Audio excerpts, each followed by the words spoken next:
Of the Great War of the Ring, many songs have been sung and many tales told.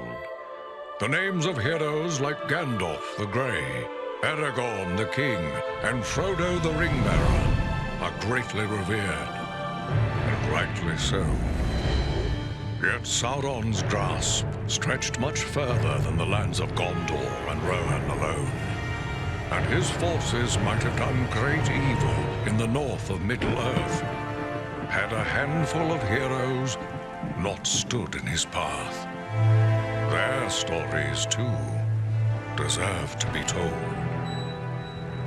Pay heed now to one such tale, which begins here in the town of Bree, just a few short days before Frodo arrived on his quest.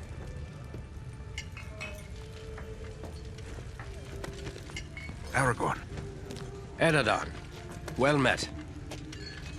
And in company with Andriel of Rivendell and Farin of Erebor. An unlikely trio to find walking through the doors of the Prancing Pony. You were at Sarn Ford last I knew. Do you bear news from Halbarad? Yes. Grim news. I feared it would be so. Quickly, tell me what has happened, but keep your voices low. There are unfriendly ears, even here in Bree. 3 days passed. The guard at Sarn Ford was attacked by 9 Black Riders.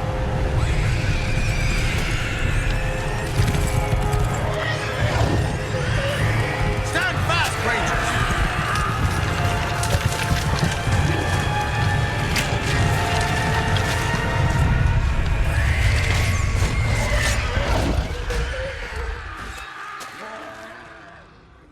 We were overwhelmed, and the enemy passed into the Shire. This is worse than I imagined. I know these riders. It is from Mordor they come.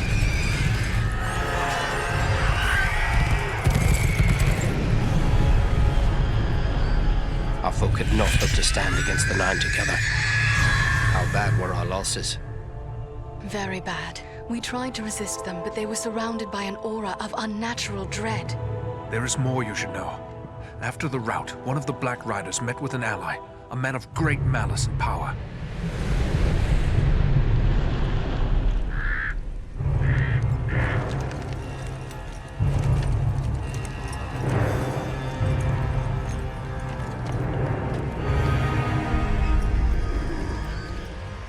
Agandaûr.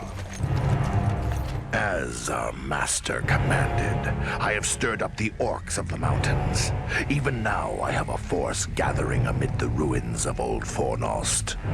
Return at once and prepare your forces. We will have need of them soon.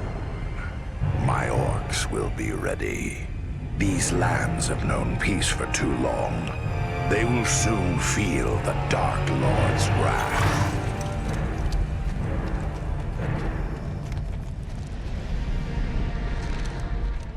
This Agandaûr has a force at Fornost, then our position grows all the more desperate. But why all this force against the peaceful halflings? It can't be the enemy sees them as a threat. I will say this much. There is a hobbit of the Shire who should be coming this way with a great burden. If it falls into the hands of the enemy, it will mean doom for us all. Now this hobbit is adrift on the road with enemies all around. I must find him before they do. And I need you to help me keep him safe. You are my chieftain. I will gladly do whatever you command. I'm a part of this now as well. Then we 3 are of one mind. How can we aid you? We must reduce the threat from the enemies gathered at Fornost. Travel there and do whatever you can to keep the enemy's eye turned towards you and away from the Shire. Perhaps we will have help in this task. Elladan and Elro here were in the north when last I heard. Any gathering of the enemy is certain to attract their attention. Good. You could find no better allies than the sons of Elrond half-elven. I hope we meet. But with or without help, the enemy will be kept busy. We'll make sure of that.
Bree is a pleasant enough place, but the people here mistrust my kind.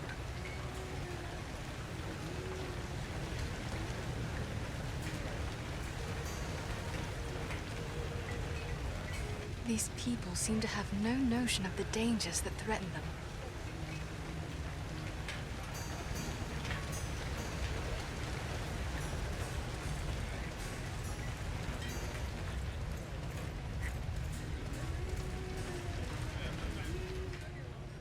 I'd like to ask you a few questions, Aragorn. Shh. Here in Bree, there is no Aragorn, only Strider the Ranger. Why hide your true name? Surely it's a name to be proud of. The Dark Lord in Mordor would not be pleased to know that Isildur's heir still lives. The time is not right for Aragorn, son of Arathorn, to stand revealed to the world. For now, I am simply Strider. All right. Best of luck to you, Strider.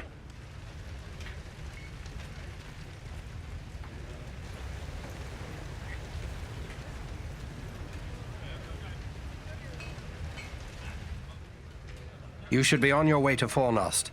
The fate of Middle-earth may depend upon drawing the enemy's attention away from here. What of this man, Agandaûr, who met with the Black Riders? What do you make of him? Some servant of the Dark Lord, and by his name one to be feared. His presence in the north bodes ill for us all, but I'm glad you discovered it. At least now we are forewarned. His name, is it not Adunaic? Your suspicions are correct, Lawmaster. That name is from a language few now speak, the native tongue of the men of lost Númenor. Númenor? Then Agandaûr is one of the Dunedain? No, not a Dunedain. But in ages past we had common ancestors. While the forebearers of the Dunedain rejected the lies of the Dark Lord, not all of the men of Númenor did so. Many were enticed by his promises of power. Their descendants serve him still. Many are great warriors and sorcerers, but they are consumed by darkness. You know them as the Black Númenorians. Their hatred for the Dunedain is very great, and no less so for the elves. This Agandaûr may prove a foe as deadly as the Black Riders.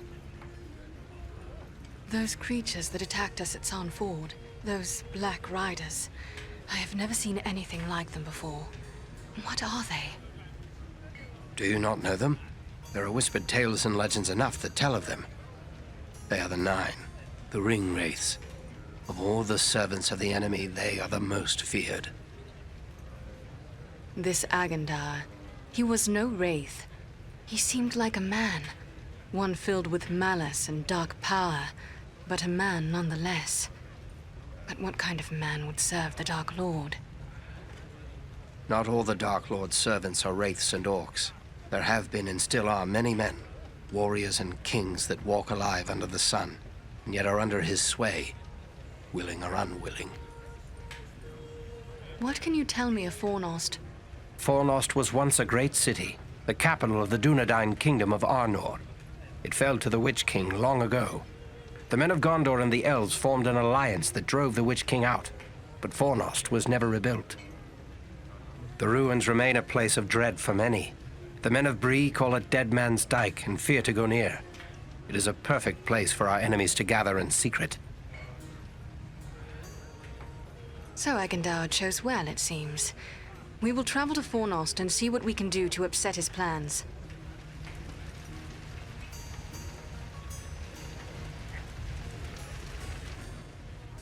You should be on your way to Fornost. The fate of Middle-earth may depend upon drawing the enemy's attention away from here. What will you do now? I will continue the search for the hobbit I spoke of. I've already scoured the road between here and the Shire, but found no trace of him. I fear he may have left the road, perhaps to escape pursuit. My hope now is that he will make his way here to Bree, the only safe haven for many miles. But if he does not appear soon, I will take to the road again in search of him. Should the enemy at Fornost join in the hunt, well, you understand just how grim our chances will become. I need you to prevent that. Go to Fornost. Take the fight to them. We will do all we can. Farewell.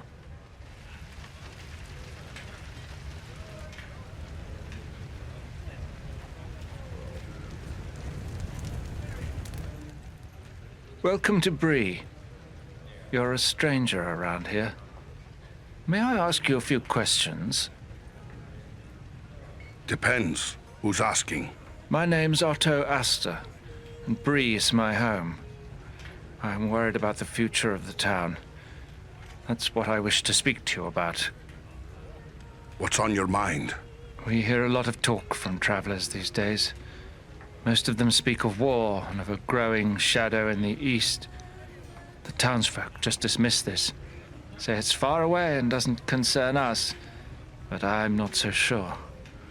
You've traveled, maybe seen a few things. What's your opinion? Should we be worried? I'd say there is good cause to worry. I was afraid of that. If only I could convince others. But until then, I will have to take action on my own. What do you intend to do? I'd like to arrange for arming the town. We'll need more than pitchforks if we're forced to defend ourselves. I tried to convince a dwarven merchant to bring us weapons, but he refused. That's strange. Did he say why? He seems convinced there's no market for weapons in this town, and said it wouldn't be worth his time. Maybe I should talk to him. Dwarf to dwarf. It's worth a try. His name is Groff. He's selling his wares from a market stall down the street. You might still find him there. I'll let you know what he has to say. That dwarven merchant Groff has a stall in the market down the street. See if you can convince him to bring weapons to Bree.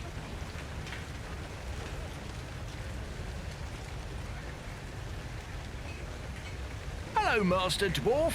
Just come in from the Blue Mountains or the Iron Hills, have you? I'm sure you've had a long trip, and you'll be wanting a good meal and a nice bed. We get many a travelling dwarf here in the Prancing pony, but I don't think I've seen you before. But don't mind me.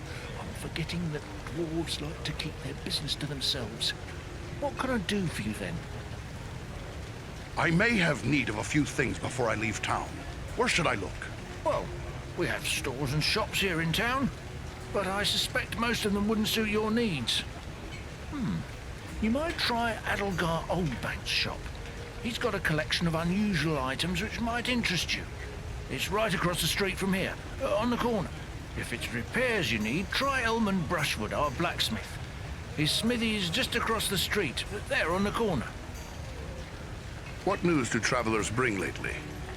Lately, the talk's mostly about trouble away to the south. Seems like there may be war or some other calamity brewing down there. Folks have been coming up the Greenway, or the old road from the south, looking for a place to find some peace. Are they settling here in the Bree lands? Well, no. It's not that we aren't sympathetic to their troubles. It's just that Bree belongs to Bree folk. We can't take in a lot of outsiders. And the truth is, I don't like the look of a lot of these newcomers. Some of them have mischief on their minds. Thanks. Farewell.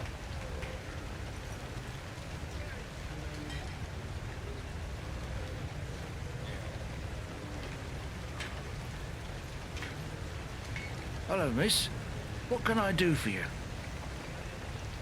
Tell me about your town. Oh, Bree is an old place. Been here for ages and ages.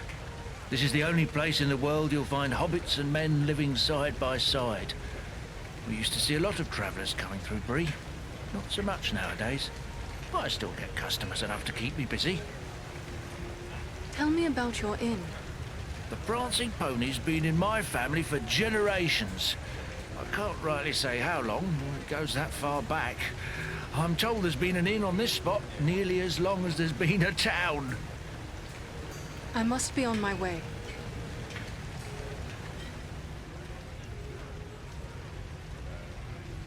What have we here?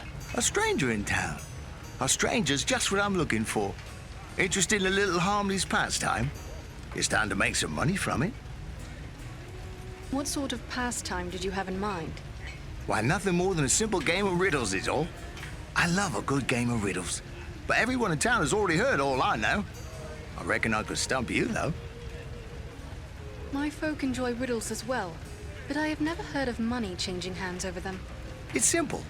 You stake some money and I ask you a riddle. If you give the right answer quick enough, I'll double your money. If you're wrong, the coins go to me. What do you say? I am intrigued. Ask me your riddle. First, you have to put up your money. How much do you care to wager? Remember, you stand to double it if your wits are quick enough. Done. Now remember, you'll have to answer quick. I won't give you long with real money at stake. Are you ready?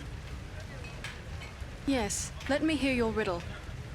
What is it that's so fragile, even saying its name can break it?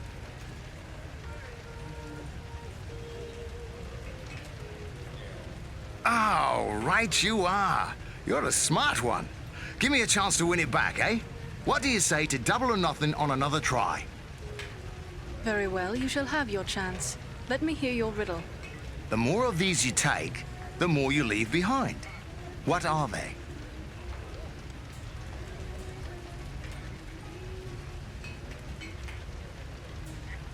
Oh, correct. You've a cunning mind, no mistake. Go again, double or nothing? As you wish. Riddle away. What belongs to you that others use more than you do?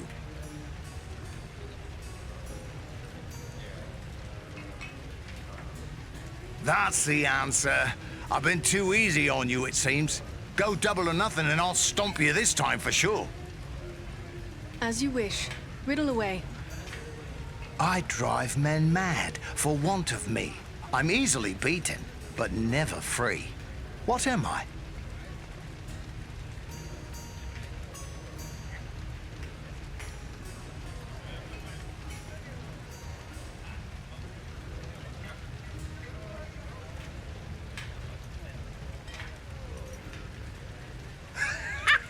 No, that's not the answer.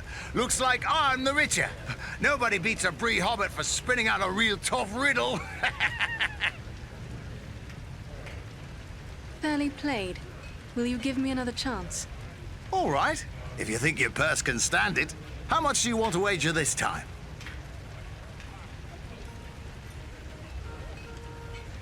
That's a good deal of money. But nobody gets the better of old Tedder Hedgerow when it comes to riddles. It's a wager.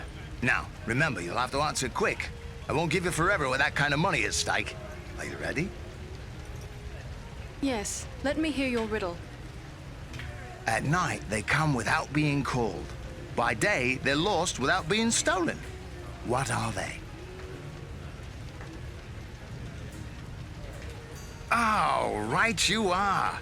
You're a smart one. Give me a chance to win it back, eh? What do you say to double or nothing on another try?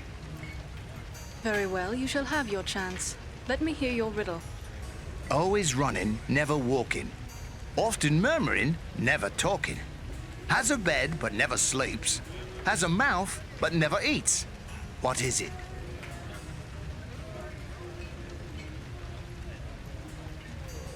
Oh, correct. You've a cunning mind, no mistake. Go again, double or nothing? As you wish. Riddle away. The more you have of it, the less you see. What is it?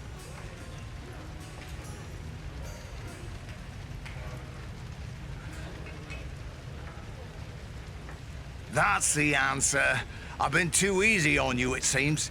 Go double or nothing and I'll stomp you this time for sure. As you wish.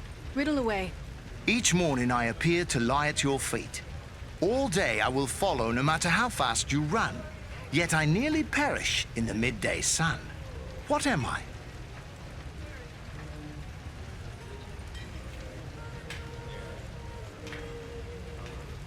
Oh, right by thunder. I can't get anything by you. Give me one last chance. Double or nothing once again. As you wish. Riddle away. My life can be measured in hours. I serve by being devoured. Thin I am quick, fat I am slow, wind is my foe. What am I?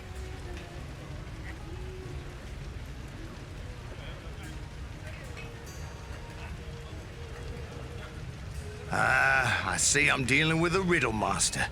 More the fool I for putting up my hard-earned coins. Well, fair is fair. Here's your winnings.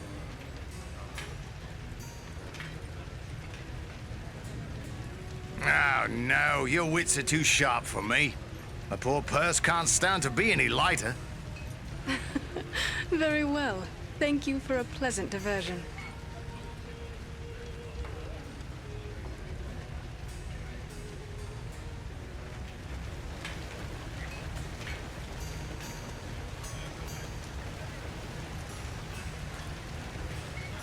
Oh, you're an elf, aren't you? Sorry. You think I'd notice an elf walking into the Prancing Pony? I guess I've had my head in the clouds today. You must pardon my saying so, but you seem troubled. Oh no, it's no trouble. Not really. It's more like, well, I'm in love. Surely that is a good thing. Tell me, who is it that you love? It's Idona Bellflower, my childhood sweetheart. I always thought we were meant for each other, but her father doesn't like my prospects. He's arranging a match with the blacksmith, Elman Brushwood. A father's wishes are not to be set aside lightly. But what of Idona? Does she love you as well? That's just it. I'm not sure. I always told her how much I loved her when we were children. It was all a game back then. Then we got older and it got so much harder to say. If you love her, tell her so. I want to tell her. I do. Look, this locket belonged to my mother.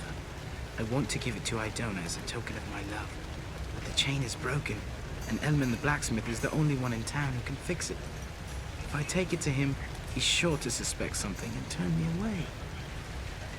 A simple matter. Let me take it to him. Yes, that might work. Elman would never suspect a stranger like you. There's one more thing. Idona's father. He keeps a careful eye on his daughter and won't give me a moment alone with her. I will take her the locket, and your words. Wonderful! Just perfect! Take the locket to Elman at the smithy across the street. Once it's repaired, bring it to Idona and tell her I love her, and that I'll do everything in my power to make her happy every day we are together. Very well. I will tell her. And just one more thing. After you talk to her, could you come back and tell me what she said? One way or another, I have to know. As much as I would like to help, there are some urgent matters that require my attention. But you are my last hope. Please. I promise it won't take long. Just take the locket to Elman for repairs, present it to Idona with my love, and return to me with her answer. That's all I ask. Very well. Give me the locket. I will return soon.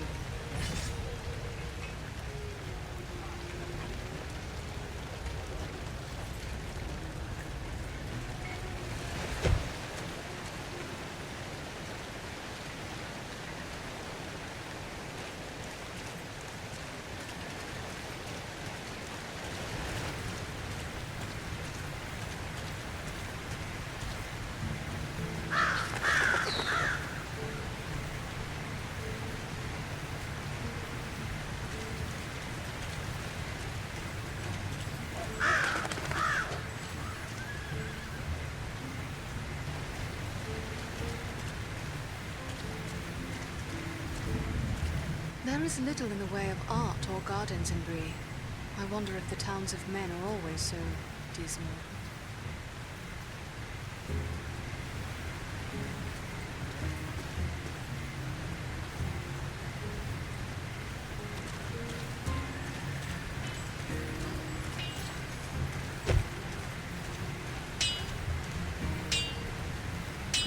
Well, well, a dwarf in me shop.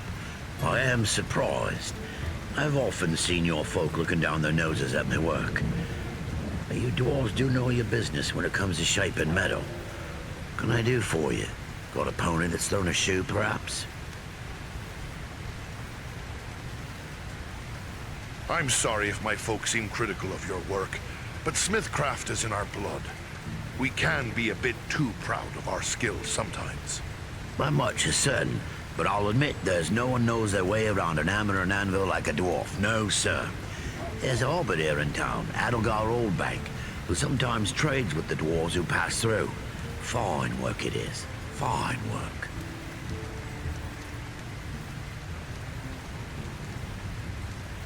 This locket has a broken chain. Can you fix it for me? Let's see it. Looks like something might have been made in these parts. Maybe back in me old dad's day. Wouldn't expect one of your kind to have something like this. Where'd you come by? You're quite right, it is Bree work. I'm having it repaired as a favor to a friend. I see. Well, it couldn't be simpler. I'll just add another link, and it won't cost you but a single silver penny. There you are. Good as new. My thanks. Farewell, Smith.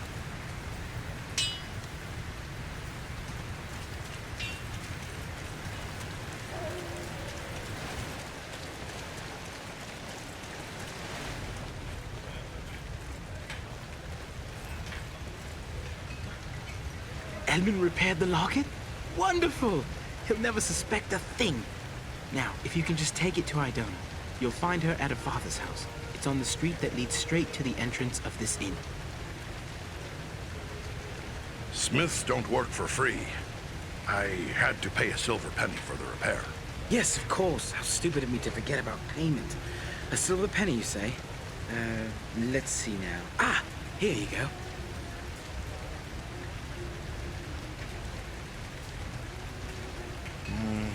Maybe you should keep the silver.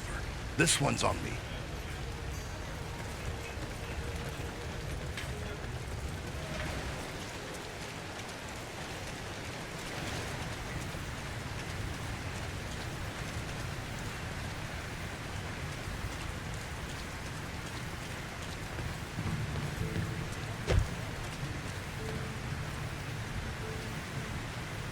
Welcome to my shop, Master Dwarf. Perhaps you have need of a thing or two? I have some very interesting items available. Or maybe you have something to sell. I'm always interested in dwarf-made goods. You get a lot of dwarves passing through, do you? Oh yes, they come through quite often, traveling between their holdings in the Blue Mountains off west and the Lonely Mountain in the east.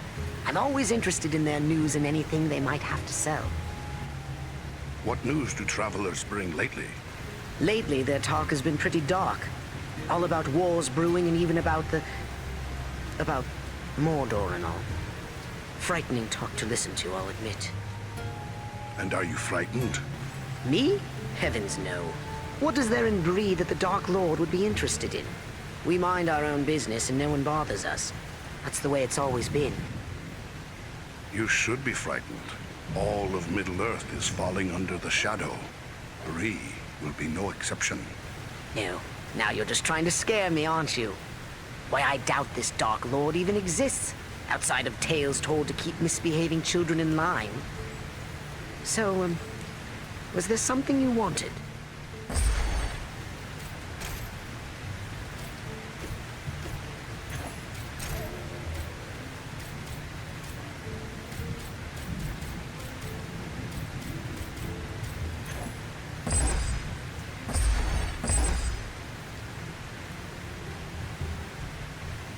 Welcome. What can I do for you? This isn't the Shire, but you're a hobbit. Why, of course I am. Bree is the oldest settlement of hobbits in the world, you know. And this is the only place you find hobbits and big folk living together. An arrangement that suits us both just fine. Odd sort of shop to find in a town like Bree. That's what my neighbors are always telling me. I'm sure half the town thinks I'm completely cracked. But I've always loved old tales of adventure and daring deeds, so it's only natural I would open a shop selling weapons and armor and whatnot. And is this profitable? Oh, heavens no. But you see, my old dad was quite well off, and he left me a tidy sum. This is really more of a hobby than a business. But it could prove useful to someone like you. Take a look around.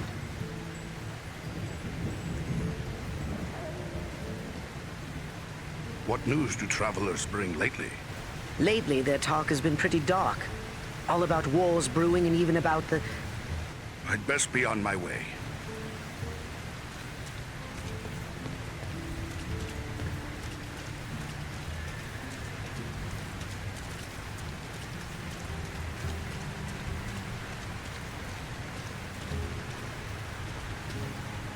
Hello there. Always good to deal with my own kind. The name's Groff, and I hail from the Blue Mountains. I don't think I've seen you before. Farin, at your service. My home is in Erebor, far to the east. Erebor? A lonely mountain? Then you're one of King Dane's folk. I hear good things about your people's stonework and their wealth. Some of my kin once dwelt in your homeland. What can you tell me of it? The Blue Mountains are prosperous enough, although we find more iron than gold. We rely on iron working for our livelihood. That's why I'm here selling tools to the Breelanders. Picks and shovels are fine, but what about weapons? You make those as well? Of course. We make arms and armor as fine as any in Middle-earth. Good. I'd like you to bring some of them to Bree. These people have need of weapons. You're pulling my beard. Weapons for these folk? They wouldn't know which end of the sword to hang on to. I might as well try selling shoes to hobbits. Peace never lasts forever. These people need to be prepared. Well now, if you're so eager to arm the Breelanders, how come you don't get your own folk to do it? I would, but Erebor is too far away. There are people here who see the danger growing. They want to be prepared. It'll take more than a few sensible folk to make it worth my time. These people are simple and peace-loving. It's plowshares they want, not swords. So they're not warriors. Is that any reason not to give them a fighting chance if trouble comes their way? You're right, of course. Maybe it's not such a bad idea after all. At least I'd have no competition. All right, I'll do it. Excellent. How long do you think it will take? Some time, I'm afraid. It's a long trek to the Blue Mountains and back. Not to mention I'll have to convince my kin I've not lost my mind. Probably 3 months or more, I reckon. I will let them know when to expect you. Safe travels, Groff.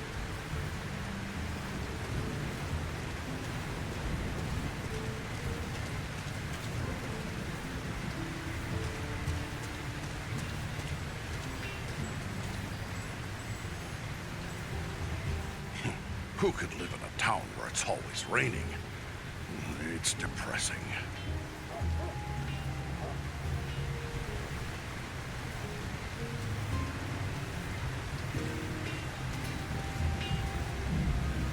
You're a strong man, Bramble.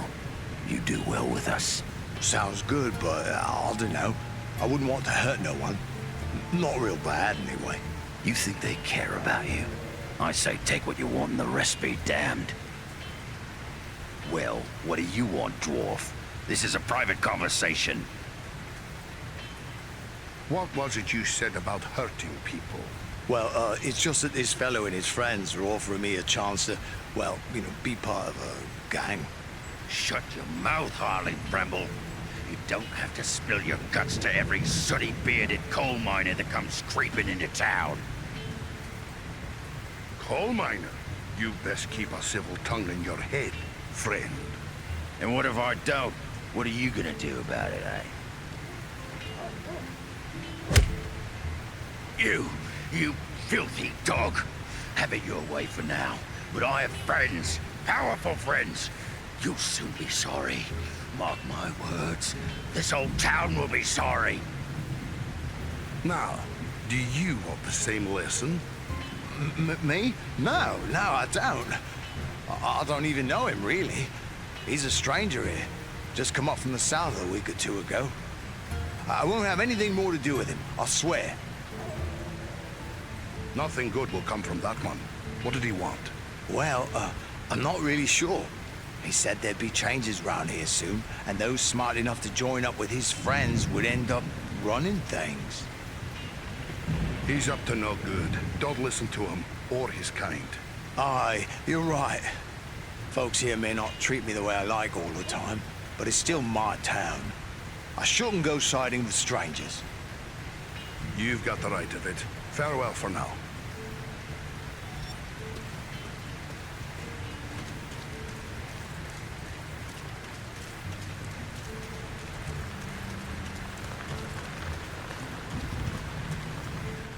These folk knew the danger that threatens them. They'd never find the courage to leave their houses.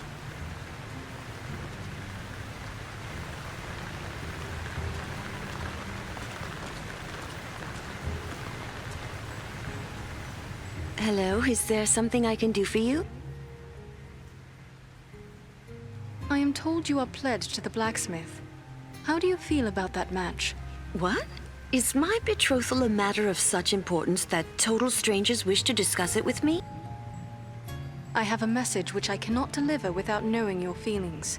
This is all very mysterious, but if you must know, Elmund Brushwood is a decent man who makes a good living, and he has my father's blessing. That is not the answer of a woman in love. Everyone says that in time we will grow to love one another, but Elmund does not have my heart. If your heart is not given to the smith, then allow me to present a gift. From Rowley Appledore. A gift? From Rowley? But I thought that is he... I'm sorry, it's just so unexpected. What is this gift? This locket, which once belonged to his mother. Oh, it's beautiful. But I don't understand. Why is he giving me this now? He also wished me to tell you how deeply he loves you. Rowley loves me? Still? We were so close when we were children, but I thought he had forgotten all that. No, he remembers, and it means everything to him. But this is wonderful news. Wonderful. Rowley's always had my heart, always. The poor, simple, wonderful fool. He is awaiting your answer. What should I tell him? Oh, please tell him I love him, and that we will find a way to be together always. A pleasant message to bear. Farewell, Idona. I can't thank you enough for bringing me Rowley's message. This changes everything. Everything. It was a pleasure. I wish you both the best.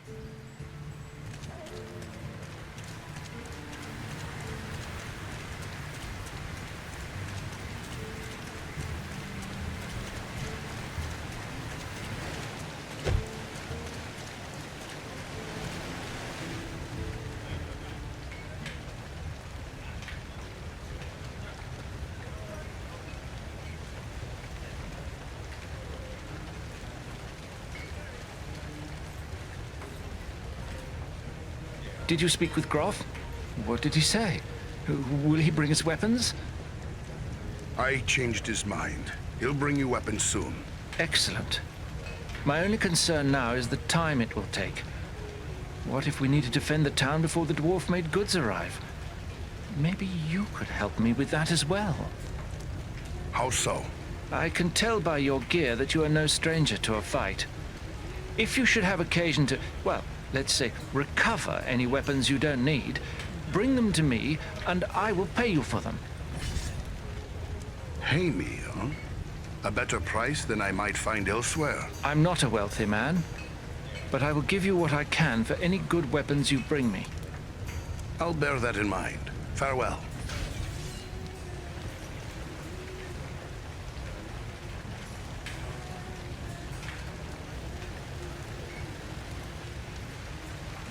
You're back! Did you speak to Idona? What did she say? I'm dying to know. Rejoice. She loves you.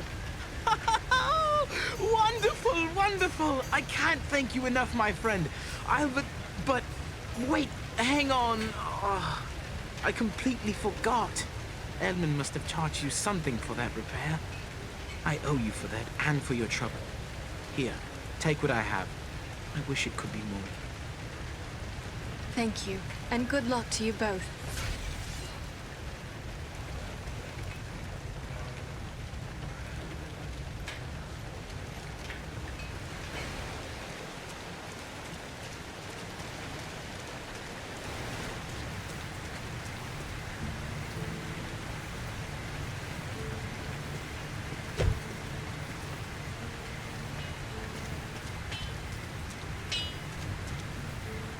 Back again? What can I do for you?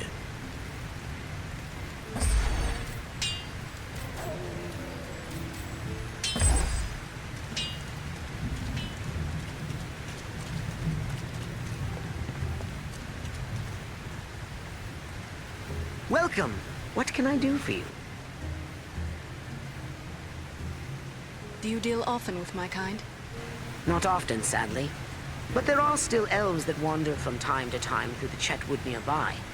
Sometimes I've been fortunate enough to meet with them. I see.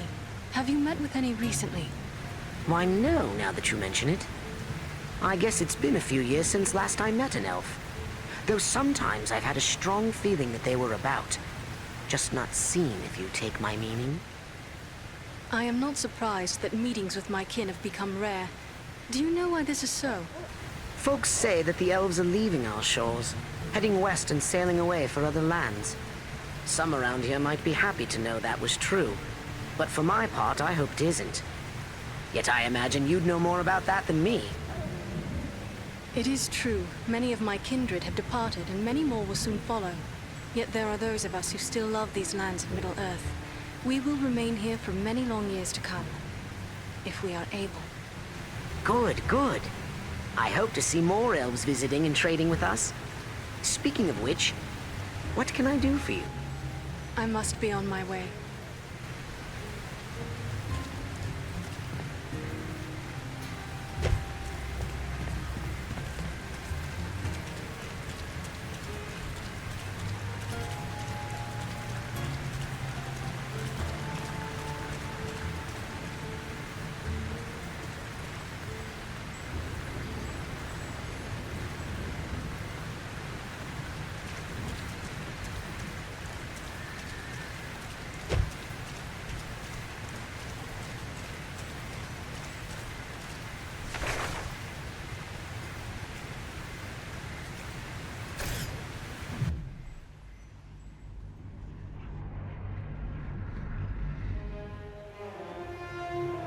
This is Fornost, yet I see no sign of the enemy.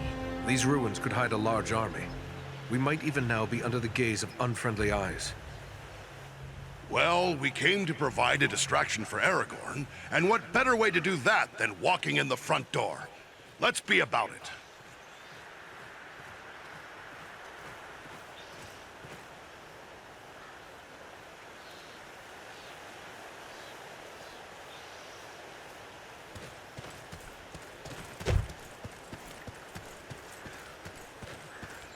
Servants of darkness!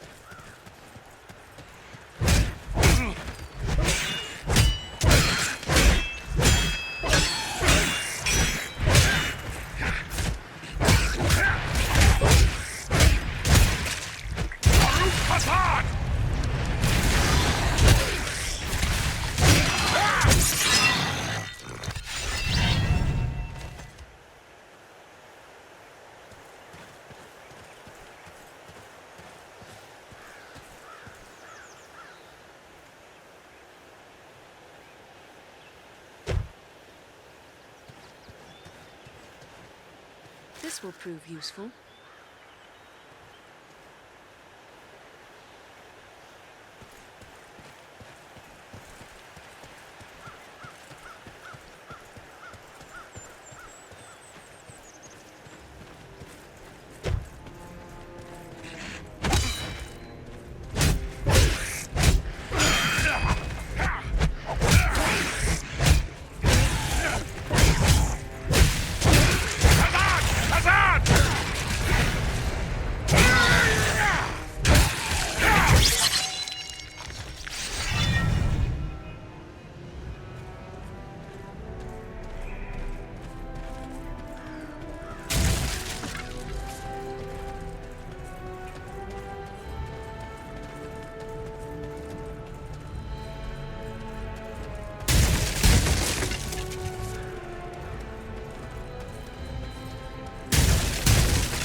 Archers on the stairs!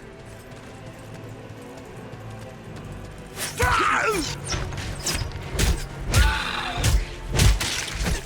dwarf is upon you!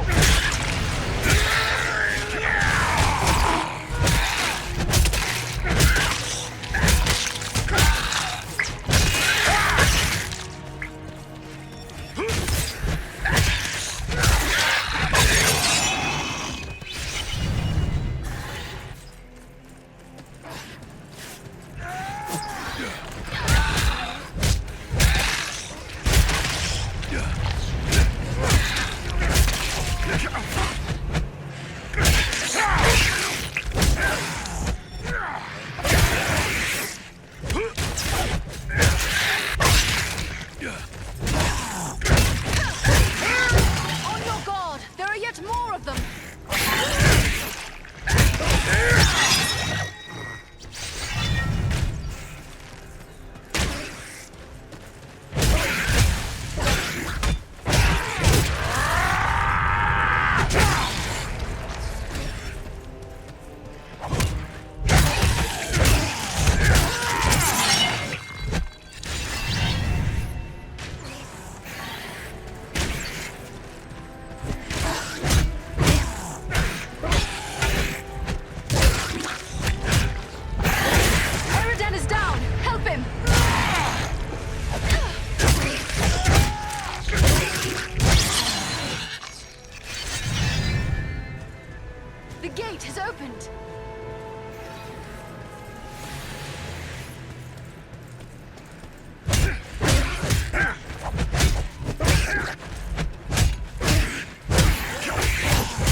This will prove useful.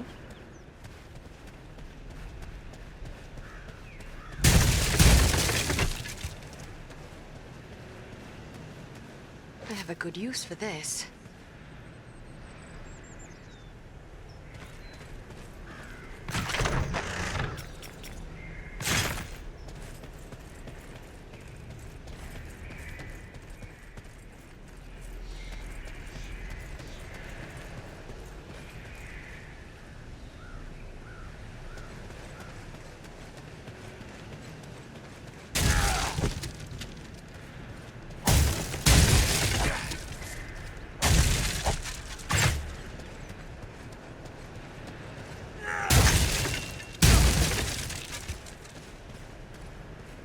Looks like another ranger has hidden some supplies here.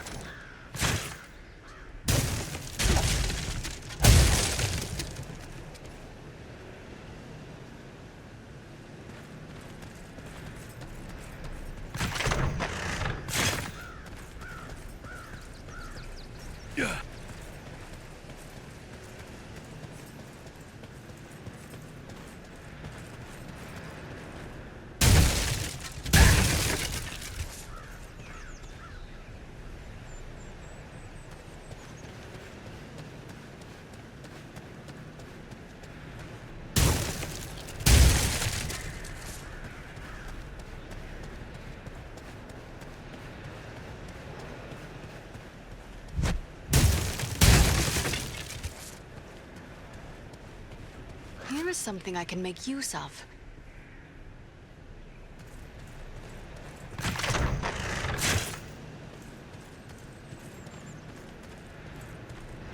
This stone seems weak.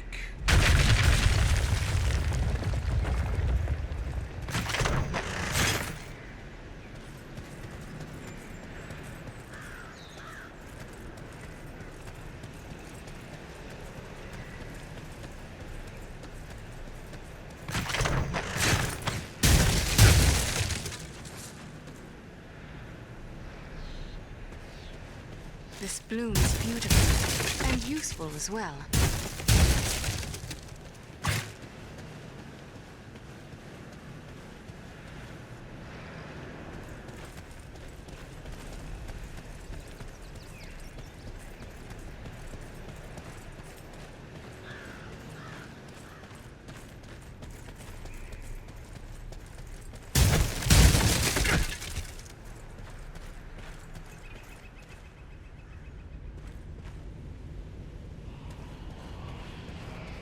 Just what I needed.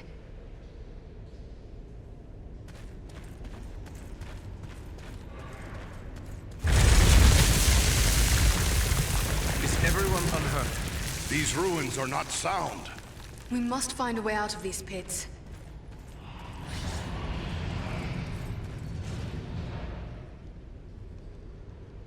Anon Edron the Almond.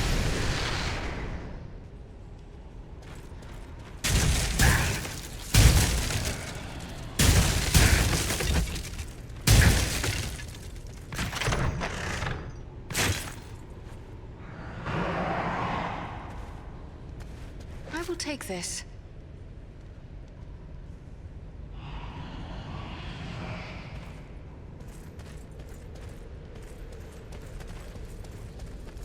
There's a hidden way through this wall.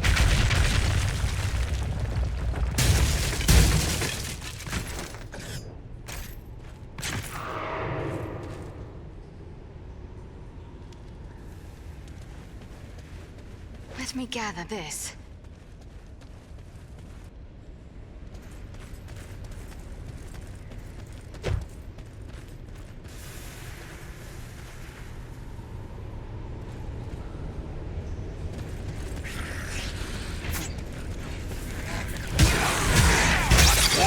Upon you!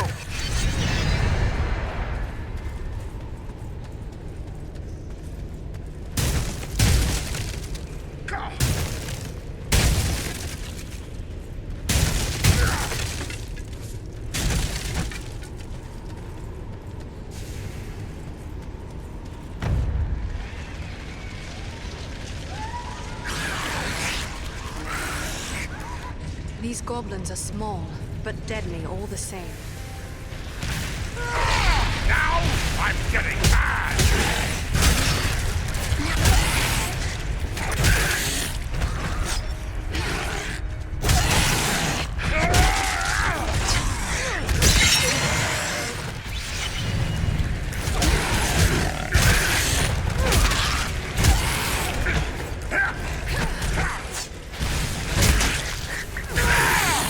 Take cover within this sphere of light!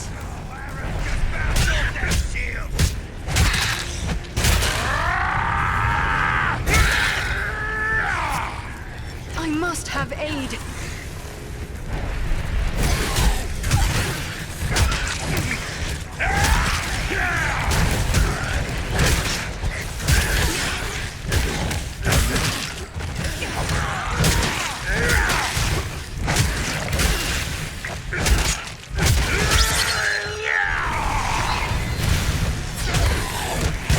I am close to death.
finished. Many thanks. Onward now. That was too close for comfort. You have my thanks.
This bloom is beautiful, and useful as well.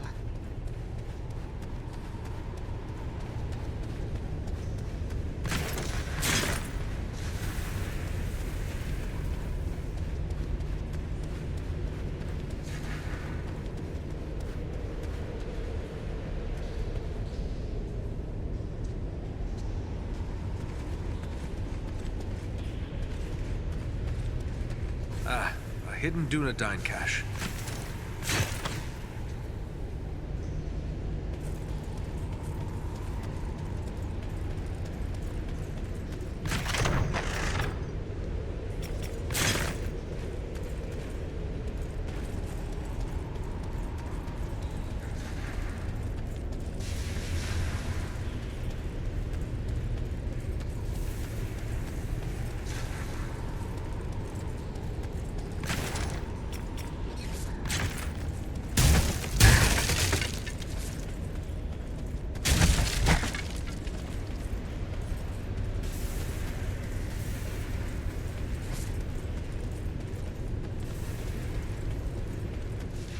creature could be making those cries?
I thank you, friends.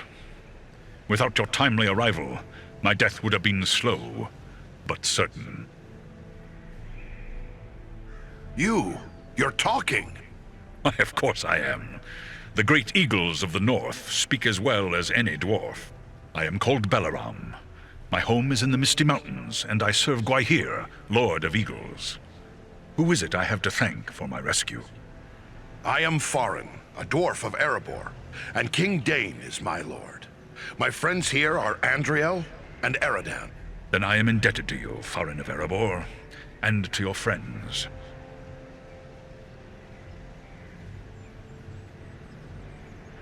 How did the goblins manage to capture you? I was careless, and the goblins were well prepared. They used war machines to fire bolts that exploded around me. I was stunned and fell from the sky. When I came to my senses, I was bound and helpless, even as you found me. Have you seen any sign of the one who leads this rabble? I saw a tall man, heavily armored. The goblins obeyed his commands. Who he is, I cannot say, but he had an aura of menace, like one tainted by the shadow. That must be Agandaûr. You know this man? He serves the Dark Lord. We have a grudge to settle with him. I will assist you, but it will be perilous. The enemy has positioned war machines upon the inner wall. They limit my ability to fly freely. If we could gain the top of the wall, we might be able to destroy these machines. Beyond those doors, you will find a passage and stairs leading up to the wall. The machines are certain to be heavily guarded. We could be walking into a trap. I will take to the air and draw their fire. If we are fortunate, that will allow you to gain the top of the wall unobserved. Good. Let's get after them.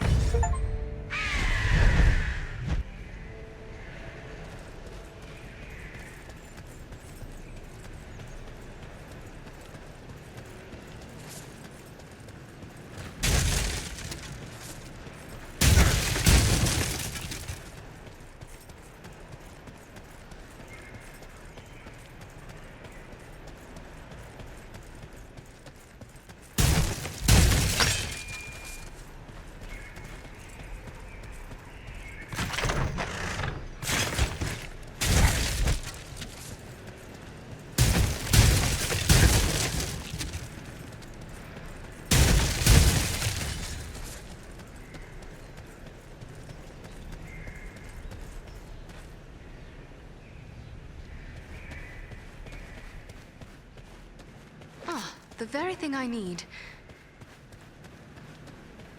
I will take this.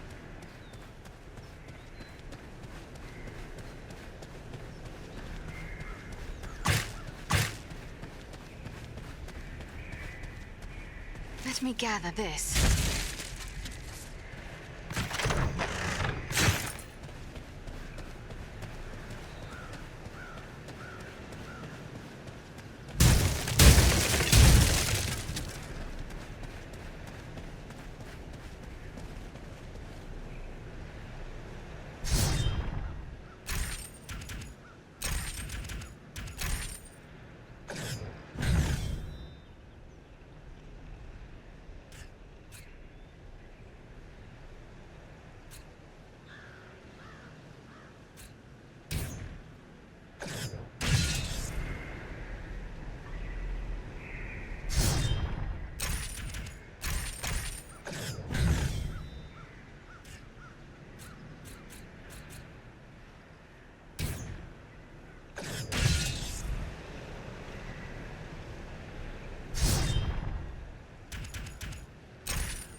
Welcome. I think more folks are starting to believe the dangers I warned of are real. But it's no wonder, really. What with the Black Riders appearing on our streets and attempted murder right here in the inn. Black Riders were in Bree? Yes, but Barliman can probably tell you more than I. Oh, your price is ridiculously low. I know, but it's all I can afford. I wouldn't blame you if you took your business elsewhere, but I hope you won't. We are in need. I have my own equipment to think of. I'll have to sell these somewhere else. Welcome. I think more folks are starting to believe the dangers I...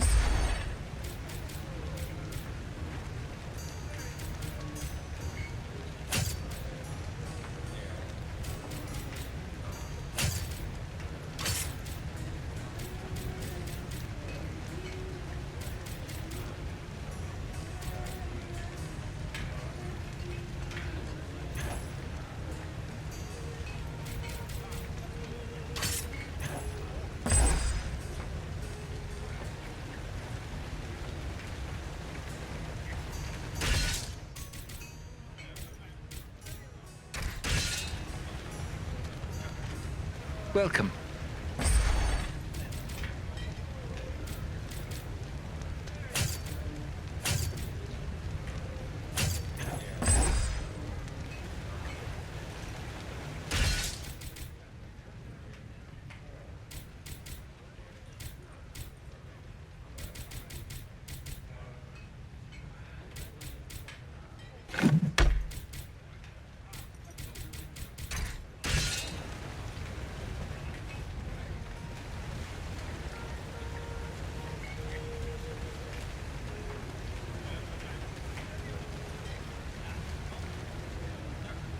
Welcome. I think more...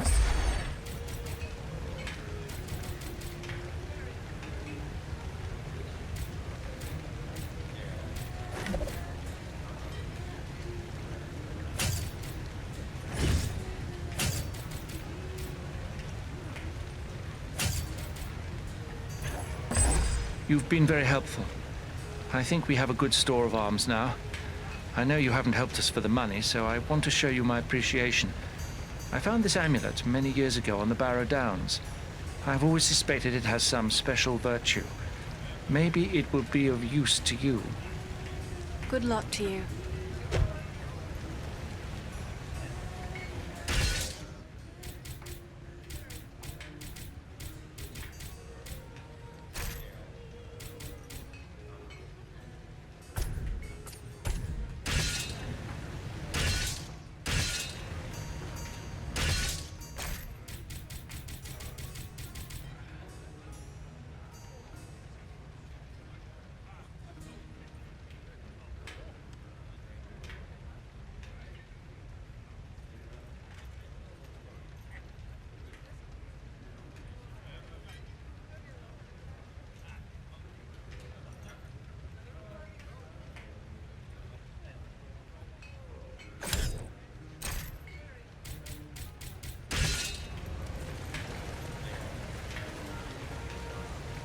Hello, hello.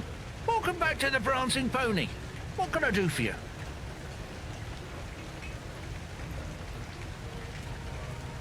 What news have you heard? The only thing people are talking about these days is our own bit of excitement.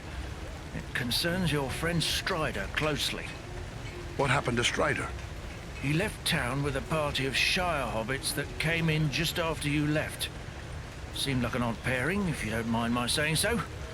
They were strange folk, these hobbits. Strange? In what way? Well, for one, they seemed to be in some sort of trouble. Even before they showed up, we had this black-cloaked rider come round asking after hobbits from the Shire. He put a chill into my veins, that one, he did. A Black Rider? What became of him? I can't say for certain, but more of them turned up after the first. They came into the town the same night as the hobbits. It was fortunate your friend Strider kept them hidden that night. Not long after, 5 of them broke down the gates and rode through the town, howling like a storm. Last anyone saw, they were traveling east. Thanks. Farewell.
We've reached the top of the wall.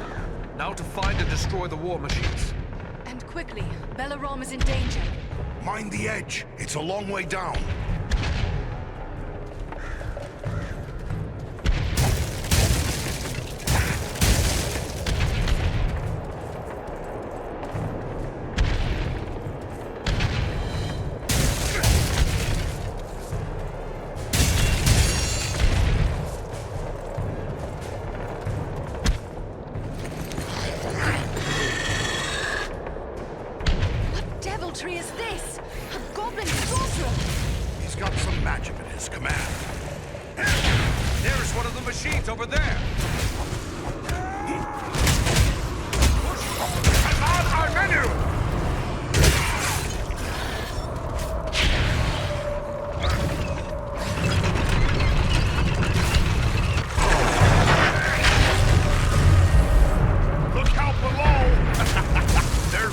Machine that still needs to go.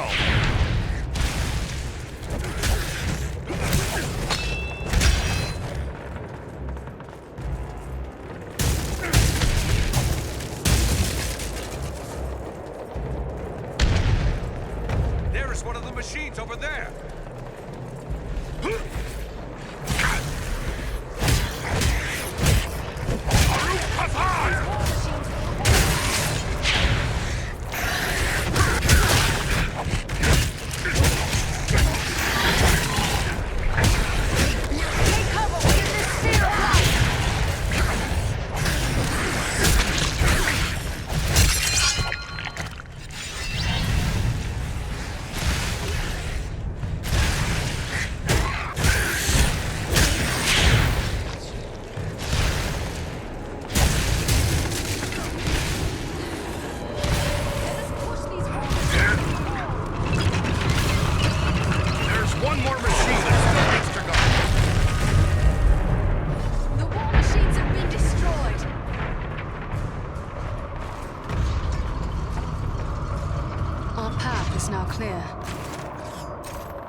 Here.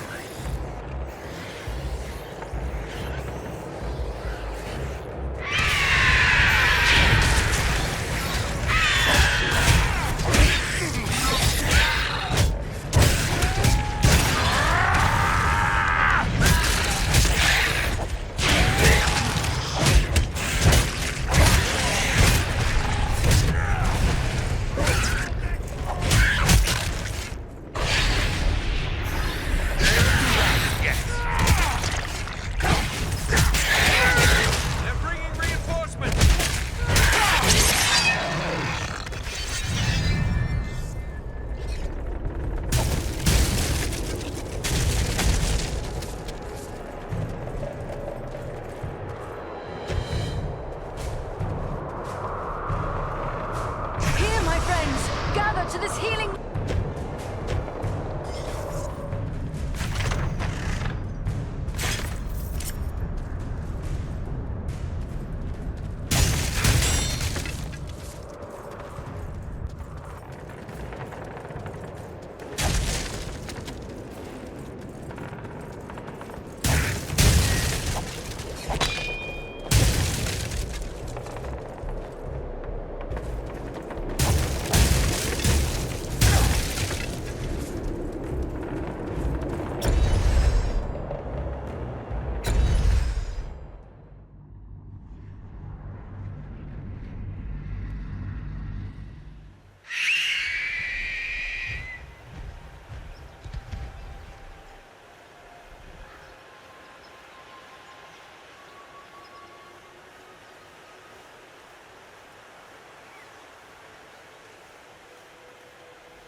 The wall is clear. Well done.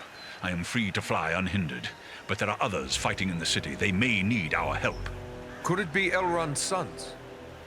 I cannot say, but they move with stealth, and they leave a trail of slain enemies in their wake. That sounds like Elladan and Elro here on both accounts. They are likely heading for the Citadel, just as we are. Then let's push on. Maybe we'll meet up with them. I will shadow your movements from above. In open ground, I can strike against our foes. Call on me when the need is great.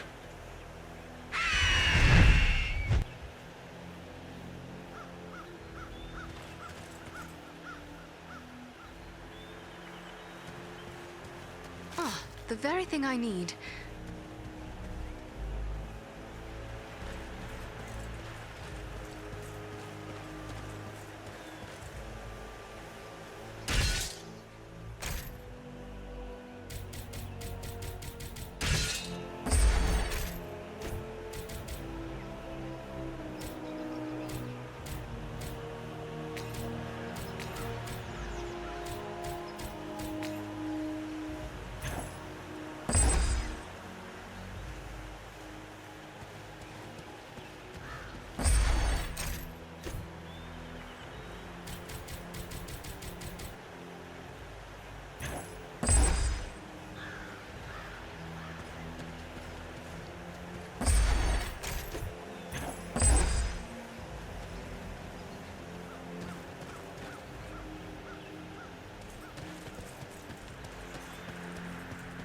Look there! It's Elladan and Elro here. Ah! The elf twins can give us a hand! Quickly, we must follow after Elladan and Elro here. They may need our aid.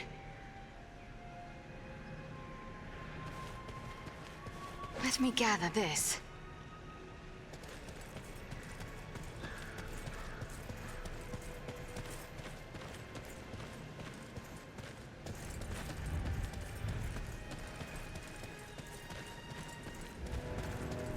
We must find a way past this gate.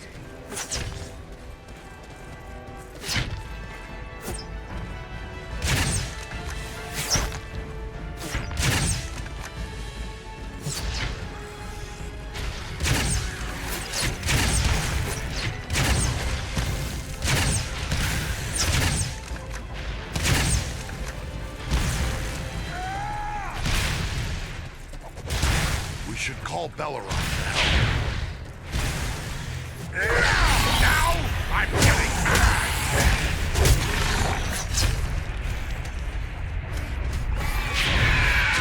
Oh, remind me never to get on his bad side. Take refuge here. I will shield us from their arrows and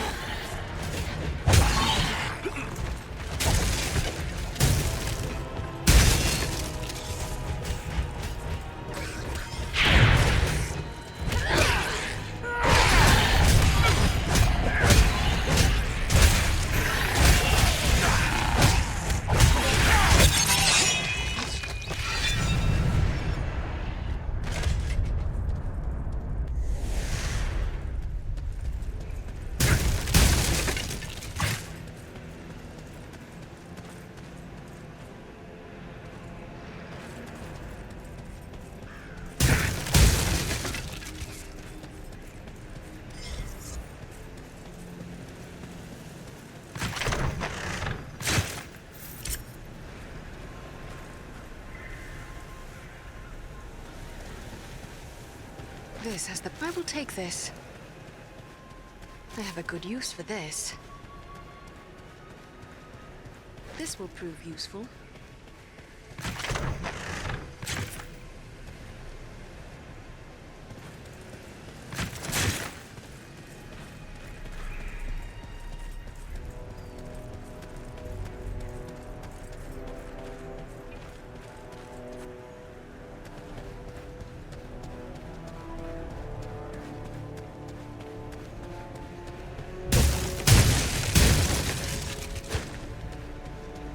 This will prove useful.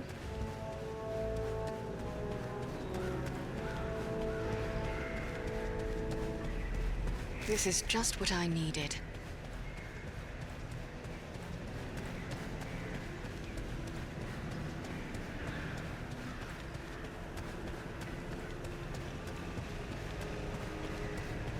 have a good use for this.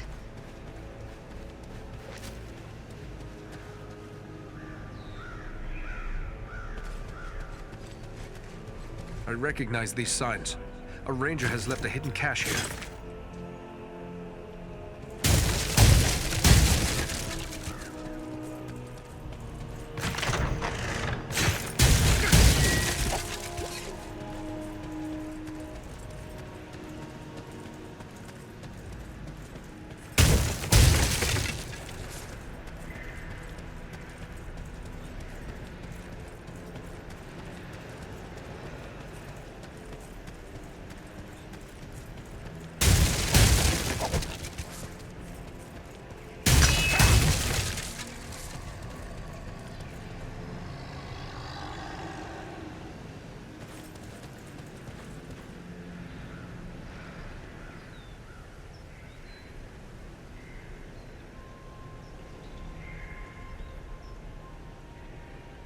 There's a mounted crossbow over there.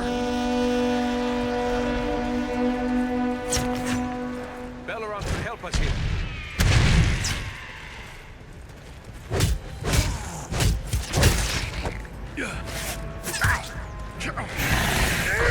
To battle!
Possible.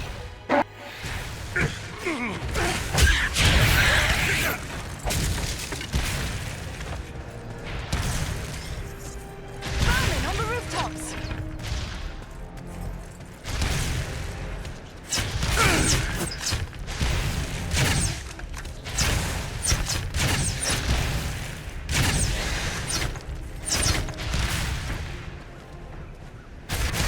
I do not have the power. Power is too low. None left.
I sense a hidden opening in this stone.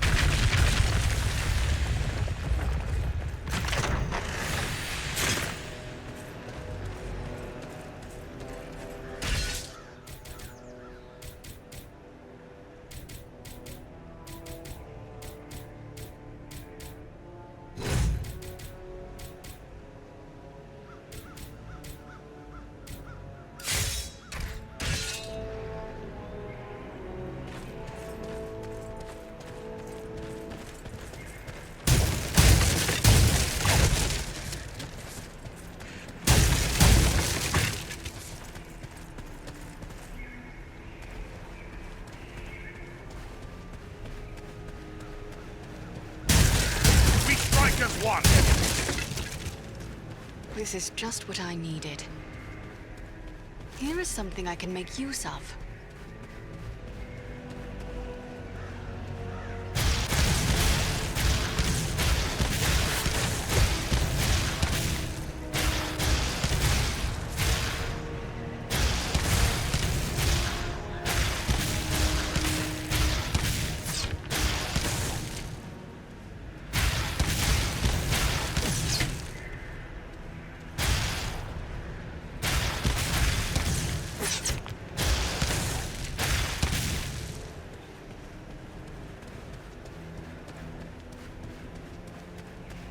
Just what I needed.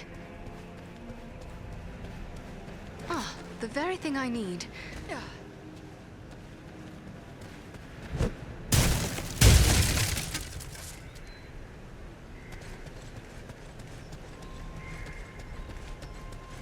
This should prove useful.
Watch out for the troll!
Someone's coming.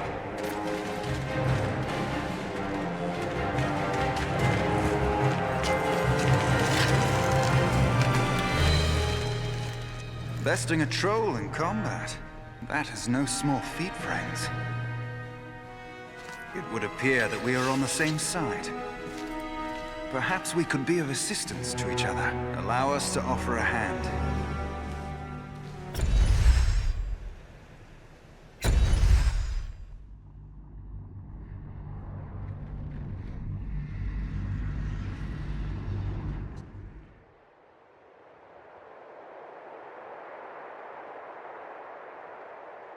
Andriel, is that you?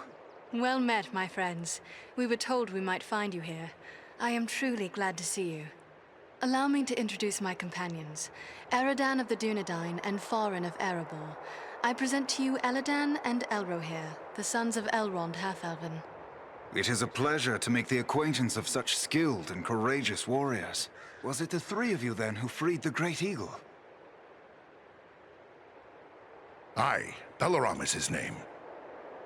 That was well done. But what brings you to Fornost? We're here at the request of Aragorn. But why would Aragorn send you to Fornost? Has he learned of the goblin force gathered here? This is far more than a simple gathering of goblins. We were with the guard at Sarn Ford when we were attacked by Black Riders out of Mordor. That is grim news. But it does not explain why Aragorn would send you here. The Black Riders are in league with a man called Agandaûr. He's in command of this force. I begin to understand. Aragorn wishes you to distract Agandaûr. Yes, that is our mission. But now that we have joined forces, we can do more than distract him. Let us cut the head from this serpent of Sauron. A fine idea, but how will we find him? He is certain to be in the Citadel at the heart of the city. We must attempt to make our way there. No easy task amid these crumbling ruins, and a host of orcs and goblins will seek to bar our way. If we are separated, press on toward the Citadel. There we will regroup for our final attack. All right, let's go. Follow us!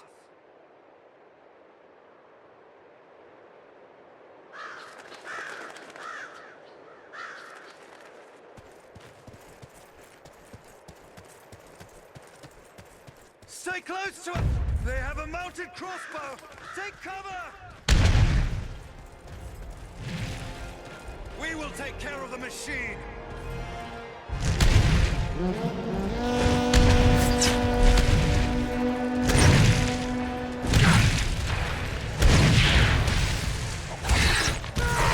Let us stand and fight together!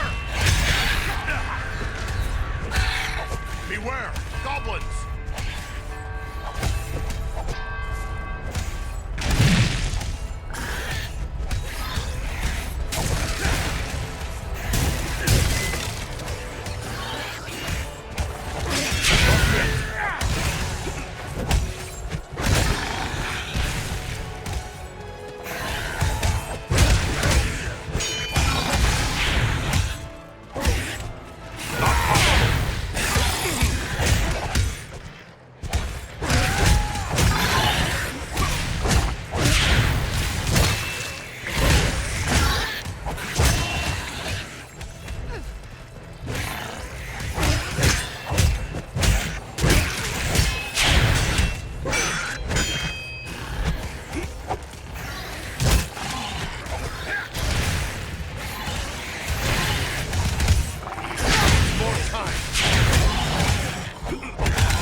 And pathways. We will search this way while you three try another route. We will meet at the Citadel, if not before.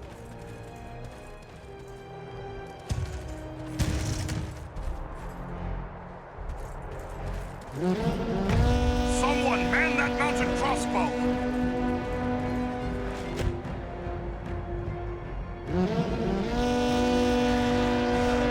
There, at the far end of this passage.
strike as one!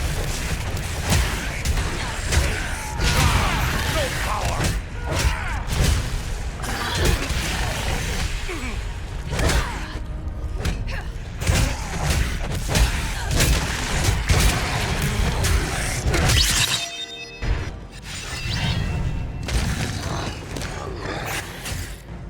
We must pass that gate! Need more time!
I hear something over there.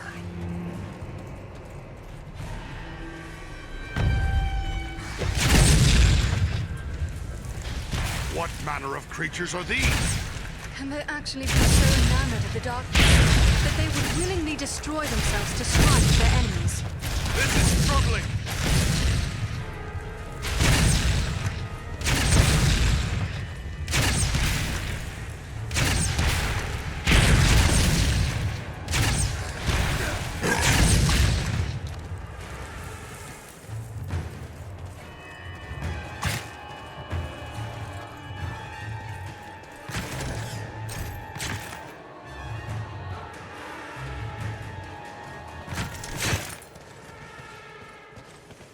This should prove useful. More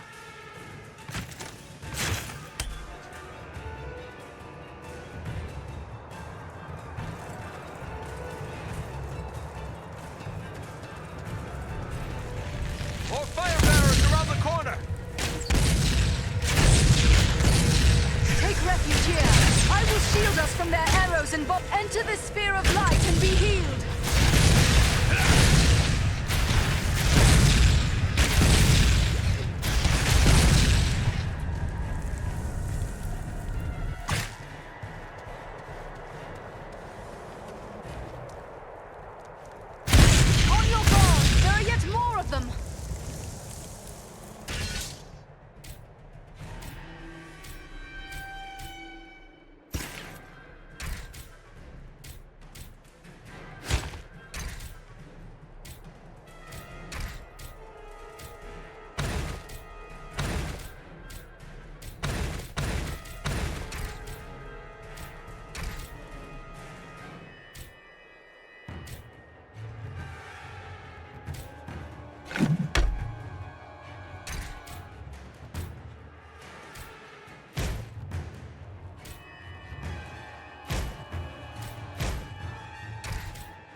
There's a mounted crossbow over there.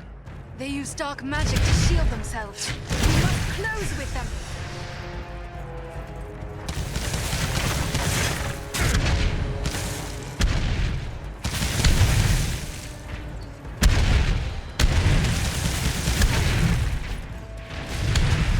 We need your aid.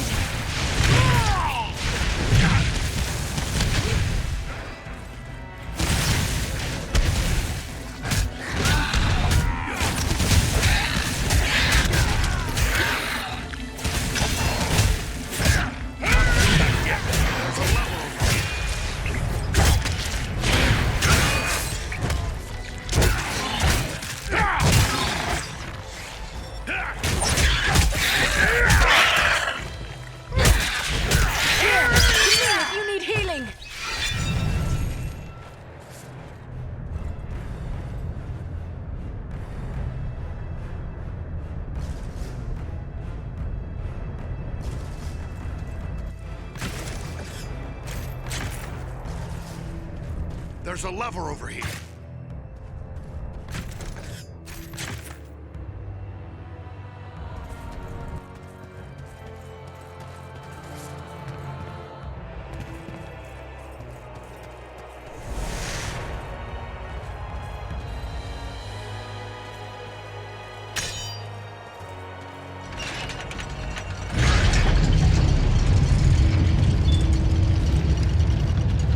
This gate jammed. It'll take a while to get it open.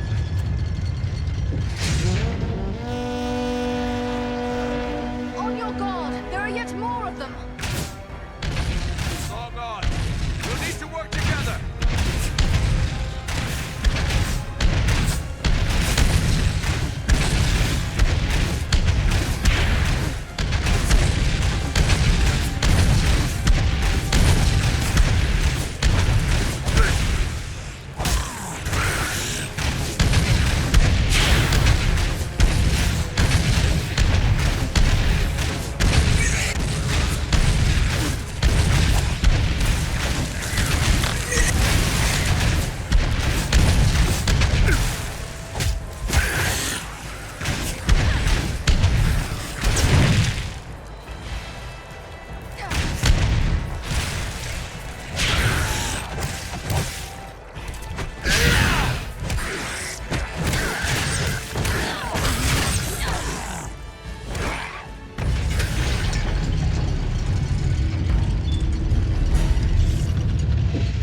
Open.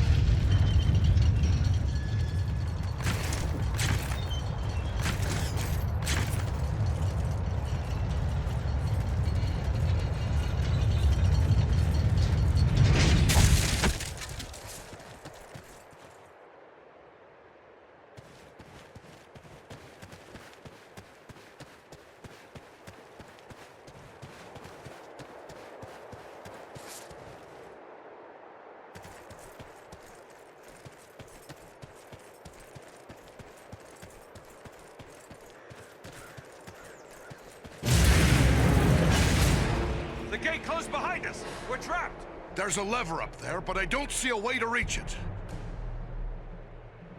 They found us again. Here they come.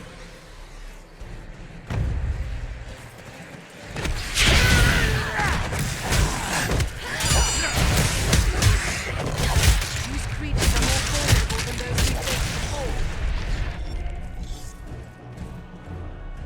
Agandaûr's minions!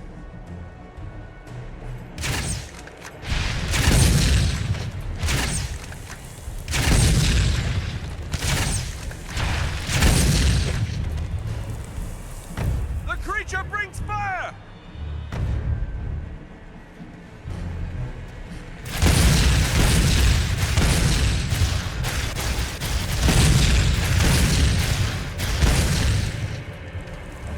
On your guard! There are yet more of them!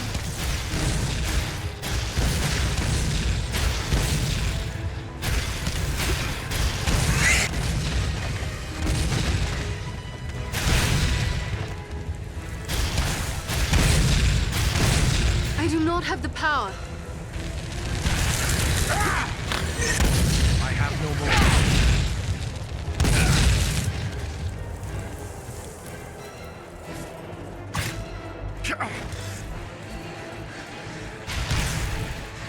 odds are against us. Dwarf is upon you!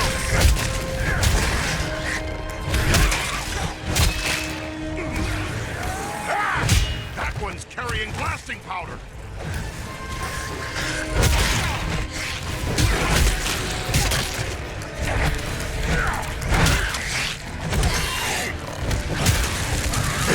The dwarf has fallen! Aid him!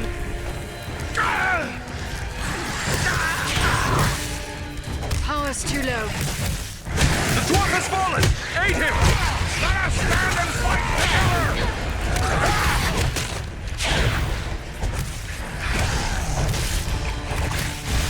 We strike as one!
Their archers have the high ground.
back again.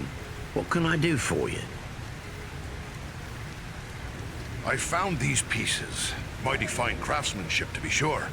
I think I have all the makings of a fine weapon. I just need someone to put it all together. Let me see him. Oh, this is nice work. Very nice. And it does seem like you have everything you need, but I'm just not the man for this sort of thing. Maybe an elf or dwarf smith would serve you better.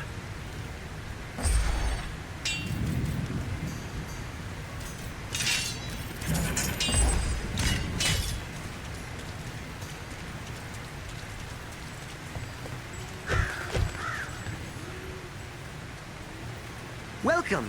What can I do for you?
Thanks to you, I can arm the town should the need arise.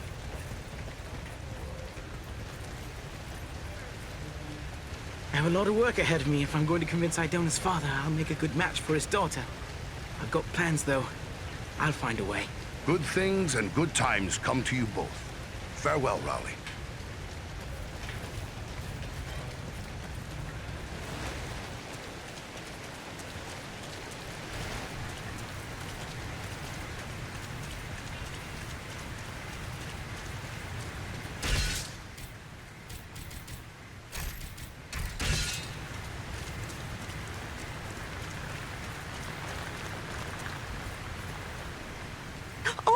My messenger! I have wonderful news. Rowley and I are to be wed in spring. Didn't I tell you my father would come round in the end? Well done, lass. Good luck to you both.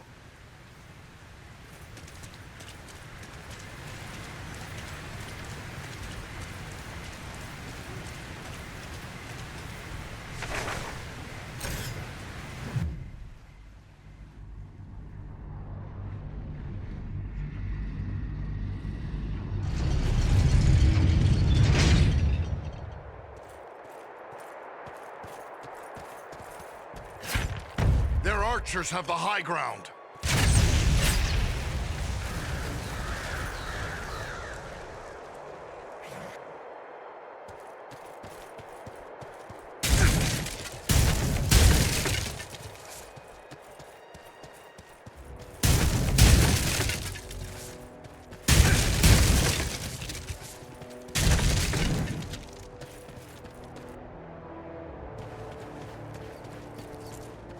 Let me gather this.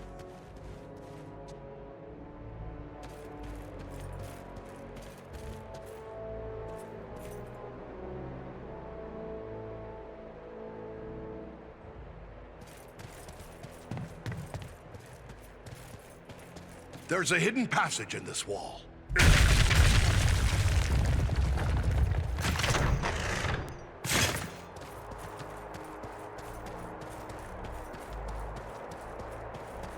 There's a lever over here.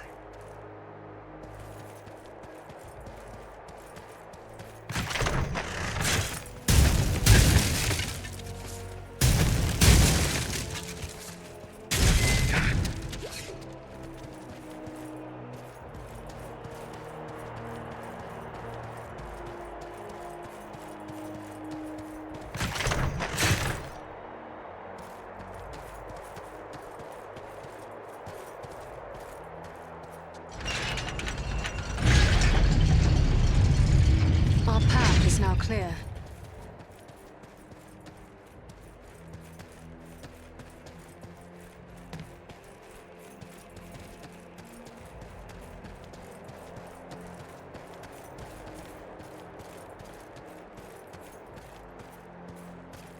They've locked us between two gates! We can turn their own weapon against them.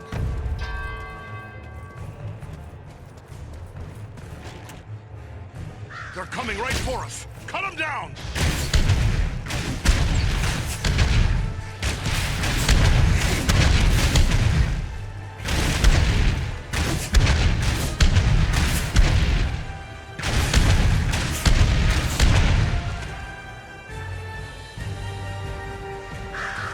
More of them! Look out!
that yet!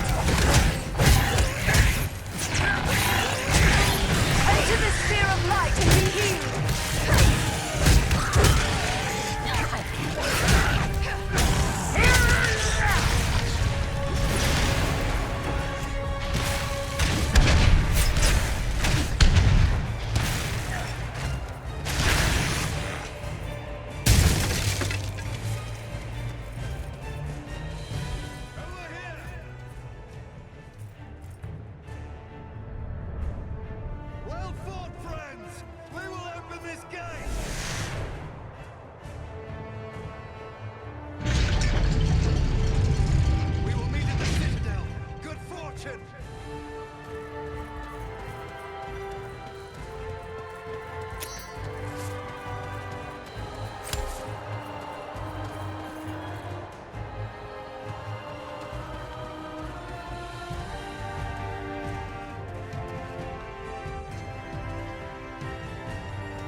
Take this.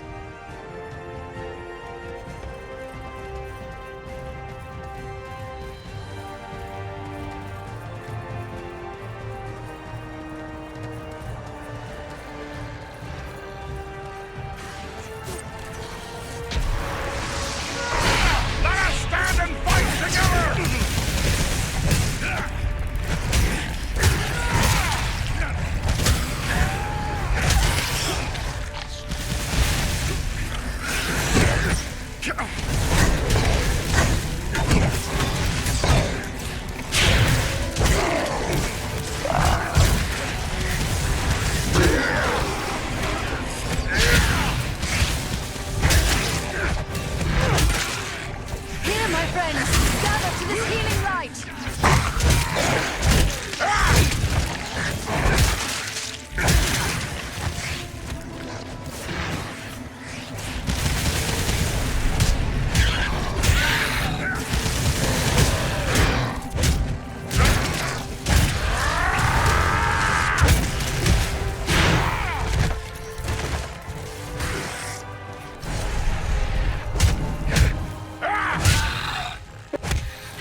Open at last. Let's head on to the Citadel.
There's the Citadel, just up ahead. We're not there yet. Stay close.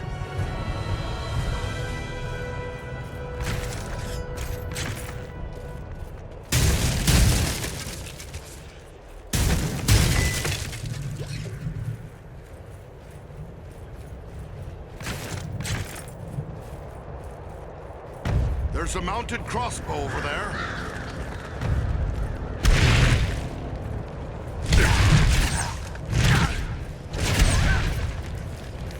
Take refuge here. I will shield us from their arrows and bolts.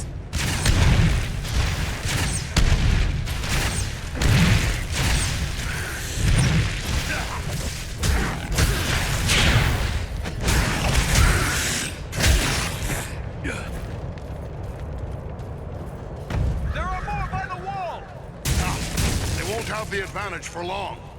Bring down the fire bearers first.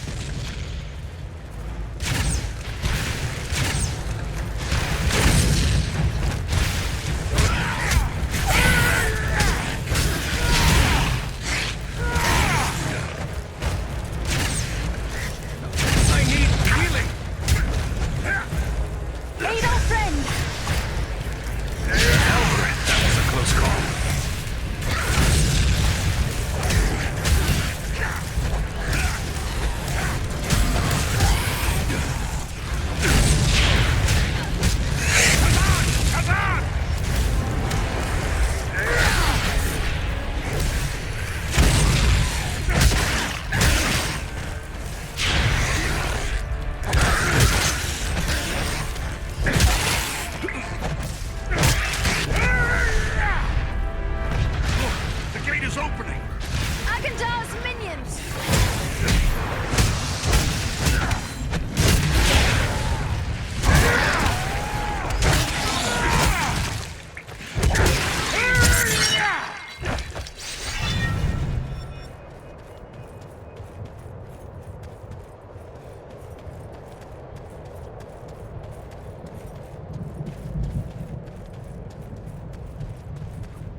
Their archers have the high ground.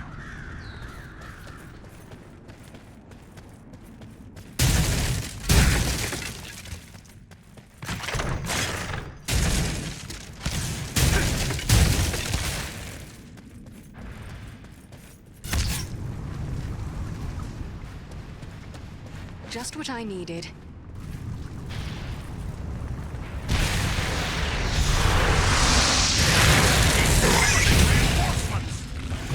Right at us! We strike as one!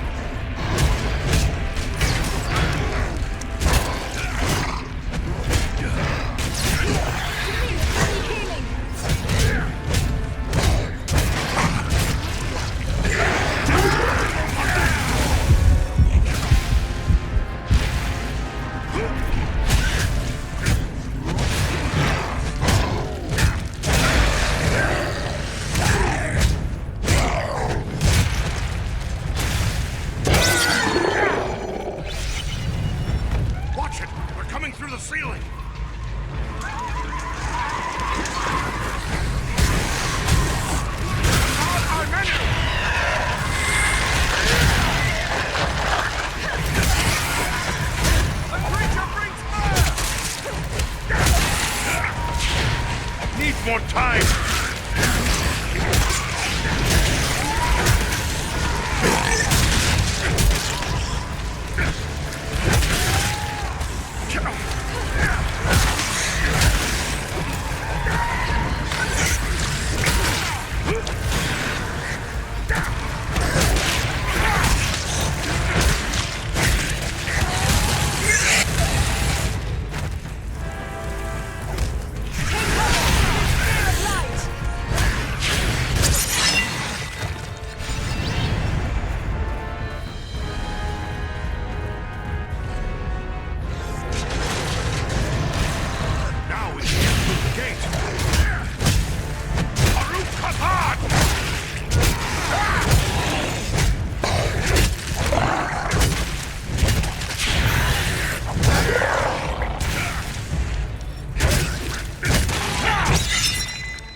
finishes then.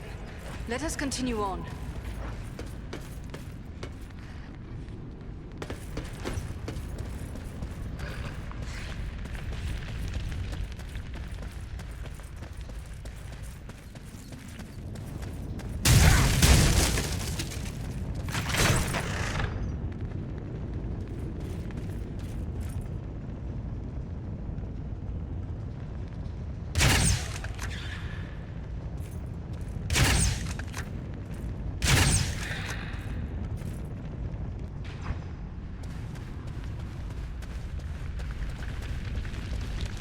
I will take this.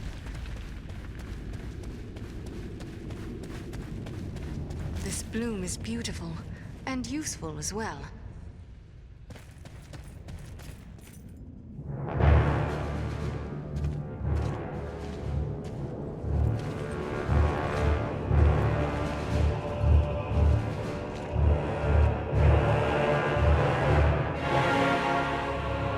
Agandaûr must be within, then that is where we must go.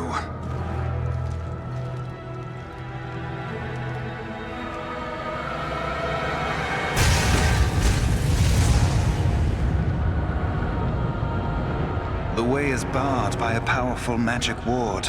Can you break the spell? Perhaps, but it will take time and concentration. You'd best get started. We will guard you while you work.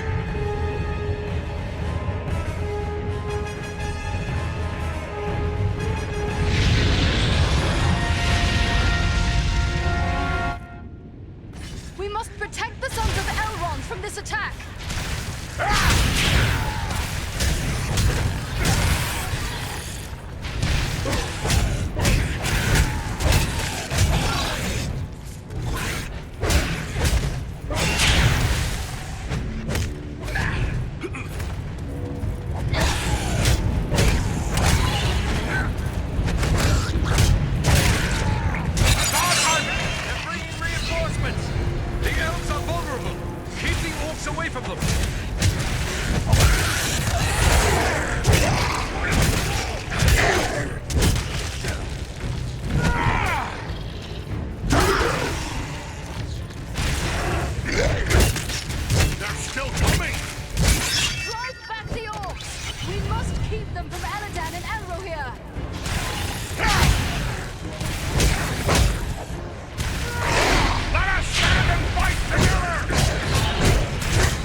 There. The ward has been removed.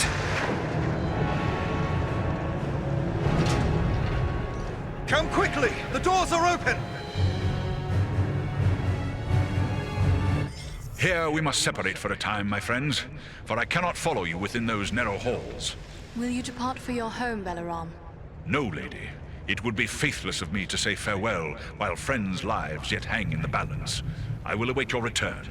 It may be that I can prevent reinforcements from following you into the tower. We'd best hurry. The elves are getting ahead of us. May fortune favor you all.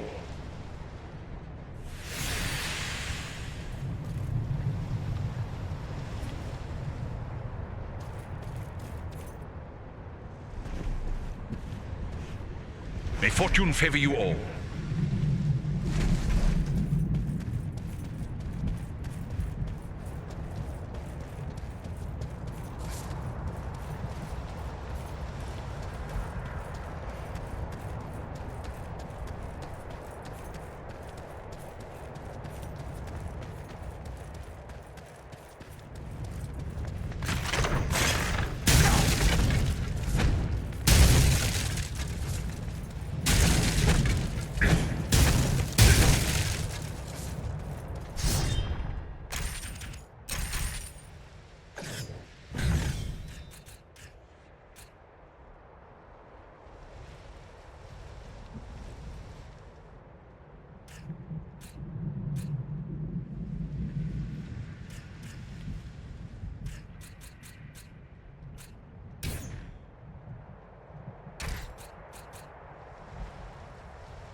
We've reached the Citadel. I'd say we've been a pretty good distraction. Tread carefully. We have no idea what to expect.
Tharzog, what is happening out there? Invaders. How many? Not many, but they freed the eagle. Fools! Now our presence here will be revealed. Is this the best your rabble can do? They must be great warriors. Bloody-handed elves, or some of those filthy tarts. I don't care. Find them and kill them. Call out your guards. Don't let them escape. Call my guard and be quick about it!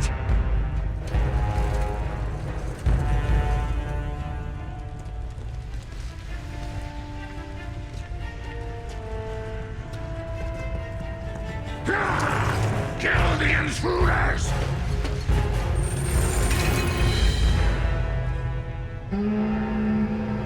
Hold on, we'll help you! No, we must not allow Agandaûr time to escape. Go on, we'll deal with his guards. The big one is Tharzog, a chieftain of the Orcs of Mount Gundabad. Chieftain, huh? Good. I'm tired of dealing with lackeys.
You should have fled Middle-earth with the rest of your cowardly kin, while you still had the chance. We flee from nothing, least of all you, lackey of Sauron. Fools! I am the right hand of Sauron. I will see your precious Rivendell burning, and your mongrel father hauled before me in chains. You will do nothing. Your plots end here. My work is only just beginning. Do you think you two alone can hope to stop me? They are not alone. Don't look for your guards. They won't be coming. Fornost means nothing. You haven't won anything here.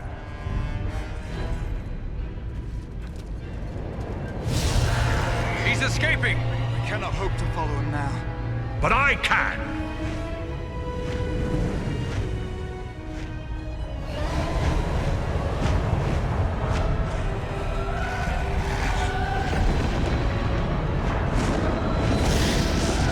Sorcery of Sauron!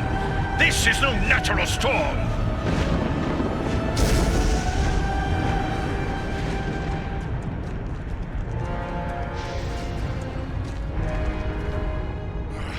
can no longer see him!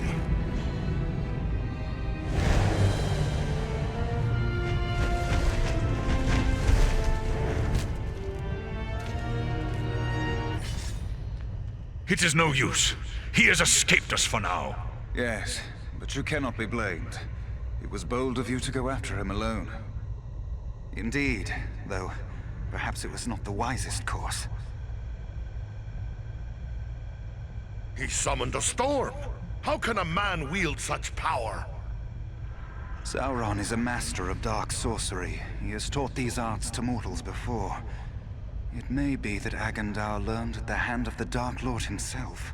It is not Agandaûr alone. We battled orcs in the ruins below that cast spells against us. I have fought many orcs in my time, but never any that use sorcery. Until now. This could mean Agandaûr has passed his knowledge on to others. Even to the orcs. That would be a great evil, even for one such as he. What was that beast he made his escape on? I cannot say. I have never seen nor heard of its like before today. Nor have I. Perhaps the Dark Lord has bred these creatures as a challenge to my folk. I can only wonder how many of these beasts he has placed at Agandaûr's command. We've got to find out where he's heading. Any ideas? It is difficult to say. It might be anywhere. The Ettenmoors, Wilderland, the far north. He may even return to Mordor. That seems unlikely. He made threats against the north. Yes, you are correct. And I fear he has the means to carry out those threats.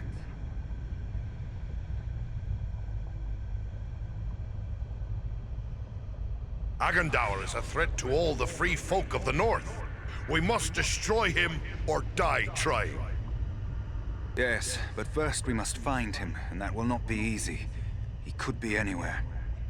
For my part, I would gladly join in the hunt for Agandaûr. Yet, I have my duty to consider. I must return home to inform Lord Gwaihir of all I have learned here. And who is Gwaihir? He is the Lord of the Eagles of the Misty Mountains. I am surprised you do not know the name, for he was a friend to your kinsman, Thorin Oakenshield, and to your own lord, Dane Ironfoot. Oh, aye. The King of the Eagles is indeed a revered friend of my people. As his vassal, I am duty-bound to return to him. He must be informed of everything I have learned here. Aye. Your duty to your people must come first. I'm glad we met, Beleram. I hope we will meet again one day. As do I, Farron of Erebor. You and your comrades saved my life. That is something I will not forget. If I can ever be of service to you, I will. Farewell wherever you fare, Beleram. Till your Eyrie receives you at your journey's end. My thanks! Commend me to Elrond, your father, and farewell. As for us, I believe we also have a duty to inform our allies of all we have learned. Then we three should return to the ranger camp at Sarn Ford. Halbarad will be anxious for any news we can bring. Agreed. For I, at least, am still under Halbarad's command. Should you find Halbarad has no pressing need of your services, I would urge you to make your way to Imladris. We may have need of your strength and resourcefulness before long. I do not know this place, Imladris. Ah, your pardon. You know it better as Rivendell. There are still some goblin skulls down below in need of cracking. Shouldn't we deal with them? Goblins are only a threat when they have a strong leader to drive them on. With their chieftain slain and Agandaûr fled, those few who remain in Fornost will soon fall to squabbling among themselves. And we may find more important tasks awaiting us elsewhere. Then we best head back to Sarn Ford. Farewell for now.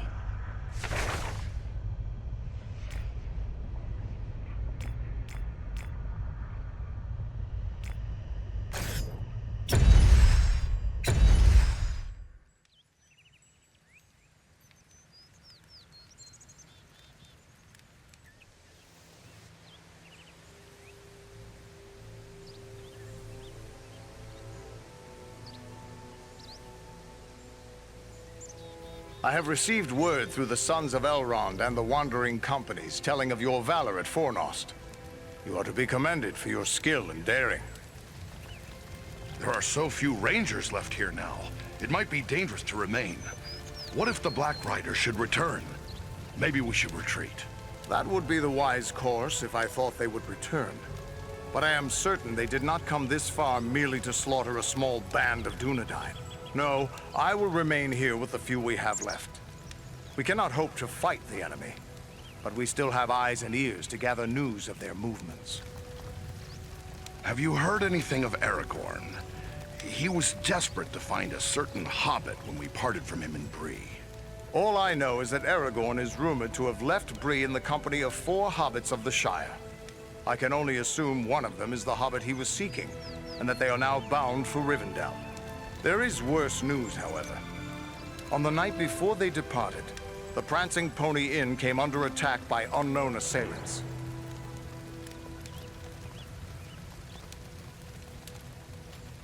We return to offer you what help we may.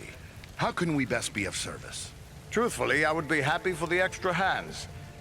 But it is clear to me that you 3 have a greater destiny.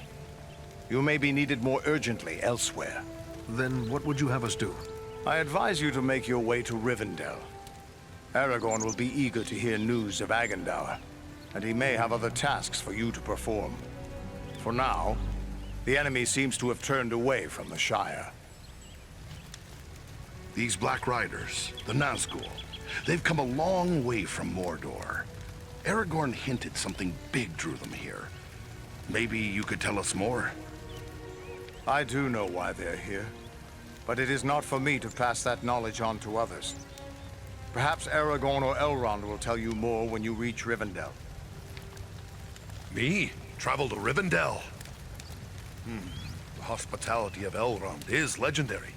And it's not like I have a better suggestion. Why not? But it's a long road between here and there. We best get started. Perhaps there is something you can do for me on your way. You have but to name it. I sent 2 of my rangers, Kalarin and Lúin, on patrol along the Brandywine River. They should have returned long before now. I am growing concerned for them. They are both seasoned rangers who have served many years in this region. We can be certain they have not simply lost their way. From which direction would they be returning? They were to follow the Brandywine north as far as the Great East Road, and from there to make their way back by passing through the Barrow Downs. The Downs are just north of our position here. Then we'll make our way north by way of the Barrow Downs. Perhaps we will discover some trace of them as we travel. You have my thanks. Eredan has great skill as a tracker. If Lúin and Kalarin made it as far as the Downs, he will likely pick up their trail. Farewell and safe travels to you all.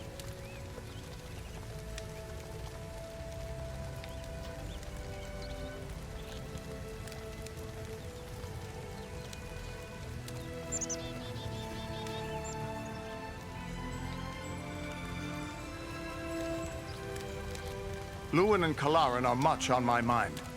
I would be glad if you would search for signs of them as you make your way north. We had yet to make a count of the dead the night you sent us to Aragorn, but I had hoped there would be more survivors. Some few are away patrolling the borders of the Shire, for even now we must attend to our duty. But sadly, many of those who were wounded in the attack died within days from some evil ailment. Even those whose wounds seemed minor. Perhaps Solana could tell you more. I have heard many tales of the Barrow Downs. What do you know of them? A stretch of hills covered with standing stones and ancient tombs. Many of the ancestors of the Dúnedain are buried there. The place has an evil name, but I have traveled there in the past without incident. Things may be different now. Be on your guard. We are on our way. Farewell, Halbrand.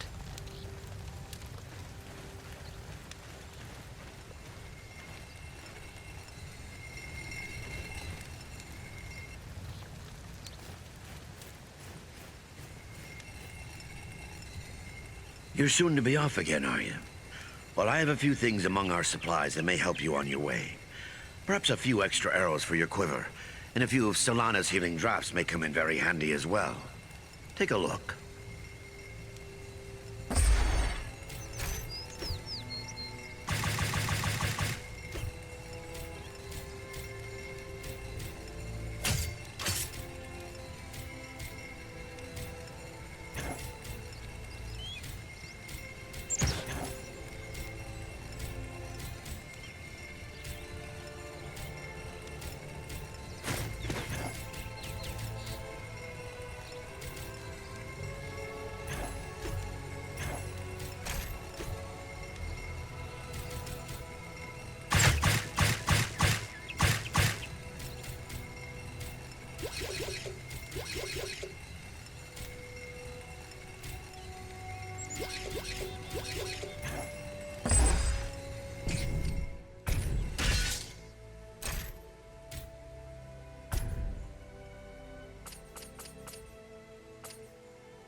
Are you in need of supplies? It was a grim day when those Black Riders attacked. What do you make of it all? Ah, well, I've seen many things in my day. Evil in many forms. But I've never seen anything like we faced that day. So many lost. It's hard for an old man to see so many younger men slain. I wish I could... Well, there's nothing to be gained from wishing. But there is something to be gained from action. We must have our revenge. Revenge? That's all well and good. But those men will still be dead, won't they? Better that we do whatever we can to save others from their fate. Aye, you've a good head on your shoulders, but it's not the dwarven way to let a wrong go unavenged. Those men died trying to protect those who can't protect themselves. No one can ask for a better ending. But you still live, and there is a long and dangerous journey ahead of you. You must be prepared. Take a look at the stores I have on hand.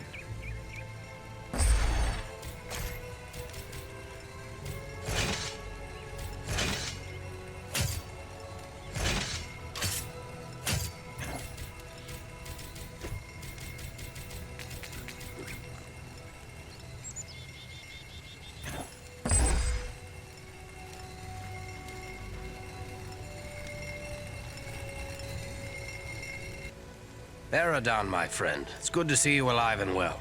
I'll admit I wasn't certain we'd meet again, but then everything seemed grim after the Black Riders broke through our guard. It was days before I could shake off the feelings of despair.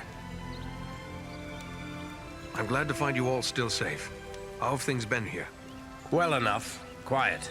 We've seen no sign of the enemy since the attack. It's as if they have lost interest in us. Or perhaps we're beneath their notice now. But from the look of your gear, you've seen a thing or two since last we met. Are you in need of repairs? I found these materials amid old kingdom ruins. I believe they might be used to make a fine weapon. These are relics of our ancestors. Made in a time before the lore of Númenor dimmed. If I had the use of a good smithy, maybe I could make something of worth from these. But not here in the field. If you're bound for Rivendell, you'll find skilled smiths among Elrond's folk. Try taking these to one of them.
Are you hurt?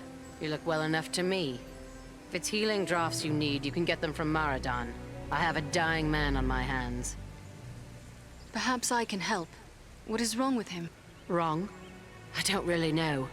His wound is minor, yet his life is slipping away. I fear he is suffering from the Black Breath. What can you tell me of this Black Breath? It is some power wielded by the Black Riders, the 9 Nazgûl.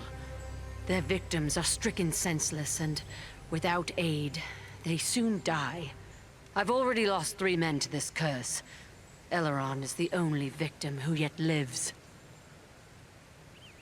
Then let us provide that aid. What can we do? I hardly know. Drawing an arrow, stitching a wound. These things I have done countless times. The Black Breath is something I know only from the old rhymes my teacher taught me. There is often wisdom in old rhymes. Can you recall the words? It was years ago. Let me think. I believe it ran something like this.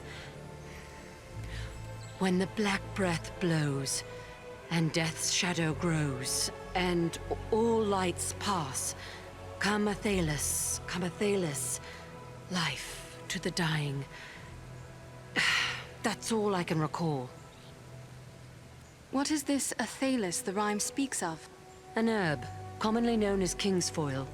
It has little medicinal use, though some find it comforting for headaches and other small complaints. Perhaps there is more virtue in Athalis than you know. Have you any of this herb? No, I have none. You'll have to forgive me for neglecting to lay up a supply. But you see, no one bothered to tell me that the 9 ring wraiths would rise up from ancient legends to trouble us here. If I had a Thalis, don't you think I would have used it by now? Does Athalis grow in these regions? I would be willing to go in search of it. Perhaps you could find some at that. The plant is not native to Middle-earth.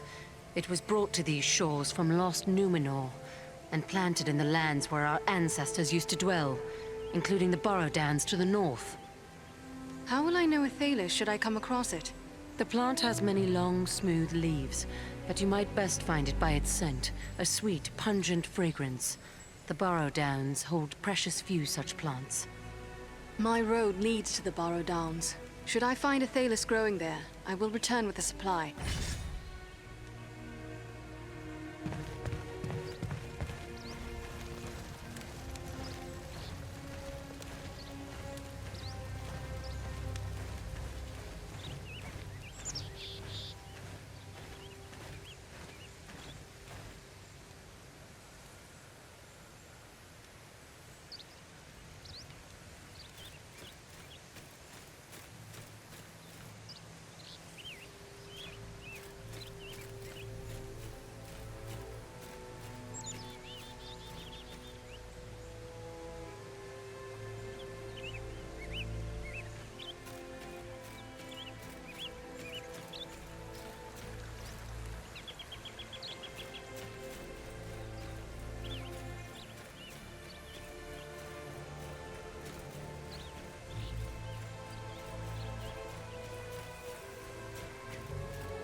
I'm told the Barrow Downs are filled with ancient tombs. What do you know of them? These tombs were made by the fathers of men in the depths of time. They were sacred to the men of Arnor, and they too buried their dead here. until their kingdom fell to the Witch King. These hills have an evil reputation in the folklore of the Shire and Bree, but rangers travel here often without incident. Still, I feel a sense of unease. We must stay alert.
Excellent.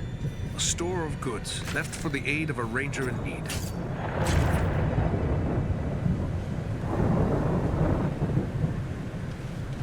I have a good use for this.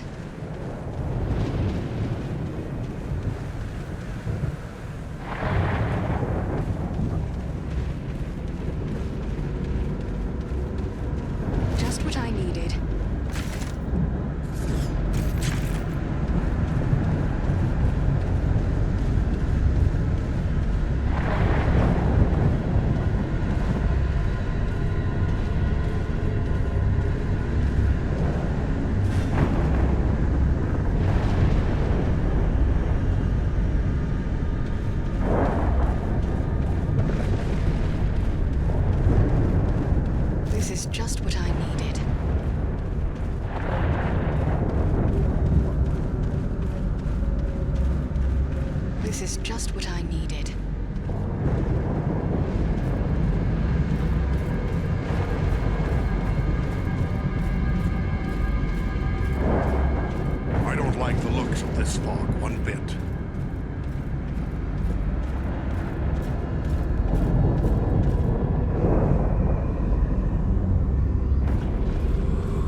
ranger has left a hidden cache here.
As long as there is a chance they still live, I won't give up the search.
horse riding on these stones, but it's very worn. Can your elven eyes make it out, Lore Master? Faintly. It appears to be a list of names, many of them scratched in haste. They are identified as soldiers of Cardolan. The men of Cardolan were among the last of my ancestors to hold out against the evil of the Witch King. The histories tell us that they used the Barrow Downs as their last refuge in a hopeless fight. Then this must be where they laid their fallen comrades to rest. It would be fitting if we were to drive the Wights from this tomb.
This wall is weak.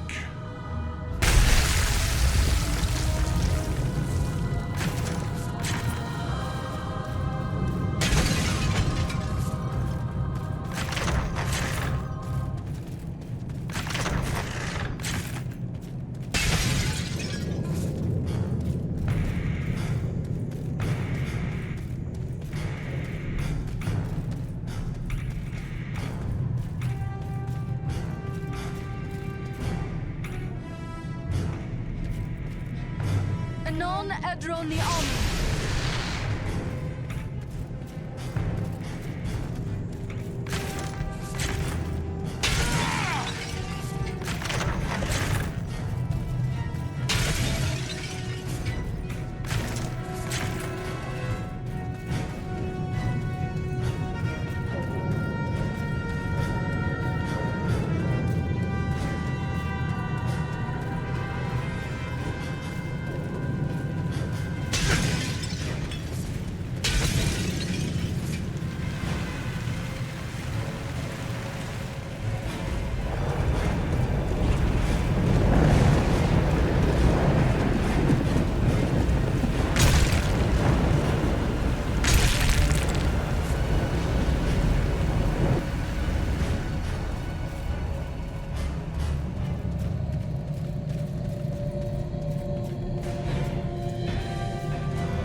shield.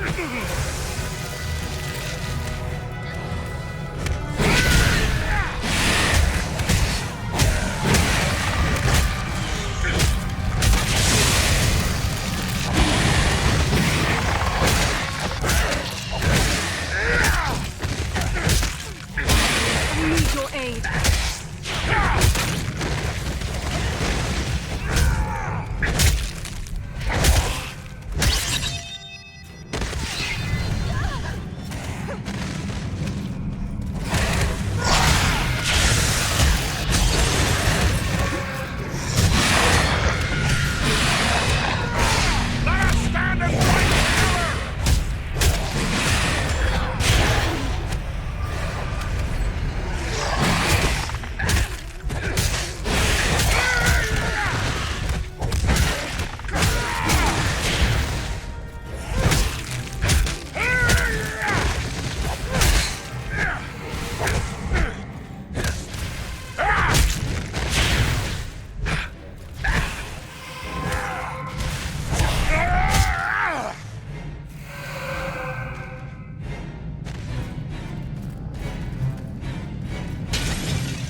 spirit is that?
continue our journey.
On your feet, laddie. We need your help.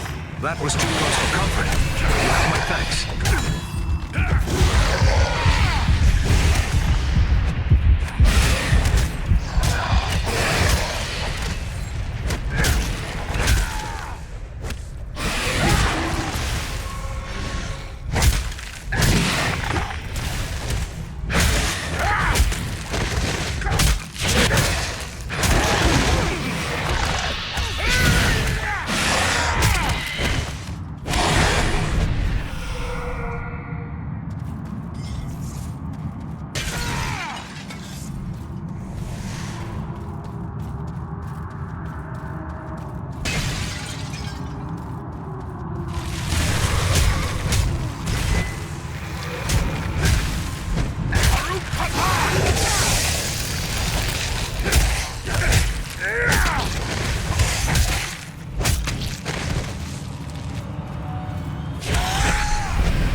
are fissures in the rock here.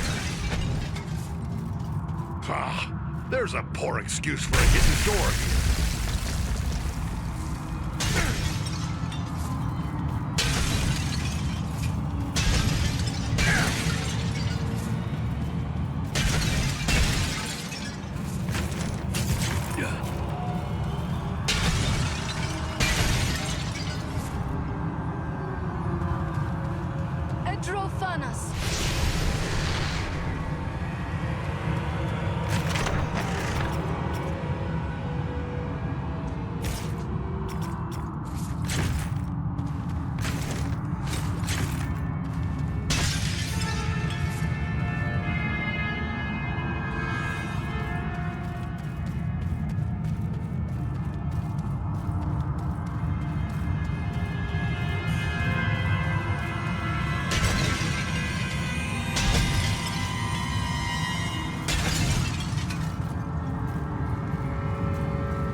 Brother Ranger has left us some supplies.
Let me see what you have found.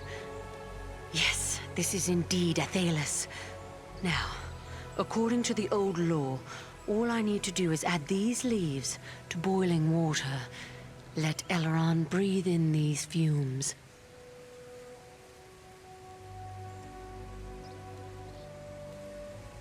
Selana. And our elven friend as well. How can this be? I thought you were all slain.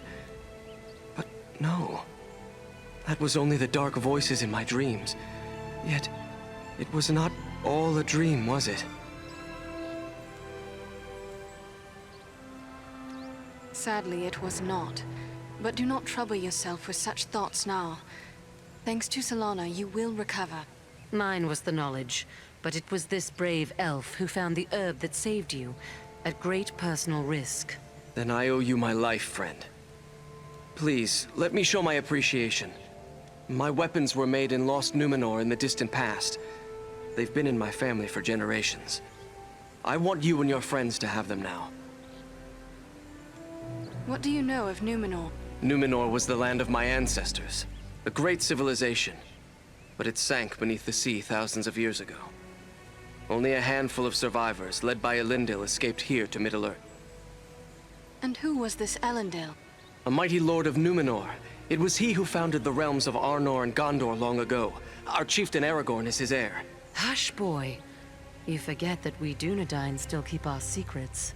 Yes, I'm sorry, I grew careless. Forget I spoke.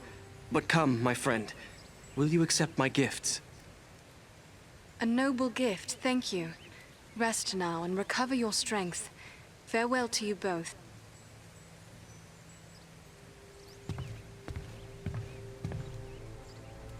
You must forgive the harsh words I spoke to you before. It is hard for a healer to be so helpless. You have done a great thing in saving the lad's life. That is one, at least, that the darkness will not claim. Thank you. It took both of us to save his life. Thank you, and farewell. So tired. Must rest.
Are you in need of supplies?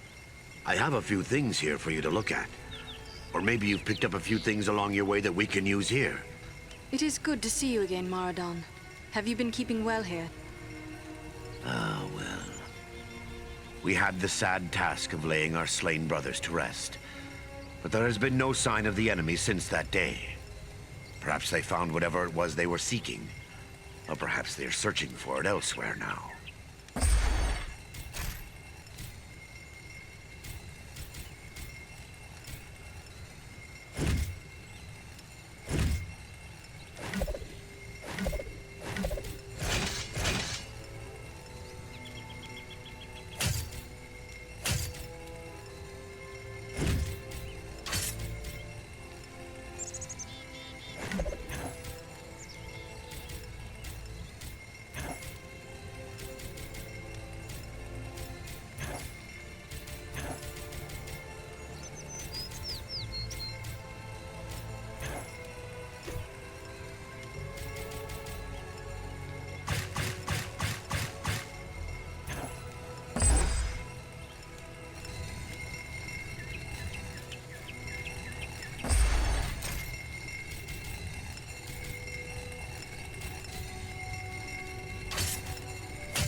Thank you for finding the means to save Elrond's life.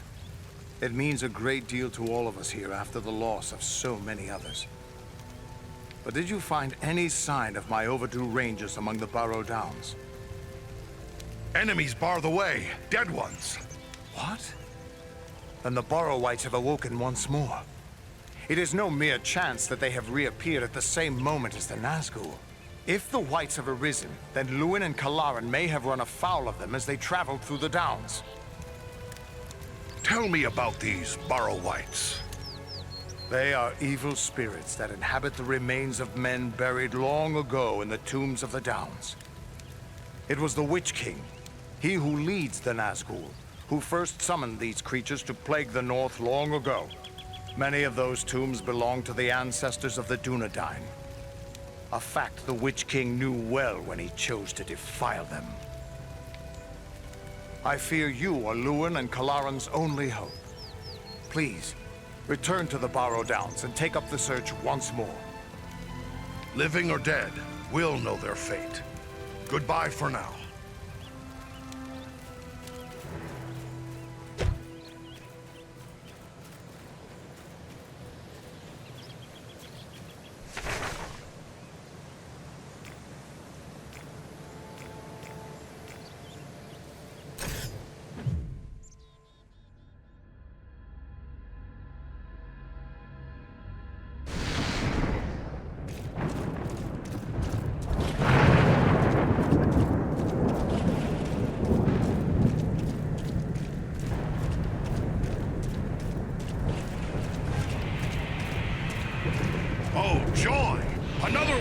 Creatures. Beware of the stones!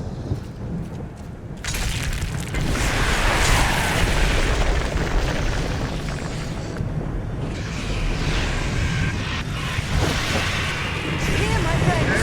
Gather to this healing light!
Bodies were dragged to the entrance of that mountain. Were they living or dead? That I cannot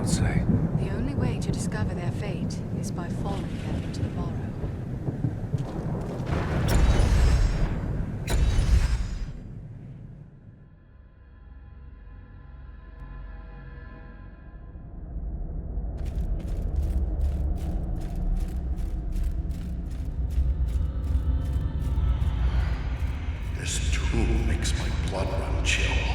This is no place for living men. Let's find my friends.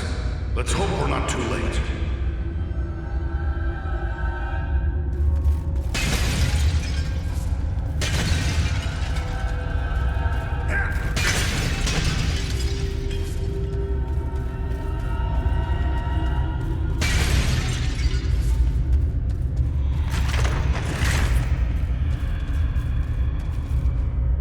Signs are clear.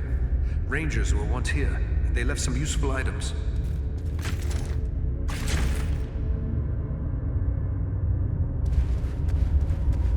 This bloom is beautiful, and useful as well.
a good use for this.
Think he's alive?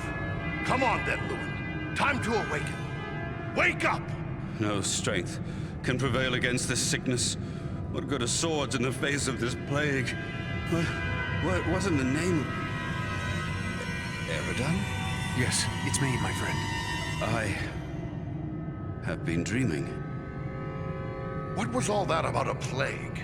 I don't know. It was as if I was someone else. I remember a plague and despair. The Great Plague. Nearly 300 years ago, it devastated the Dunedain of this region. You were sharing the dreams of those for whom this tomb was made. Well, let those dreams remain with the dead. I want no more of them. How did you end up in this darksome hole? I recall we were making good speed through the Downs, eager to return to our friends. But a fog began to rise and it became hard to find our way. We began to hear voices calling to us, as if from far off, or else underground. And then, the dead were all around us. We fought them, but then I felt the presence of something else, something stronger, more evil. I saw a shadowy figure seize hold of Kalaran and he fell senseless. Then it came for me. That is all I remember. But if I was brought living into this tomb, then the same would be true for Kalaran. We need to find him. That's what we intend to do. Are you strong enough to join us? Yes, I think I can keep up with you. Let us press on at once.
It's Kalaran!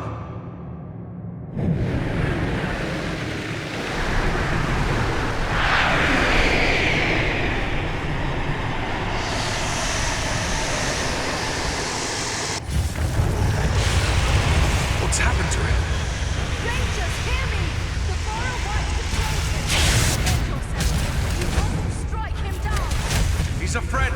I cannot. The man you knew is dead. This is but a cruel trick. Defend yourself!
sorry about what happened to your comrade, Glóin. Are you going to be all right?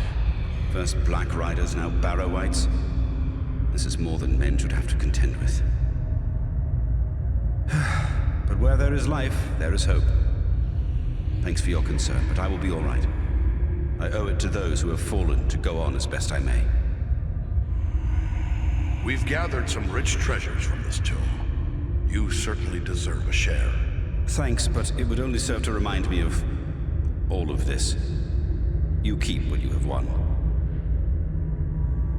The Barrow-wights have been driven out, and the way back to the surface is clear. You should be able to make it on your own now. Good luck and goodbye, Glóin.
Ah, Master Elrond.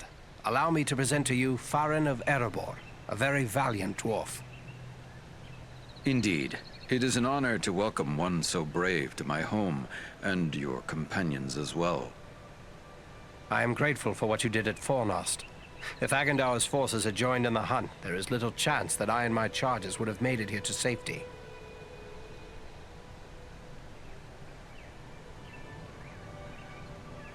My thanks. Are you the lord of these halls? Yes, I am Elrond Half-Elven, Lord of the Refuge of Imladris, or as you know it, Rivendell. Half-Elven? Are there men in your heritage, then? Both my sire, Eärendil, and my mother, Elwing, had fathers who were of the Edain, the most noble of the men of old. They and their descendants are called the Parenthil, which means the Half-Elven. Are you then of mortal kind, like other men?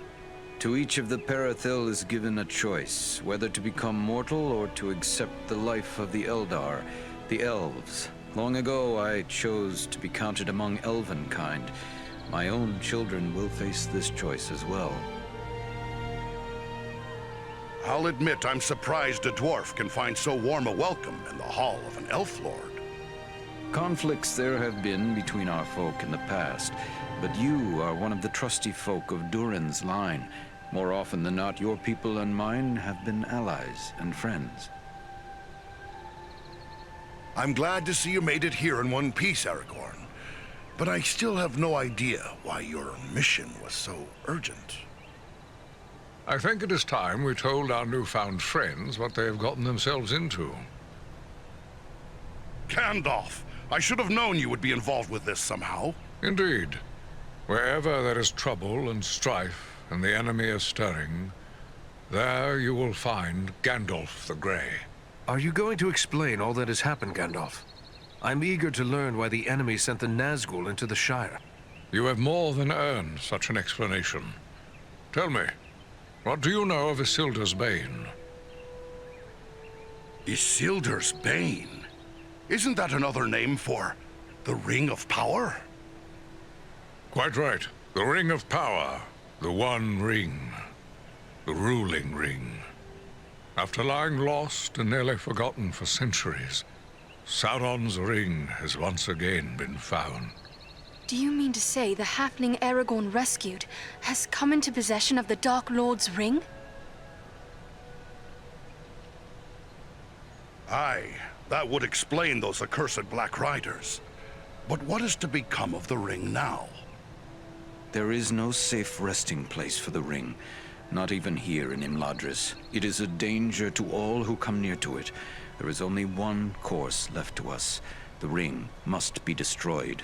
To do so, the ring will need to be cast into the same fires from which it was forged. Those of Mount Gundabad, in the land of Mordor. The hobbit, Frodo Baggins, has agreed to take it there. Surely you don't intend to send him there alone? No, certainly not. A fellowship will be formed. A fellowship of 9. 9 walkers set against Sauron's 9 Black Riders. Among this fellowship will be representatives of all the free peoples of the world. Elves, dwarves, and men. Aragorn and I will both be going. We've proven we can handle a fight. Let us join this fellowship of yours. The hope of the Company of the Ring lies in speed and secrecy, not in strength of arms. Their number must be few. Even were we to send 1,000 such warriors on this journey, it would do little more than arouse the wrath of the Dark Lord. We are at your command. What is it you would have us do? The Nazgûl and Agandaûr are dire threats. We must learn all we can of their movements before the Fellowship is to depart. Scouts will be sent out in every direction to scour the lands around Rivendell. Your aid in this would be of great service to our cause. Very well. Where should we start? Agandaûr is our chief concern. Although the Nazgûl are powerful foes, their mission here in the north is abundantly clear.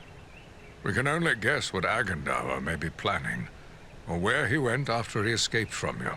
I suspect he may be planning to move against us here, Sauron's hatred of the elves is very great, and he does not forget the hand we played in his defeat during the War of the Last Alliance. If it is strength he wants, he may well find it among the Ettenmoors. You know that region better than I. What can you tell me of the Ettenmoors? The Ettenmoors are a spur of the Misty Mountains, lying almost directly north of Rivendell. It is a wild region of very rugged terrain, home to many trolls and giants. I myself was in the Ettenmoors but days ago. I saw no sign of Agandaûr's presence, but neither did I encounter trolls. That fact alone is troubling. It could be that they are gathering in force, somewhere among the moors. If that's so, we don't want them taking us by surprise. We'll make our way to the Ettenmoors and see what we can find out. From what I have heard of you, from Aragorn and Elrond's sons, I expected no less. Still, you have had a long road and hard fighting to get this far. Take what time you need to rest and recover before you set out. The Ettenmoors are a dangerous place for the unprepared. The hospitality of my house is yours, for as long as you wish.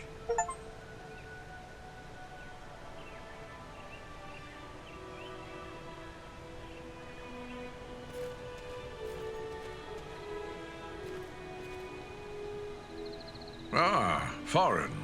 It is good of you to seek me out. You're a stout dwarf, like all of Durin's folk, and your courageous deeds have shown your worth. What's Agandaûr after? There are no mighty kingdoms to be found on this side of the Misty Mountains. What's Sauron afraid of here? Sauron seeks dominion over all of Middle-earth. His desire is to order all things as he sees fit. Even were these lands empty from here to the sea, still he would seek to control them. There is power in Rivendell that could stand against him when all others fall, for a time. And this is something Sauron cannot allow. I came all the way from the Lonely Mountain to help guard the Shire. Should I abandon what I set out to do? You fulfilled your oath and protected the Shire when you were needed there, my good dwarf. Now you're needed more urgently elsewhere. With the flight of the ring in this direction, the enemy is looking this way and has forgotten the Shire for now. For now. But eventually his eye will turn once again toward the Shire, as humble as it is. Hobbits as miserable slaves would please him far more than hobbits happy and free. And there is such a thing as malice and revenge. Sauron will leave the final devastation of the Shire to his servant Agandaûr. And that is yet another reason why you must find him and put an end to his designs. In opposing Agandaûr, you are defending the Shire. We had one of the great eagles lend us a hand, claw, at Fornost. Right handy he was too. I was thinking he might help us get rid of the ring. I don't fault you for thinking along those lines. Why not beg a ride from an eagle, fly far out to the west, and drop the ring into the deepest part of the sea? Such ideas were debated at Elrond's council. But there are many things in the deep waters, and seas and lands may change. We cannot think of our time alone. We must destroy this thing forever. This orc lover, Agandaûr, do you know anything about him? Well, I know nothing of Agandaûr himself. I have seen his kind at other times in distant lands. He is likely a black Númenórean, and a master of dark sorceries. Well, that doesn't sound good. Just what we need, a sorcerer with a 5,000-year-old grudge against all free folk. Who can say what promises Sauron has made to him? Perhaps even a ring of his own. At the very least, Agandaûr expects to rule all of the north. He would be a cruel tyrant. The elves he will seek to utterly destroy. Hobbits, men, dwarves, any that survive, will be enslaved. And he will raise an iron kingdom in the north, in mockery of the ancient glory of Arnor. This is his dark dream. It must never come to pass. When we first spoke, you said you recently passed through the Ettenmoors. Can you tell me anything more of them? It is a rough and empty land, home to many trolls. I passed through with great haste, for I needed to reach Rivendell as quickly as I could. You said there was no sign of trolls. I saw neither trolls nor fresh signs of them, and that disturbs me more than encountering one. I doubt they've all packed up and left. Mindless brute creatures they may be, yet they can be used and driven to even greater wickedness by a strong enough hand. Agandaûr could well be forming them into an army. Do you think he's mustering the trolls for an attack? That is my fear. I would gladly be proven wrong, but my heart misgives me that somewhere in the Ettenmoors you will find them gathering and being prepared for war. We must know. Such a force could be sent against Rivendell, perhaps in hopes of capturing the ring. I'll get my friends and we'll head for the moors. If there's something to find, we'll find it.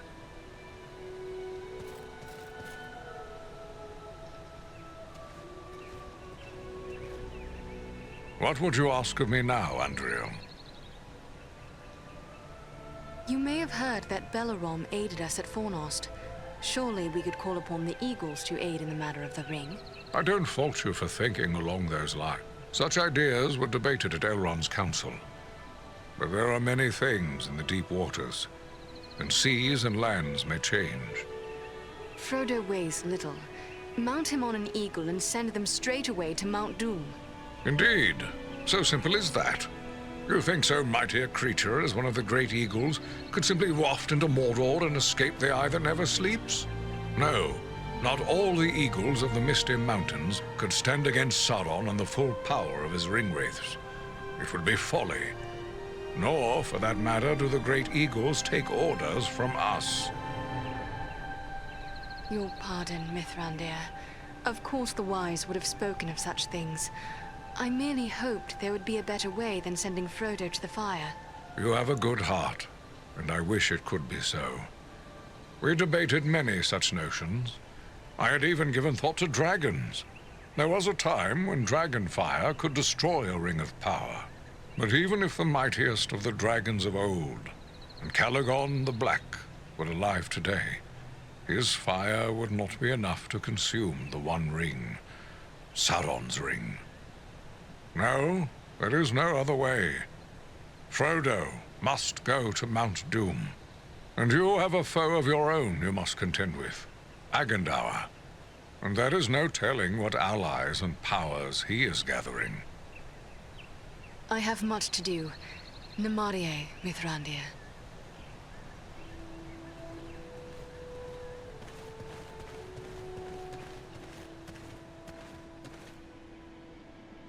Andriel, I'm glad you are here. I hoped I would have the opportunity to speak with you privately before you left for the Ettenmoors. I wish to tell you how proud I am of what you accomplished at Fornost. You have brought great honor to our household. Indeed, all of Imladris is singing your praises. But I do not believe you have come merely to hear my thanks. Do you have questions for me? I discovered this scroll at Fornost. It is tainted with evil, yet I thought it best you should see it. A wise decision. This is writ in the black speech of Mordor, a language I will not utter here. It is intended to instruct the reader in the use of dark sorceries. As repellent as these powers may be, could we not gain some advantage by making use of them ourselves? Consider carefully what you are saying, Andriel.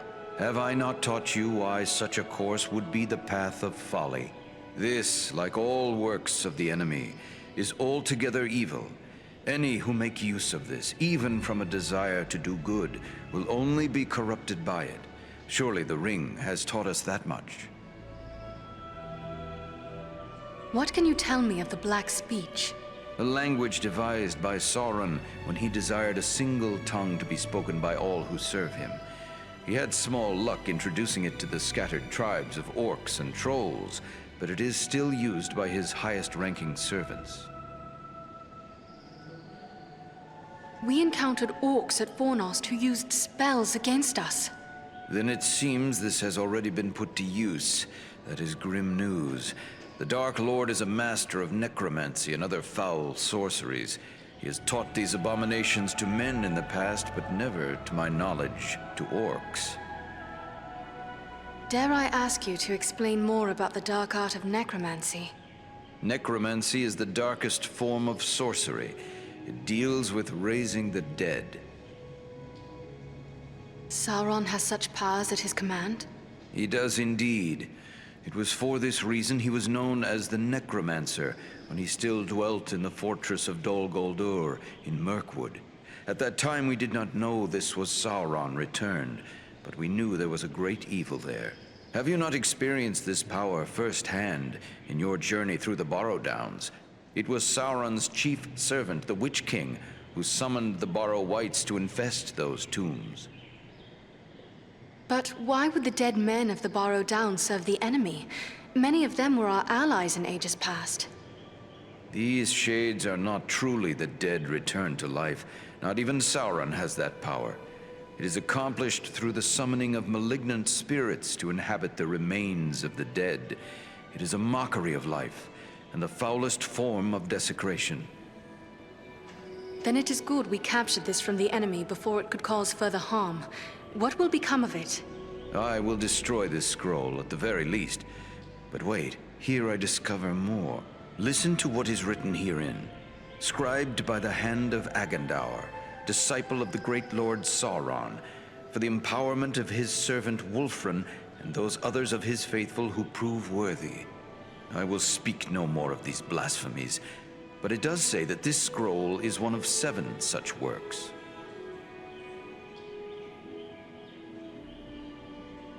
Seven at one time, perhaps, but Agandaûr may well have created many more such scrolls since this writing. Perhaps, but creating something of this nature is not a matter of simple scribing. Considerable preparation and effort is involved. We have reason to hope there are no more than 7. So 6 more remain. Perhaps we might capture them as well. That would be a great service to our cause. Should you recover them all, bring them to me, and I will ensure they are destroyed. Would it not be better to destroy any I find immediately? You will find that works of this sort are not so easily destroyed. There are strong wards placed upon them that protect them from mundane harm. But I have the necessary skill to remove these wards. Should you gather the remaining scrolls, bring them to me, and I will see them destroyed. I will be certain to do so. In the meantime, please accept this in appreciation for bringing this matter to my attention. Perhaps it will be of service to you in your travels. There is something else.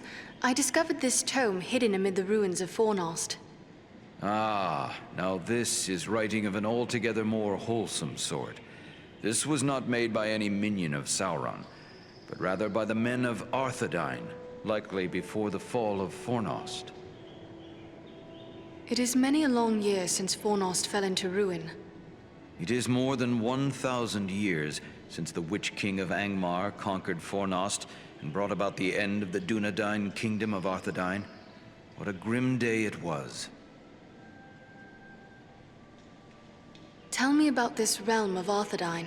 Arthedain was the last fragment of the great northern kingdom of Arnor. The heirs of Isildur ruled as kings of Arthedain until it too was destroyed by the enemy. Arthedain fell, but the line of kings was not extinguished.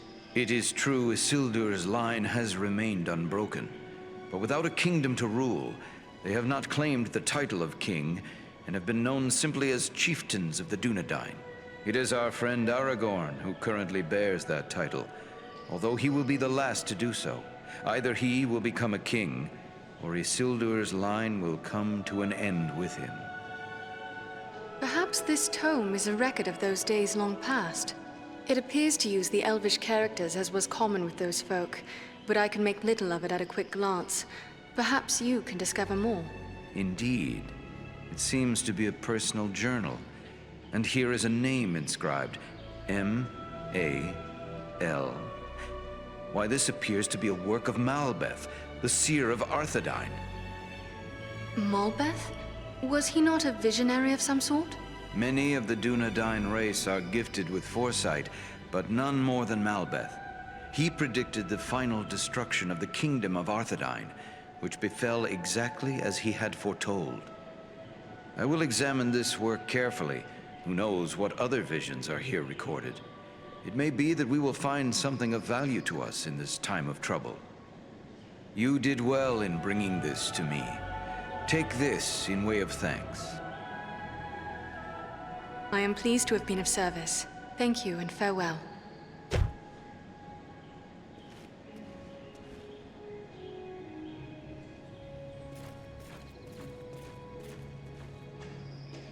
Greetings, my friend. What can I help you with? Is there anything more you can tell me about this mission to the Ettenmoors? Only that the Ettenmoors are a dangerous place at the best of times, and the danger will be that much greater if the orcs and trolls are being organized by an outside force. You and your friends will need to have your wits about you. Who could raise such a muster? Agandaûr would be my first guess, but it could also be a strong orc chieftain, or perhaps an unusually cunning troll. At worst, one or more of the Nazgûl may have made their way there, if any of their mounts survived the flood we unleashed upon them. Whatever may be happening there, you will know of it. Farewell, Master Elrond.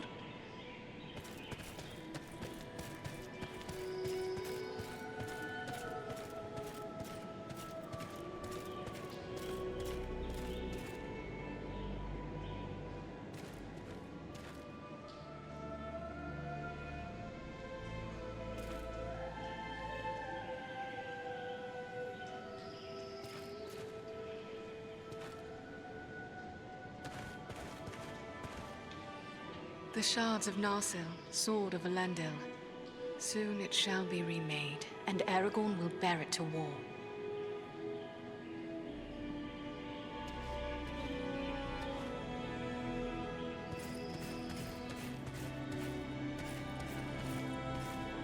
Eredon, I am glad of this chance to speak with you. I wish to tell you how proud I am of all you have accomplished. Halbarad has taught you well, and your acts of courage honor the memory of our brothers who fell at Sarn Ford. Knowing I have the loyalty of such men strengthens my resolve.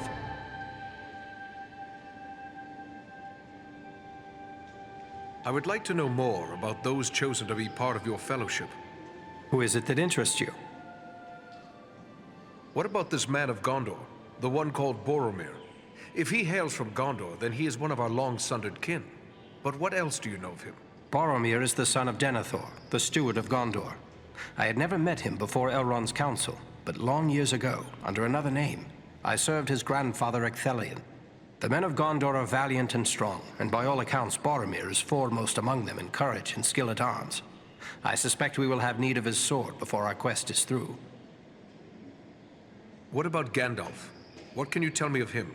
To know all there is to know of Gandalf would require a lifetime study. There is much about him that remains a mystery, even to me. Yet he is a relentless foe of Sauron, and without his vigilance, the ring would already be in the hands of the enemy. His wisdom and leadership will be of great value to the Fellowship. I feel I should accompany you on your quest. Let me go south with you. The Ring-bearer's companions have already been chosen, and I will not gainsay the wisdom of Elrond and Gandalf in this matter. I know it is hard for you to remain behind, but until now you have always dedicated yourself to protecting the people of the North. I would ask you to continue to do so, for the servants of the enemy are found in many places, not in Mordor alone. There are times I wonder why we do it. We have little enough thanks from those we protect. Need I answer that? You do it because you know it is right. The North would have known little peace but for us. What roads would any dare travel? What safety would there be in these lands if we had abandoned our self-appointed duty? And two, you do it because of your faith in my line, and in me. You and the others believe that I am the rightful king of the lost realm of Arnor, and it is the duty of a king to protect his subjects. I know it is in your heart, Eredon. You are one of the king's men, even if the king has no throne. Never believe that I am not grateful for such devotion. I will do all I can to justify your faith. You go now to claim your rightful place as the King of Gondor. Above all, I go to help Frodo fulfill his quest. For unless the ring is destroyed, Gondor will soon fall, king or no king. Good luck to you.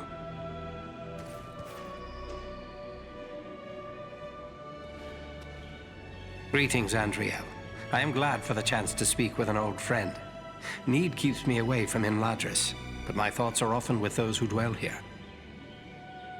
It does not seem so very long ago that you dwelt here with us, but you have done and seen much since that time. You have grown, Estelle. Indeed. I am no longer the shoeless boy you once taught to make flutes from river reeds. So you remember that day? Of course. I remember being amazed by your wisdom and skill, and thinking such knowledge must be why they named you a lore master. There are great joys to be had from our friendship with the Dunedain, but there are sorrows as well. Yes. Much like a man with a beloved dog is grieved by the knowledge that he will outlive his companion. You should not make sport of me. It is not like that at all. For when I look at you, I also see your father Arathorn, and your grandfather Eredor, and all those who came before you whom I've known. I envy you in that, for I never knew my father. Truthfully, I often feel like the lesser son of great sires. This is not true. Elrond himself has said that he sees more of your revered ancestor Elendil in you than in any of those he has known over the ages that lie between you. There is a high doom upon you, Aragorn, son of Arathorn. I perceive that you will do great things. We will soon know if you perceive correctly, Andriel. For the One Ring has been found, and I must go to war. A war from which I shall return a king, or not at all. Greetings, Andriel. I am glad for the chance to speak with an old friend. Need keeps me away from Imladris, but my thoughts are often with those who dwell here. I gather you had never heard of Agandaûr until these recent events. I had never heard nor dealt with Agandaûr specifically, but I know his kind. Years ago I served in disguise in the armies of Gondor, where I contended with the corsairs of Umbar, who were often led by those akin to Agandaûr. These black Númenóreans are a corrupt and wicked race. They worship Sauron as a god and seek the utter destruction of all who oppose him. I would like to know more about those chosen to be part of your fellowship. Who is it that interests you? One elf at least goes with you on your quest. Tell me about Legolas. It is fitting that we have a representative of the Eldar along with us. Your people have been foes of Sauron since before my ancestors returned to the shores of Middle-earth. The Elves of Mirkwood are constantly called upon to protect their realm from the many enemies that infest that wood. They are skilled warriors and unmatched archers. Until we meet again.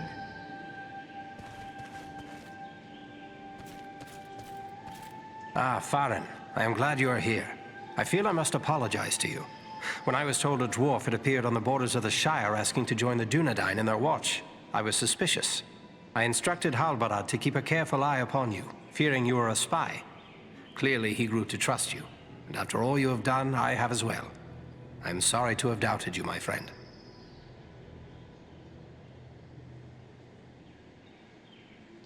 Oh, there's no need to apologize.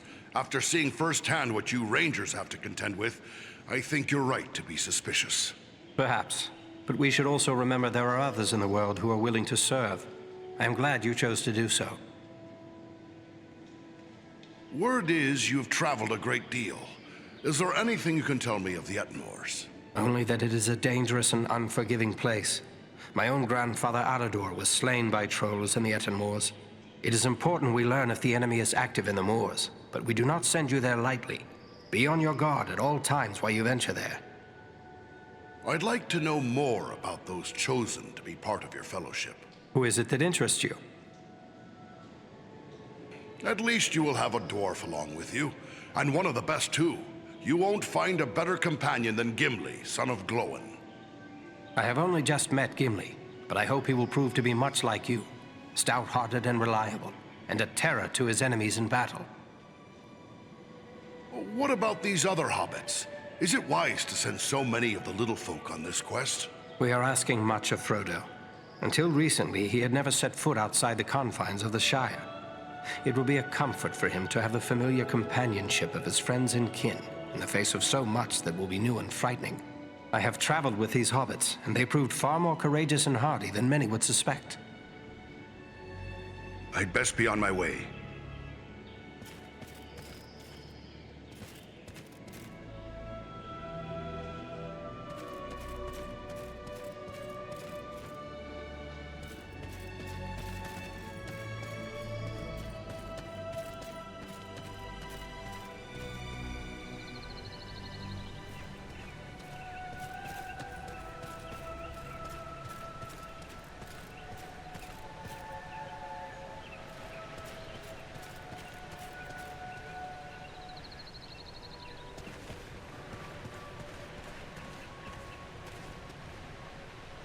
Andriel, I thought I might see you ere long. Imladris is filled with tales of your exploits. I believe Lindir has even begun a song about them. But while battles can build a heroic reputation, they also break down equipment. You have need of my services. What task is before you now, Angmir? My fellow smiths and I are preparing for a great work. Soon we will be called upon to reforge the legendary sword Narsil. In the meantime, I've been sharpening my skills by practicing the art of imbuing gemstones. By imbuing, you mean the process of binding powers and virtues to an object? Yes, clearly you have a good understanding of this art. As you know, gemstones are very strong vessels for this process. Sadly, appropriate gemstones have become difficult to find. The growing trouble throughout the land keeps travelers away, and our own people are staying closer to home. What can you tell me of this sword, Narsil? Narsil was the sword of Elendil, a mighty lord of the Dunedain who defied the Dark Lord in the War of the Lost Alliance. He bore the sword in battle against Sauron, but he was slain and the sword was broken. Since that time, the shards of the sword have been an heirloom of the House of Elendil. It was to remain broken until the day when an heir of Elendil would go to war to reclaim the crown and title of king. That day will come soon, and the sword must be made whole once again. I have discovered some interesting relics of the Dunedain, Angmir. Perhaps you can help me with them. Ah, these are work of Westernese, the lost land of Númenor. The men who forged these items were skilled indeed. You have the makings of a unique weapon here.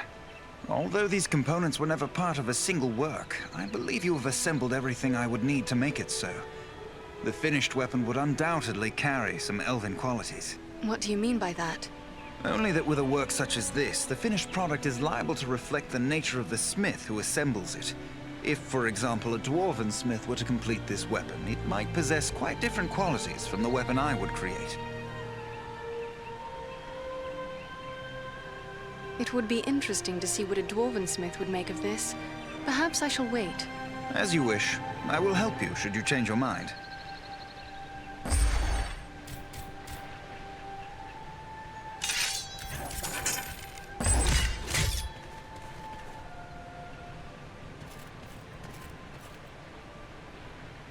Even in strange surroundings, you can trust a dwarf to find his way to a forge. You are welcome in my smithy, Farin of Erebor. How is it that an elf of Rivendell knows my name? News travels swiftly in this household. I suspect everyone in Imladris has heard of your exploits by now. But such adventures are often hard on one's weapons and armor. Perhaps you have need of my services? Seems like you're preparing for something. Can you tell me what you have planned? My fellow smiths and I are preparing for a great work. Soon we will be called upon to reforge the legendary sword Narsil.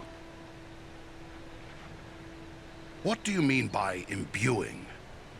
Simply that certain objects have inherent virtues, and a skilled artisan can, through his craft, increase those virtues.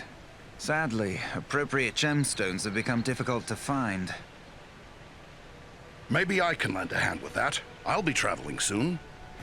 I would be pleased to have your help. I will provide you with a list of the types of gemstones that are of the greatest value to me. If you collect the stones, I am certain I could create something that you would find useful.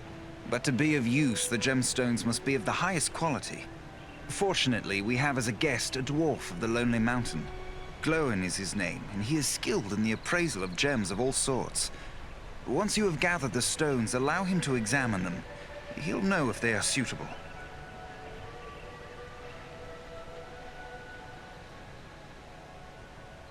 I should be going.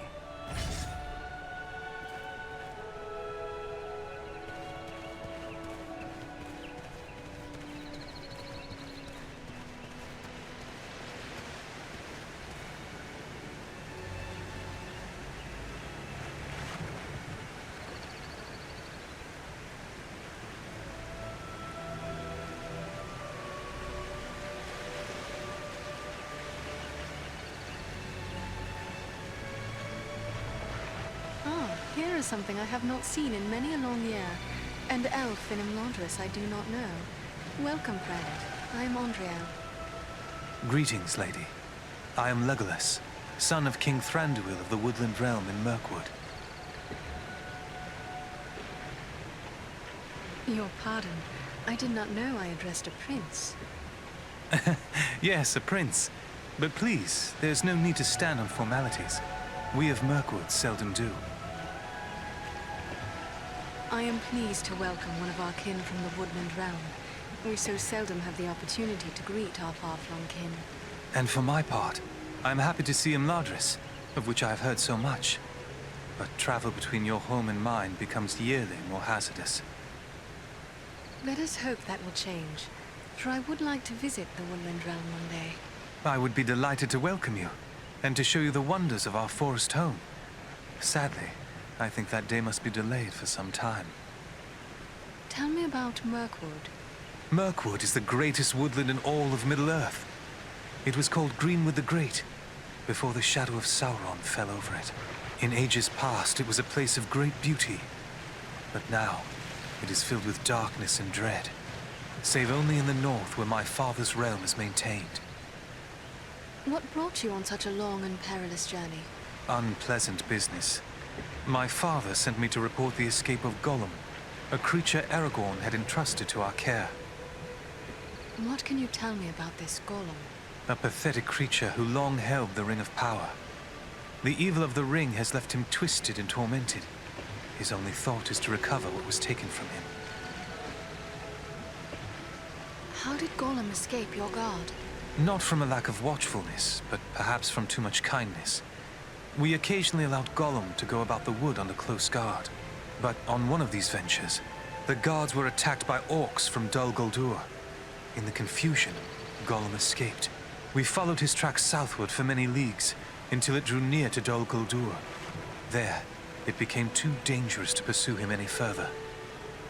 What is this place, Dol Guldur? A stronghold of the enemy in the south of Mirkwood. It was once the dwelling of the Dark Lord, until he was driven out in the year of the Dragon's Fall. But it has once again become a place of great evil.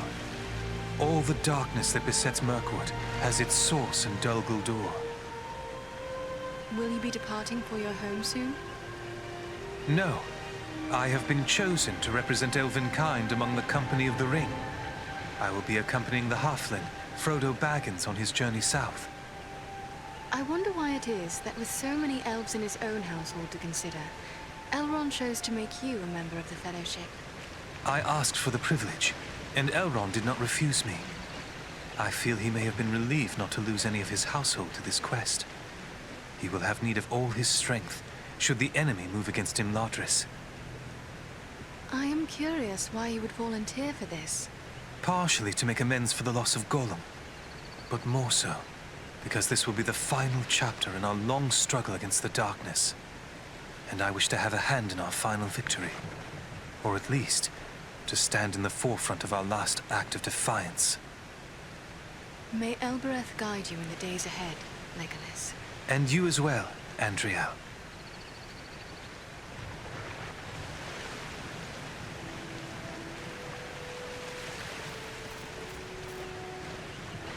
Farin, what can I do for you? Goodbye, Wood Elf.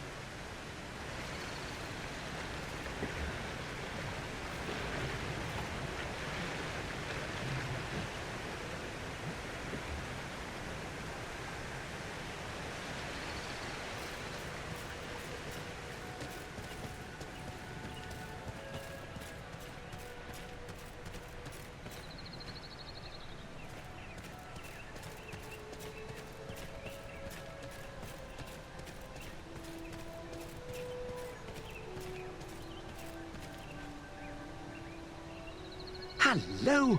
Always happy to meet a dwarf. And one from the Lonely Mountain, if I'm not mistaken. I am Farin of Erebor, and we've met before, Bilbo Baggins. Have we now? Oh, I'm afraid I don't recall. You'll have to forgive me. I've grown somewhat forgetful lately. We met upon your last visit to Erebor. I guess that was near 20 years ago now. And before that, I had the honor of sharing the field with you at the Battle of Five Armies. That was my first real taste of battle, I was hardly more than a lad at the time, but it was a glorious day. Oh, yes, the Battle of the Five Armies. A nasty business, that. Personally, I'm glad those days are behind us. But then again, it seems as if they may not be. Everything seems to be pointing to some dark times ahead. Speaking of which, I'm told that you and your friends did a great deal to help my Frodo and the Dunedain reach Rivendell safely. You'll have to tell me all about it one of these days so I can write it down properly. It's an honor to speak with you, sir. Your name is revered by my folk for your heroic deeds. Oh, all greatly exaggerated, I assure you. And of course there was the incident with facing the dragon Smaug, and I did save Thorin Oakenshield and his companions from the spiders of Mirkwood, as well as rescuing them from captivity in the Elven King's halls. Oh yes, yes, those were great days. It is certain we would not have recovered the Lonely Mountain without your help. This is why, when I heard that your homeland might be in danger, I chose to come west to help in guarding it. Most of my kin have no idea of the sacrifices others have made for their safety, but those of us who do are grateful. More grateful than I can say. I've written all about it, so perhaps they will learn about it someday soon. This Frodo, he is your heir, but I had not heard that you had a son. Oh no, he's not my son. Actually, he's my first cousin once removed. And also my second cousin once removed. Well, it's complicated, but we share a great-grandfather. The poor lad was orphaned at an early age, and so I adopted him. Made him my heir, all nice and legal, while simultaneously dashing the greedy hopes of my odious relations, the Sackville Baggins. He's a good lad, Frodo. I only wish he hadn't inherited my troubles along with my estate.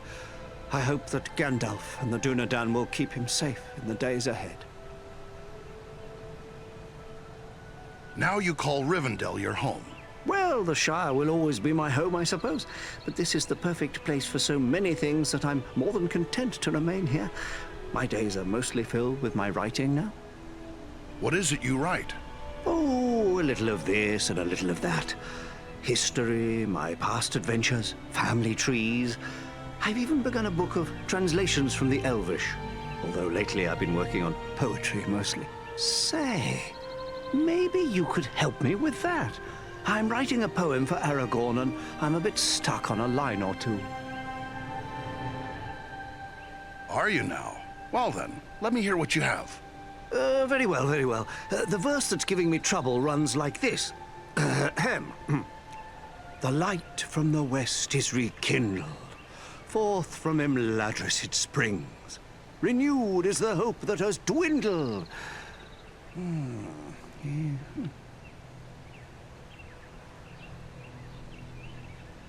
The light from the west is rekindled. Forth from Imladris it springs. Renewed is the hope that has dwindled. To challenge the Lord of the Rings. Hey now, that's not bad. No, maybe I can work with that. You missed your calling, my friend. Perhaps you should put down your weapons and take up a pen. The enemy won't be stopped by poetry, I'm afraid. Oh, I'm afraid you're right, but since these old hands are not much use with the sword, I'll just keep on with the pen. Though I'll need some help.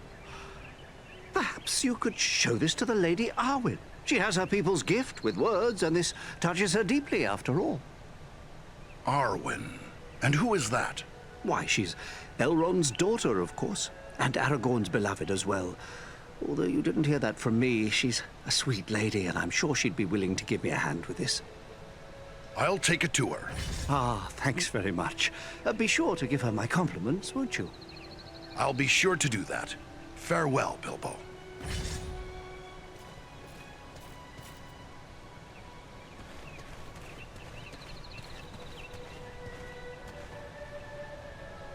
Greetings! I hope the Lady Arwen will have some good suggestions for my verse.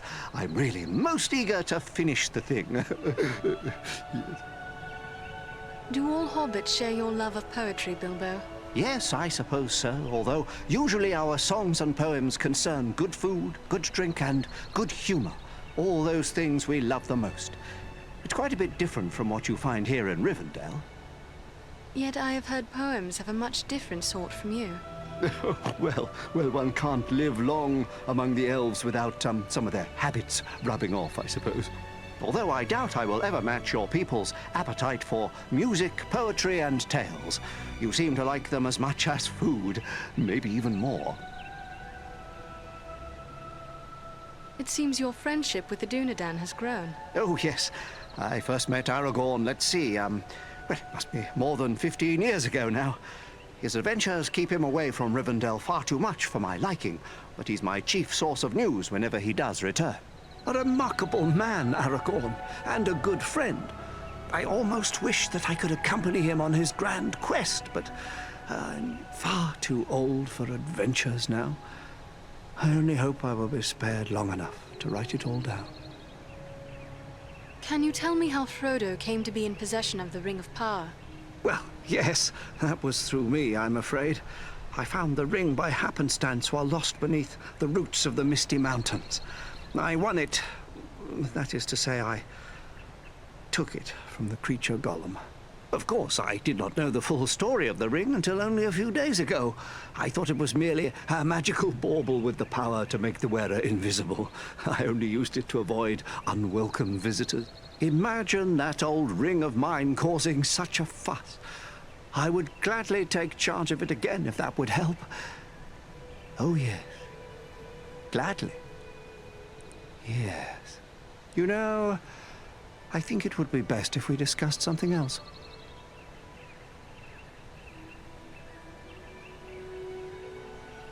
I should like to hear this poem of yours one day, so I will leave you to think in peace. Farewell, my friend.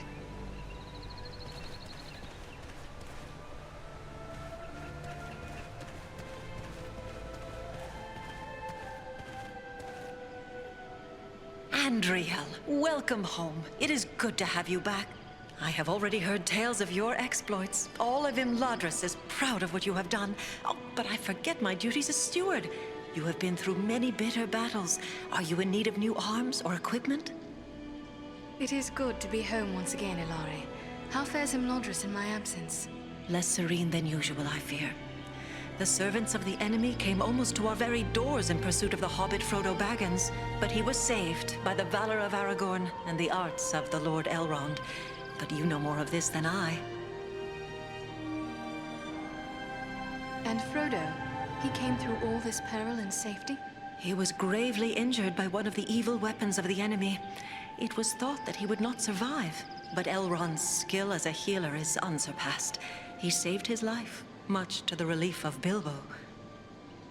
So Frodo is dear to Bilbo? Oh yes, he is his nephew and heir. Bilbo hardly left his side during the long days that Elrond tended him. Were the Nazgûl that pursued Frodo destroyed? I do not know, but my heart tells me they were not. Elrond will be sending out many scouts to learn what they may of the fate of the Nazgûl and the movements of the enemy. I have been told to prepare supplies for them. I must be on my way.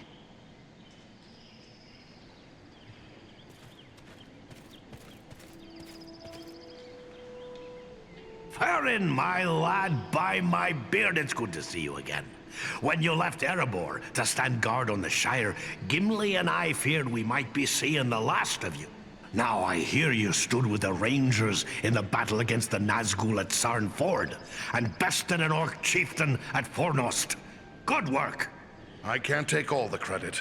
I had Andriel, an elf of Rivendell, and the Ranger, Erodan, at my back. Reminds me of the old days when dwarves, elves, and men fought together in the Battle of the Five Armies.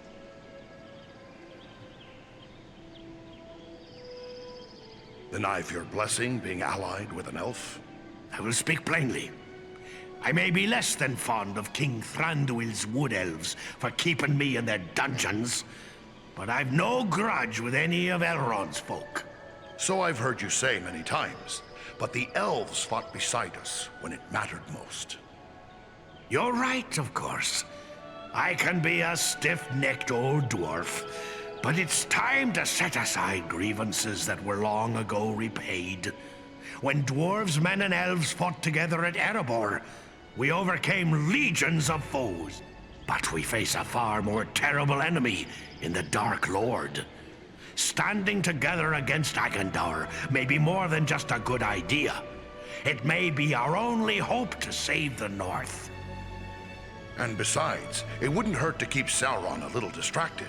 If we keep him second-guessing his plans for the conquest of the North, it could only help Frodo in the long run. That's my thoughts upon the matter, too. Be the stinging fly in the ointment, as it were. Only this fly's sting will be deadly, and it's time to be about your business. Goodbye, and good luck to you. Oh, hello again. Don't mind me. Speaking with you got me dreaming of the old days. Dwarves, elves, and men fighting against orcs and goblins. Those were glorious times. Let's not leave out the Eagles. They've been a big help to us. Well spoken. Thorin's quest and the Battle of Five Armies would have met disaster without the help of the Eagles. You're fortunate to have gained the friendship of such noble creatures. Your life may well depend upon your choice of friends, whatever kindred they be. I'd best be off. Goodbye for now, kinsman.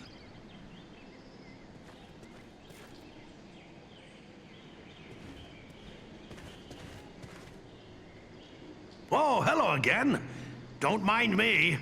What need could have driven you from distant Erebor to Imladris? I came at the bidding of my lord, King Dain. My son Gimli and a few companions came with me. For all paths grow dangerous under the spread of the shadow. With the enemy seeking news of Bilbo, Dain thought we should come to Elrond for counsel. I never imagined what I'd learn when we got here, but it may be wise to say no more. Elrond confided in us that Frodo bears the One Ring. Alas, that we should live in such times. Well, Frodo knows what he must do. If I were younger, I'd go with him. But we must each serve where we are most needed, even as you must, with such friends as you trust. And where do you think I could be of the most service? That's plain as the beard on my face. It's right here, of course. You've uncovered a deadly enemy in this Agandaûr. As long as he's free to carry out Sauron's will, he'll gather more orcs, goblins, and trolls to his banner. Rivendell, the Shire, the Bree lands, no place will be safe from his wrath. He must be stopped. I must prepare for travel. Farewell, Glóin.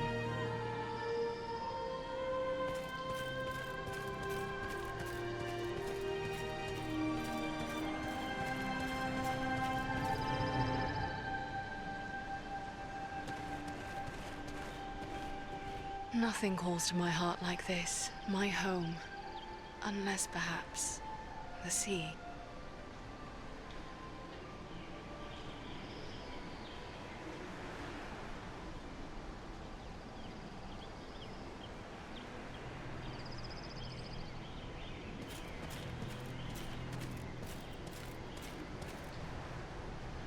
Hello. You are Farin, aren't you? I was hoping I would get a chance to speak with you. Aye, and you must be Frodo Baggins. Aragorn and Gandalf have told me all about you, and the burden you bear. Likewise, they have told me all about you. I wanted to thank you and your friends for all you did to keep us safe on our journey to Rivendell. Ah, you're most welcome, lad. Just happy to have been of service. Especially after we learned how important our task really was. It seems as if I owe everyone thanks. You, Aragorn, Elrond. Without the help of each of you, I wouldn't be here now. We should be thanking you. It took a lot of courage to get past everything that stood between here and the Shire. Thank you for saying so, but I don't feel brave, just very fortunate. Don't sell yourself short, lad. I hear you chose to be the one to bear the ring into Mordor. You can't get much braver than that. I'll try to bear that in mind. I only hope I can measure up to everyone's expectations. I'm guessing you'll do that and more besides. You'd best rest now while you can. You have a long road ahead.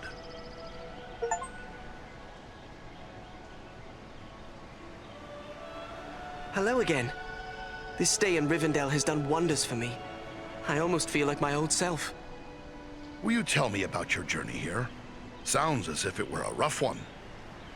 We had trouble almost from the start. The Black Riders were always just behind us, and we nearly met disaster in the Barrow Downs, at Bree, and again at Weathertop. What happened to you in Bree? We must have just missed crossing paths there.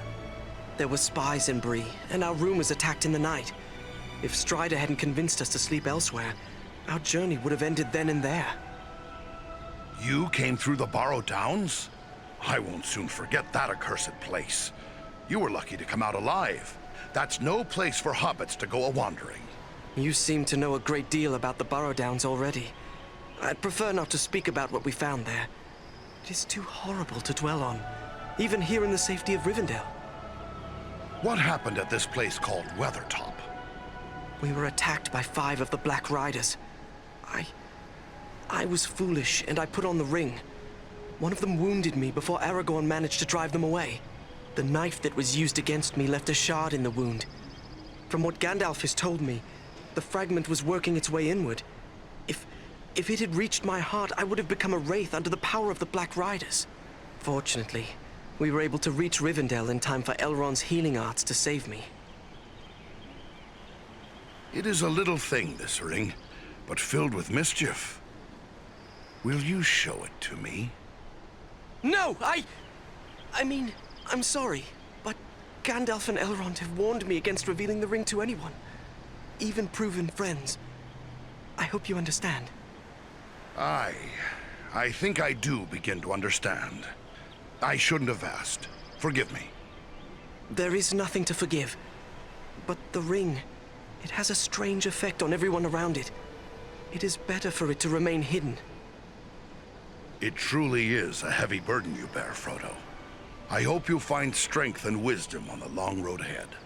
Farewell.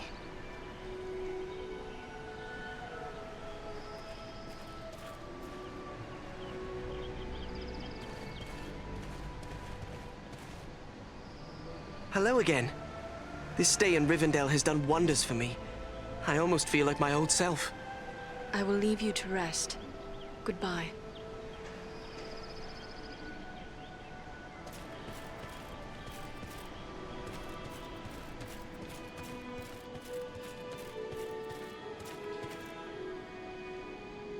Gimli, son of Glóin! This is a happy meeting. But what brings you to Rivendell? What has passed for good or ill since I left the mountain? Aye, and it's good to see you again, kinsman. I've heard of your exploits at Sarn Ford and Fornost. They sing your praises here. After you left to aid in the protection of the Shire, the foul messenger from Mordor returned yet again with more threats. King Dain thought it best to seek advice from Elrond. He chose Glóin to speak for him. When my father set out, I refused to be left behind, as happened with Thorin's quest. You were there at the Battle of the Five Armies, while I was left to cool my heels at the hearthside. Well, not this time. I go with the hobbit Frodo and his chosen 9, even if one of them must be a wood elf. You have the luck of it to bear the honor of the dwarves on that quest. When do you leave for the south? We'll not be leaving until Elrond's scouts return. They've gone off in all directions in search of the Nazgul, in case any survive the flooding of the river. But they have eyes out for other dangers as well. I volunteered for such a mission. My friends and I are to search the Ettenmoors for signs of what this Agandaûr may be planning. Good, good. I don't like the sound of him. He reminds me too much of the Black Rider they sent to our doorstep demanding word of Bilbo. Well, don't delay, kinsman. The sooner the scouts return, the sooner my party can set out. The road to Mordor is long and grim, but I'll fulfill my oath, though all the orcs of Middle-earth stand in my way. Still, it would be better to have only the south to worry over, and not the north as well. We killed an orc chieftain and drove Agandaûr from his stronghold. What worries you about the north? Before we left, we heard that Mordor was stirring up the Easterlings. But should they be foolish enough to move against King Brand of Dale, they'll find King Dain of Erebor standing fast at his side. But every step of the way here, we heard rumor of new gatherings of orcs and goblins and worse things. And though the fearful count every enemy twice, there may be some truth to it. You found such enemies at Fornost. When Sauron strikes, there will be more than one land that feels his wrath. I fear for the Shire and Rivendell, but my heart would rest more easily if I knew you kept watch over them. If Farron of the Lonely Mountain defends the north, then no enemy can prevail. You don't ask much, but my friends and I will do what we can. If you can bear the honor of the dwarves on your quest, I can do no less here. You have my word on it.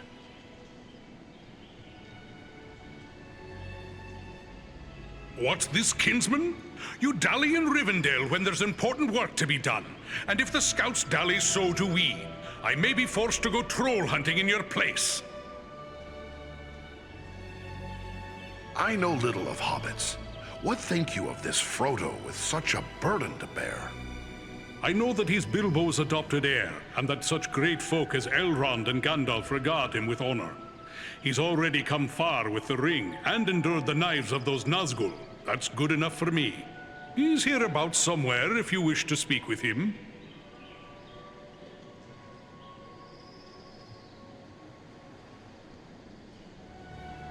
You have the luck of it to bear the honor of the dwarves on that quest. When do you leave for the south? We'll not be leaving until Elrond's scouts return. They've gone off in all directions in search of the Nazgûl, in case any survive the flooding of the river. But they have eyes out for other dangers as well. I volunteered for such a mission. Good! The road to Mordor is long and grim, but I'll fulfill my oath, though all the orcs of Middle-earth stand in my way. Who's this wood elf you spoke of? It's a long way from the forests of Mirkwood. Legolas is his name, a fair-haired princeling and son to King Thranduil. Elrond has chosen him to represent the kindred of elves in Frodo's party. His purpose in Rivendell was to report that they'd let a prisoner escape. An easier escape than my father had when they held him in their dungeons. Come, Gimli, that's an old grudge, and not even your own. The elves of Mirkwood fought and died alongside us in the Battle of Five Armies, and my new friend, Andriel, has saved my hide more than once. Aye, true enough. For Frodo's sake, I must bear the company of Legolas and make the best of it. Perhaps he won't be entirely insufferable. And besides, we've enough to worry about as it is, what with this Agandaûr skulking about in the north. The Battle of Five Armies was long and terrible, and many valiant lives were lost. Glory's of little use to the dead. You say it as one who has won a share of glory and lived to tell of it, and doubtless will do so again. Don't begrudge me this chance to show the worth of a dwarf against hopeless odds. But in truth, it's not for glory I take this road. It's for the sake of all who lie under the shadow of the enemy. It's Frodo who bears the true burden. Fare you well, kinsman. May we both find victory at the end of our roads.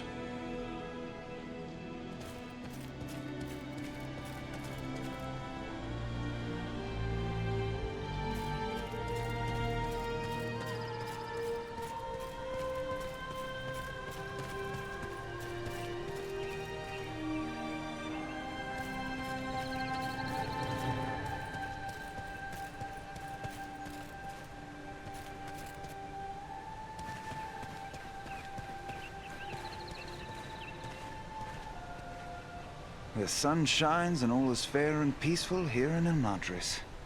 A far cry from the blood and dust of Fornost, is it not? The valor you showed there brings honor to all our folk. I'm only sorry you will have so little time here at home before setting out once more. How was it you happened to be at Fornost? You know how bitter is our hatred for the orcs since our mother's ordeal. We often ride far afield hunting them. We came upon signs of a large band of goblins making their way from the orc hold of Mount Gundabad and followed their trail to Fornost, where we lost no time in attacking them. How fares your sister, the Lady Arwen? She is well, although weighed down with care. It is hard for her to be so soon parted from Aragorn, her beloved, but such is their fate. I trust I can speak to the usual stewards concerning preparations for my journey. Ilari will help you with any goods and provisions you may require, while Angmir will gladly tend to your arms and armor. Both of them may be found nearby. Farewell, friends. May good fortune accompany you.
Andreil, my Govanen, it is good to see you safely returned. I am told you passed through many dangers to bring us warning of a new threat facing these lands. Estelle speaks highly of you, and my brothers praised the courage you showed at Fornost. I thank you for the part you played in their safe return as well. Rest now a while in the peace of Imladris. It is long since we sat and spoke of herb lore and other gentle arts. It is a matter of the gentle arts that I bring to you.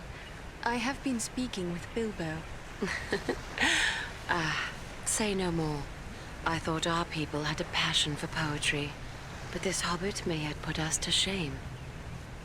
Bilbo seems most unusual for a hobbit. Perhaps we know less of hobbits than we think. They have a strength within that is far greater than their stature. Though I have only just met Frodo, I see the same qualities in him.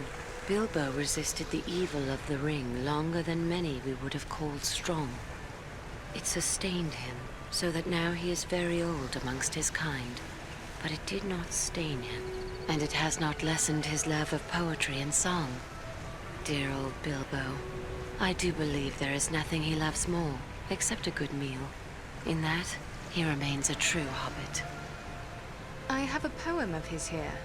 He asks for your opinion and advice, for he says the subject is a matter very close to your heart. Then I would guess it is another poem in honor of Estelle. Leave it with me, Andreil.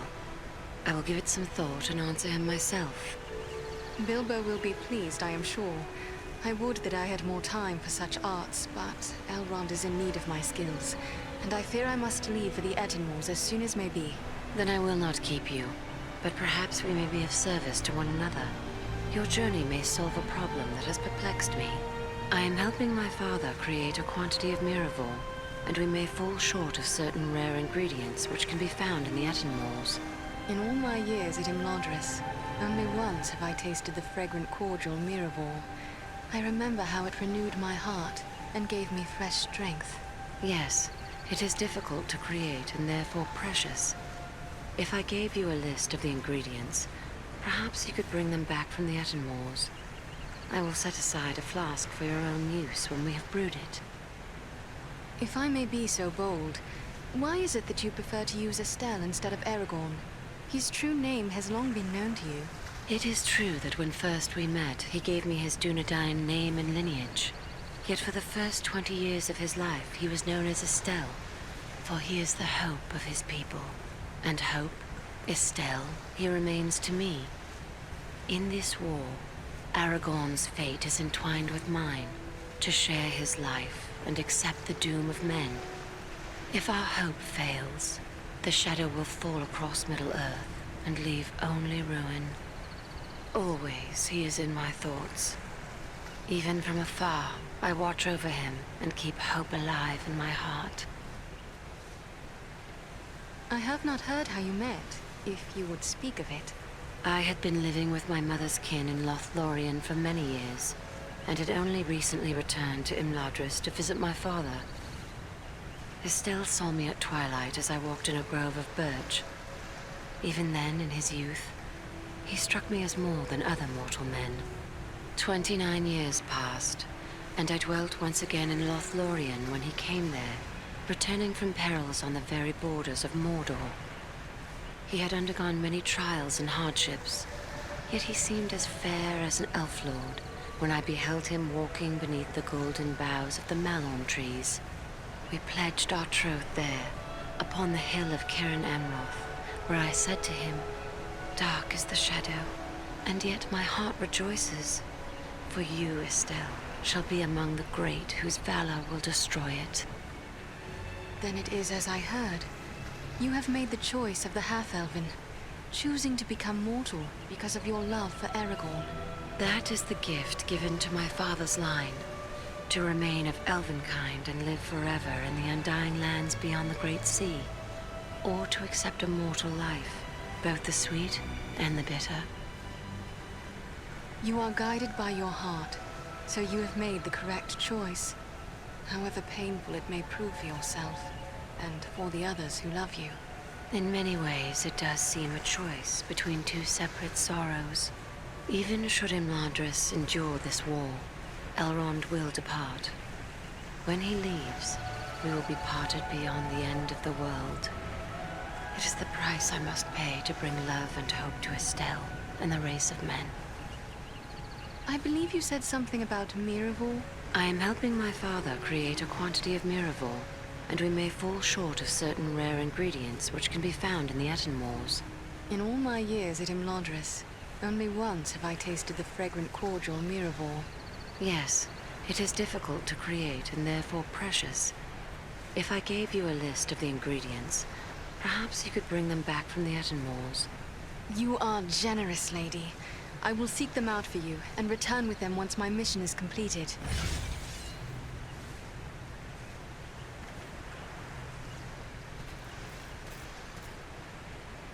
Well met, Farin. It is good of you to visit me again. My thoughts stray often to Estelle and my brothers, but also to you and your companions. I continue to brew Miraval, but I am concerned about our dwindling stocks. We still have need of those ingredients I spoke of before. I don't suppose there's anywhere else but the Ettenmoors I can look for them?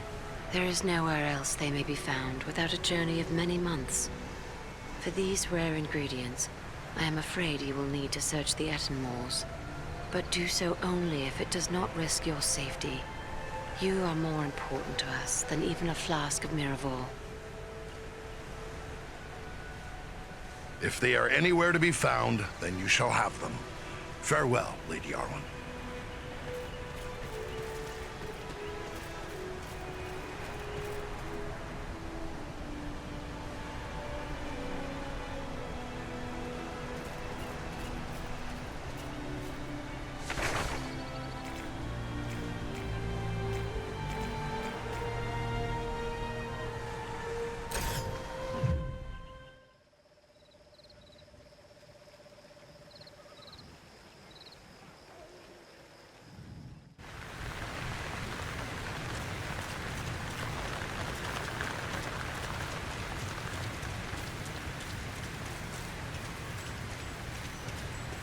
I'm not doing anything wrong. Honest, I'm not.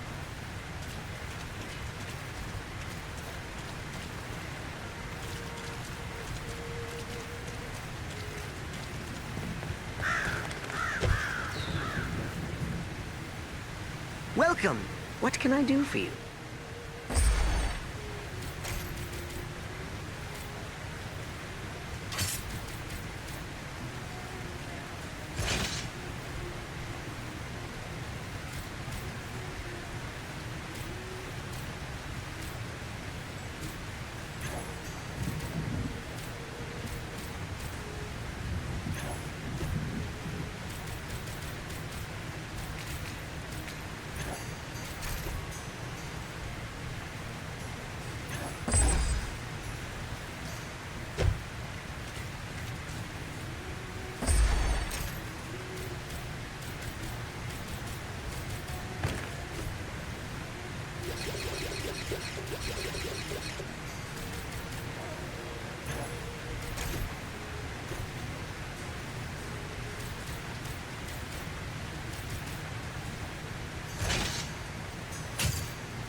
Are you in need of supplies?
This is rough country, no mistake. But so far, we've seen no sign of trouble. But the moors stretch on for many leagues. It would be easy to miss something in these rugged crags and valleys. Let us continue the search, but be wary. More than one ranger has been lost in these wild lands.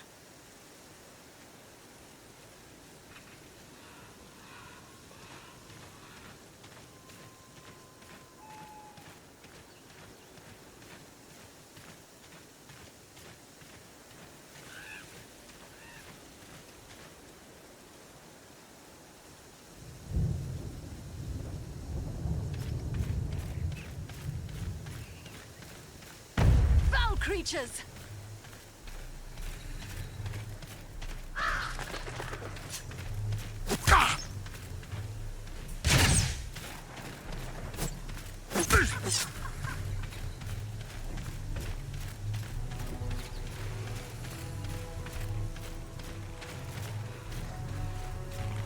Fight me if you dare!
Here, to me if you need healing. This will prove useful. This will prove useful.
useful.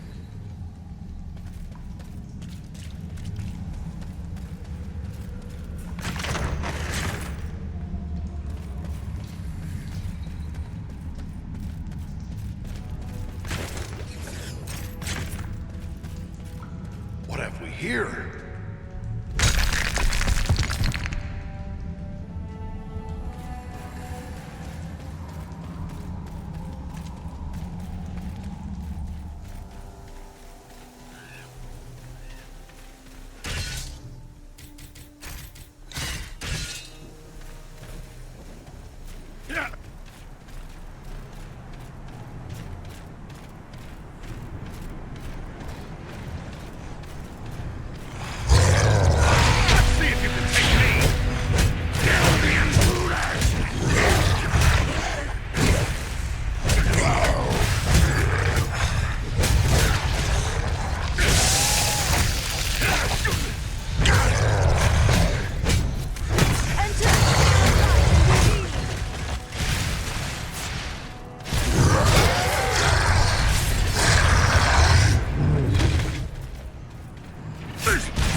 Greetings, my friends. I could scarce believe what I saw from above.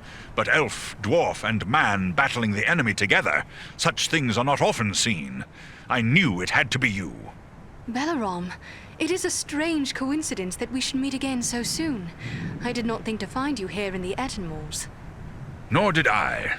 It does seem a strange coincidence, but a happy one nonetheless.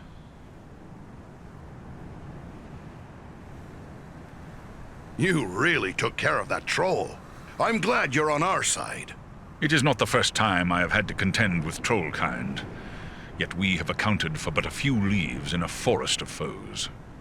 Orcs and trolls are gathering in great numbers to follow in the wake of Bargrissar, a treacherous stone giant. The foul folk respect his strength, and this unites them, to our peril. You and your kin live in the Ettenmoors? No, we keep our areas atop the high peaks of the nearby Misty Mountains. We have come to the Ettenmoors in pursuit of Bargrissar. Any chance there will be more than one giant to deal with?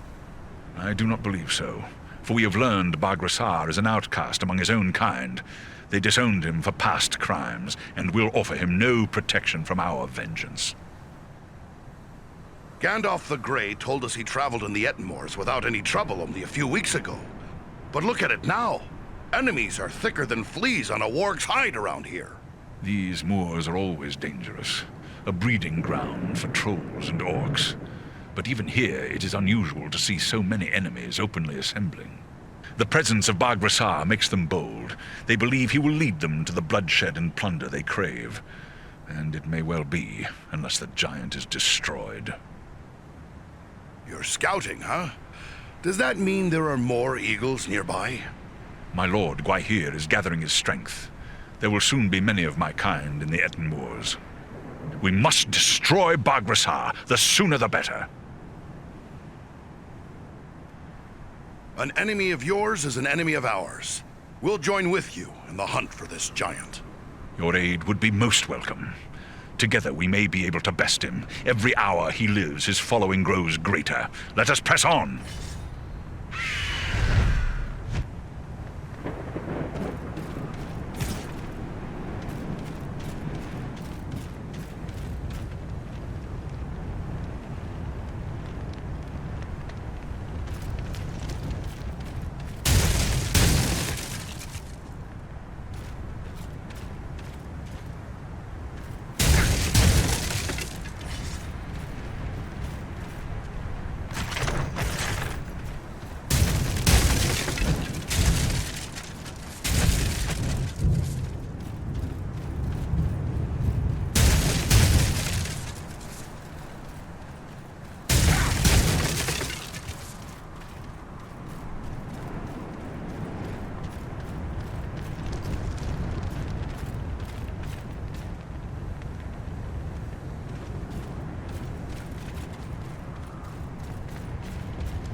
No enemy missiles can pierce this shield. This will prove useful.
This will prove useful.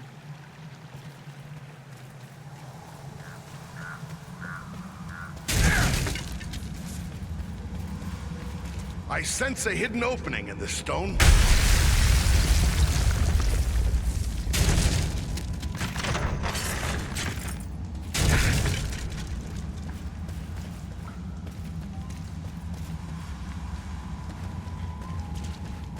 This will prove useful.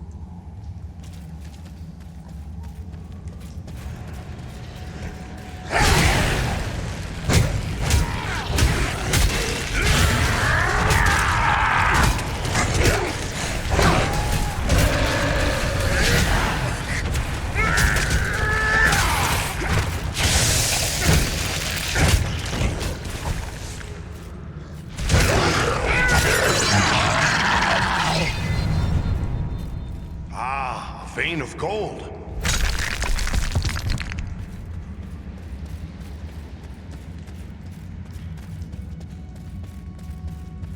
All that glitters is not gold. This is.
And be healed.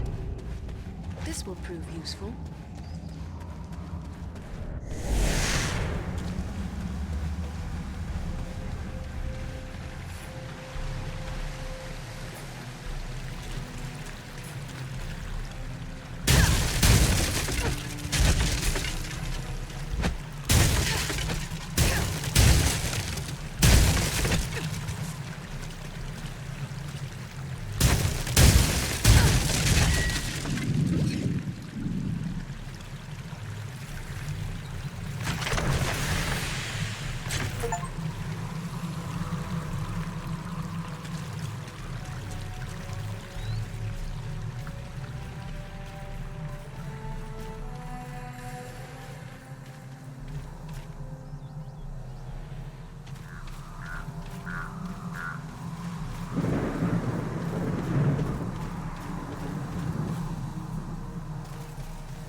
Here.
This will prove useful.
prove useful.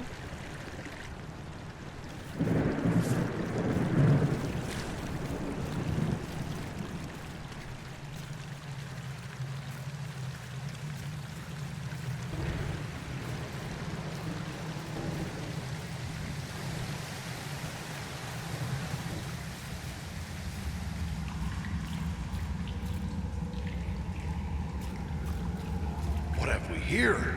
The glint of gold.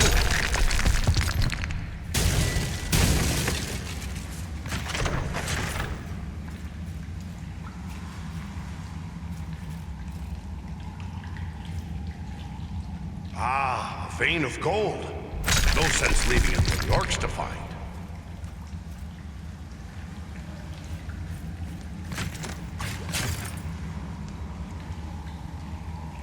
This will prove useful. This will prove useful.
This will prove useful.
archers! On the high ground!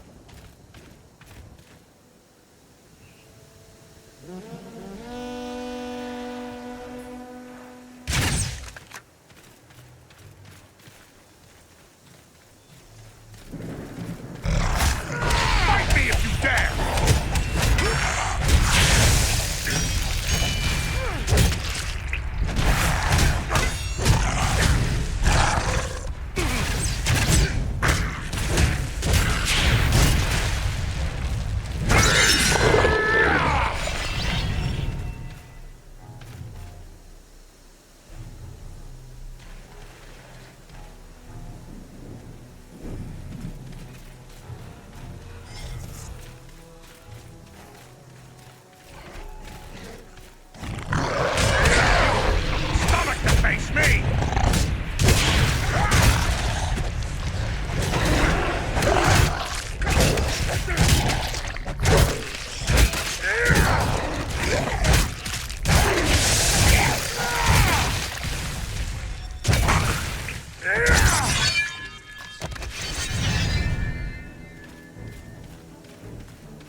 What have we here? The glint of gold!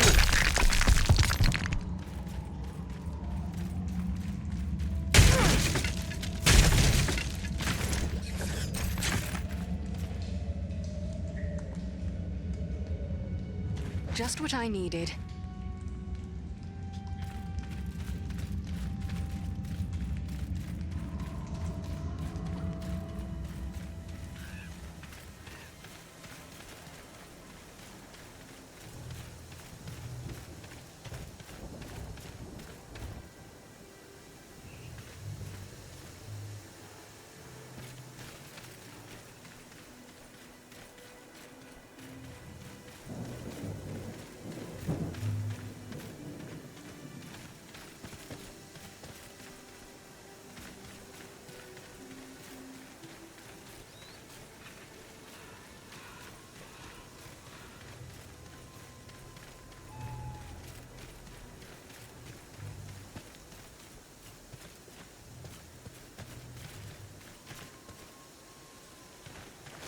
The very thing I need. All that glitters is not gold. But this is.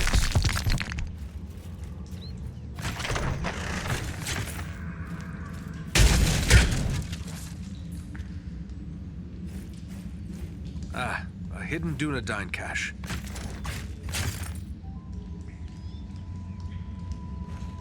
Let me gather this.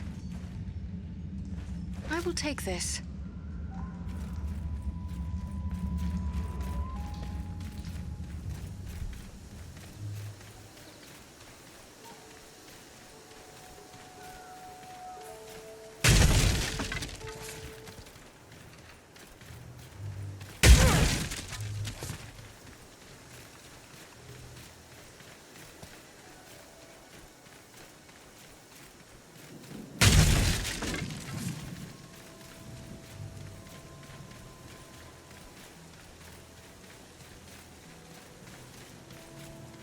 We need to pass that gate! They have trapped us!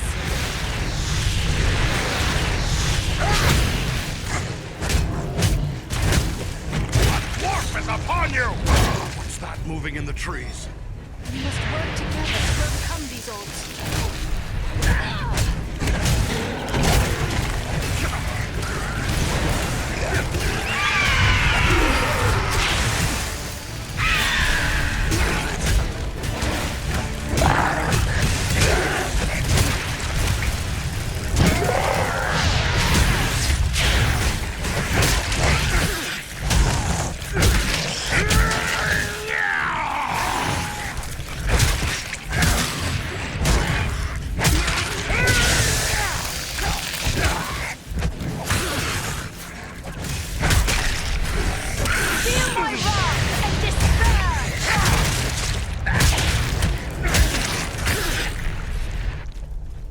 Our path is now clear.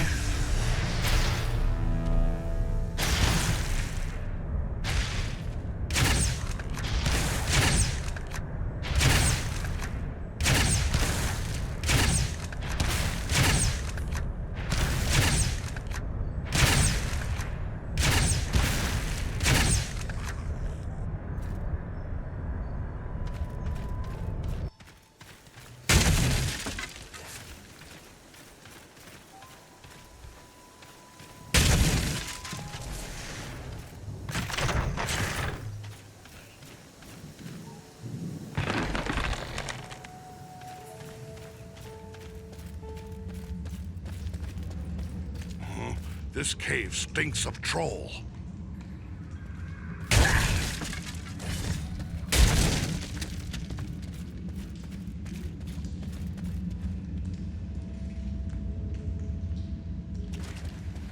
This has the power to heal.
Greetings! I hope the Lady Arwen will have some good suggestions for my verse. I'm really most eager to finish the thing. I must be on my way.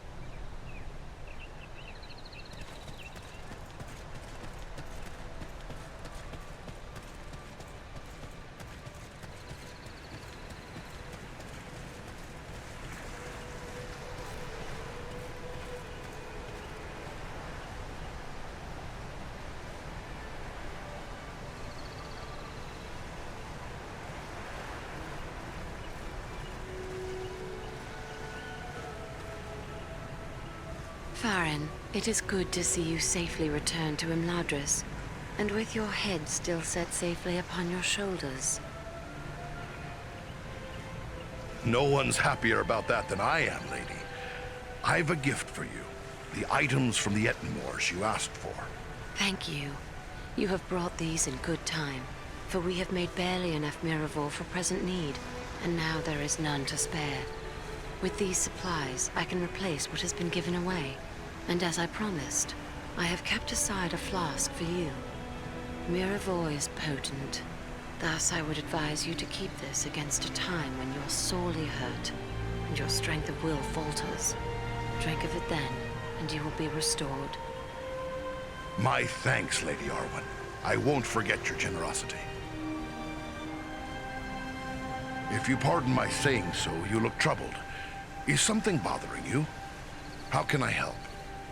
You have done much already, but I will lay my problem before you.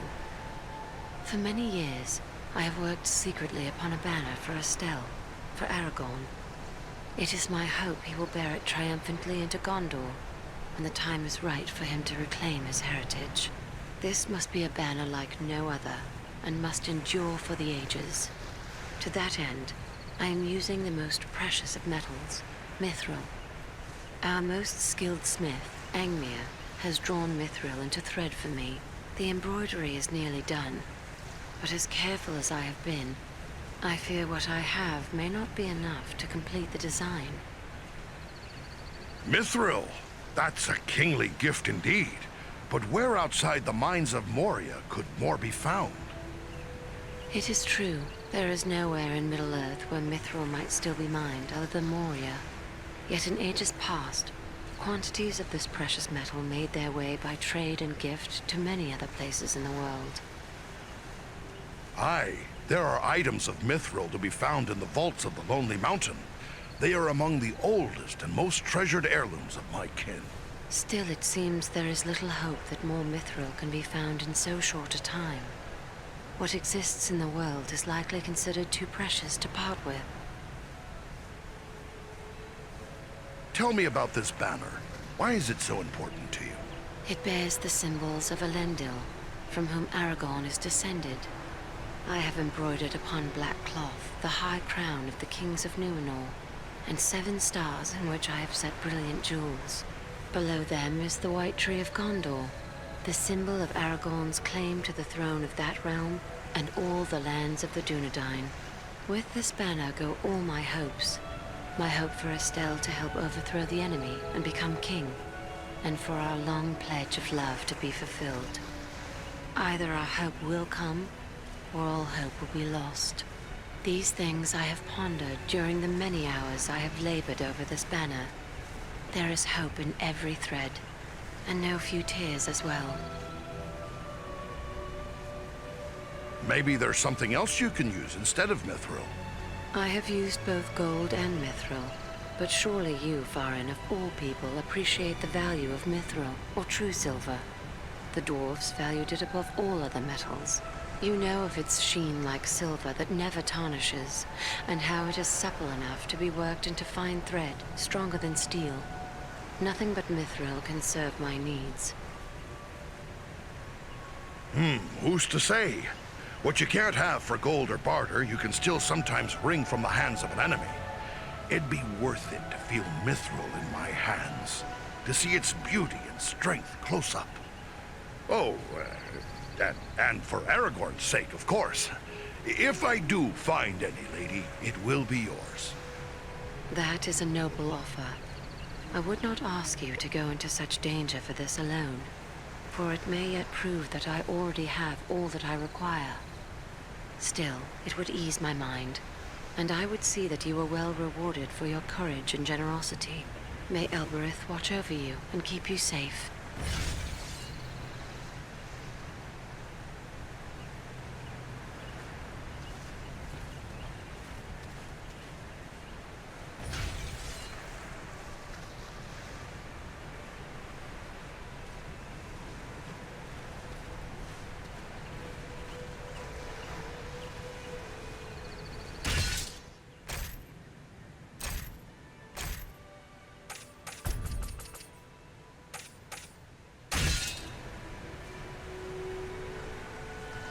Well met again, Barin. Have you news for me? Your pardon, lady. I haven't laid my hands on any mithril yet. Please, do not trouble yourself if other matters demand your attention. Yet if you could find this mithril, you would have my deepest gratitude.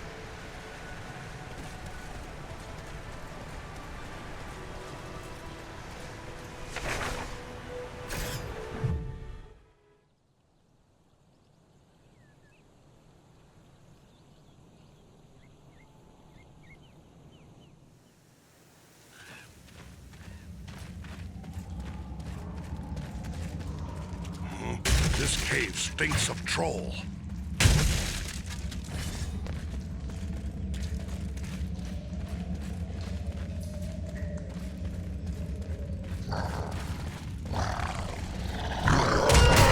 We strike as one!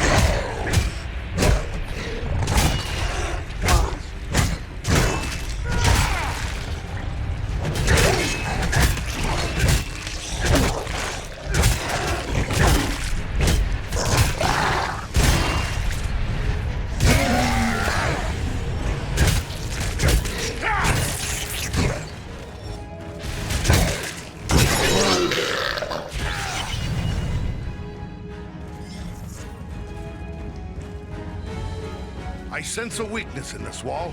I can open a way through it. Ah, a vein of gold.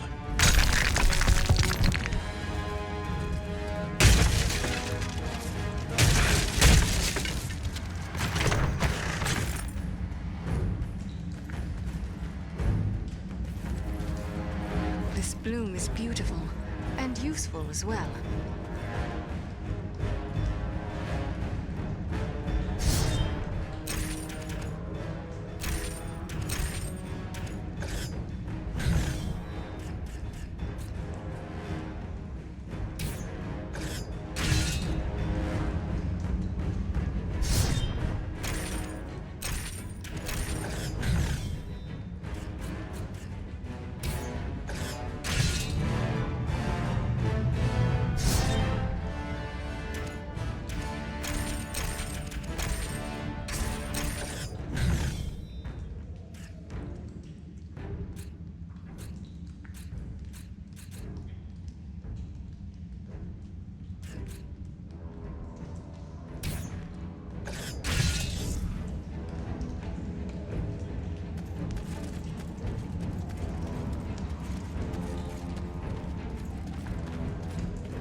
Non Edroni Almond.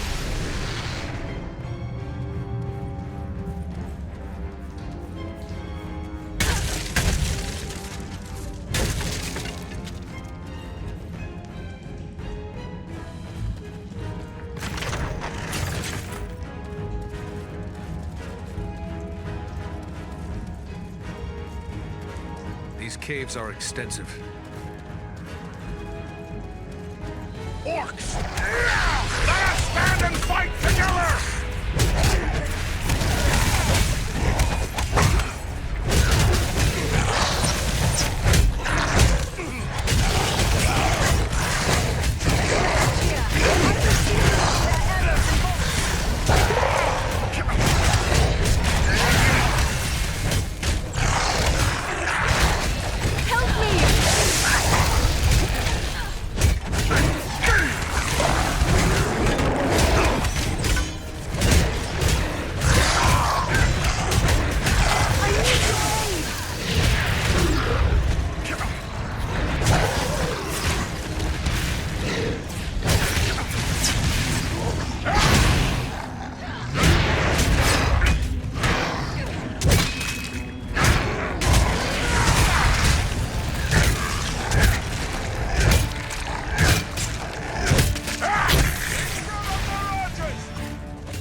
What have we here?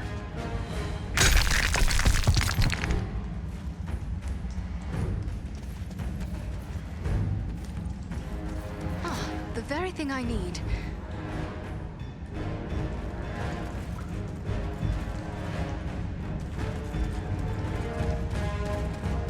They've got a troll backing them up. Cowards. We strike as one.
This is just what I needed.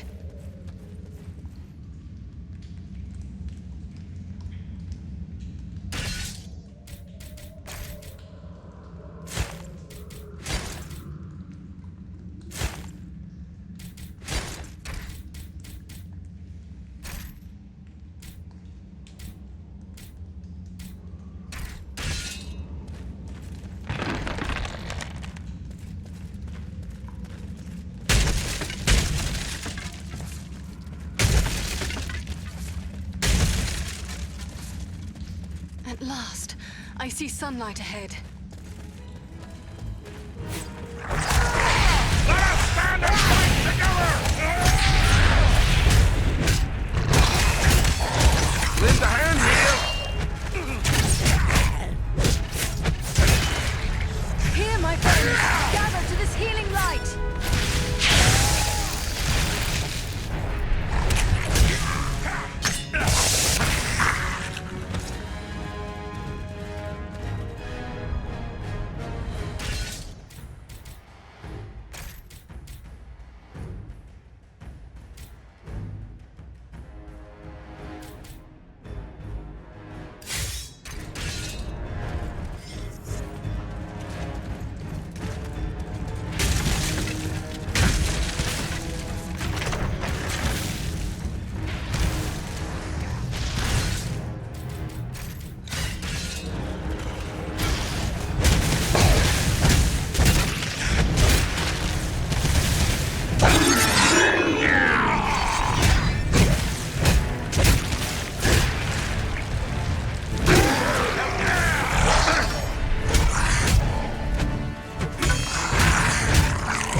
Watch yourselves. The big one looks dangerous. My side!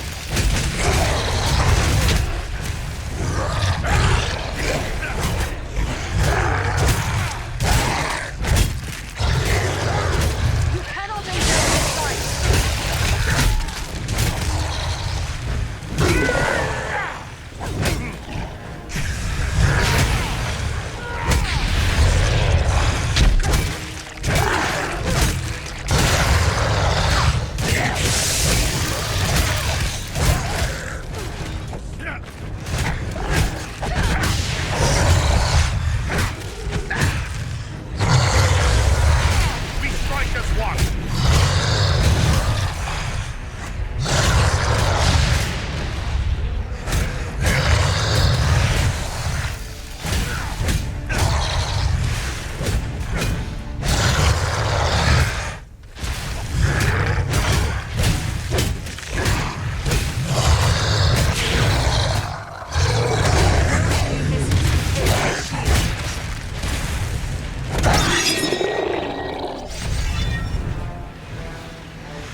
summons reinforcements!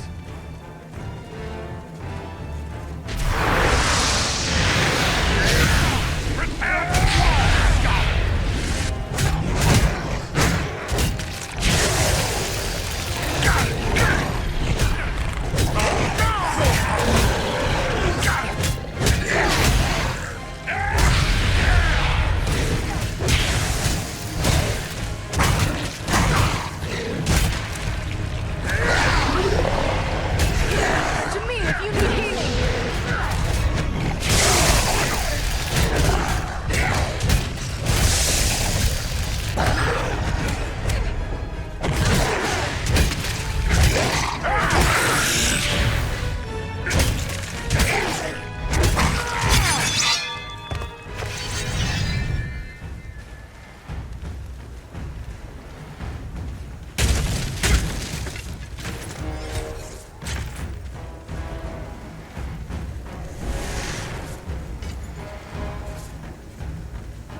Something I can make use of.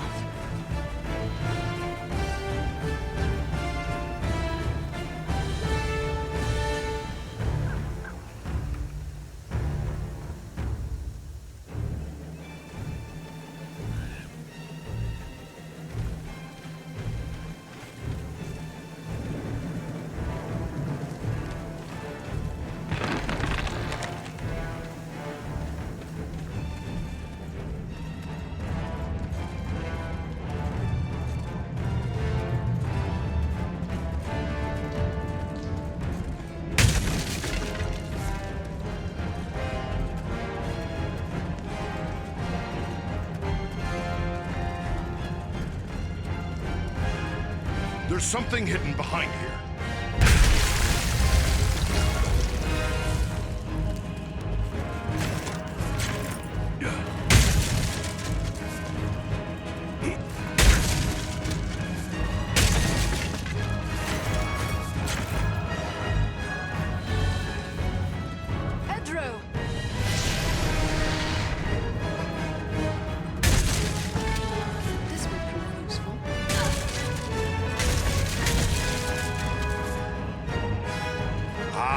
Vein of gold.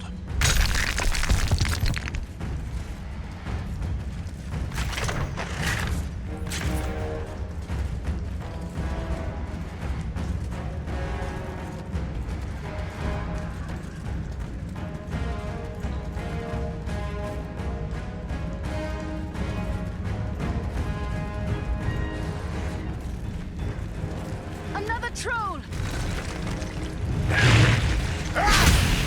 This will slow you down!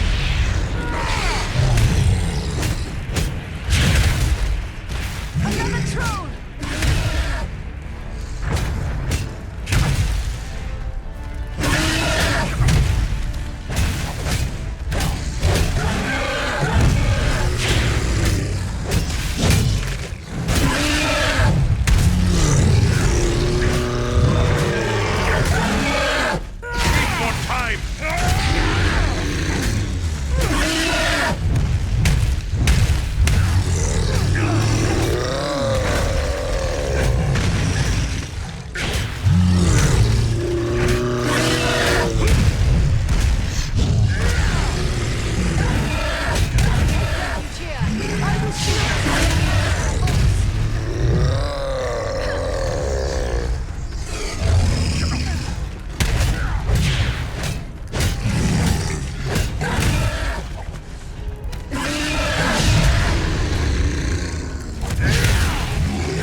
Looks like another ranger has hidden some supplies here.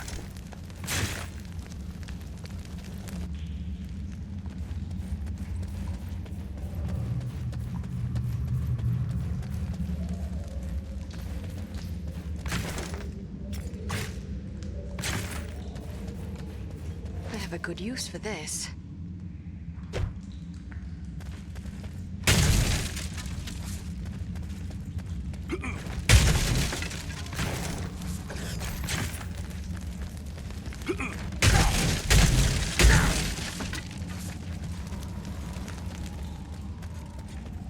What have we here?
Ambush!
It is finished!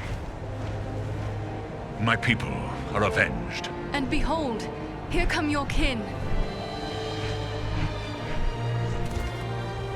My lord.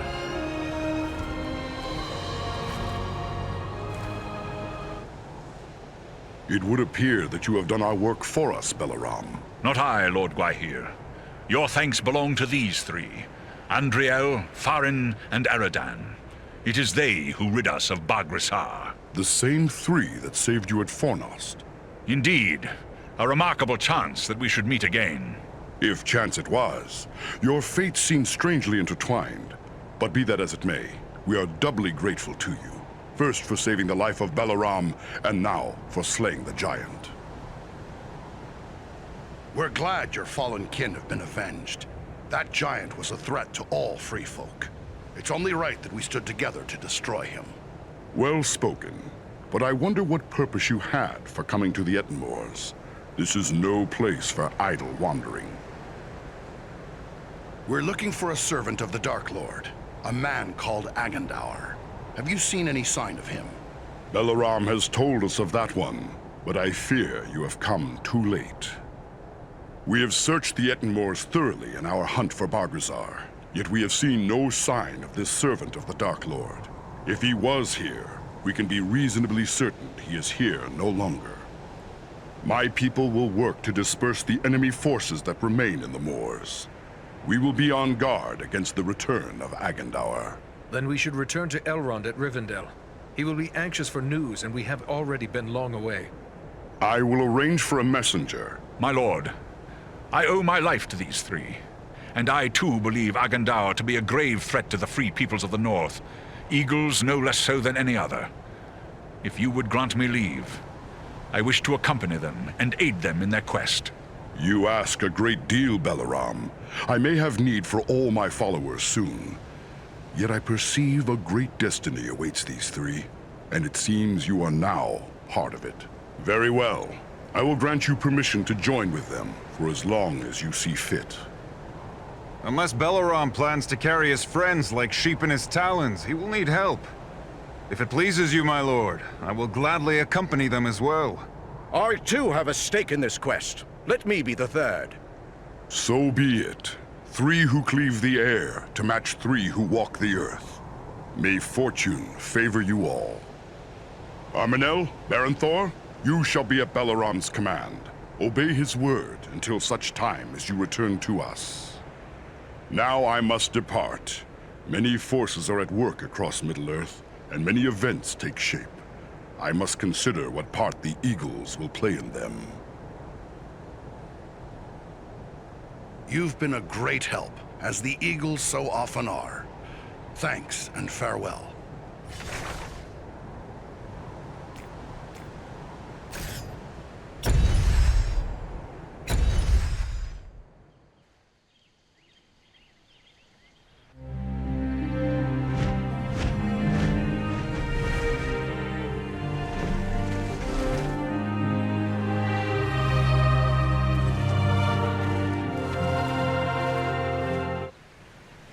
You return at last. We grew concerned for you. I fear you have missed your chance to say farewell to the members of the Fellowship, for they have departed. Clearly you found danger in the Ettenmoors, Yet you have returned safely, and in the company of 3 of the great eagles, no less. There is a story behind this, and I am eager to hear it.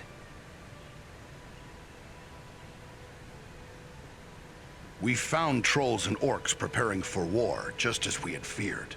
And they were led by a renegade stone giant. He made war on the great eagles. But with the help of the eagle Beleram, we were able to slay him. That was well done, but this is troubling. Why would a stone giant act in this manner? They have never been hostile to free folk before. We took these tokens from some of our fallen foes.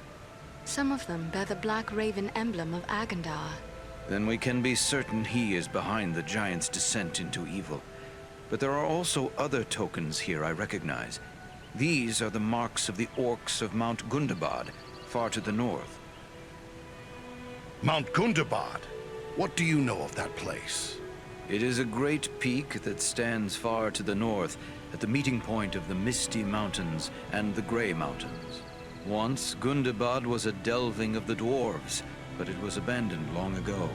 It has since become a stronghold of the orcs. It would be hard-pressed to find a more dangerous location in all the north.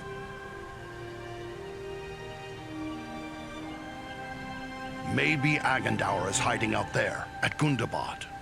It may well be. From Mount Gundabad, the orcs have many tunnels and secret pathways connecting the hidden mines and orc holes of the Misty Mountains. The orcs can move along those routes in great numbers without being seen. If Agandaûr is raising an army to fight for his master in the north, it is certain he will have traveled to Gundabad. The evidence you have uncovered confirms this to be so, yet we have no way of knowing if he is there still. Perhaps not. But we must know one way or another. We cannot sit idle waiting for him to begin the war on his terms. To walk into such an orc-infested pit as Mount Gundabad would seem like folly. But you have proven your skill and daring many times over. And too, you have the eagles to aid you. It may be that you will find a way to take the enemy by surprise. It is certain that, were you to destroy Agandaûr, you would cut the heart from Sauron's plan to make war in the north. But what about Frodo? Maybe we'd be better off doing something to help him on his quest. That die is cast. We must abide the consequences, for good or ill. There is nothing more we here can do but to look to our own defense. What will you do? We will continue to plan for the defense of Imladris. The enemy will not find us unprepared. I will send warnings to such allies as we have. There is strength to be found in Imladris still, but in truth, you 3 may be our best hope. Oh, well, then since you put it that way, I guess we best be about it. We're off to Mount Gundabad. Your courage is commendable, but be certain you are well prepared. Mount Gundabad will not be forgiving of the unwary. Farewell, and may the stars shine upon your path.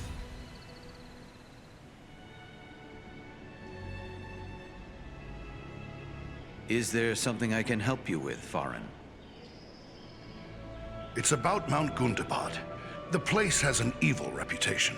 I fear there is little I can tell you that you would not already know. You are aware that Gundabad was originally a great mansion of your kin, but is now a haven for orcs and other foul things. Aye, and that has me worried. Dwarves know how to build a stronghold. I'm afraid we might not be able to find a way in. It may prove difficult, but do not forget that Gundabad has been broken in war more than once. I doubt the orcs have the skill to restore it in dwarven fashion. I know the history of Gundabad well enough. In a way, I've even been part of it. Certainly you are too young to have been there when your people sacked Gundabad during the War of the Dwarves and Orcs. Ah, but I forget Bolg and the Battle of 5 Armies. You know of our Great War? Only your people know the full story of that war. But enough word has come to me to know it began over 200 years ago, when your King Thror attempted to return to his ancestral home of Moria, only to be slain by the Orc King Aesog. Aesog. Curse his foul name. But you had your revenge. Aye. Dwarves gathered from all across Middle-earth to make war upon the orcs of the Misty Mountains. And after 9 years of bitter war, Aesog was slain by your lord, Dane Ironfoot. Quite a deed it was, too. Him being just a stripling at the time. So at last you had your revenge, but the cost was great. Many of the orcs we fought in the Battle of 5 Armies came from Gundabad. There were a lot fewer returned than left, I can tell you. Yes, but many years have passed, and the orcs are ever quick to multiply. Gundabad is certain to be teeming with their kind once more. You must keep your wits about you as you search for Agandaûr. Bolg was the chieftain who led the orcs and wargs against us at the Battle of 5 Armies. But he met his death there, and good riddance, I say. It would seem no orc of Gundabad has been strong enough to lead such an army since. It would be a simple matter for Agandaûr to gain their allegiance. Well, Mount Gundabad awaits. Farewell, Master Elrond.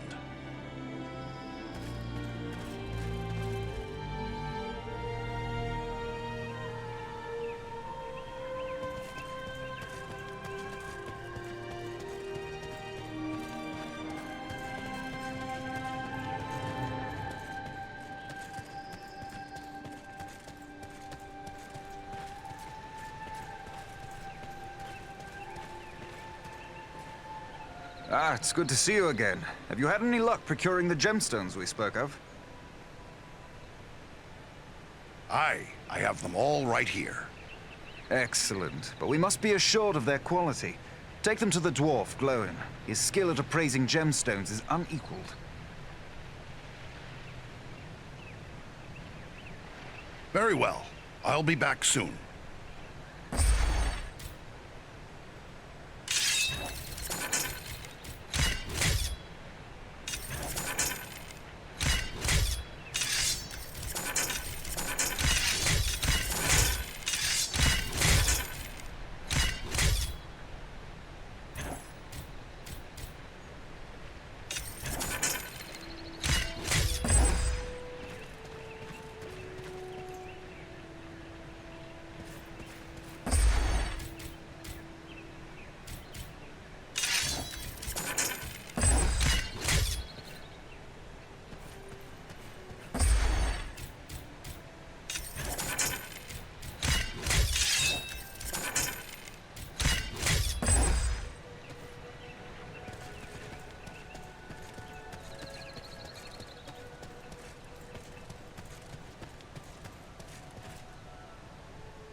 Well met again, foreign lad. What can I do for you? I've collected these gems for the elfsmith Angmir. They look good to me, but your knowledge of precious stones is far greater than mine. Will you take a look at them? My pleasure. I always enjoy handling fine gems. Oh, yes. These are excellent stones. See here, the depth of color. The way they seem to shine with an inner light. In fact, I've a fancy to buy them from you. I never tire of collecting such stones, and I've plenty of coin in my purse. How is the weight of your own purse these days? Ah, nothing like a good bit of haggling to fire the blood. Kinsman or no, you'll have to do better than that. I suppose I can sweeten the deal somewhat, but I didn't bring all the wealth of Erebor with me.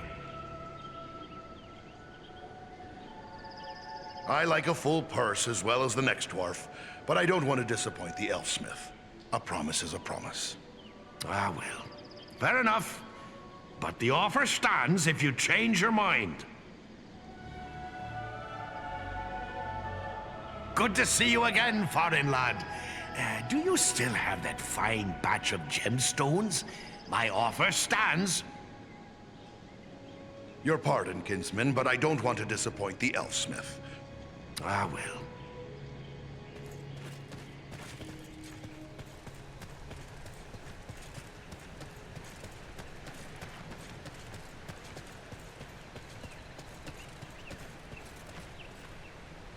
Welcome. I'm curious about those gemstones we spoke of. Has Glóin confirmed their quality? He has. Here they are. Ah, excellent. I will put these to good use. And since you have provided me with the materials I need to fashion more elf stones, I would be pleased if you would accept some of my already finished work. Take whichever suits you best.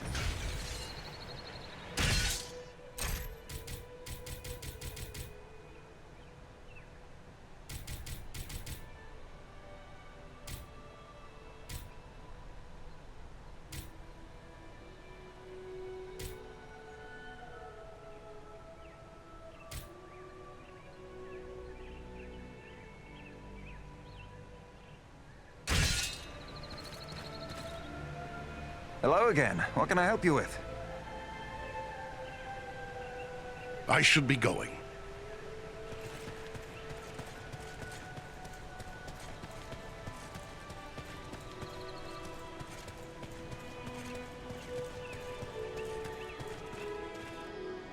Oh, hello again. Don't mind me. Speaking with you got me dreaming of the old days. Dwarves, elves, and men fighting against orcs and goblins. Those were glorious times. I'd best be off. Goodbye for now, kinsman.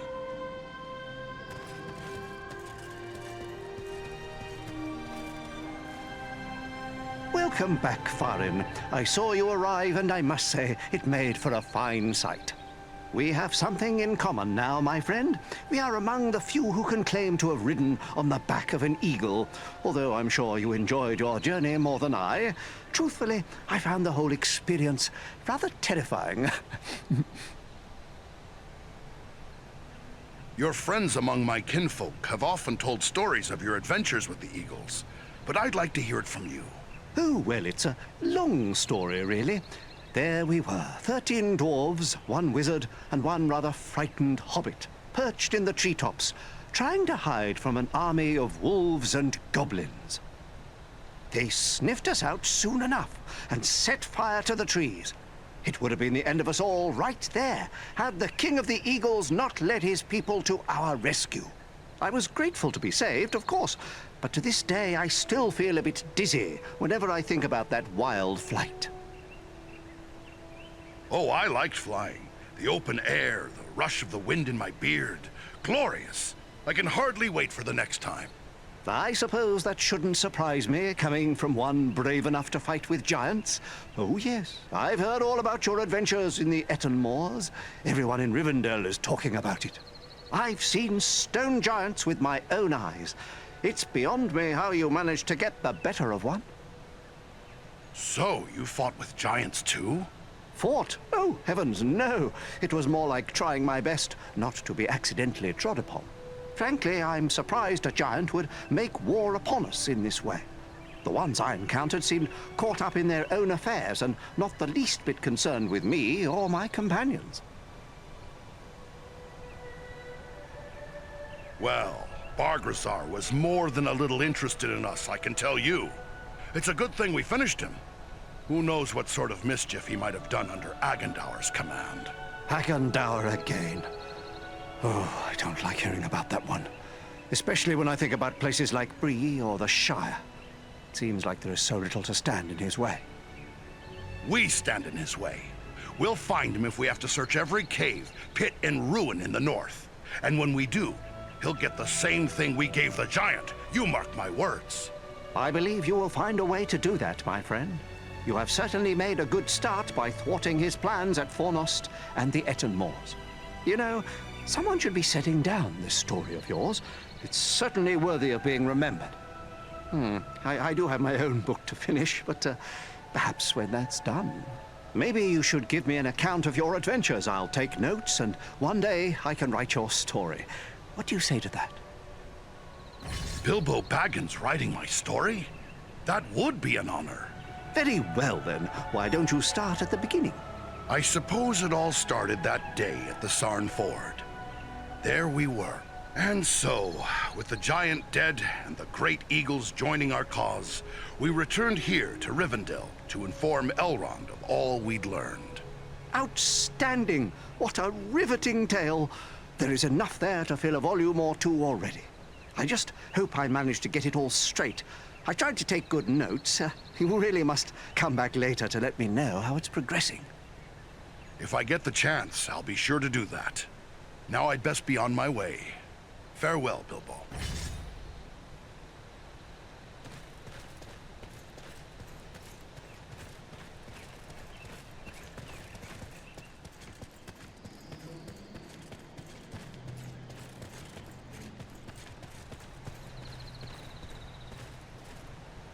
Farin, it is good to see you once again. We were beginning to be concerned for you and your companions. And yet you return victorious, upon the backs of eagles, no less. We are grateful to you for ending the threat of Bargrassar. The giant might have done great harm but for you. The trolls and orcs of the Ettenmoors will be dismayed by his fall. They will be slow to march against us now. Aye, but Agandaûr is still out there. Not for long, though, if we have anything to say about the matter. I am glad you are so eager to come to grips with the enemy. Yet do not abandon caution completely. You will find few places in the north more perilous than Mount Gundabad. I only wish we were free to accompany you.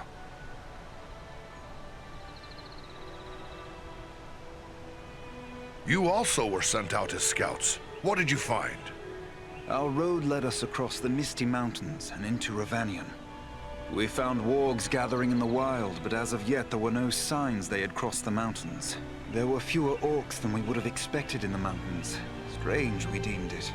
We suspect they may be massing somewhere else, but where and for what purpose, we cannot say. I have a feeling they're gathering to do Agandaûr's bidding. The sooner we deal with that one, the better. I am glad you are so eager to come to grips with the enemy. Yet do not abandon caution completely. You will find few places in the north more perilous than Mount Gundabad. I only wish we were free to accompany you. I should be on my way. Farewell.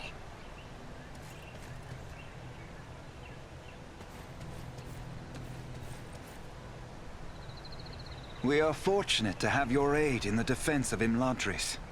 At least we will not have a giant knocking upon our doors. What can you tell me of the stone giants? They are mysterious creatures. Little is known of them, and little do they concern themselves with the affairs of other folk. Yet they were never thought to be wicked, nor are they counted among the servants of the enemy. Making it all the more strange that Bargrassar sought to make war upon us. I detect the hand of the Dark Lord in this.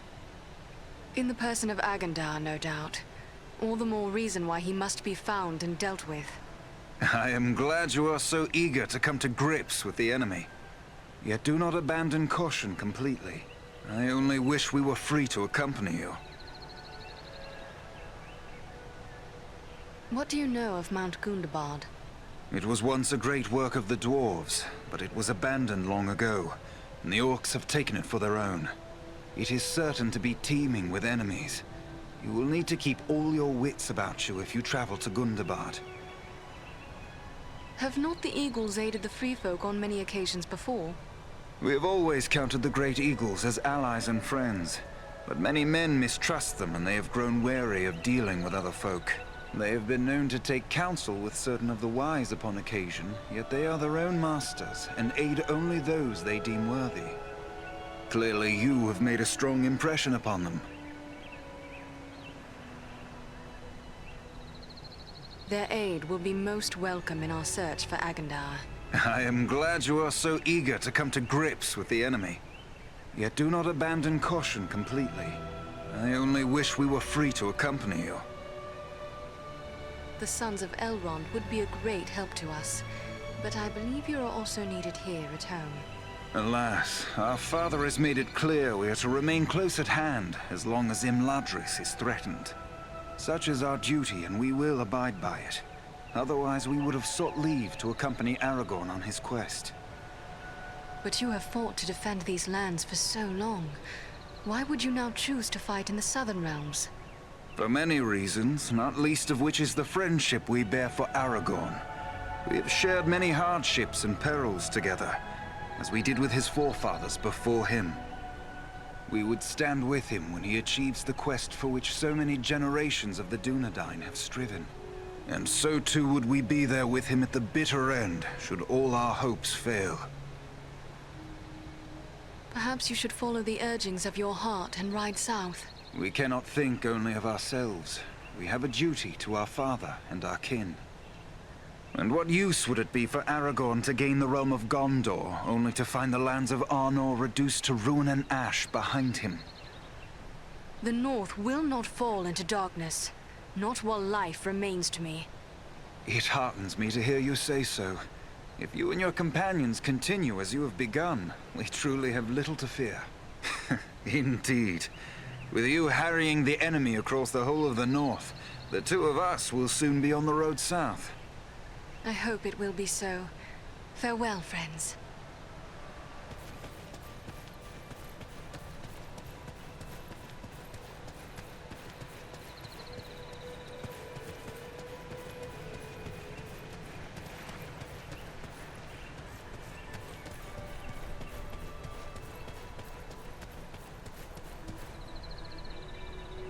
Those who venture into the wild must be well prepared. Examine the goods Imladris has to offer. It is good to be home once again, Ilari. How fares Imladris in my absence? Less serene than usual, I fear.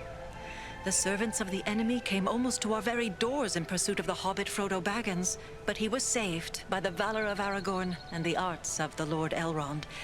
I must be on my way.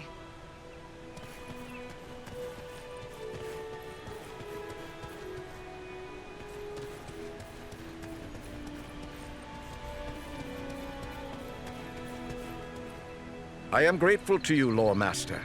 Even our high areas were threatened by the giant Bargrasar. You have my thanks. What can you tell me of your leader, Gwaihir? Gwaihir is the Lord of the Eagles. He can outfly the North Wind, and his word is law. Long ages of the world have passed since ancient Thorondor, first and greatest of Eagle Lords, soared over Middle-earth. But Gwaihir is the mightiest descendant of that line. He is wise and sees much that others miss. An eagle rarely offers to carry another on his back. Why do you offer us this rare privilege? It was enough for me that Beleram wished to join you. But there is also this. One of the eagles the stone giant slew was my own father. You avenged him. And for that act alone, I would bear any of you to the farthest ends of Middle-earth. And though Bargrasar is gone, I still burn with the need for vengeance against the master that sent him against us, Agandaûr. Your enemy is my enemy. I will not rest until he is brought down. Were you one of the eagles that took part in the Battle of Five Armies? So I was. When the Allied armies found themselves set upon by goblins who had stealthily scaled the mountain slopes, I was among those who set upon the enemy and cast them from the cliffs to perish. Are you ready for a long flight to Mount Gundabad? We are strong and rested. Beleram awaits you whenever you wish to depart. He is our leader in this venture.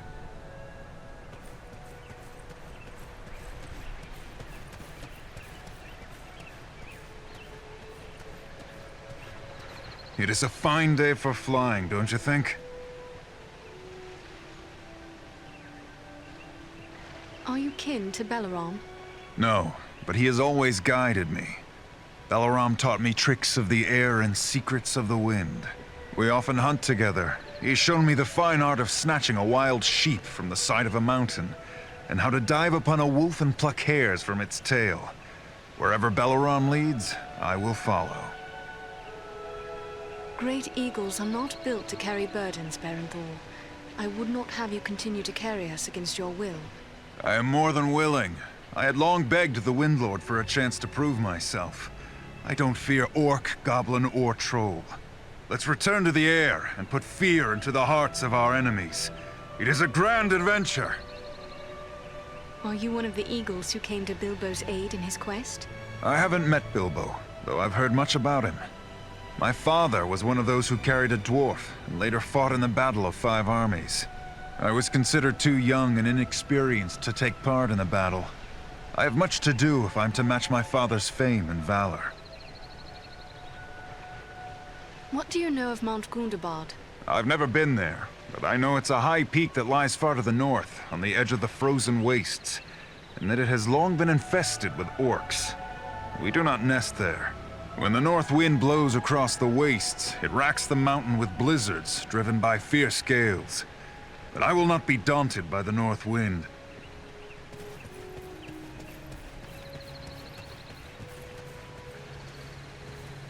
Gundabad awaits us. We ask a great deal of you to carry us into such danger. Perhaps we ask too much. I believe this is the time when all who care for the fate of Middle-earth must act.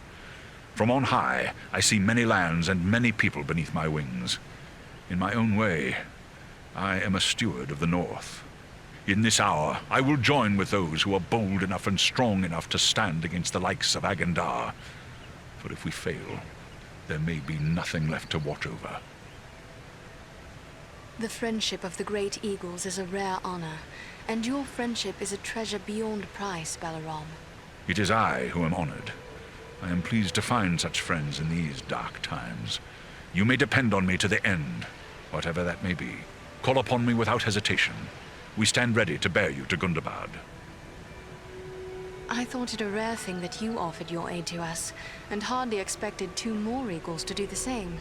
What can you tell me of them? Armanel is a seasoned warrior. He knows full well what he faces, and accepts it gladly. Baranthor is young, and eager to prove himself. But he has deep courage, and few can match his swiftness on the wing.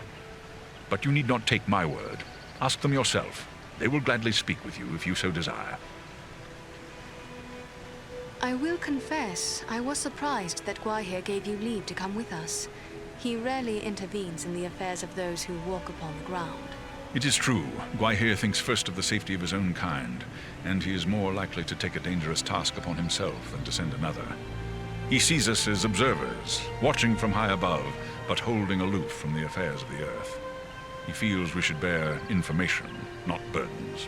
Even now, the Windlord is considering what part the Great Eagle should play in the events that lie before us, though there may be little time left to ponder such things. We would not wish to cause strife between the Windlord and you, yet it seems you disagree with his view. I have served Gwaihir loyally for a long time, and he, in turn, has the wisdom to trust my judgment. He knows that I have chosen the wind I must fly upon, and my choice is this. I can no longer stand apart. I must act. Even an eagle must rest upon an eyrie that has its roots in the earth.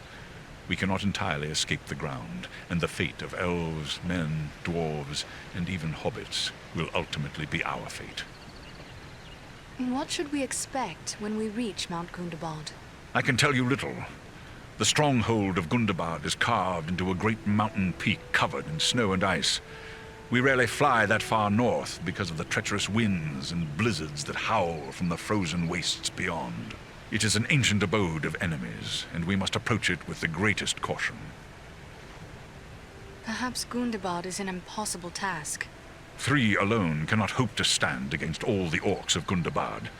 Only stealth will serve you.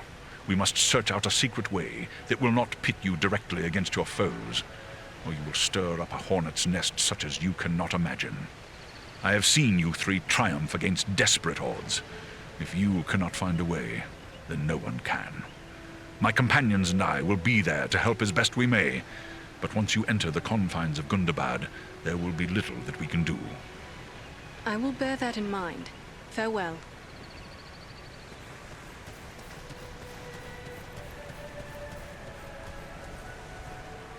My Govanen, Andriel. Have you news for me? I must take my leave, lady. May the light of Elbereth guide you.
reach our destination soon, or this weather may prove more deadly than the orcs! Take heart.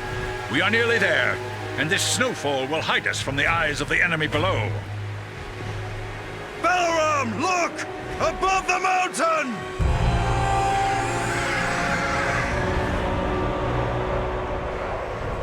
Set us down! We can attempt to find a way into the mountain under cover of this storm! There is little chance of that, with those creatures keeping watch from above. Once we land you, my comrades and I will draw off the beasts.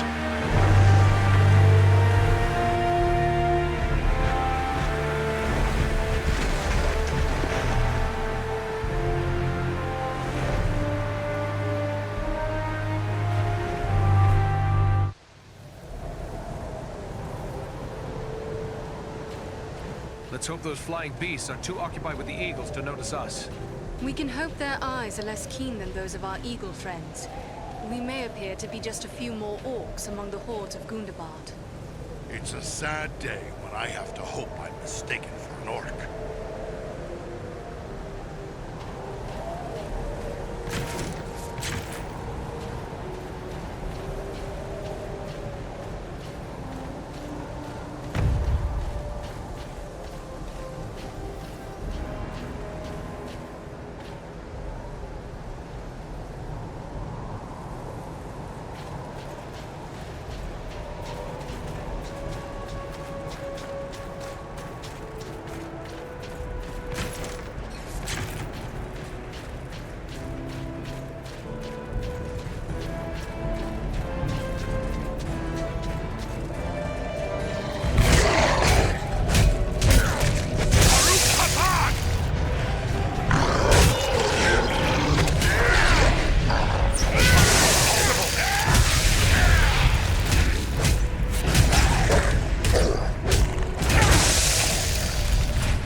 good use for this.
Something. Well, it can't be us. We've only just arrived, and they're heading the other way. But what then are they looking for?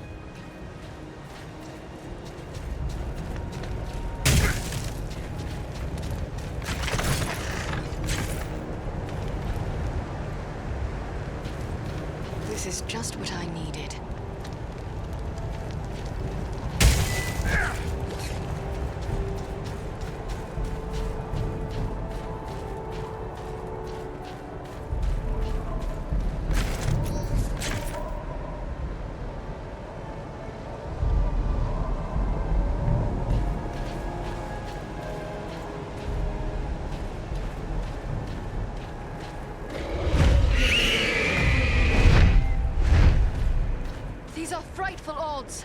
Thanks for that, Beleram! We'll need to work together to overcome these odds. Back to back! Don't let him get behind you! A good time to call on the Eagles for help. Let us stand and fight together!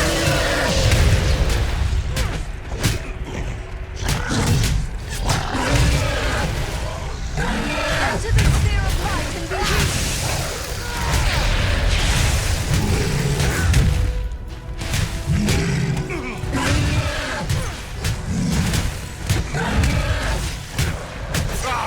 No power!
All that glitters is not gold.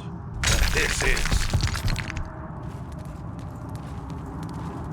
Ah, there's a poor excuse for a hidden door here. What have we here?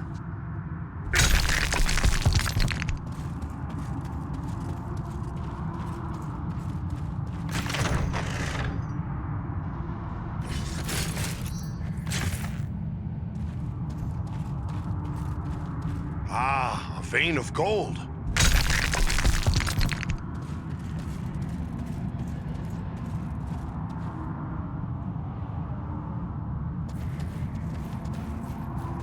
Just what I needed.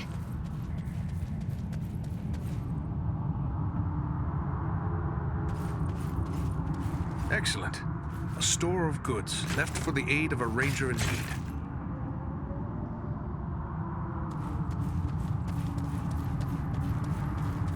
Here is something I can make use of.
is beautiful, and useful as well.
is barred.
snow trolls are a danger to all. It appears they've been feeding upon the orcs.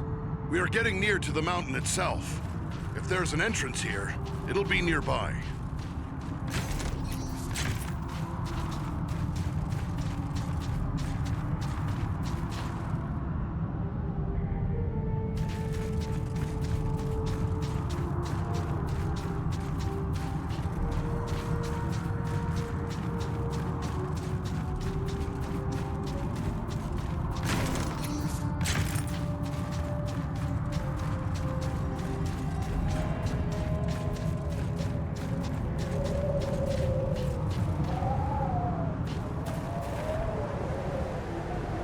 Ahead, another orc warband. What are they doing? Studying the ground? There must be something wrong. Look, there's a door.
A sharp skirmish here. The tracks are hard to read, but it appears the fighting carried on into the mountain.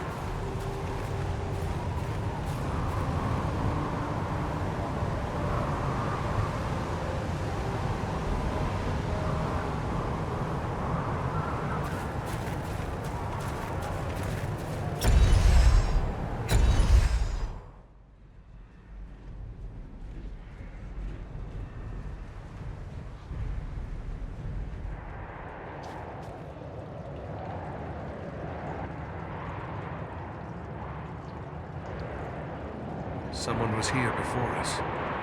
There was a fight here very recently. The bodies. They're dwarves. This one lives still. Well then, come on, you scum. Finish it. You're not orcs. Andriel, help him. Use your arts. No. Save it. The arrows, poison. No hope. But you can help. Help my friends. Why are you here? What were you trying to do? We seek a weapon. We must find it. Use it. Stop the orcs. A weapon? What kind of weapon? Where can we find it? Dwarf weapon. In the stone. Nordri has the key. Find them. Help them. Please. Save Nordinbad. Nordinbad? Where's that? It's too late. He's dead. But there may be more like him within this fortress. Aye, and they're looking for some sort of weapon. Come on, let's see if we can find them. It pains me to leave fallen dwarves to these accursed orcs, but we have no choice.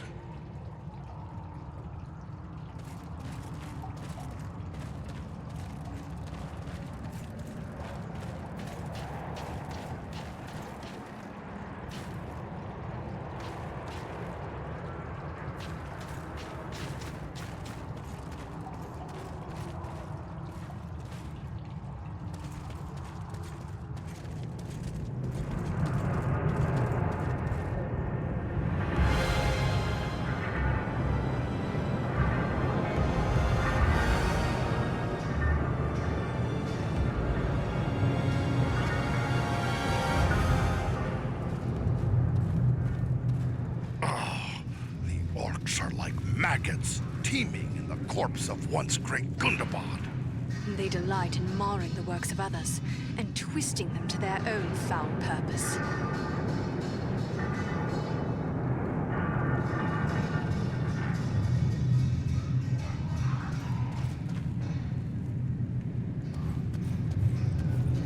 Just what I needed.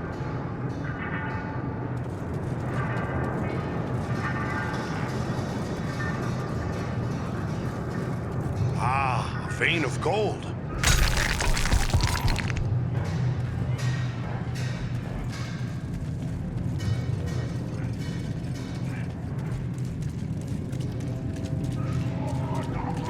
These caverns echo with the hammer blows of 1,000 orc smiths.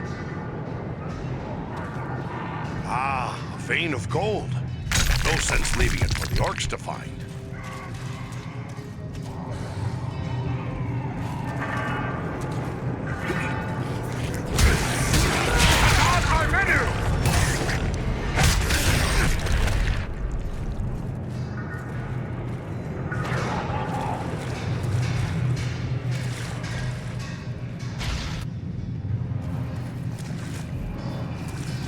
Just what I needed.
Recognize these signs.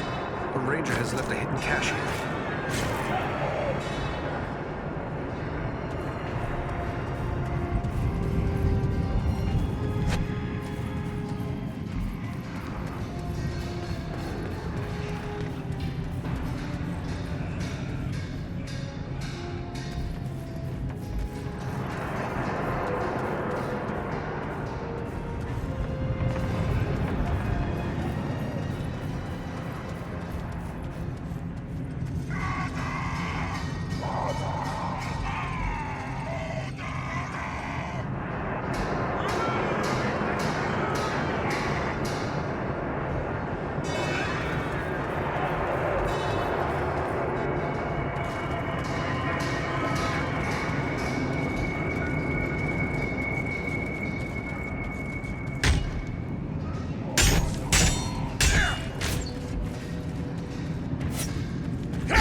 this shield.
that glitters is not gold.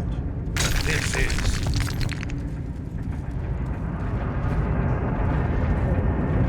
What have we here?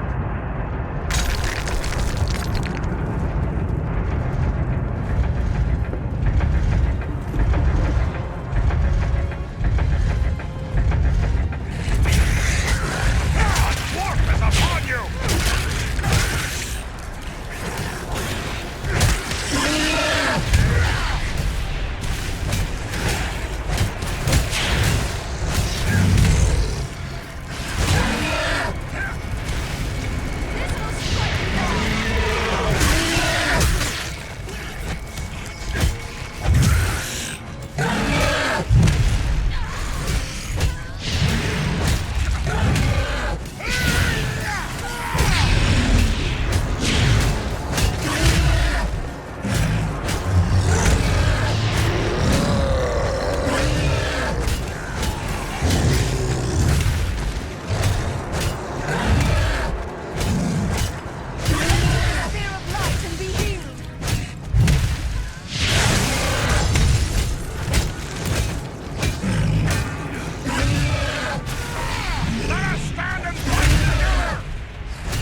Then let us destroy the gears. Perhaps we will slow their war mills.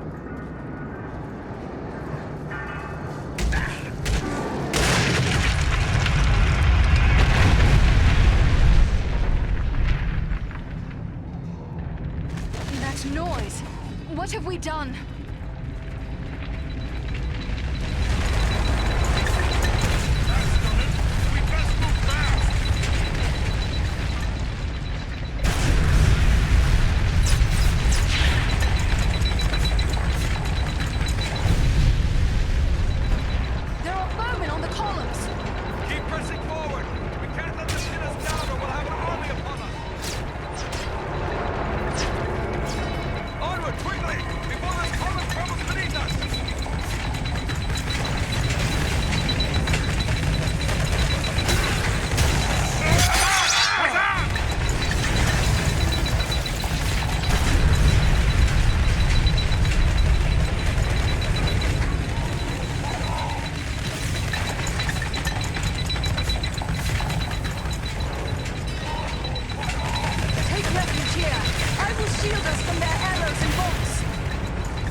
glitters is not gold. This is. Ah, a vein of gold.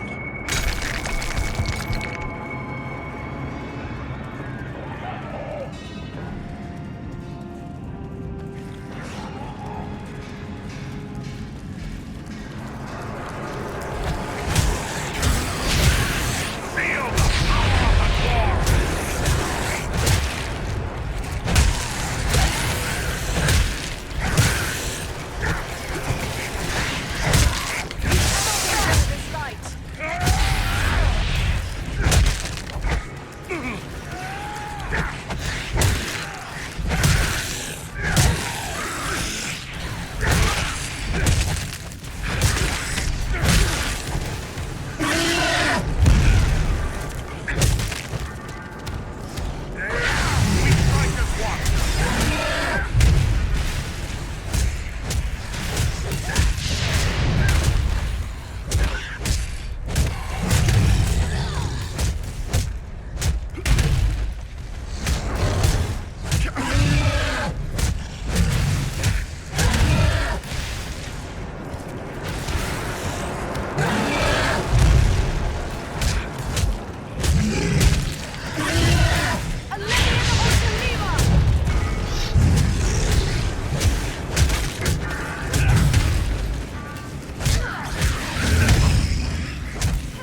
All fallen dwarves. We must be close.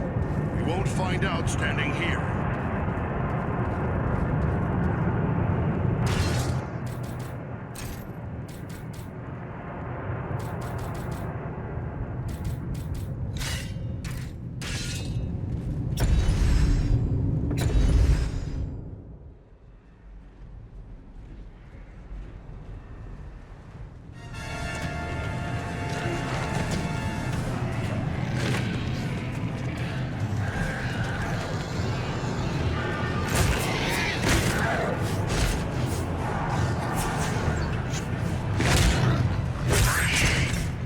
This is it! Quick, lad! Up you go!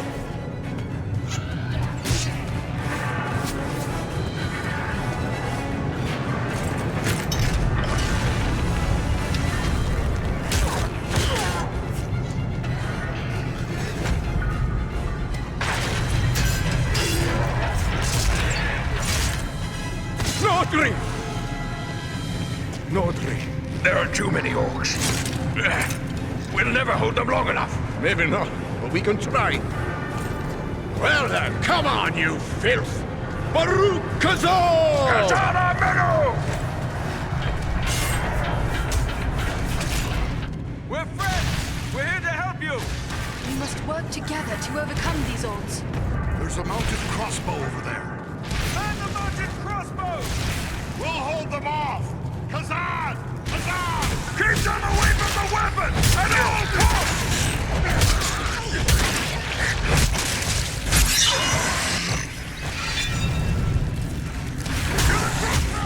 It's the only way! Stand the defensive crossbow!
shield us from their arrows and bolts.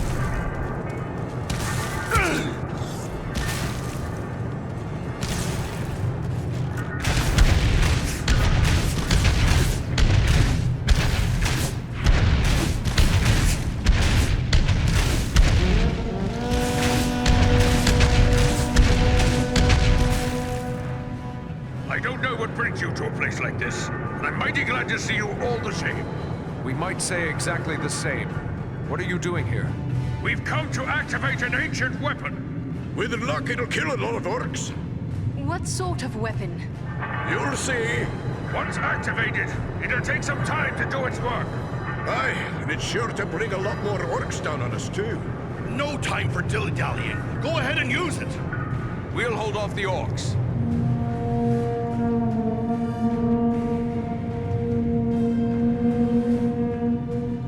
A horn call? Are you mad? You're calling them here! I did warn you about that.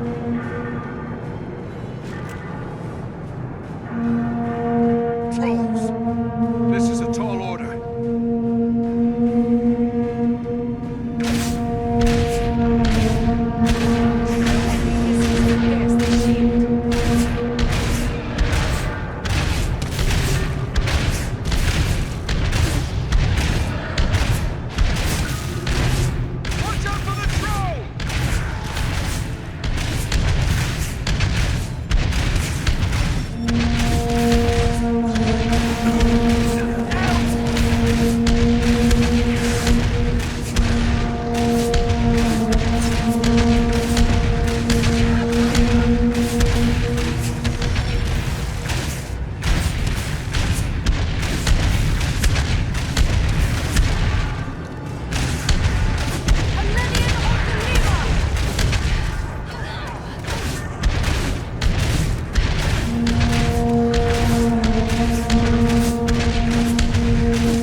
Rescue our friend, quickly!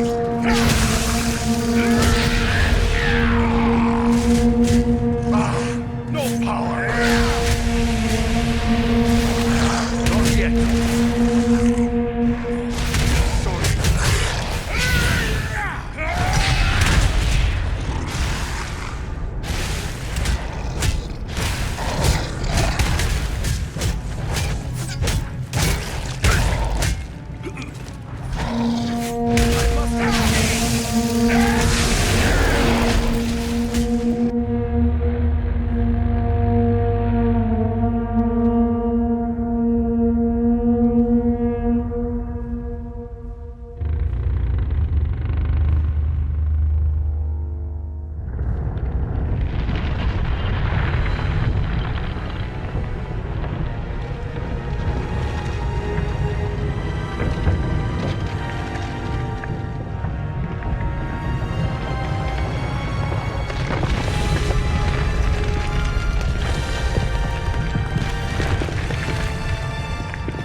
mountain is coming down! Aye, a good deal of it anyway. Just as we hoped. You knew this was going to happen? It's what we came here for. We had to strike this blow if our people are to survive. I'm heartily sorry for getting all of you killed as well. I don't think we need to worry about death just yet. Look! Durin's beard!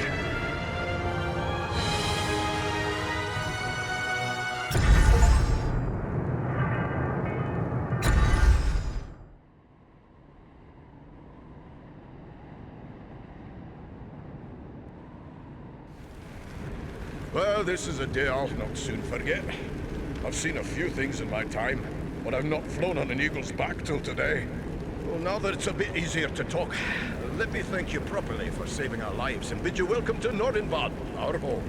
Nordri's father, the Lord Gorin, will want to speak with you. Nordri's gone ahead to report on the Gundabad raid and to tell him about everything you did for us.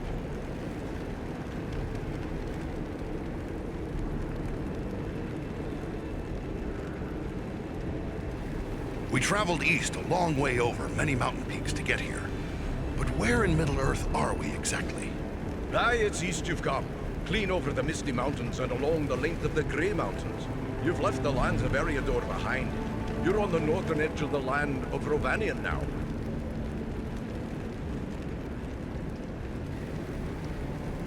Why did you lead your warriors against Mount Gundabad? We keep a careful watch on the orcs of the mountains. When we saw them gathering in large numbers at Gundabad, we had reason to believe they were preparing to move against us here.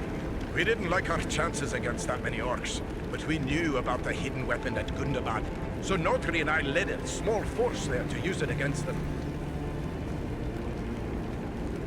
Seems like a suicide mission to me. Aye, every dwarf was a volunteer and knew he wouldn't be coming back. But you said Nordri is Gorin's son? He let his son go on a mission like that? He didn't have a choice. After a lifetime of lecturing the lad about his duty to his people, there was no way Gorin could say no when Nordri volunteered, much as he'd have liked to. I'd like to know a bit more about the weapon you used to collapse the ceiling of Gundabad. It was an ancient defense made by the dwarves who delved Gundabad long ago. Nobody understood the qualities of stone better than the dwarves of old, and they knew that just the right sound can cause solid stone to split. They used that knowledge to build a defense against any enemy who might force their way past the gates of their home. But Mount Gundabad has been in the hands of the orcs for centuries. How did you know about so ancient a weapon? Aye, it's been in the hands of the orcs for many a year, but not straight through. I was only a lad when my people fought a great war against the orcs, but my father helped sack Gundabad. He was one of the stoneworkers who found the weapon. It made a big impression on him, and he told me the tale so many times I was sure I could find the thing and use it against the orcs. But how could you be certain it would still work after all those centuries? We didn't. The whole thing was a gamble. Luckily it paid off.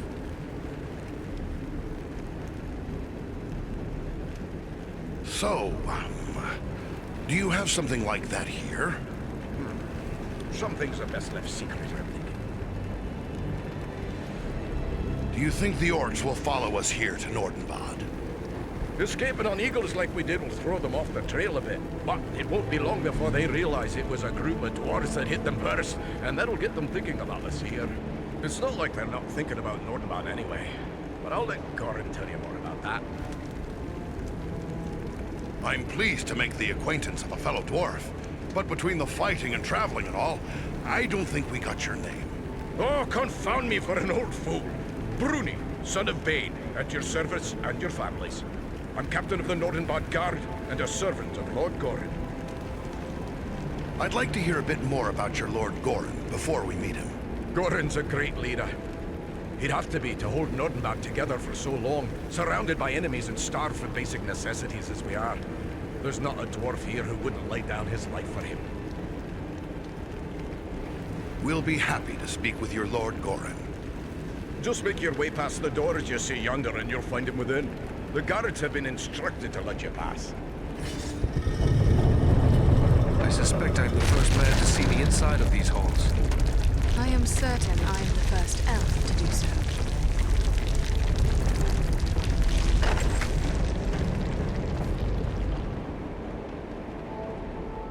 grand view this is. Bit chilly for my liking, though.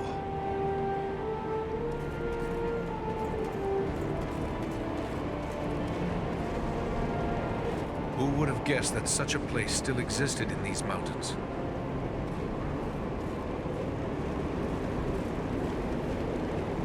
You should not keep the lord of these halls waiting.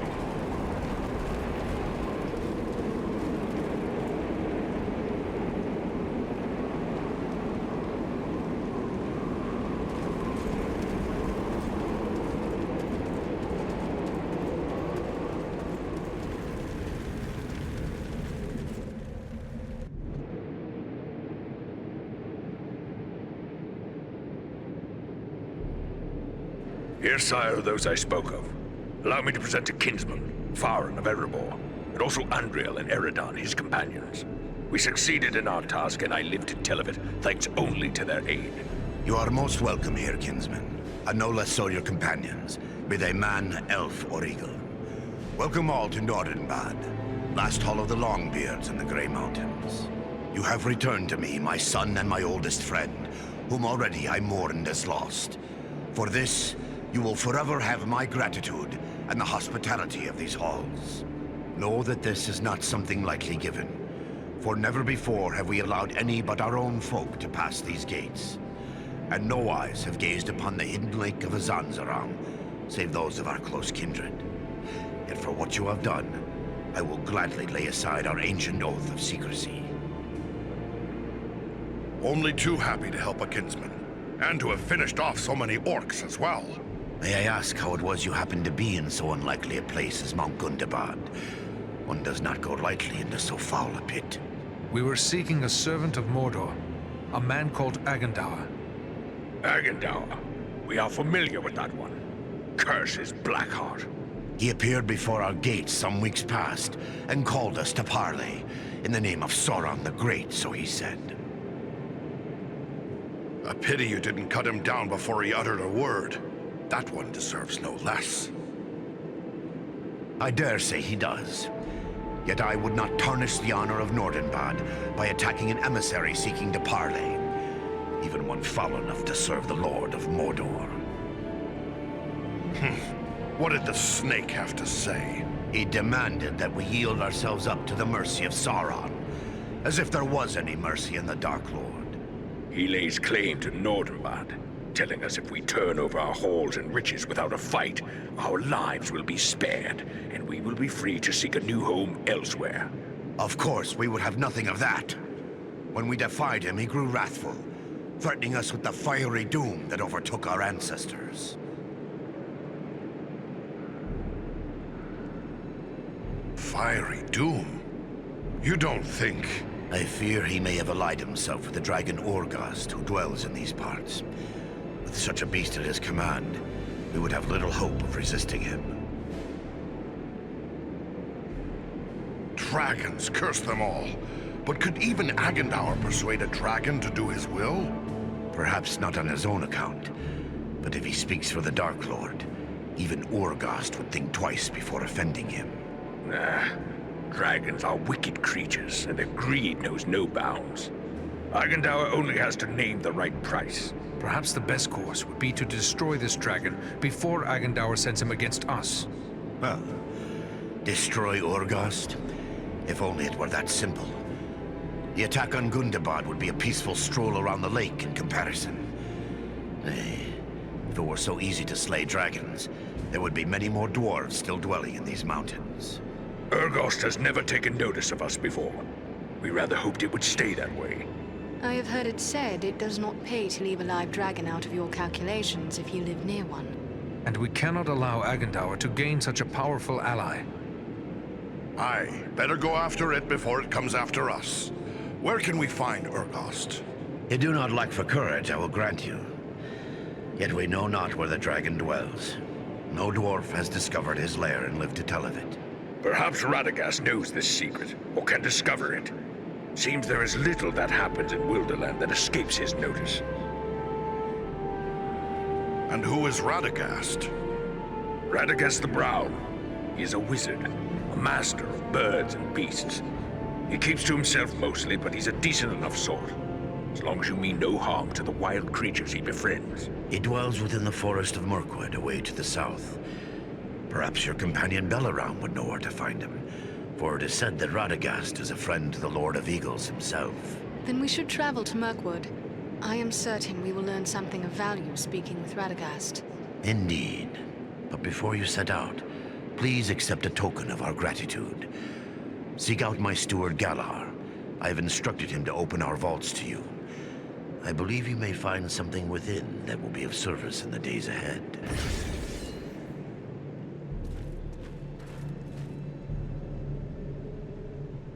We would be honored if you would accept a token of our gratitude. Find my steward Galar. I have instructed him to present you with some of our finest work. Choose whatever you will, and may it serve you well. You are fellow Longbeards. Then we truly are kin. I didn't know any of our folks still dwelt in the Grey Mountains. Aye. In centuries past, most of our kin called these mountains home. But then the dragons came from the far north. One by one, our halls were lost or abandoned. All but Nordinbad. We alone endured those dark times. And thanks to you, we may hope to endure our current troubles as well. Tell me about this Nordinbad of yours. My great-great-grandsire was the first to enter the caves of this mountain, where he discovered the hidden lake we call Azanzaram. He was awed by its beauty, and led some of his kin here. Slowly, over many long years, with loving hands and careful chisels, we created the halls you see before you. Nordinbad was never rich in gold or jewels, but its beauty would move even the most cold-hearted dwarf. That is why we have remained here for so long. There is not a dwarf among us who would not choose death over exile from our home. I have beheld many an underground lake, but never one as large and beautiful as this. Is this the work of your kin?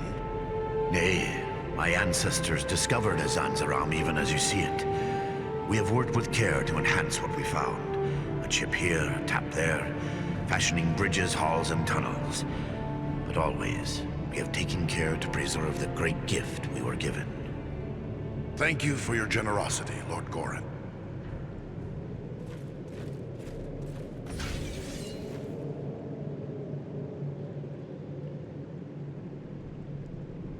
Ah, there's a view that would move the heart of any dwarf. It's marvelous.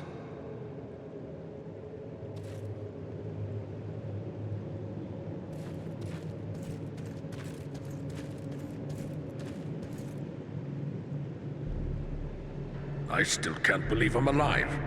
I thought I would draw my last breath in the fetid air of Mount Gundabad. Mind you, I'm not complaining. What will you and your kin do now, Nordri? I'm afraid we're all out of tricks to play. All we can do is prepare our defenses, hunker down and wait for whatever the winds of war might blow our way.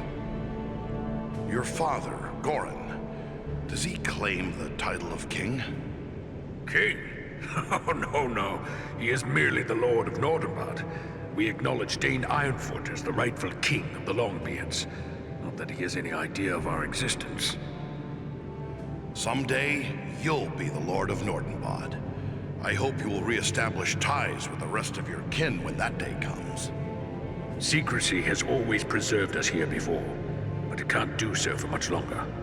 We are a dwindling folk, and this war has only made that worse. Nordinbad is precious, but I see little point in leaving it empty. If we survive the days ahead, we will seek out our kin. My father sees the need for this as well. Were it not so, I wouldn't have dared bring you and your friends to our hidden halls. Tell me a little bit about Bruni. Obviously, he's good in a fight since he survived Mount Gundabad. Bruni is the captain of our guard, the terror to the orcs of these mountains. He's been my father's best friend since long before I was born, and he taught me how to wield an axe, and what it means to serve. I gather you've been in Mirkwood before? I've been around it a lot more than in it, and that suits me just fine. I don't care for that wood. Don't know how anyone could. But I've often traveled to the eaves of the forest to trade with the Bjornings who live thereabout. It was on such a trading venture that I happened to meet Radagast. I met a few of these Bjornings on my journey west. What do you know of them? A hardy folk, and brave, as any who dwell between Mirkwood and the Misty Mountains would need to be. Under their chieftain, Grimbeorn, they've kept the mountain passes and river crossings open, even in these troubled times. But I've heard rumors of war on their borders of late. The high passes may now be closed, at least to those without the benefit of eagle wings. Can you tell me more about Radagast? He's an unusual sort. Friend to all beasts and birds. To be honest, I don't think he cares much for dwarves. But maybe he just prefers the company of animals. One thing's certain, there are few people with more knowledge of this part of the world. He even spoke of Nordinbad as if it were common knowledge. What do you think of our chances against Urgost? It's not that I doubt your courage and skill, and I'd be mighty glad to no longer have a dragon as a neighbor. But truthfully, I wonder if anyone can overcome such a beast. I just hope your luck proves equal to your daring. Farewell, Nordri.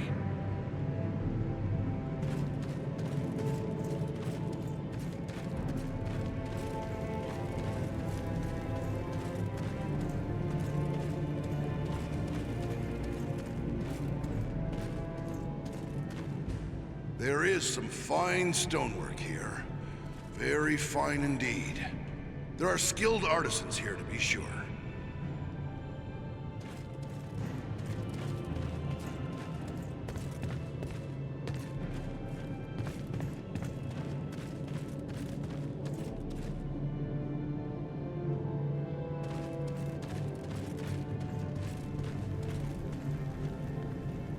Ah, you must be Farin, our distant kin from the Lonely Mountain.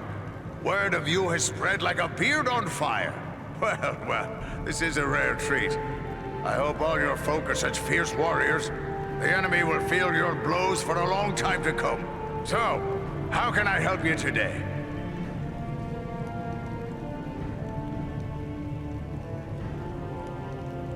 Ha! I'd know that smell anywhere. You've singed your beard. Well, hard to be a smith without getting a few sparks in your beard. What do you expect when you're working with a hammer and forge and hot metal? They've taken to calling me Burly Birdbeard. Used to have a beard down to my belt. Well, shorter is safer. Long as you keep a bucket of water handy, there's nothing to worry about. I wonder how your skills stand up against the smiths of Erebor. I'm no braggart, but I'll put my skills up against any smith, dwarf, elf, or man. You may think I don't know much, being set apart from others of my craft. But I'll tell you a little secret. My grandsires go back all the way to the smiths that worked alongside the great elven smith, Celebrimbor himself. In the days of ancient Eregion, there was a great friendship between elves and dwarves. We've passed down skills from forgotten times. I know runes of power and other secrets that give my weapons and armor a hidden strength you'll not find elsewhere. You won't complain about my work. Who was this Celebrimbor? None was a greater craftsman of jewels and forger of metals than Celebrimbor, who was Lord of Eregion. Close friend he was to Narvi, the great stone master, and to my grandsires. He even made 7 rings of power for the dwarves. It was Celebrimbor who knew that Sauron had betrayed the elves by making 1 ring. He heard the enemy declare himself master over all. He was killed in the first war against Sauron, and many of his secrets were lost. Narvi and his kin were lost as well. Only one of my ancestors escaped to carry the tale. So it's been told from grandsire to me. What do you know about this Eregion? The lore passed down from me grandsires is little enough. That Eregion lay west of the Misty Mountains near Moria. That the elves of Eregion were of a kind known as Noldor, and were clever craftsmen. The Noldor didn't know in the beginning that Sauron was evil. Sauron came to Eregion and taught them how to forge rings of power. But after Sauron was revealed, he invaded Eregion and destroyed it. Nearly 5,000 years ago, that was. Doubt there's much left of the place now. But Sauron's fixing to do the same thing all over again. Even here in the far north. Here, Bree. You might find these old relics interesting. What do you make of them? Well, now, I'm no lore master, but these look to be the work of men. Ancient, beyond a doubt. Superb work. Some of the finest I've seen. Perhaps even the work of Westerness from Númenor, that now lies beneath the sea. I could put these together into a single weapon for you. And a superior weapon it would be. Mind you, I'd be applying my own craft to it, so it'll also have the qualities of a dwarf weapon. And that would differ from an elven smith? That's the way of it. An elven smith would bring certain qualities to the work if he were to put this together, but I think you'll be satisfied with what I can add as well. Your pardon, kinsman. I've no doubt of your skill, but I might like to let an elven smith take a crack at this. Well, I have no quarrel with that. Elven smiths do fine work, but I'm happy to do it for you if you change your mind.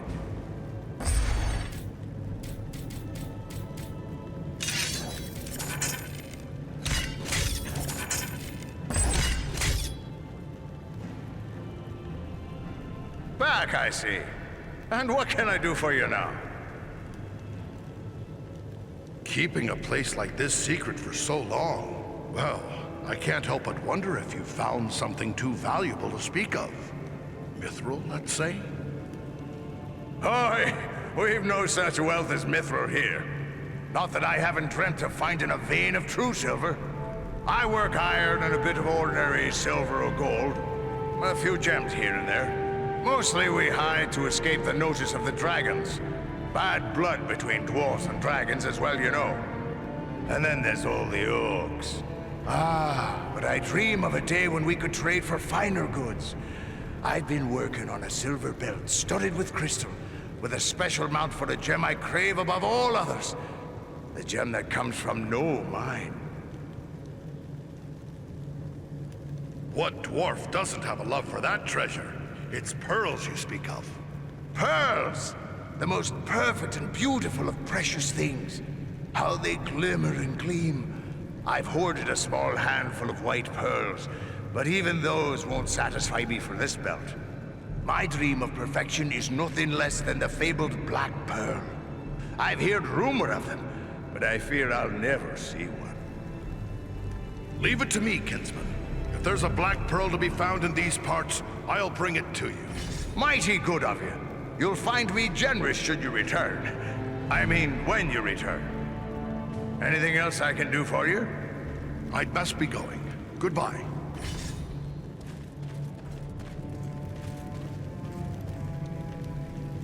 So you're the stranger from Erebor. You look like a proper dwarven spider, I guess. Now that you know we're here, I suppose we'll be overrun with distant ken coming to gawk at our lake. Are you here to buy something? I've an excellent stock of the best Nordinbad craftwork, so speak up.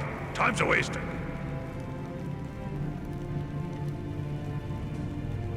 Your welcome leaves something to be desired, kinsman. Why the soured mood? Well, let's see. We've got an orc army growing, a dragon hungry for dwarf snacks, and one of Sauron's lieutenants making threats. Pardon me while I break out in a song and dance.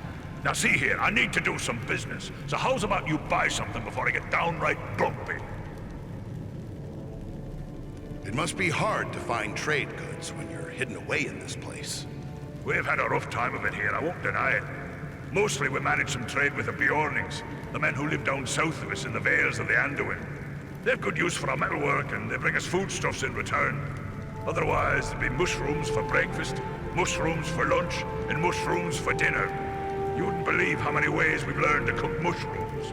That's enough jabbering. If you're not going to buy something, let me get back to my work. See here, Goran himself sent me. He said to talk to his steward and choose something as a token of his gratitude. Yes, yes. He may have mentioned it to me. It was rather too generous of him. Not that I don't appreciate what you did, but how does he expect me to increase our wealth by giving our best work away? Well, here you go. Take your pick.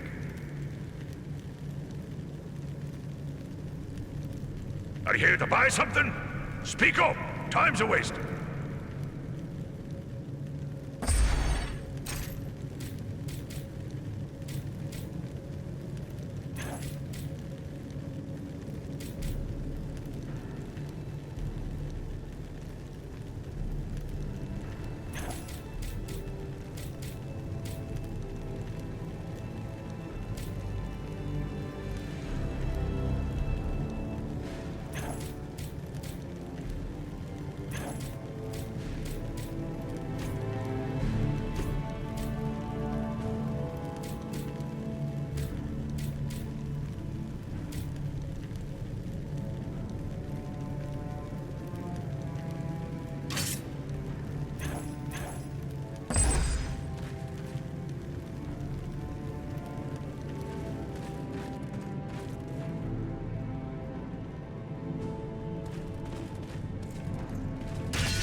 Nobody shapes stone like a dwarf.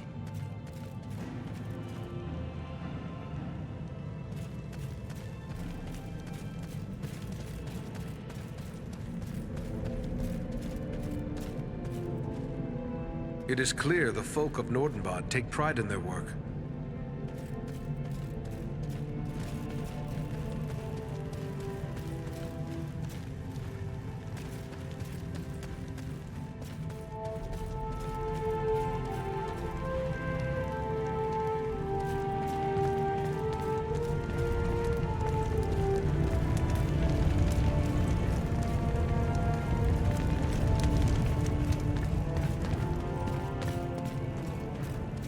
It's too bad we can't stay for a while.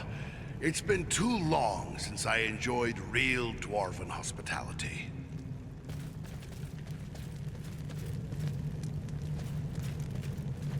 I never thought to find such comforts within walls of cold stone.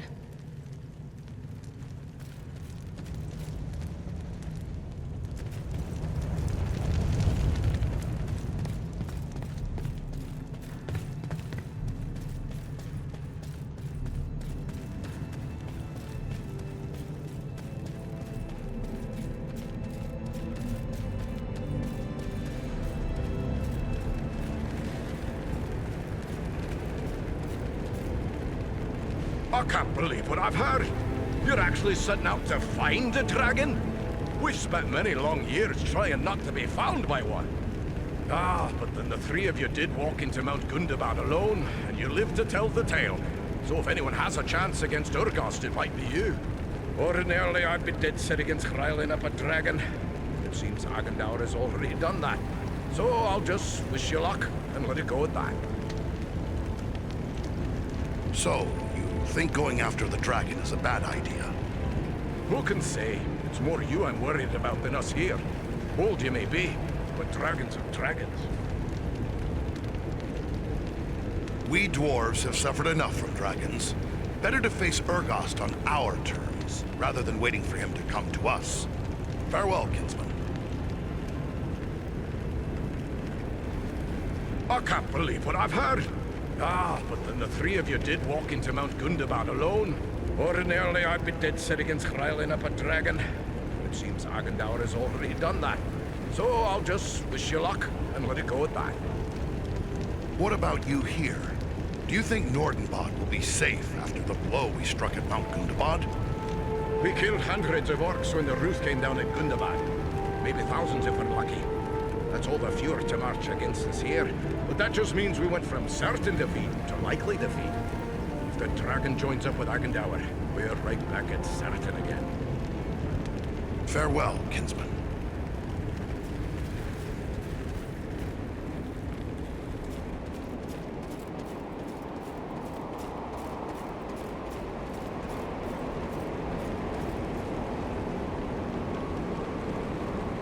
Mirkwood is a place I prefer to fly over, not into, but we are ready to go. If this fellow Radagast can tell us where to find Urgost, we'll have to face him next. Have you ever gone up against a dragon? No. That is a risk I have gladly avoided. One does not willingly seek out a dragon, unless there is no choice. You're afraid of dragons? Only a fool would not fear a dragon. If Urgost has survived this long, he must be full of the guile and cunning of his kind, abominations that they are. And this will make him even more dangerous. But that changes nothing. If we must prevent his alliance with Agandaûr, then fear must be set aside and the dragon found. We should follow Gorin's advice and seek Urgost's whereabouts from Radagast. It's a fine thing your friends have done, offering to help us at all. But do you think they really know what they've gotten themselves into? What can you tell me about them? Armanel is a seasoned warrior. He knows full well what he faces, and accepts it gladly. Baranthor is young, and eager to prove himself. But he has deep courage, and few can match his swiftness on the wing. But you need not take my word. Ask them yourself. They will gladly speak with you if you so desire. I worry about what's happening in Erebor.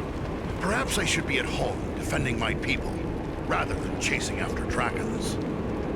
Once before, the lonely mountain fell before the might of a dragon. Consider what could happen should Agandaûr win the allegiance of Ulgost. Would you have Erebor become a dragon's den a second time?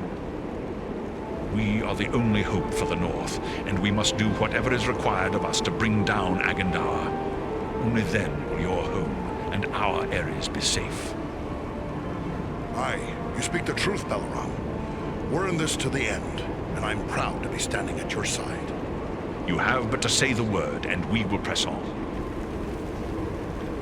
You're close friends with this wizard, Radagast, I take it. The Brown Wizard has been a close friend of the Eagles since he first came to Middle-earth and settled into the forest that is now called Mirkwood, even before it came to have that dark name. That was long before I was born, but I have visited with him many times in his home at Rosgobel when I would bring him news from afar. But I have not seen him since he abandoned Rosgobel. What could drive a wizard from his own home? He was gone from his home before I could ask. But there has been a growing threat and darkness in the south of Mirkwood. I believe Rosgobel is no longer safe, even for a wizard. But fear not. I know Radagast's favored places in the north of Mirkwood. We will find him, or I will bring you to a place you are likely to find him at the very least. Then it looks like we have to head for Mirkwood. We will be ready.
Well met again, Barin. Have you news for me? Be of good cheer, lady, for I've some wondrous news. It is enough simply to have your company. Come, what is this good news? I've come bearing treasure. Here's the mithril you asked for. And by Durin's beard, it's as beautiful as they say. It is a joyous sight. It shines as though Elbereth herself had blessed this metal with the light of her stars.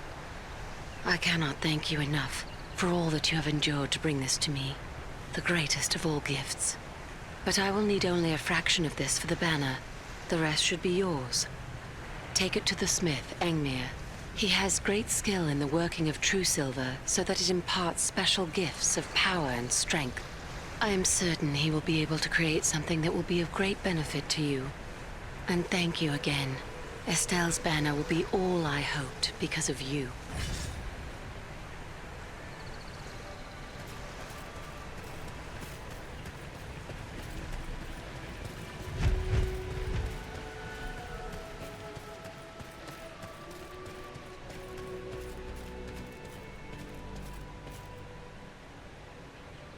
Hello again. What can I help you with? Gaze upon this, Smith. Mithril. As you know, the Lady Arwen has need of mithril, and I was lucky enough to get hold of this. She, thinks you could use what's left over to improve my own gear. Ah, marvelous. I'm no stranger to working this most precious of metals, but even here in Imladris, I seldom have the opportunity. And there is certainly more than enough now for Arwen's need. With the remainder, I can inlay runes that will add great strength to your armor. Or should you prefer, I can enhance the power of a weapon to the bane of your enemies. You have but to choose.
Hello, Farin. I do hope you've come to give me an account of your recent adventures.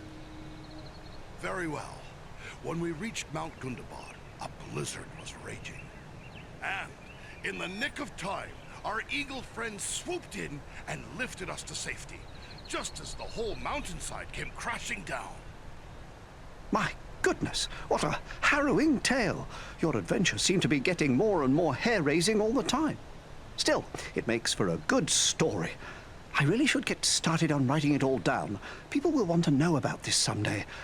Oh, I really should have taken notes. So you're going to Mirkwood in order to find a dragon. It seems frighteningly familiar somehow. I do hope you will be careful. Dragons are serious business. Of course, how could I forget? You've dealt with a dragon before. Why, yes, I suppose there are not too many people who've come face to face with a dragon and lived to tell of it. Do you have any advice for me? Advice? First I'd say stealing from them is generally a bad idea. I'd avoid that if you can. Secondly, should you find yourself in a pinch, try flattery. What's that? Flattery? Yes, strange as it may seem, I was rather complimentary when I spoke with old Smaug and found he took to flattery as readily as my niece Angelica. Yes, vain creatures, the both of them. I really hope you'll come back later and fill me in on how your adventures are progressing. If I get the chance, I'll be sure to do that. Now I'd best be on my way. Farewell, Bilbo.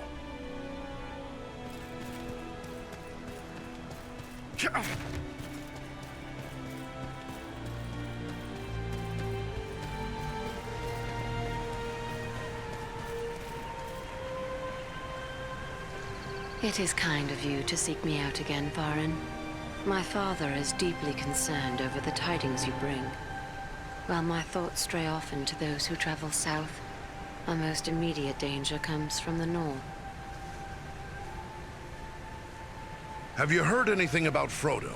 Is it not strange that the fate of the world should rest upon one who is so small? And yet the hopes of all who would stand against the enemy depend upon the success of his quest. And for this reason, it is best to say as little of it as possible. Those few of us who know of the ring must guard this secret closely, and keep any hint of knowledge from reaching Sauron. Ah, you've got a good head on your shoulders, lass. I mean, you are wise, my lady. The less we say about Frodo, the safer he'll be. It's time to get back to work. Farewell, lady.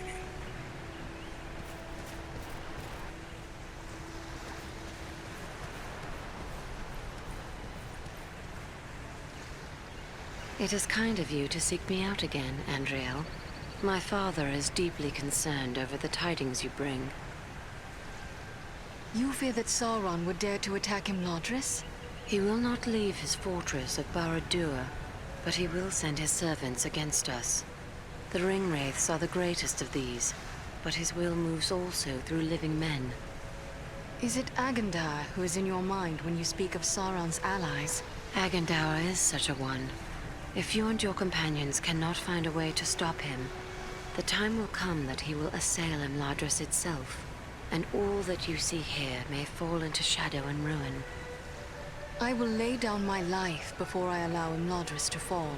Your courage gives me comfort. May the light of Elbereth fall upon you.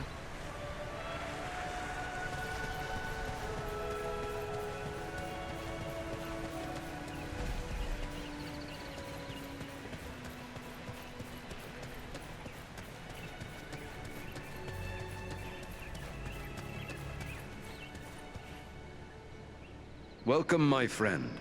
You are to be congratulated on what you accomplished at Mount Gundabad. Thanks to you and the warriors of Nordinbad, there are now fewer orcs to menace the north. From what you have told me, it is apparent the folk of Nordinbad are both courageous and resourceful. They are welcome allies in our struggle against Agandaûr. They believe Agandaûr may be trying to gain the aid of a dragon called Urgost. A dragon?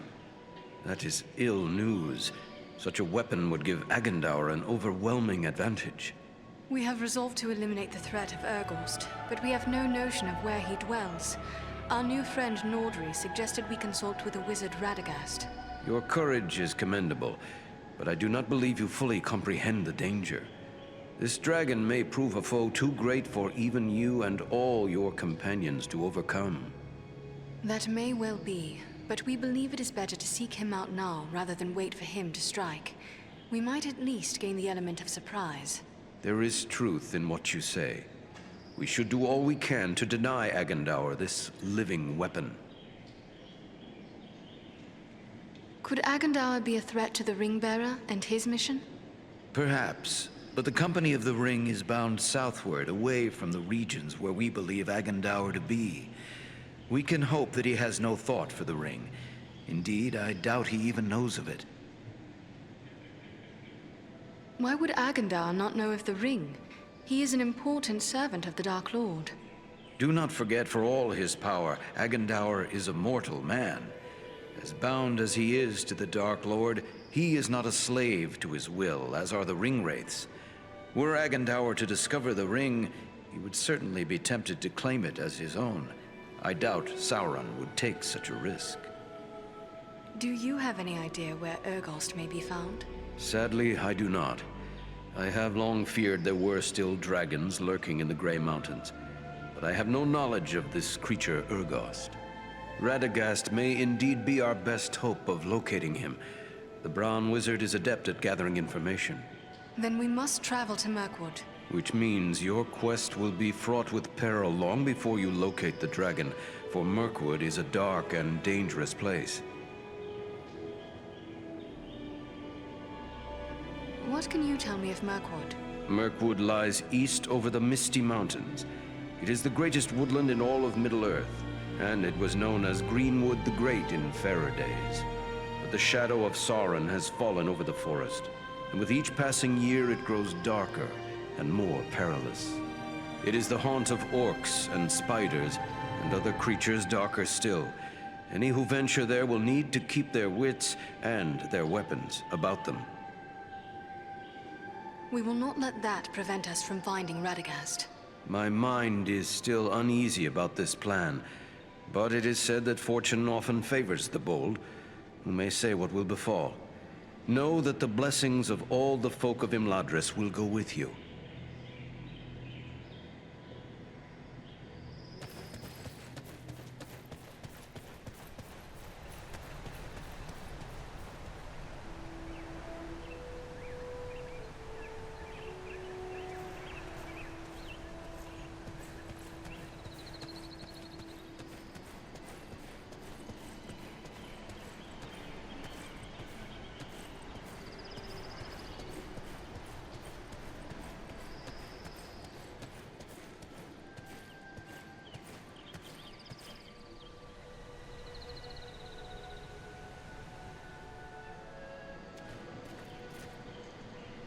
It's good to see you.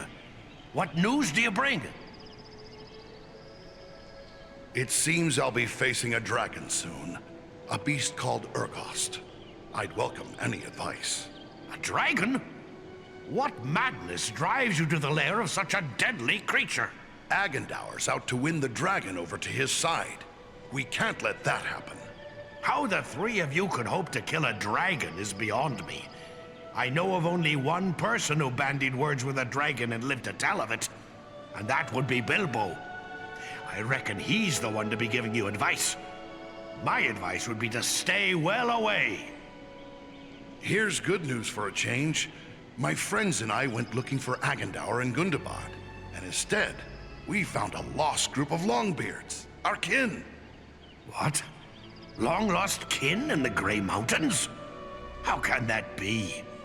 How did they escape the scourge of the dragons when all others were destroyed or fled?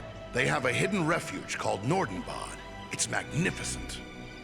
By my beard, when all this trouble is finished, you must show me the way there. I would meet these distant kinsmen and welcome them to trade with Erebor.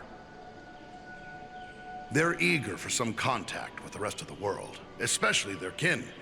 But it'll take some doing before it's safe to travel to Nordinbad.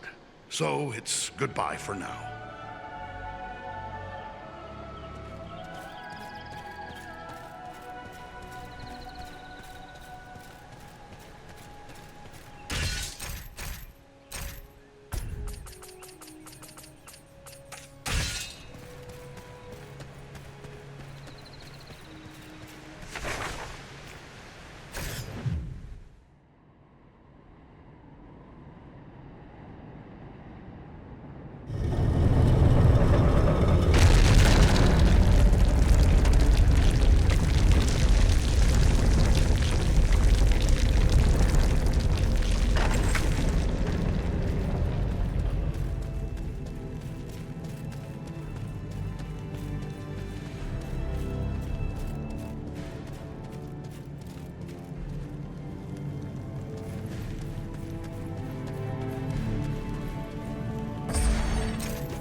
It's a fine day for pounding the anvil.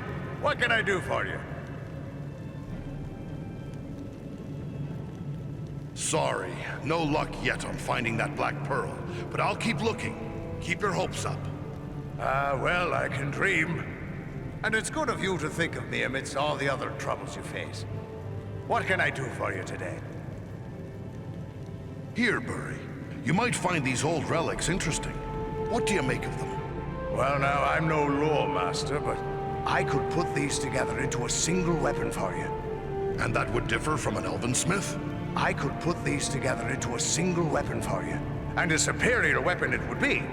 Mind you, I'd be applying my own craft to it, so it'll also have the qualities of a dwarf weapon.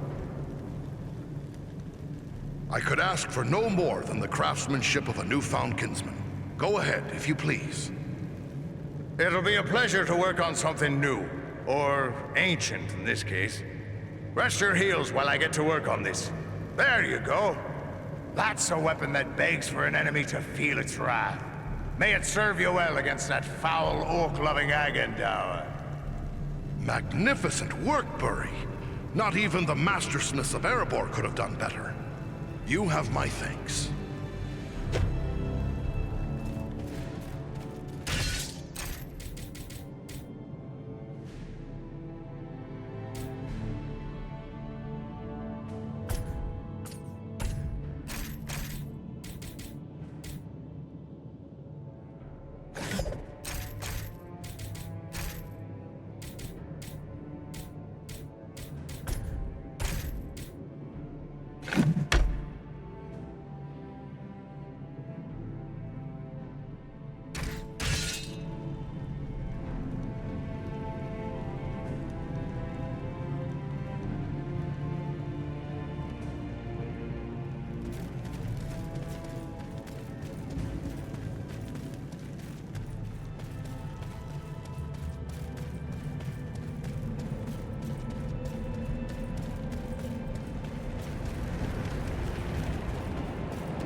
We meet again.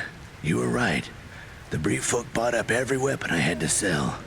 It's a pity I couldn't have made it back sooner, though. Eh? Why's that?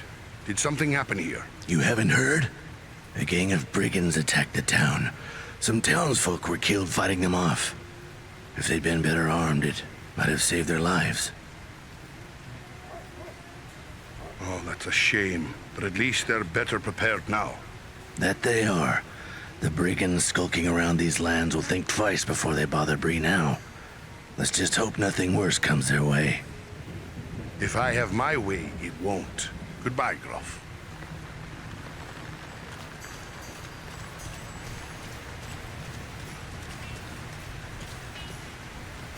Oh, it's you. You were right about that stranger from the south. He was no good. Tell me what happened. A whole gang of ruffians attacked the town. That southerner was one of them. They killed some folk. Killed them dead. Good people I've known all my life. What became of the southerner? He won't bother anyone again. I made sure of that myself. You were one of those that fought them then? I was. The whole town banded together to drive them out. I just wish I could have done more. That's quite a change from the first time we met. I was a fool to listen to that kind of talk. I wanted to get back at some people in this town. Blame them for my problems, I guess. I don't feel that way anymore. What will you do now? I'm part of the new town watch, and I'm doing a few things to help out the widows and orphans left behind by the fight. I feel like I owe them. Sounds like you're doing just fine then. Glad to hear it.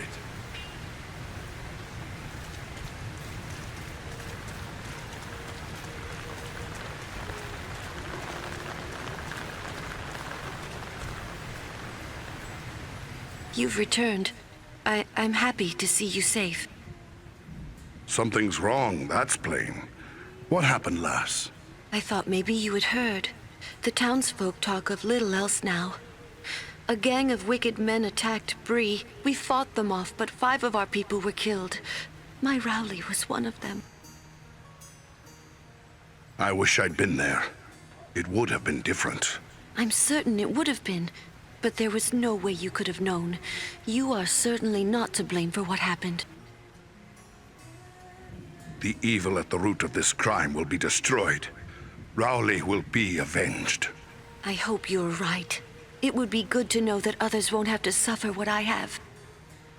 My heart goes out to you. Be well, lass.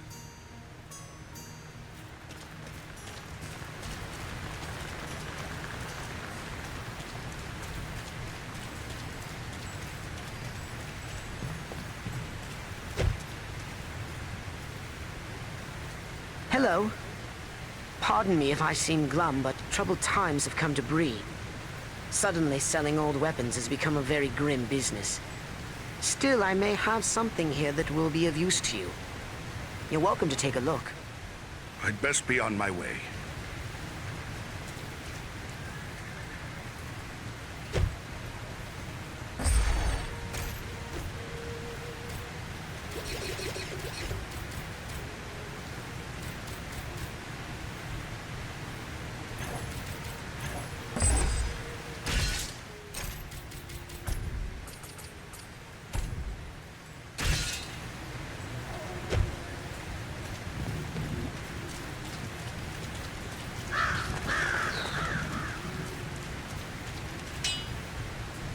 Back again. What can I do for you? Farewell, Smith.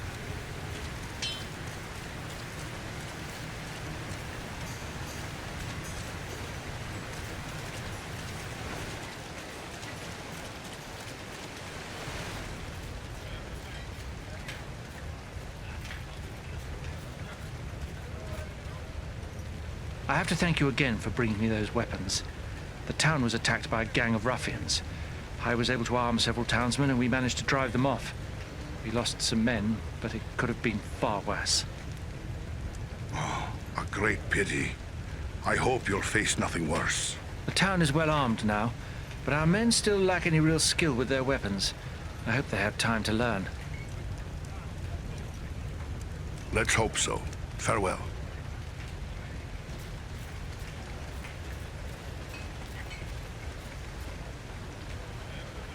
So, you're back. I hope you aren't intending to make trouble. You'll find that everyone's keeping a careful eye on strangers now. What happened here? We've had trouble right here in Bree. Outsiders attacked the town. Some of our own folk joined in with them. There was a real set-to in the streets and we drove them out, but we lost some good men. What are you facing? The woods nearby are filled with robbers and cutthroats, and wolves have taken to roaming our fields at night. I've heard rumors of worse things lurking out there as well. Maybe you've come to appreciate the Rangers a bit more now, huh? I'm told that the Rangers have all gone off somewhere. It's plain to everyone now how much they did to keep us safe. This town will be a lot more welcoming to Rangers if ever they come back. Let's hope they return.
No one can help him now.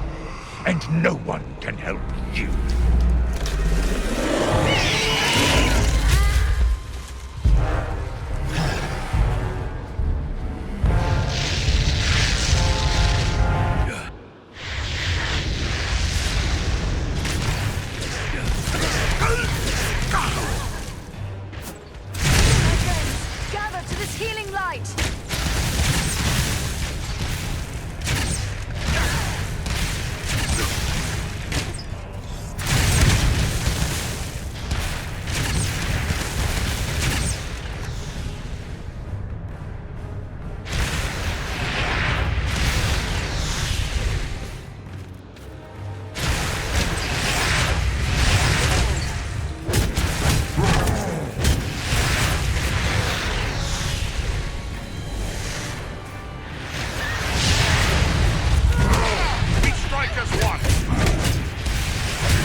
Well done, my friends. That one will spread his veil of lies no more. Yet I fear this was no chance meeting. If Wulfrun was here, it could mean trouble for Radagast. You should press on and find him. The sorcerer said something about a wizard. He can only have meant Radagast. But why would Agandaûr send his minions after Radagast? The Brown Wizard concerns himself little with the outside world. Yet he has worked against Sauron in the past. Perhaps Agandaûr merely wishes to settle an old score, but it seems more likely he seeks to prevent Radagast from aiding his enemies. We should find him. I don't like this. Agandaûr seems to be one step ahead of us. If so, Radagast may be in grave danger. We'll find him, but what about you? Are you hurt? The beast did its damage, but not enough to keep me from the air. I will be fully recovered soon enough. Ah, what is that foul creature? Ah, it stinks! Who can say? Some beast from an older world, maybe. Bred and twisted by the Dark Lord to serve his most trusted servants. I've passed through Mirkwood once before on the old forest road. The memory is not a pleasant one, but the wood feels even darker and more treacherous here. What awaits us beyond this clearing? I cannot say for certain. Mirkwood is no place for my kind. We can soar over the great wood, but its secrets remain hidden beneath the trees. The forest has an evil reputation, however. Be on your guard as you search for Radagast. The Wood Elves make their home in Mirkwood. Maybe they could lend us a hand. It is true, King Thranduil's people dwell in the forest, but many dark miles lie between here and the Elven King's halls. One might wander for weeks in this part of Mirkwood without encountering an elf. I encountered men when I passed on the road west. Are there none of these woodmen in this part of the forest? You speak of the Bjornings. Yes, there are hearty men who dwell on the western edge of Mirkwood, but they are rarely found this far north, and they are wary of strangers, as any who dare to dwell in this wood should be. How far are we from the wizard's dwelling? It is difficult to say for certain. Even the eyes of an eagle cannot pierce the interwoven boughs of Mirkwood, and clearings are few in this wood. We'll continue the search on foot. Should we look for you here once we've found him? No, I must find my companions. They are probably worried about me. Together, we will keep watch from above. Radagast has many friends among the birds of Mirkwood. If you find him, he can send a message to us easily enough. Very well. Good luck, Beleram. I don't like the look of this Mirkwood. I wish our path would have led us elsewhere. Why would Radagast choose to make his home in such a place? They say that Mirkwood was not always like this. It was fair enough before the shadow of the Dark Lord fell over it. That shadow lies here still. There are evil creatures in this wood. Be on your guard.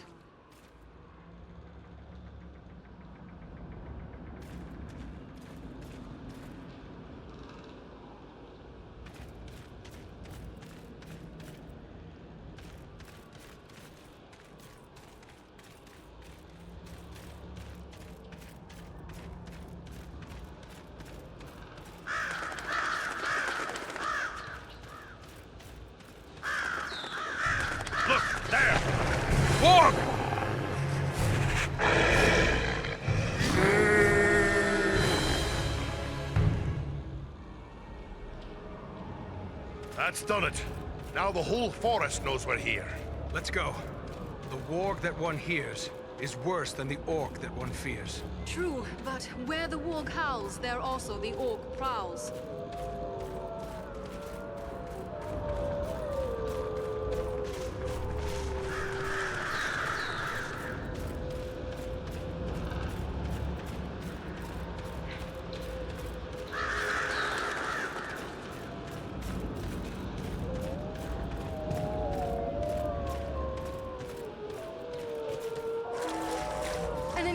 Of orcs.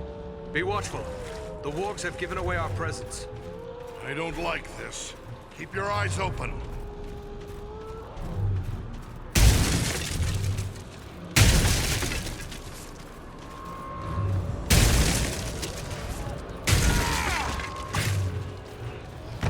Up there, an archer.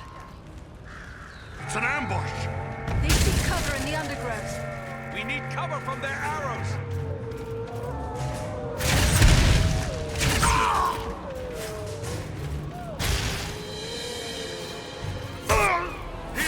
Form up by me. I'll save you!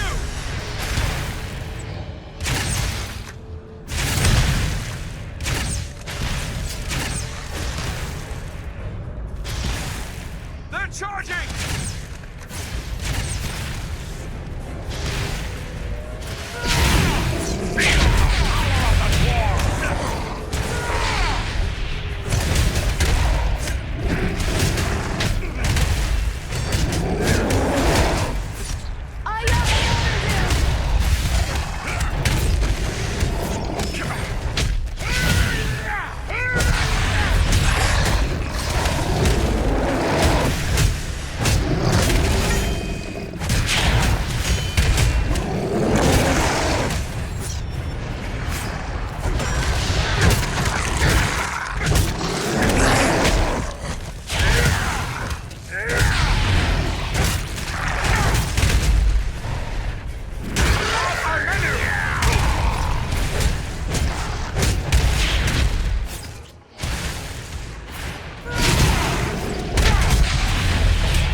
needs more time!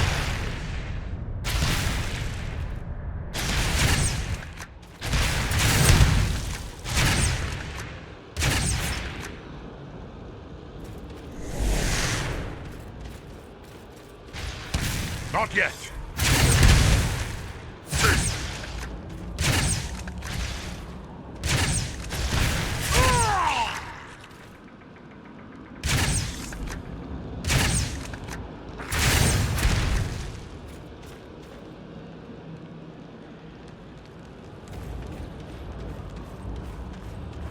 Here is something I can make use of. I have a good use for this.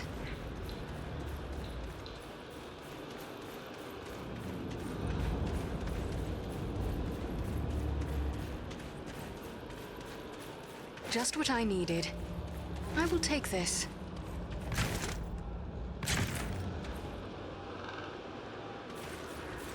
My brother Ranger has left us some supplies.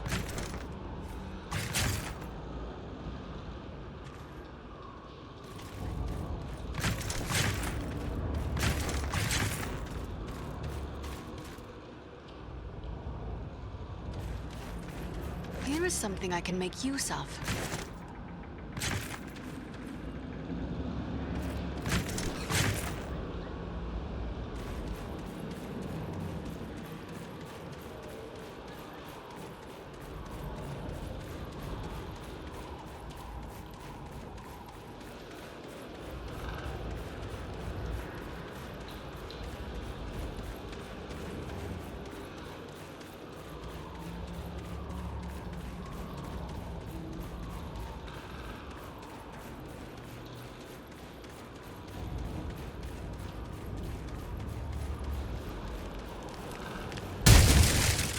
This is just what I needed.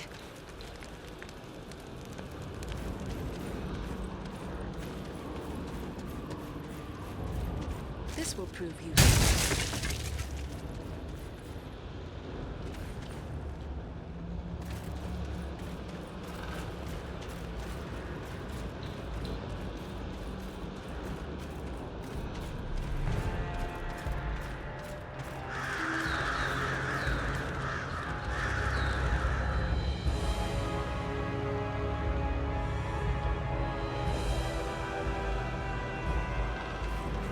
The very thing I need.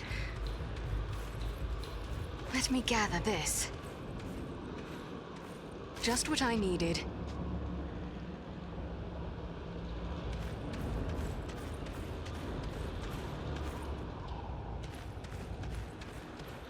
This has the power to heal. This bloom is beautiful, and useful as well.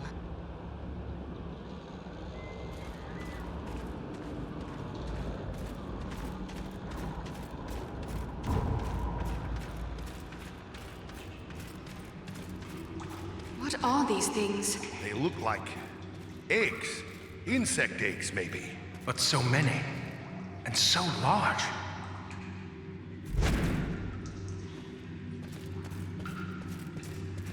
They've tried to hide it, but no one reads stonework like a dwarf. There's a secret door here, or I'm a hobbit. Stand back. I'm bringing this wall down.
shield us from their arrows and bolts.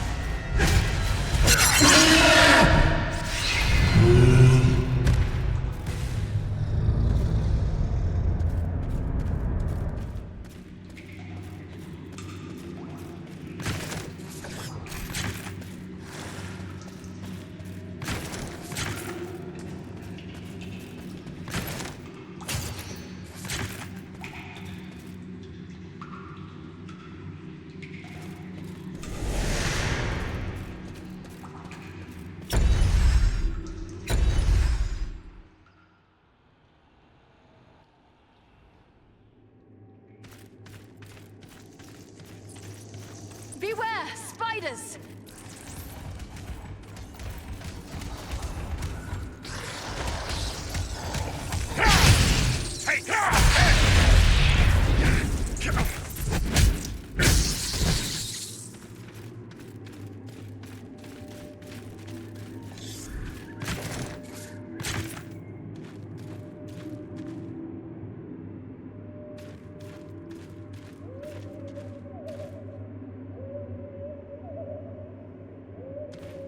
This will prove useful.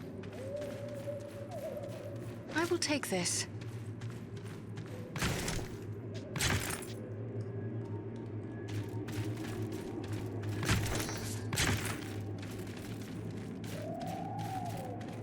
Giant spiders!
This bloom is beautiful, and useful as well.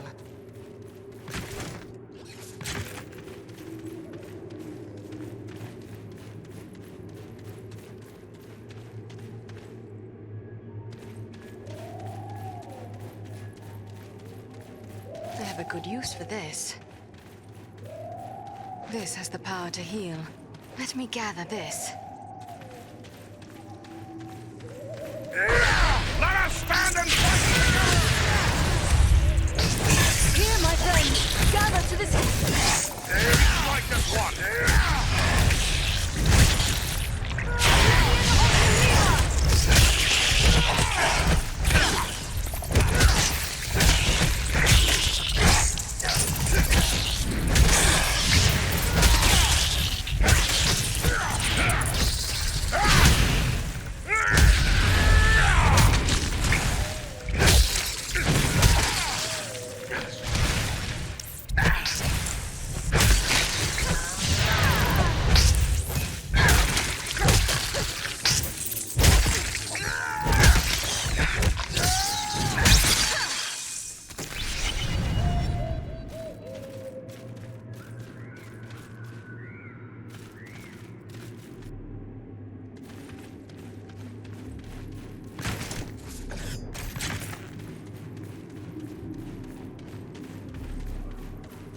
This is just what I needed.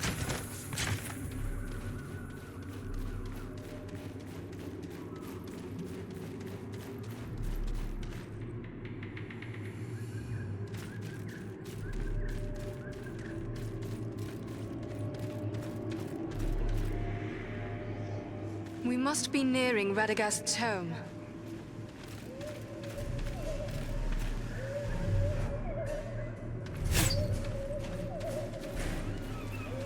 Ah, the very thing I need. Enemy archers on the high ground!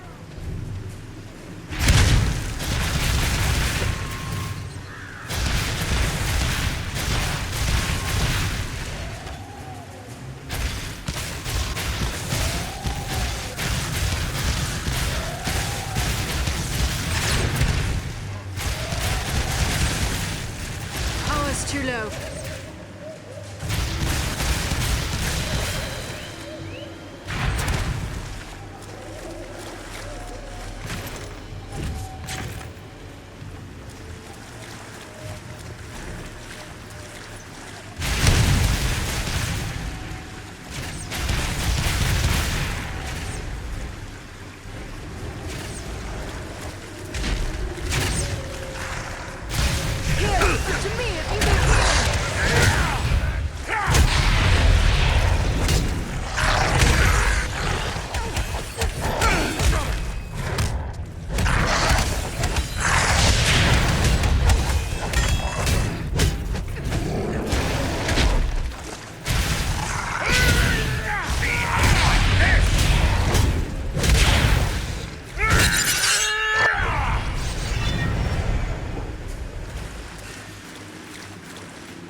Take refuge here. I will shield us from their arrows and bolts.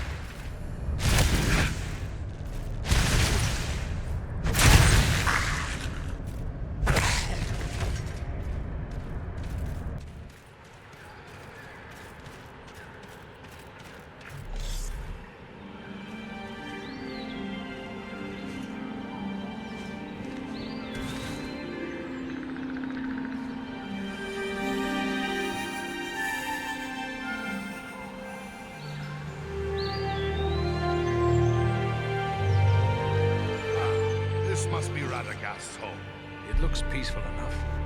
Then what did the sorcerer mean when he said we were too late? Perhaps he was only trying to discourage us.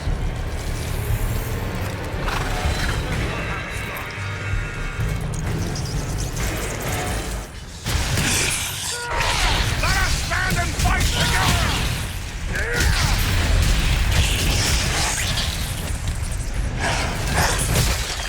You face the power of the Eldar!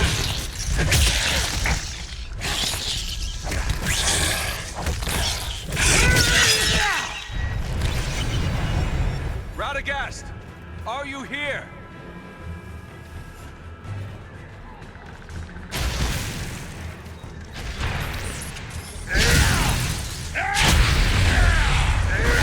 We strike as one! No enemy missiles can pierce this shield.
Are you here?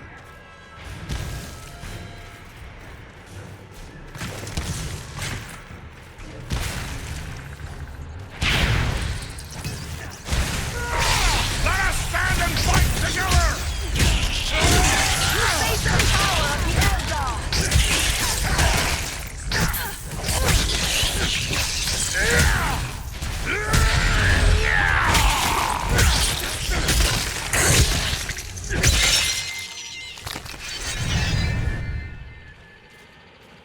Over there. Is that a staff on the ground?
These woods are thick with the Uruk-hai.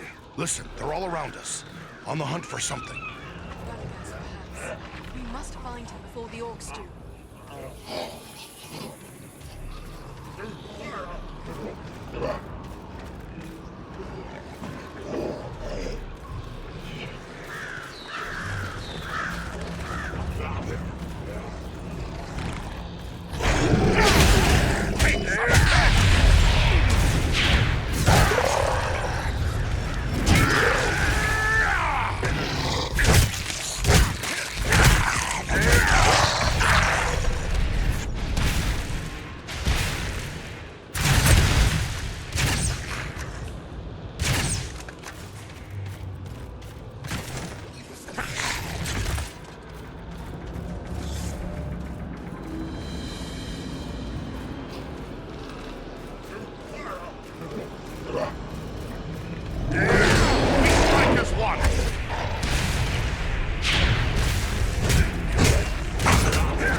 paths leading deeper into the woods.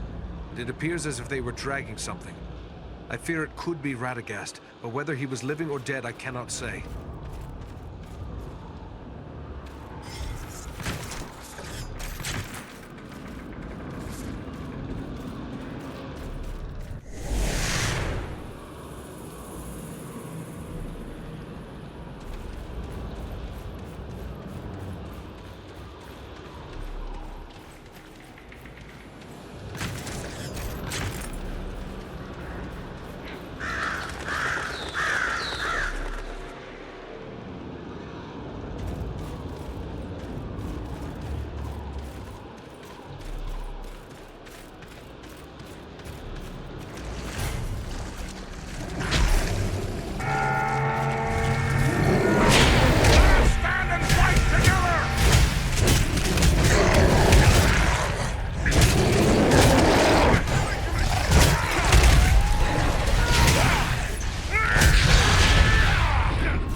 Over there! They have a prisoner, an elf!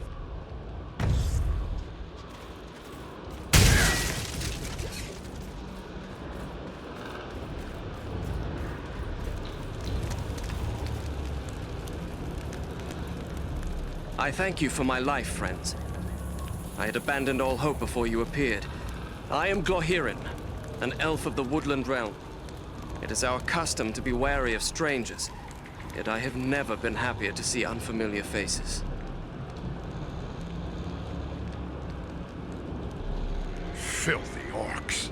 I had no idea this part of Mirkwood was so full of them. Orcs can be found throughout Mirkwood, save where my people's realm is maintained. Yet never have I seen so many in this part of the wood. There are separate tribes and companies present as well. Some have come from the Grey Mountains to the north, but there are also large and savage Uruks out of Dol Guldur, far to the south. The enemy prepares to make war in earnest. This bodes ill for the woodland realm. We haven't traveled all the way to the Wood Elf realm, have we? No. The woodland realm lays many days' travel to the east. Happy to help. I'm Farin, and my friends here are Andriel and Eridan. But how'd you end up in such a tight spot? I am one of King Thranduil's wardens. My companion Galron and I were tasked with scouting this portion of the wood. We found enemies gathering here, but for what purpose we could not tell. We thought to consult with Radagast the Brown, who dwells nearby, but we found the danger grew greater as we approached his home. But what of you? How is it you three are here in Mirkwood? We're here looking for Radagast too, but it seems he's come to trouble. Elf, man, and dwarf seeking a wizard. There is a story here to be sure, but we have no time for tales now. Radagast is likely in grave danger, and so too my friend Galron. Where's this Galron gotten to? Alas, I cannot say. We came upon a band of orcs, and while we battled them, spiders began to cast down their lines from the trees above. I was entangled, and the orcs bore me away. I can only hope that Galron escaped a similar fate. Orcs and spiders working together in this manner bodes ill for my people, and more so for Galron. I must find him. I've heard all about the spiders of Mirkwood from my kin, but I've never heard of them working together with orcs. Orcs and spiders are constant foes of my people, but rarely have we contended with both at once. I fear the enemy has made alliance with the Spider Queen Saenathra, who is rumored to dwell deep within the mountains of Mirkwood. We'll help you find your friend.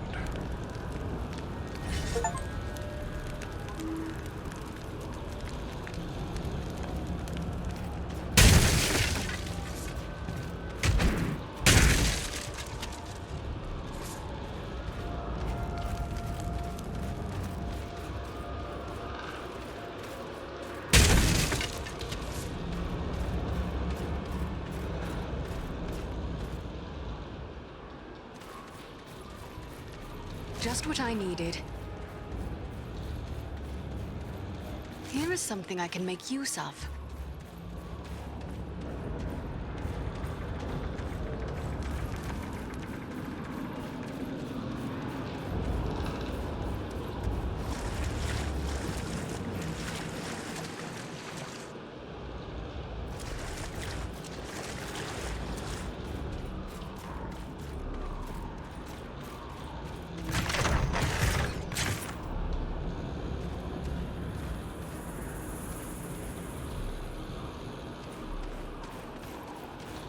I have a good use for this. This will prove useful.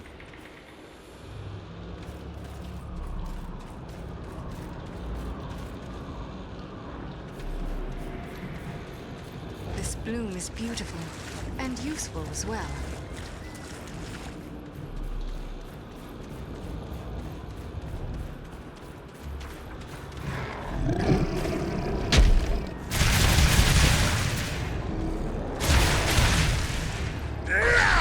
Strikers! Stand and fight!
Here is something I can make use of. This has the power to heal.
through this marsh.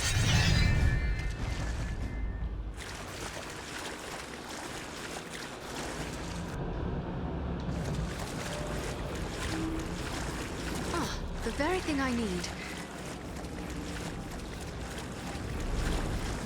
Let me gather this. I will take this.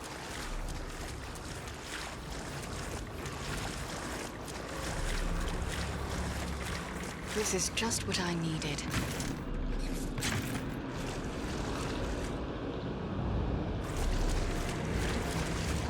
Stand back.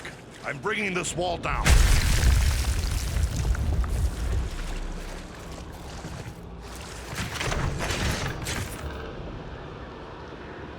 A brother ranger has left us some supplies.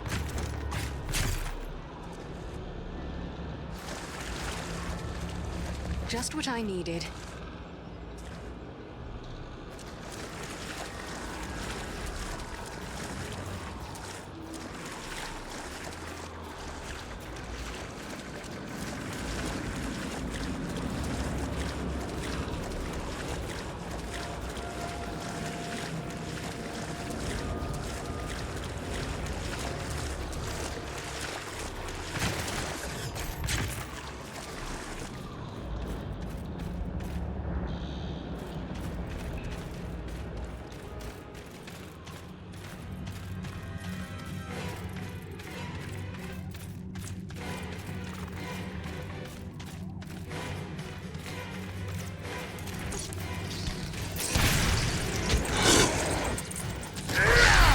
Strike as one!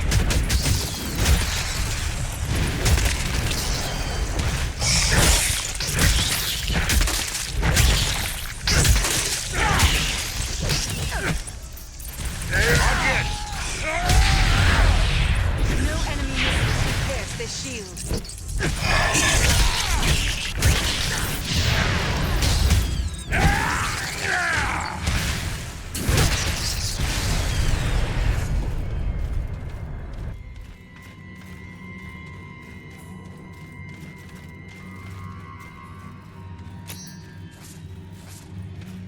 Here, my friends! Gather to this healing light! Let me gather this.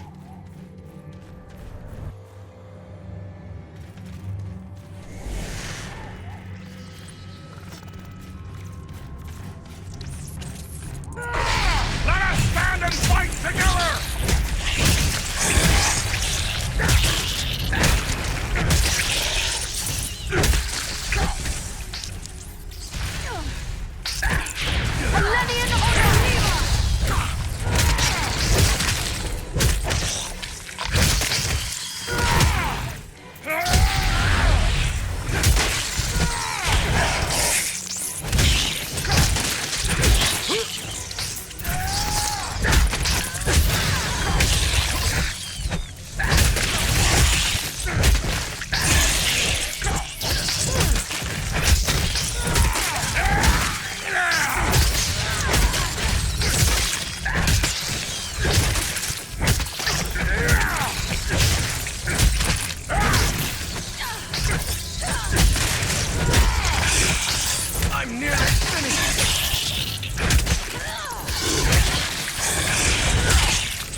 Enter the sphere of light and be healed!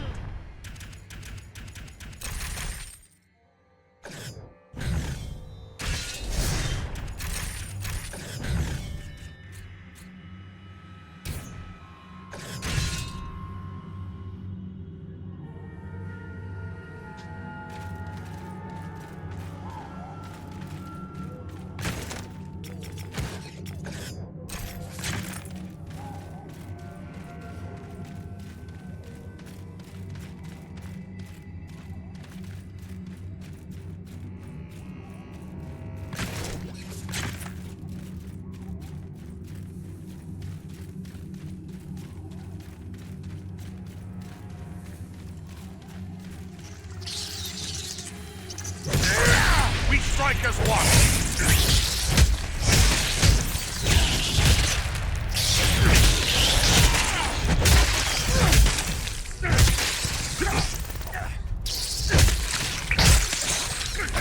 Alenian Osgiliath!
Signs are clear.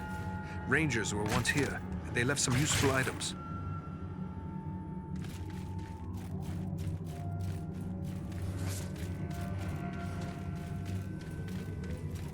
These webs are arranged for defense. We are nearing the spider's lair.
trail leads down there. I'm sure of it.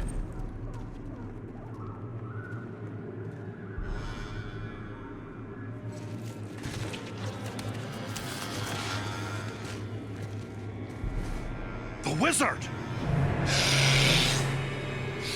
The wizard? No, no, my dears. That is food. He says the wizard must die. Take him and devour him, he commands. And so I shall. But not yet. Not yet. Let him hang a bit first. Let him await my pleasure.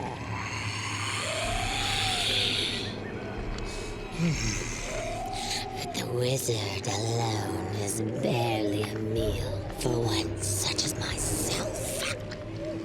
Now four is a feast.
Carefully.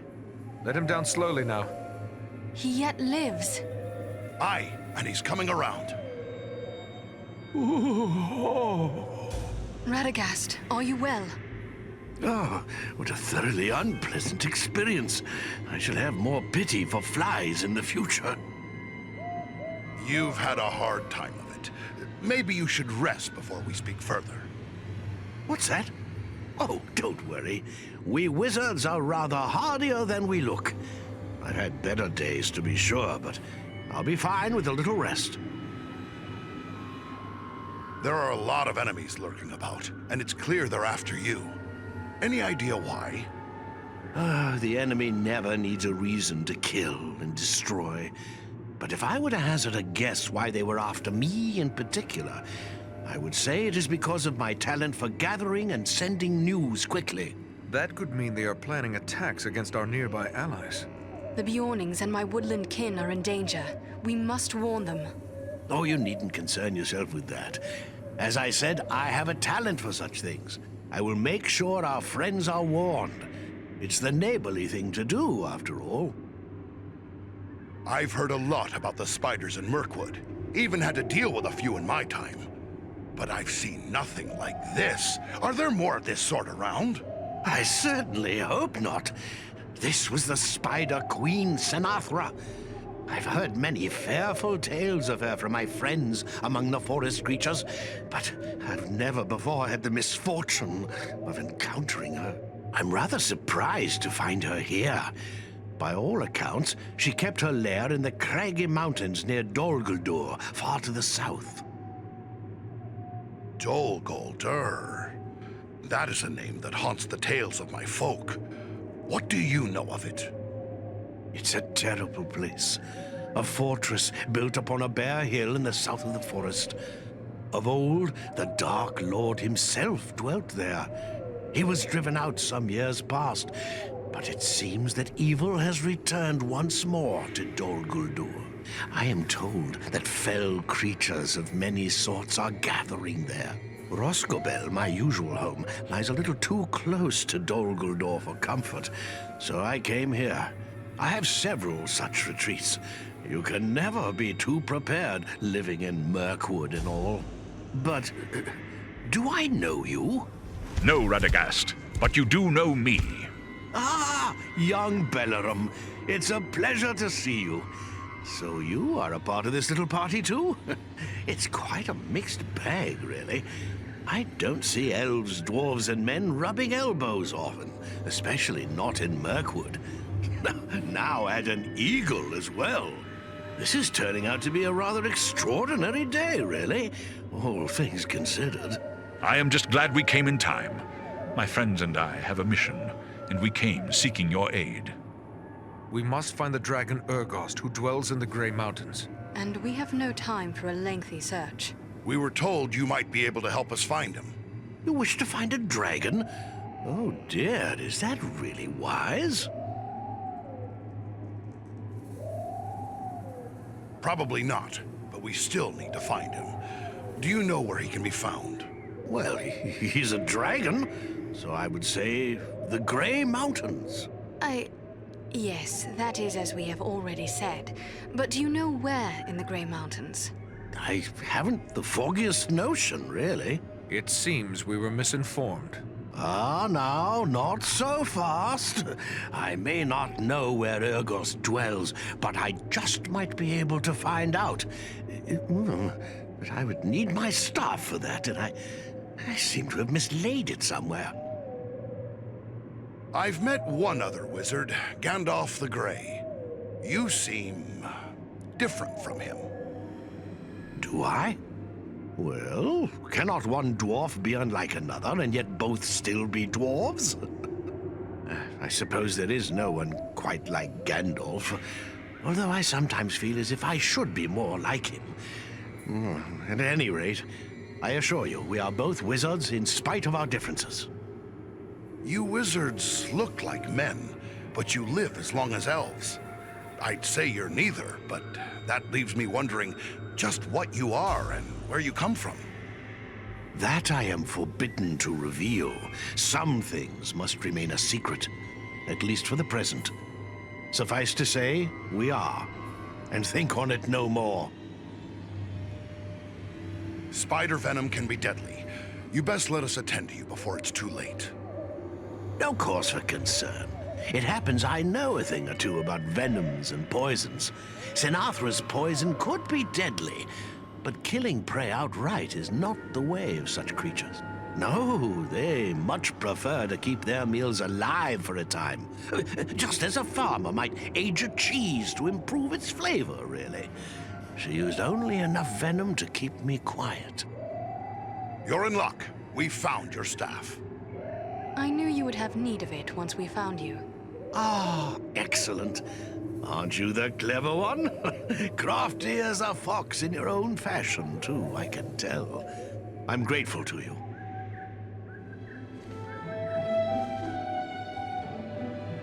Well then, let's see what we can find out, shall we?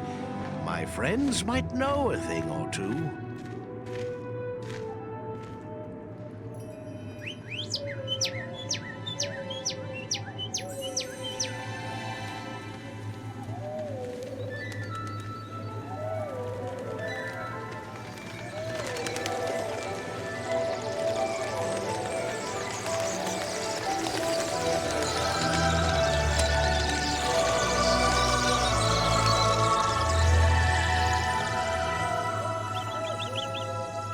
have news for me, little one? Ah.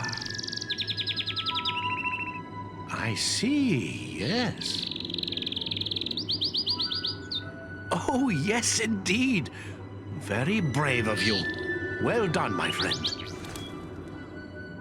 And there you have it.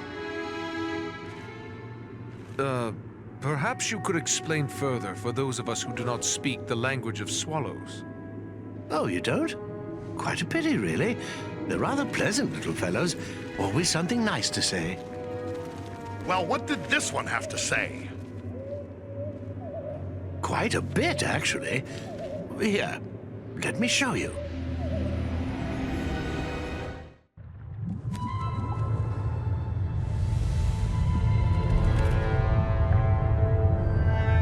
Have you considered my offer?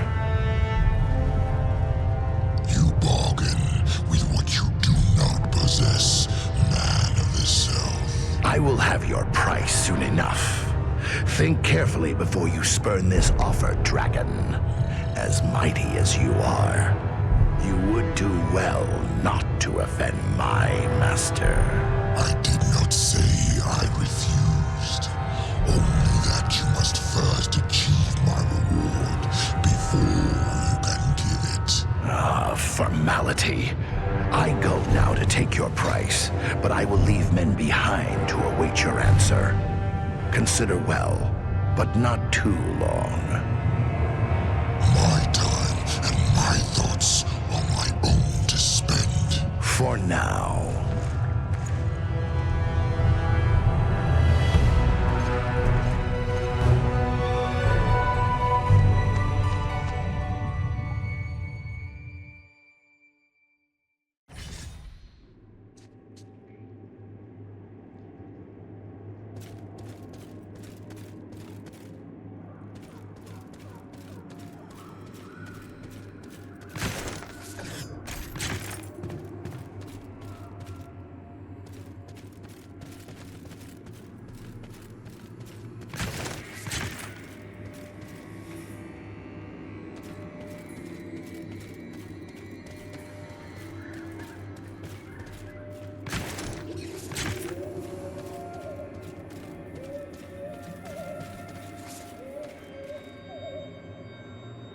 Saenathra is no more.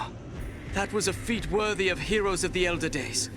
I am honored to have witnessed it. Any luck finding your friend? Sadly, I was unable to save Galron. I discovered he fell in the same battle in which I was captured. I recovered his war gear from the orcs, and I wish you to have it. Galron would be pleased to know it was still being used to fight the enemy.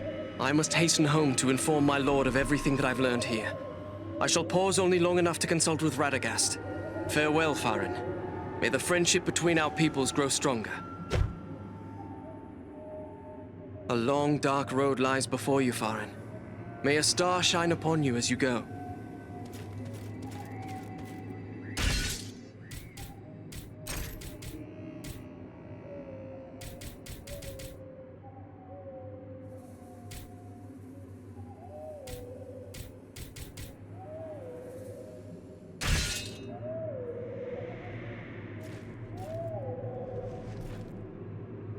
Oh, still here? I thought you were off to find a dragon. I've heard a lot about the spiders in Mirkwood. Even had to deal with a few in my time. But I've seen nothing like this. Are there more of this sort around? I certainly hope not. This was the Spider Queen, Saenathra. I'm rather surprised to find her here. By all accounts, she kept her lair in the craggy mountains near Dol Guldur, far to the south. What can you tell me about the foul creature we seek? The dragon? I believe you'll find dragons have three things in abundance: strength, cunning, and greed. You'd be wise not to underestimate Urgost when it comes to any of these. I really rather wish you weren't set on finding the dragon. You seem like such nice people. There are a lot of enemies nearby. Are you sure you will be all right alone? Don't concern yourself with that. I've lived in Mirkwood for a very long time. I won't be caught off guard again. Where will you go from here, Radagast? Perhaps I will visit my friends in the Wood Elf realm. Or I might drop in on a few folks I know among the Bjornings. There's even a very nice family of badgers that might take me in. I will have to give it some thought. Pardon me, did you say badgers? Yes, indeed. Oh, I know what you're thinking. How can anyone get along with a group of grumpy old badgers? It's true, they're not as amiable as foxes, but they're really quite agreeable once you get to know them. Yes, I'm sure you're right. Well, good luck to you, Radagast.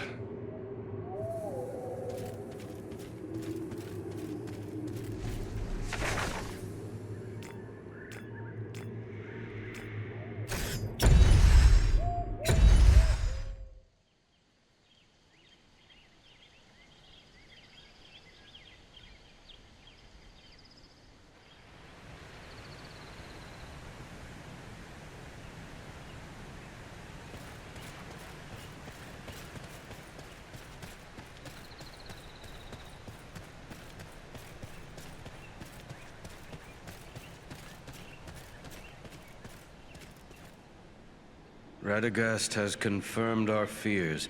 Agandaûr is indeed forging an alliance with Urgost. If you cannot prevent this, Dragonfire will soon engulf the fields and settlements of the north. No land is beyond the reach of the dragon. No fortification can withstand him.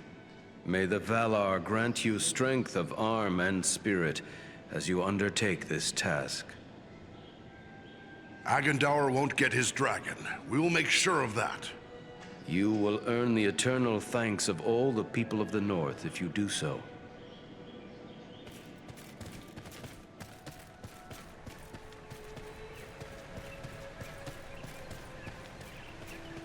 The sun walks above the clouds. Let's take to the air and greet her. Well, like it or not, we've got to pay a visit to Urgost. Are you ready to face the dragon? I hear they're large and slow creatures, almost clumsy in the air. I've no doubt I could easily fly circles around it. Let it try to singe my feathers. It won't come close, I promise you. But of course, it's for Beleram to decide how near we come to the dragon. He'll know what is safe to do.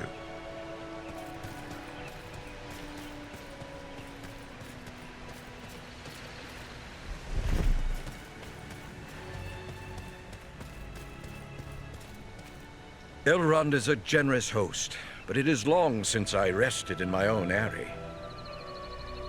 Is Radagast a good friend of yours? Radagast has been a true friend to the Great Eagle since he first appeared in Middle-earth with the other wizards many hundreds of years ago. I have called him friend since I was a fledgling. Gandalf, too, is a valued friend, but only Radagast has devoted himself entirely to the welfare of birds and beasts. By doing so, Radagast has also won the loyalty of my kind. You have done a great service in saving him from the Spider Queen.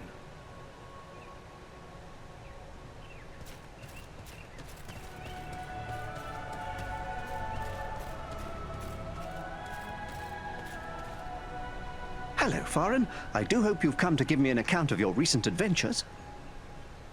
Well, I certainly don't need to tell you that Mirkwood is a dangerous place. But we couldn't have been prepared for what we found there.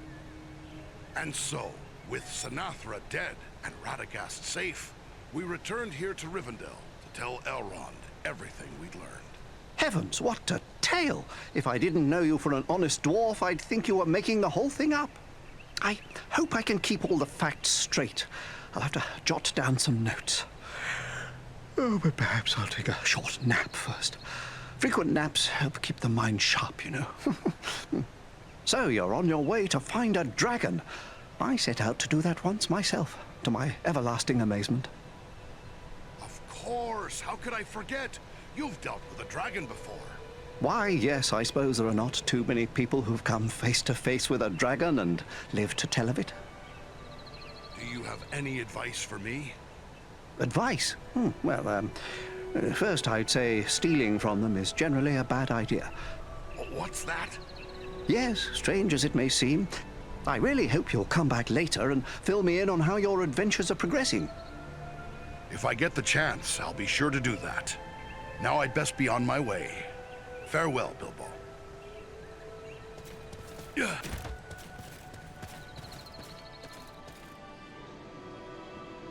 Those who venture into the wild must be well prepared. Examine the goods Imladris has to offer.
my friends! Gather to this healing light!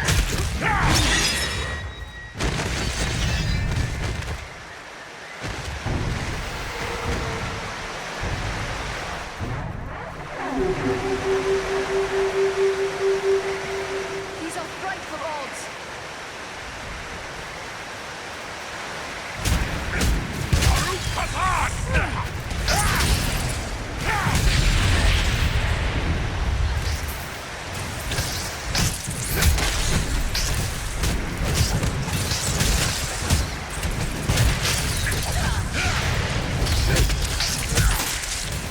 Take refuge here. I will shield us from their arrows and bolts.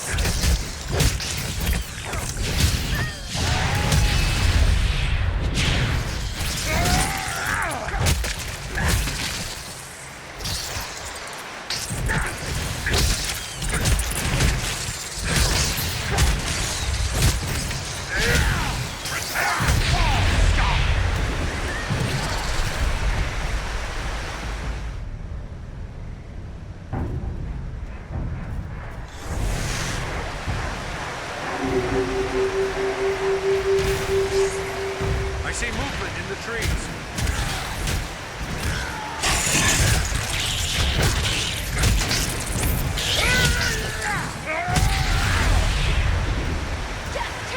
They're bringing reinforcements.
Giant spiders!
My side!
The scum of Carn Dûm!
The dregs of Carn Dûm!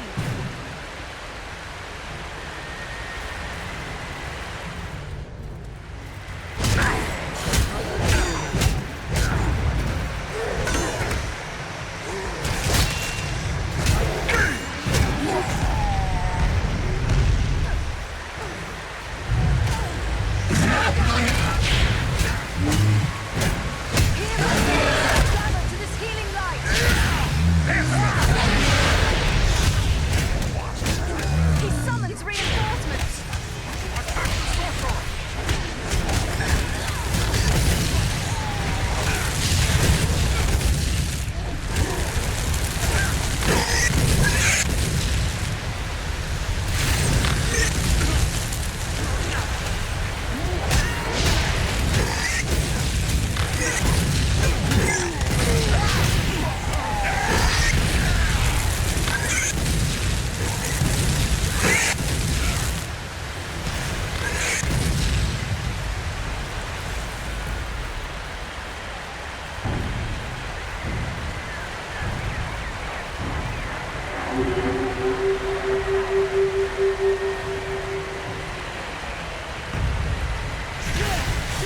need healing!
Beware! Goblins!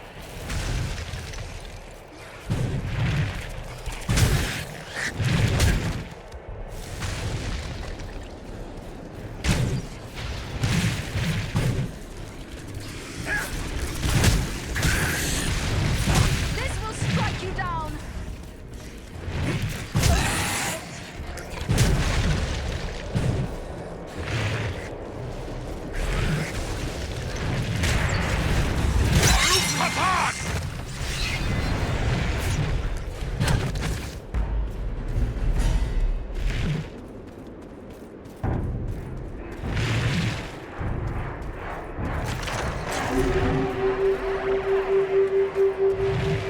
Foul creatures!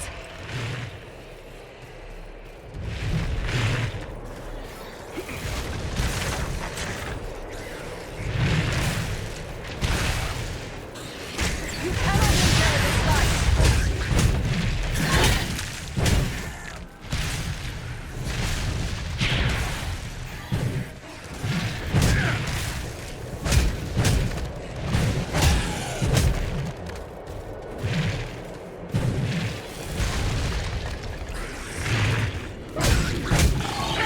Dwarf is upon you!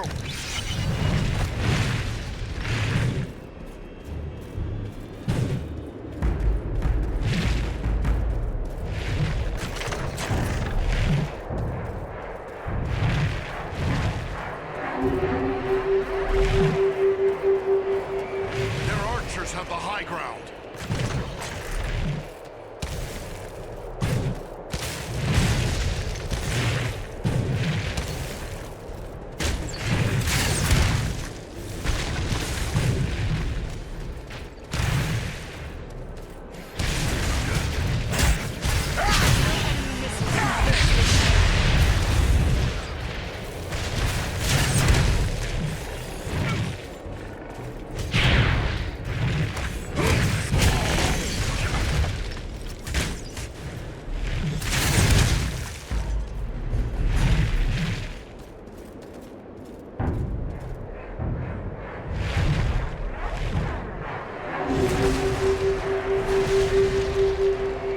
That one's carrying blasting powder.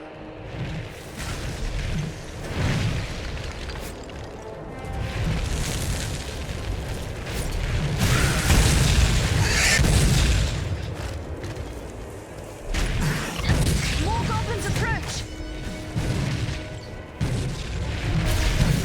Aid me! I'll save you! They attack from all sides! Drive them back!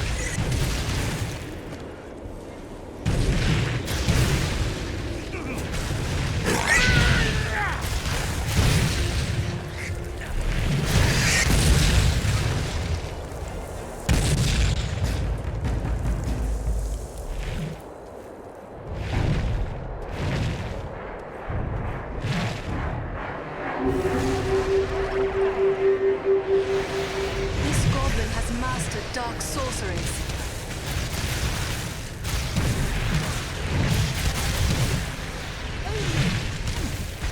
Aid our friend! Double click!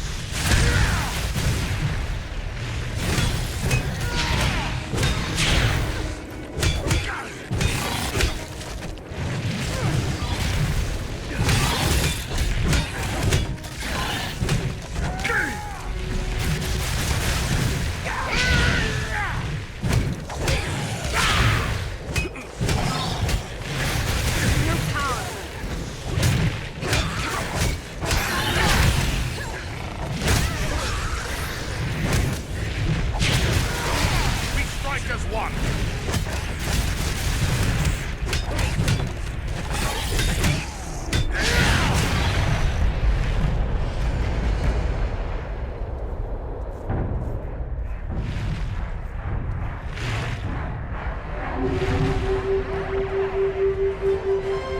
A troll! Be careful!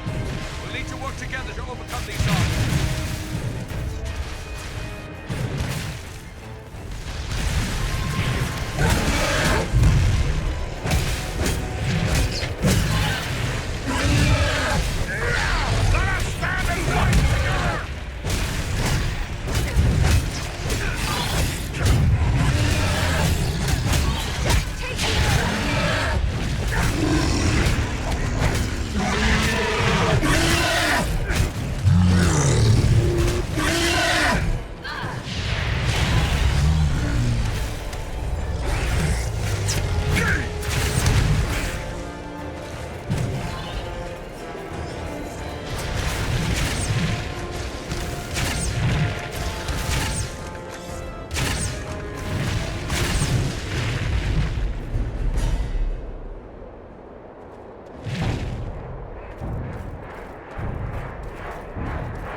Ready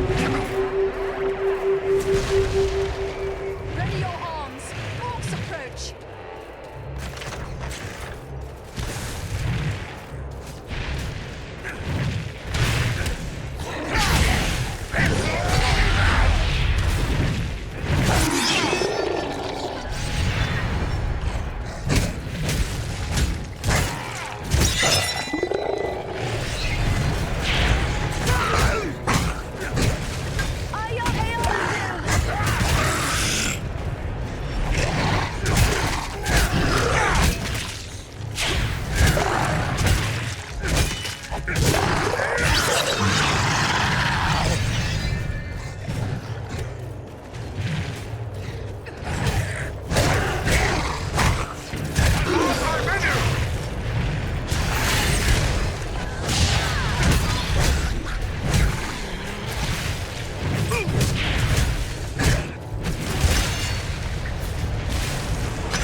These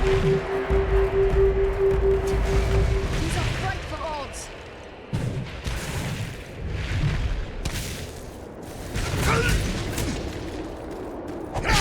Needs more time.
I've never seen such big orcs.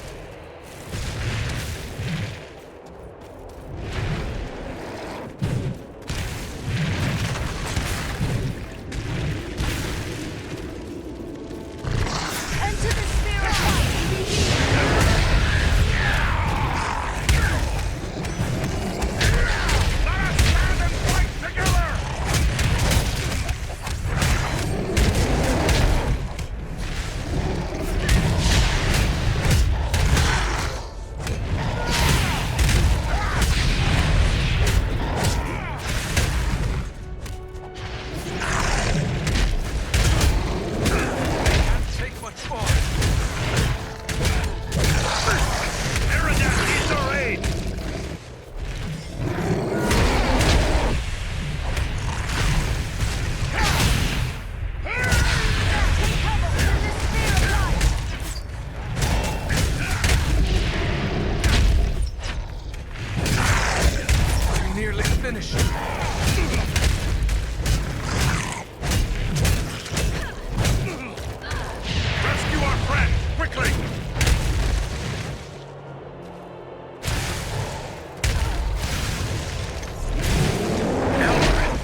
with you. We need your help. Aid our friend! Double quick!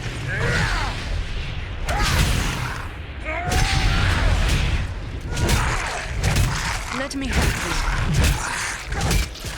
The ranger's down! Quickly, help him! The ranger has fallen. Aid him. Rescue our friend! Quickly! Much appreciated, friend. Cannot take much more. Not yet.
These trolls are armored!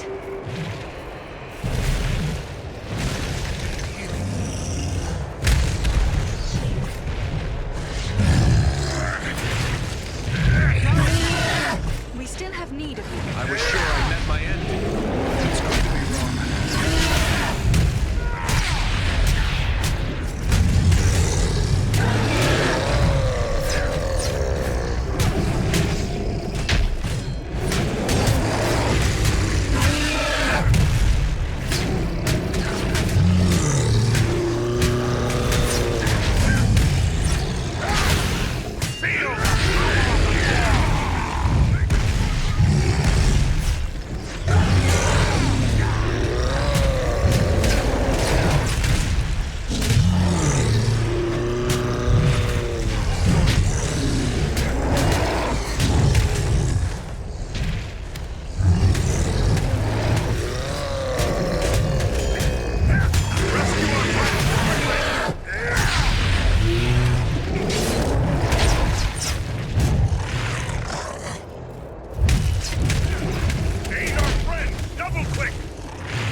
Well met, my friend. Are you looking for repairs? I suppose it's too much to hope that you stumbled over one of those black pearls in your wanderings. I've got the very thing, and a beauty it is. Never have my hands held a treasure so glorious. Words alone aren't enough to express my gratitude. Here, take this in return. Some of my finest craftwork. Only the best for you.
We are very close to the dragon's lair, and must now go cautiously. If Orgost was to catch us airborne, he might lay us low with a single blast of dragon fire. It is best you proceed on foot, while we shadow you from above. Do you think the dragon will be on the lookout for us? I hope it is not so, but the keen senses of dragons are legendary. I fear he will see, hear, or smell us long before we can come to grips with him. Still, if Agandaûr's minions are hereabouts, it may be that their presence will mask our own. Look around you, friends. Long have I wished to gaze upon these lost mansions of my people. I only wish I had time to explore them. Then it was your folk who delved the ruins that surround us? Aye. Once there was a mighty host of dwarves living in these mountains, before the dragons came from the northern wastes to plunder our homes. Ah, to have seen these realms in the days of their glory.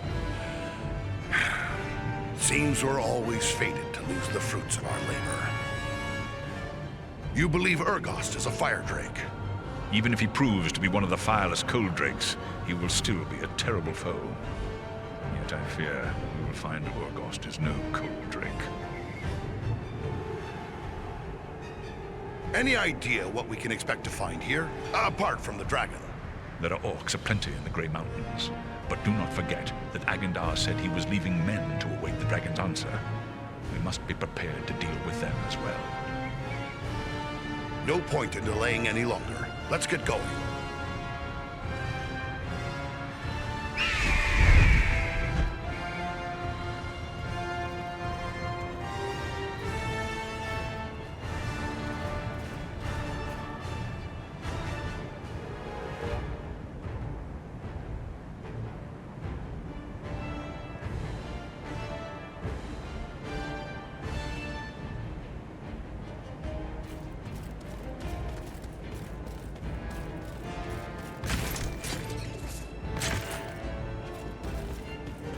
Let us hope dragons are less formidable than legend makes them.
these are some remnant of the men who served the Witch King long ago.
This is just what I needed.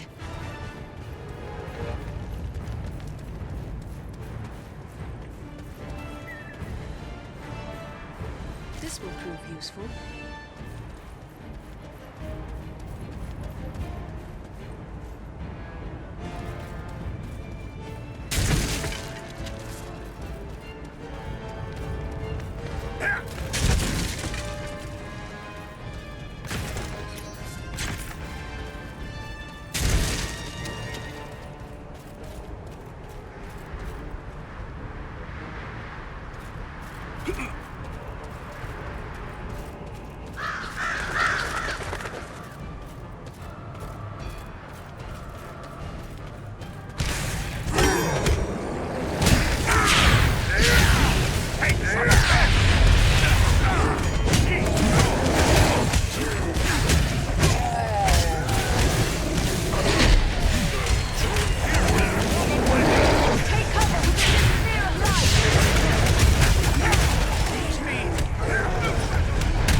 Await the dragon's answer.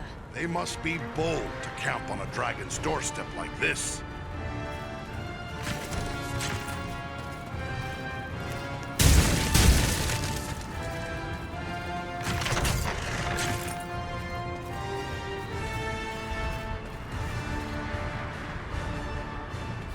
I will take this.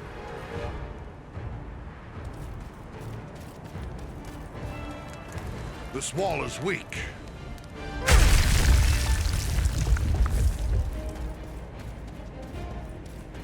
What have we here? The glint of gold. Ah, a vein of gold. No sense leaving it for the orcs to find.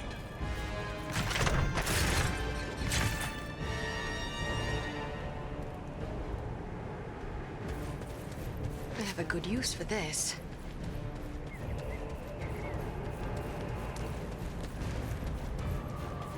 This is just what I needed.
I must remember to thank the far-ranging Dunedain who left this behind.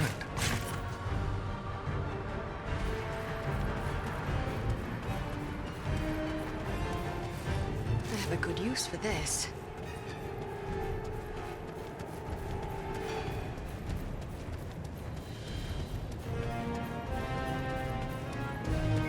Here is something I can make use of.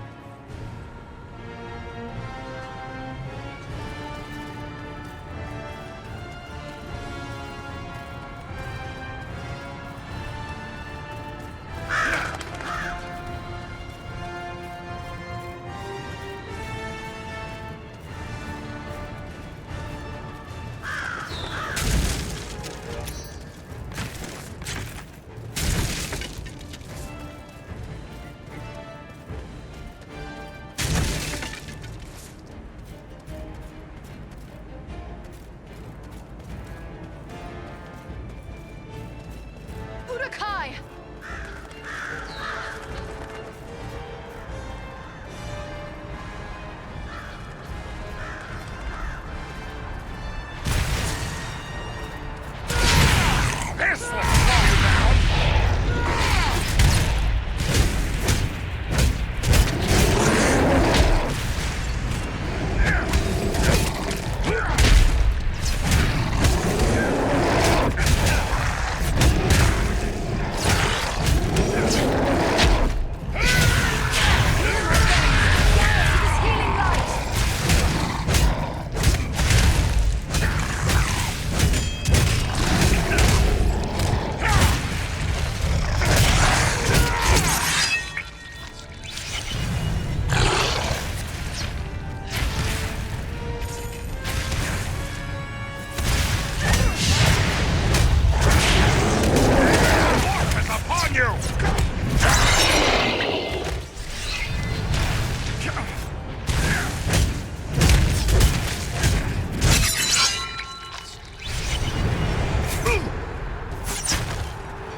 The very thing I need.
Not yet.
All that glitters is not gold, but this is.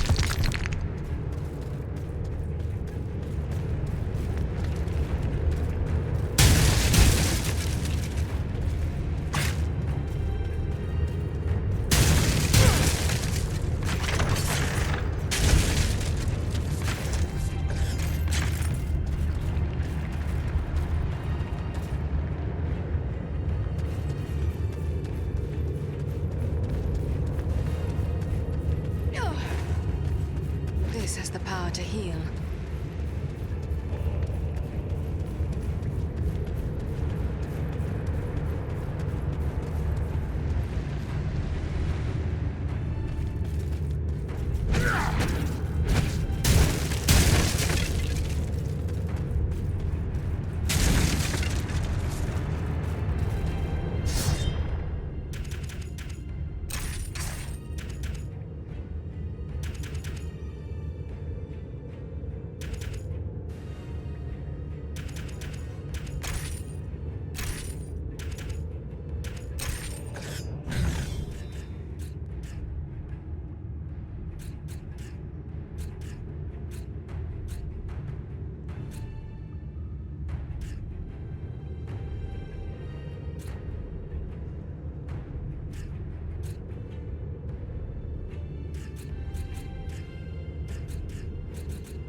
everything I need.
Here, to me if you need healing.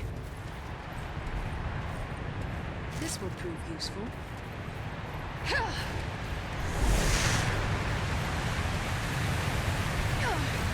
Just what I needed.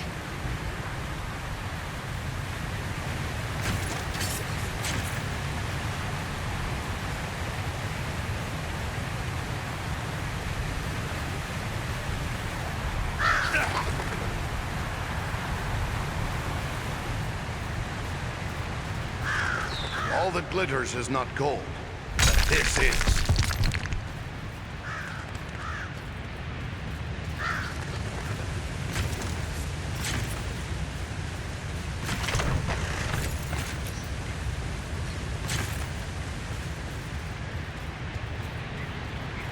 Ah, vein of gold.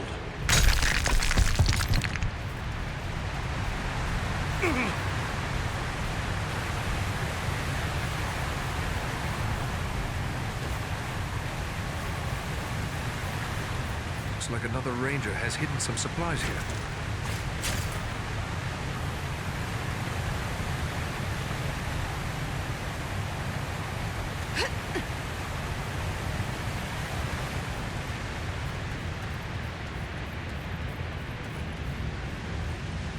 Let me gather this.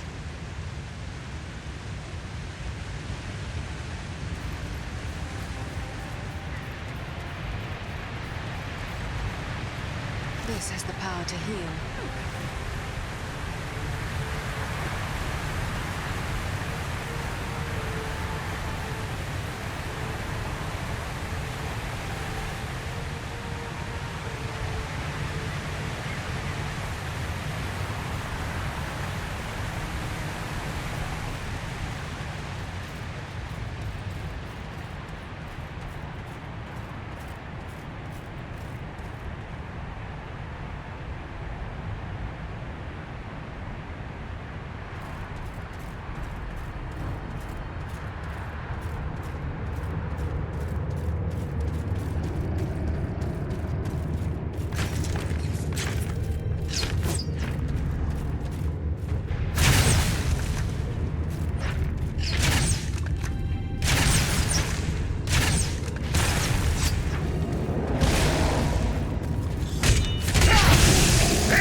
of light and be healed!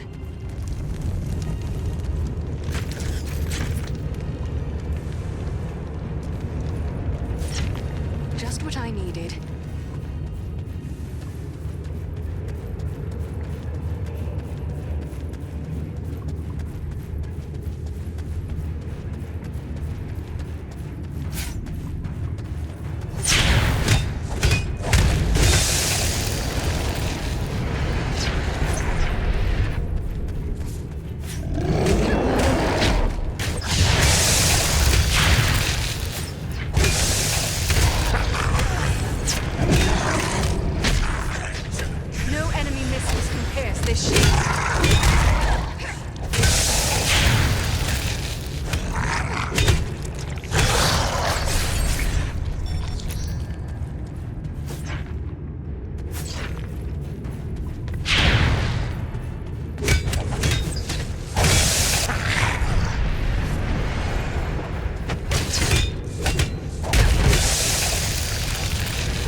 Something I can make use of.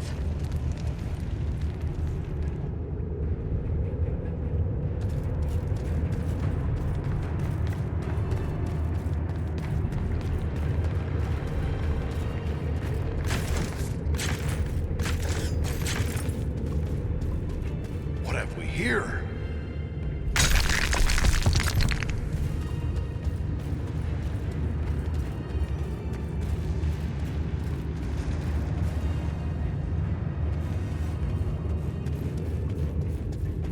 Take this.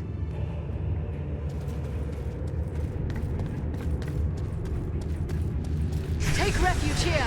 I will shield us from their arrows and bolts.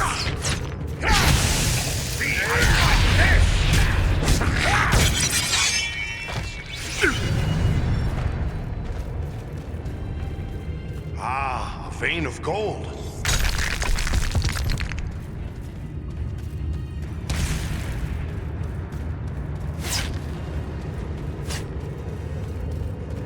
Here, the glint of gold.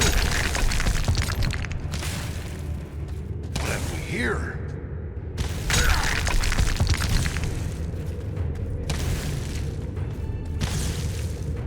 Here, to me if you need healing.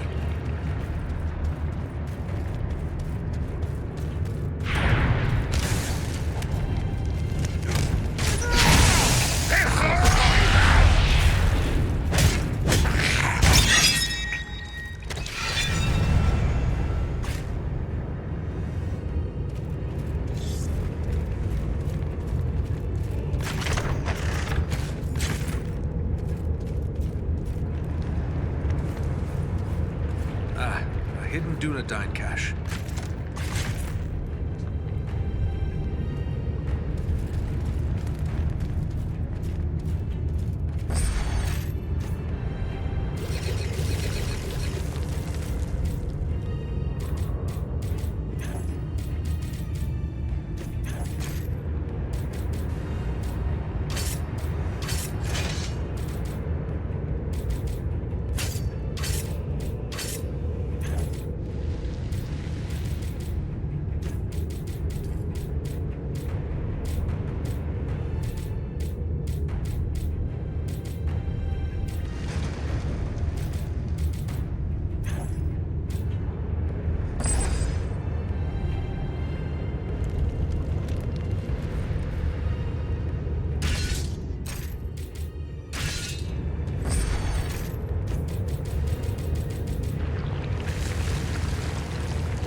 Truly tremendous one. We came only to see your splendor. We've always heard that dragons were the most magnificent of creatures, and we wished to see if the tales were true. Did you now?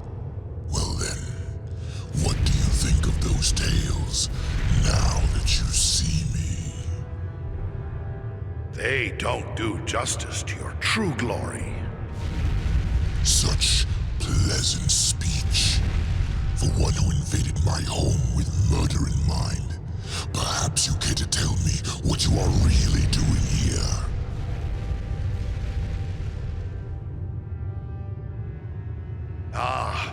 There's no point in trying to fool one as wise as you, is there? Certainly there is not. And so I ask you once again, why are you here? We are hunting a servant of the Dark Lord, a man called Agandaûr. Are you indeed? Maybe we can make a deal. A deal? What sort of deal? Agandaûr wishes me to join him in his conquest of the North. As a reward, he offers the realm of Nordinbad and all the wealth found there.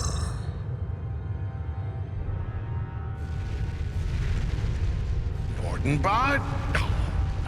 That's no reward for one as mighty and glorious as yourself. I agree. If I wanted Nordinbad, I would have taken it long ago. No, I have my eyes set on a far greater prize. I want the ancient fortress of the Witch King himself, Carn Dûm. Carn Dûm? Where is Carn Dûm? It sits atop the northernmost peaks of the Misty Mountains. Of old, it was the capital of the realm of Angmar, the mighty fortress of the Witch King himself. What do you want with such a place? The Grey Mountains are no longer a suitable home for one of my might and majesty. The oft-plundered homes of the dwarves who once dwelt here hold neither the wealth nor the grandeur I desire. Not even that watery hole, Nordinbad.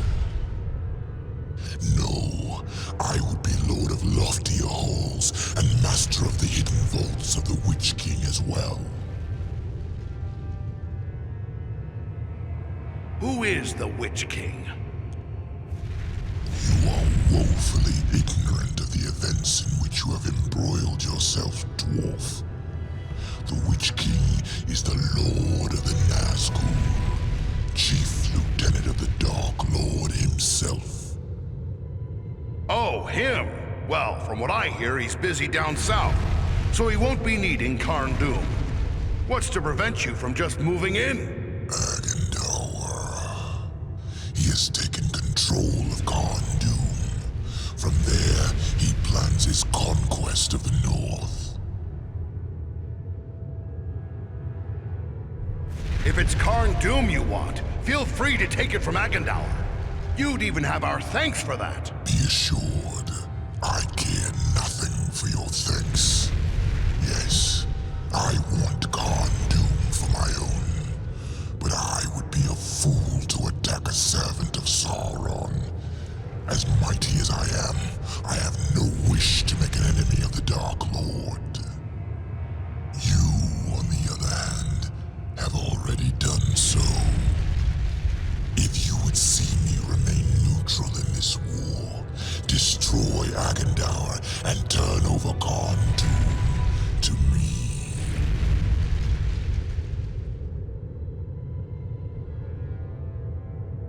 It would be an honor to serve the Great Burgost. Carn Dûm will be yours. You are a poor liar, dwarf. But at least your lies are pleasant. Such flattery should be rewarded. I have gathered a thing or two from these ruins that you may find useful as you undertake my task.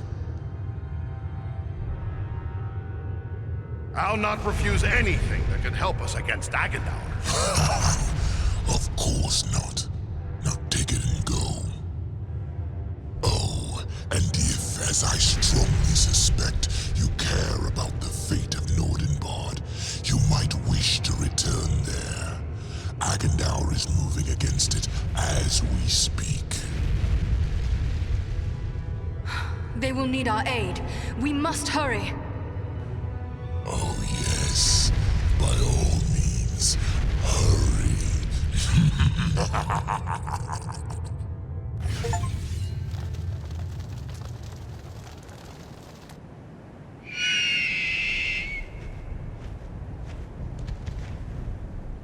I wonder indeed what transpired within that cave.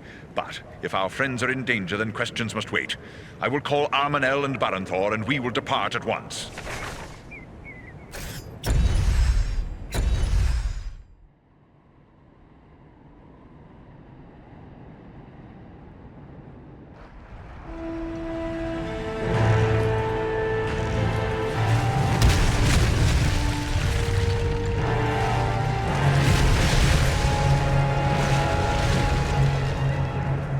They're massing for another attack. I don't think we can hold off another one. No, nor do I.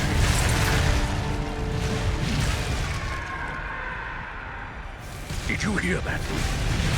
Have I gone mad or... No, look! It's them, by thunder! Our eagle-riding friends! They've come back! Do you see, Bree? They...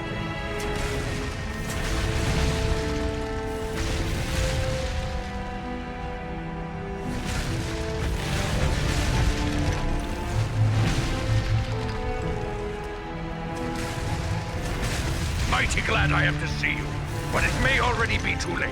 I've only a handful left who can still fight. Then fall back to the upper chambers. Give us what support you can from there. And we will see what we can do against their siege machines. Your place is with your people, Nordri. Go! Luck to you all. Fall back!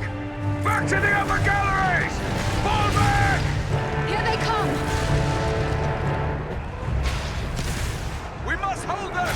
Fight on!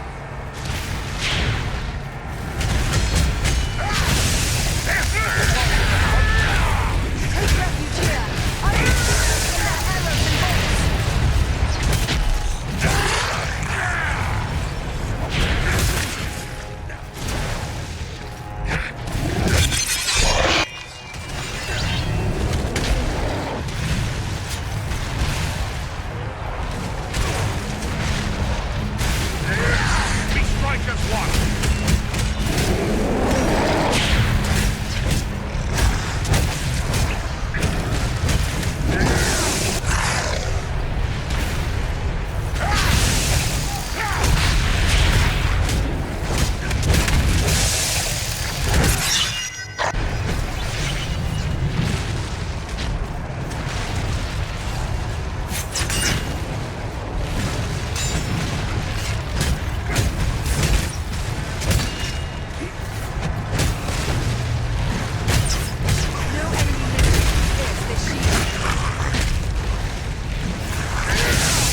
main gate! Aye. We must stop the sappers before they can blast down the inner doors.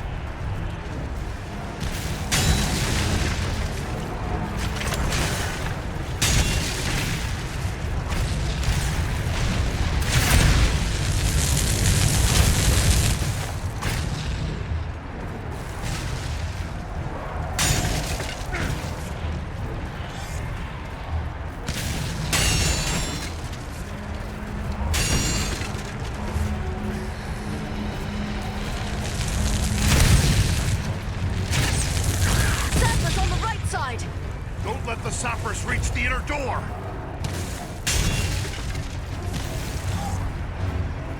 Feel my wrath and despair!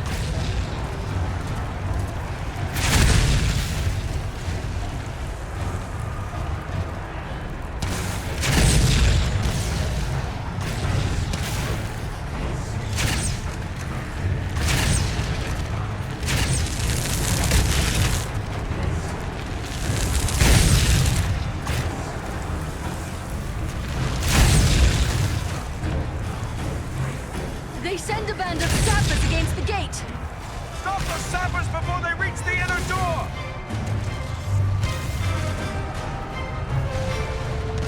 You cannot endure this light!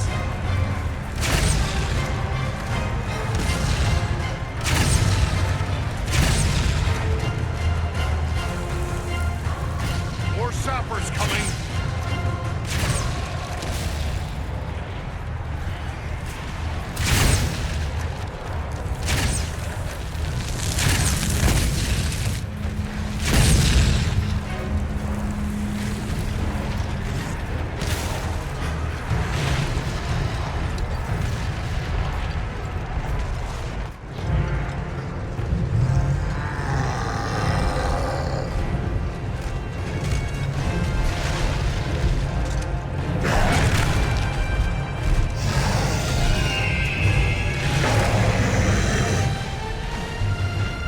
Beleram! They send trolls against the gate! Come! We will drive them back! Erenthor, to the gate!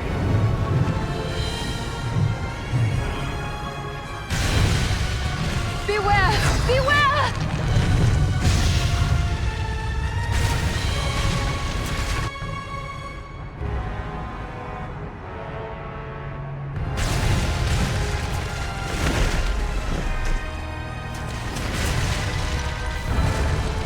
Adriel, Farron, the gate!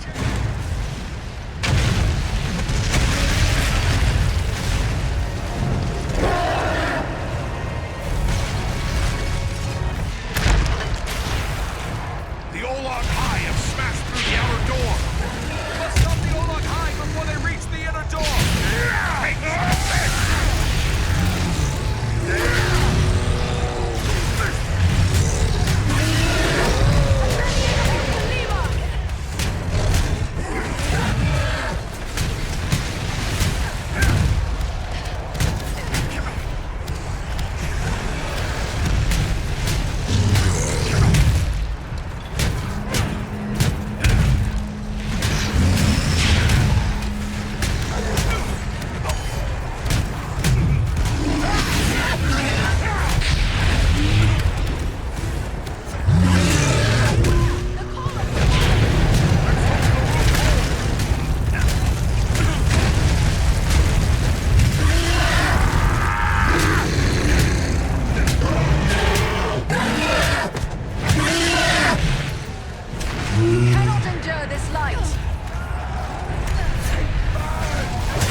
won this battle.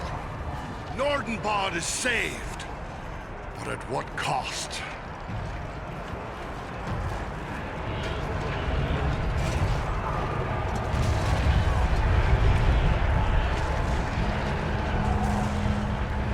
Beleram! Tell me he's not gone. No, he lives. But he is sorely hurt. Can he be saved? I believe so, but his wounds are severe. He will need time and constant care if he is to recover. He'll have that. The best that we can give, I promise you. I'll take charge here. Go to my father and tell him what's happened. He'll send dwarves to help with Beleram. Goran yet lives? That's some good news, at least. He was wounded in the fighting, but he's still on his feet. Hurry inside now and speak to him.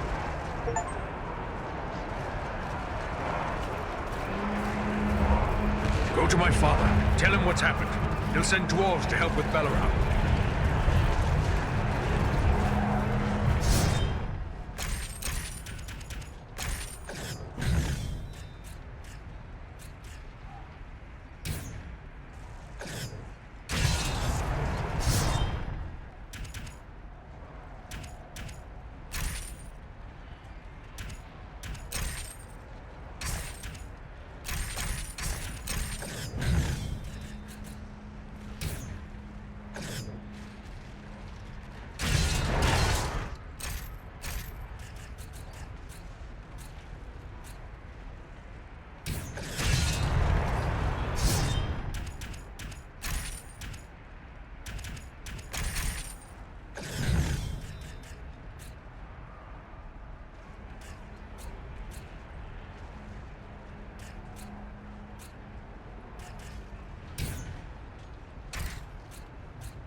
Once again, we of Nordinbad are in your debt.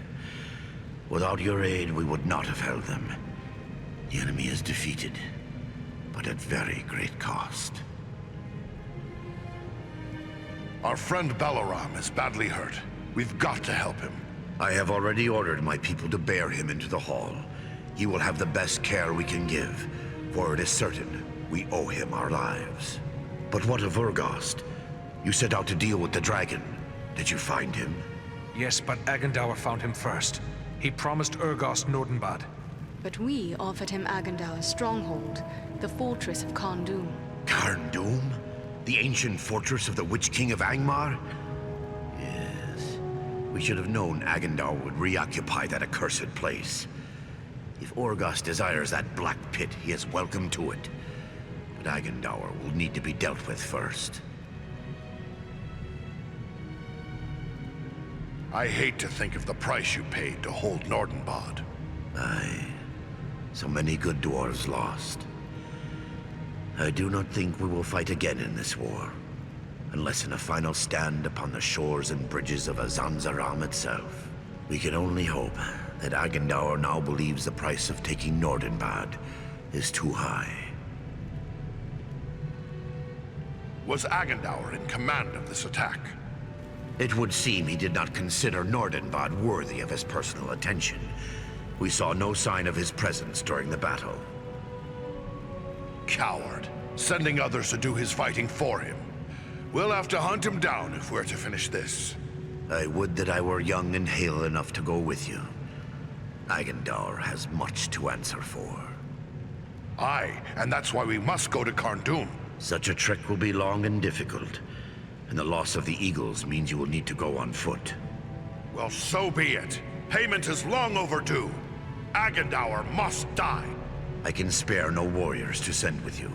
The strength of Nordinbad is all but spent. Yet it would please me if you would take these. They are heirlooms of my house. The greatest works of my people passed down through long generations. Parting with them would be hard, but your fight is our fight, and so I give them freely. Choose what you will, and may it help avenge the fallen.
I'll be back on my feet soon enough.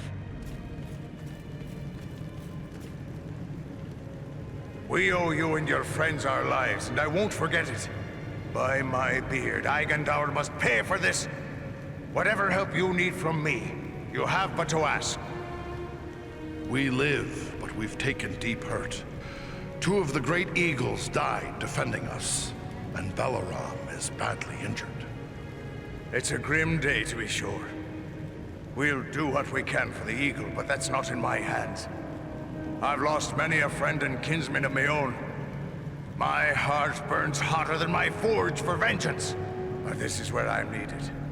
I've many repairs to make and much labor before me to keep us in readiness for battle. If you need my services, you have but to ask. With such losses, can Nordinbad withstand another attack? They'll have to drive us out. Every last one of us. And we'll fill the lake with their blood before we fall. But there never were many of us. These losses are nearly a mortal blow. I can provide the armor and weapons, but we need the living to bear them. If Agandaûr isn't brought down, it's only a matter of time before he regroups and returns to finish his work.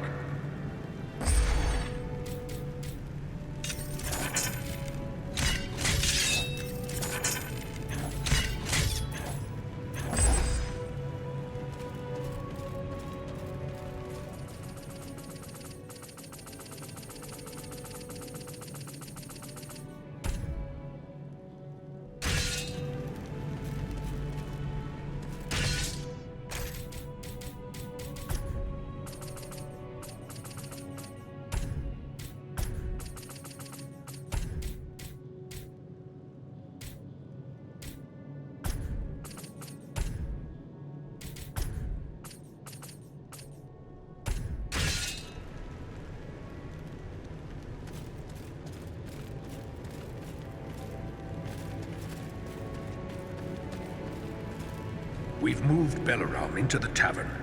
You should be there when he wakes.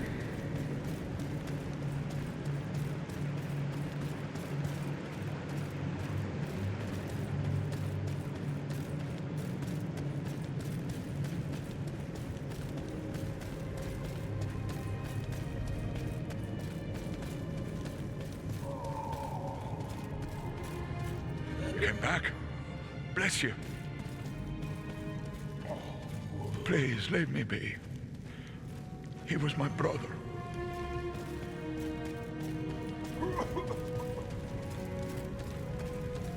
They did all they could. You saved Nordinbad, no doubt of that. Had you not shown up, Nordinbad would be in the hands of those filthy orcs by now.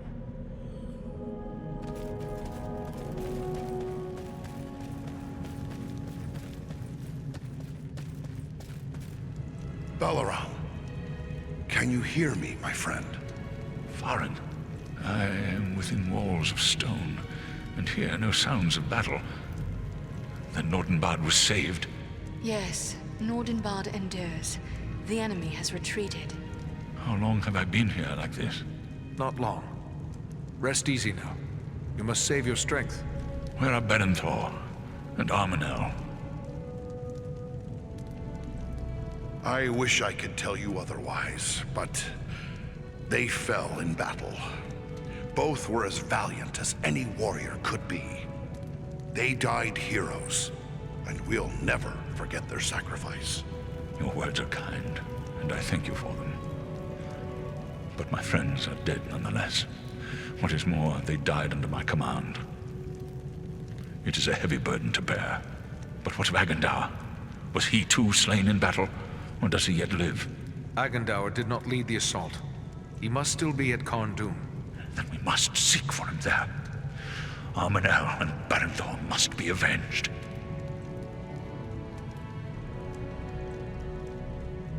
There's no doubting your courage, Beleram. But courage won't heal wounds. We've got to go on. But you will have to stay here. Yes. It is clear I cannot accompany you now. And if you delay, others may die. I will not be responsible for that. Go, with my blessing upon you, friends. Farewell, brave one. We'll miss your company, but I expect to see you strong and healthy when we get back. Don't you dare disappoint me.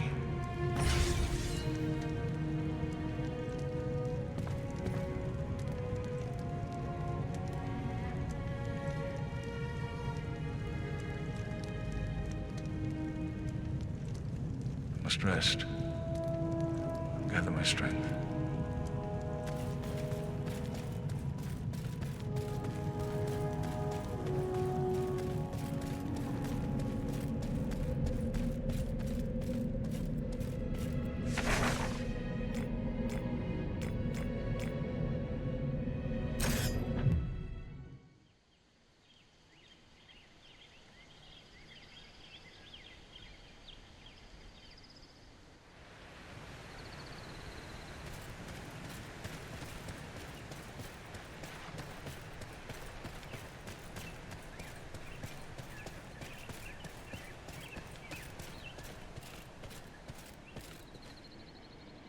I am pleased to see you here in Imladris once more.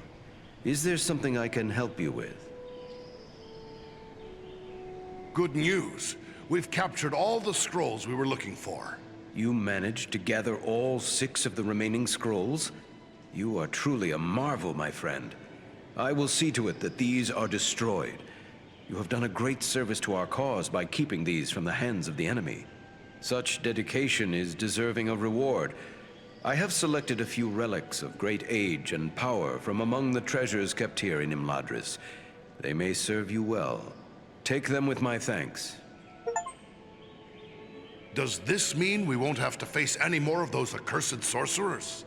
Those who have learned dark arts from these writings will not forget what they know simply because the scrolls are destroyed. However, it will prevent, or at the very least, slow the spread of this evil. But let us not forget that given time, Agandaûr is capable of creating more such works.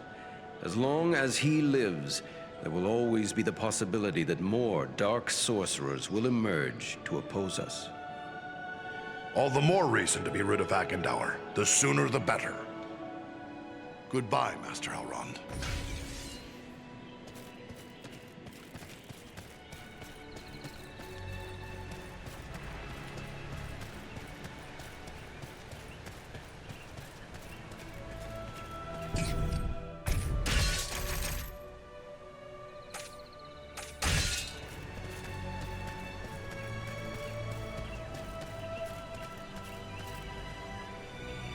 Welcome back, Farron. You've had a long and difficult journey, no doubt. I heard about the loss of your eagle friends. Terrible news, just dreadful. And now I hear you plan to go after Agandaûr himself. You will be careful, won't you? I'd hate to lose you as well.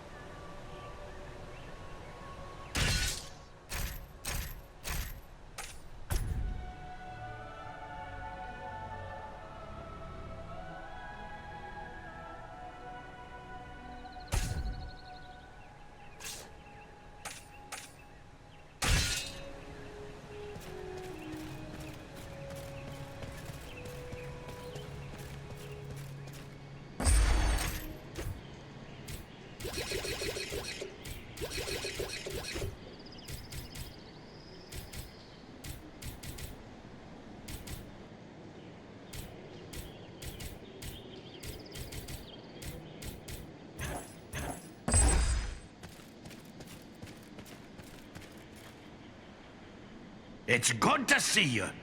What news do you bring? Congratulate me, kinsman. I've bargained with a dragon and live to tell of it. Not unlike Bilbo, if I do say so. What's this? Bargaining with a dragon? Are you mad? The only good dragon is a dead dragon. You'd best explain yourself. Yes, yes, any other time I'd agree and then some. But these are desperate times with desperate needs.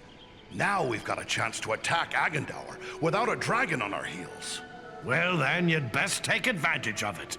Don't give the dragon time to regret the bargain and betray you. Time is running out for all of us. It's time to separate Agandaûr's head from his shoulders. Goodbye, Glóin.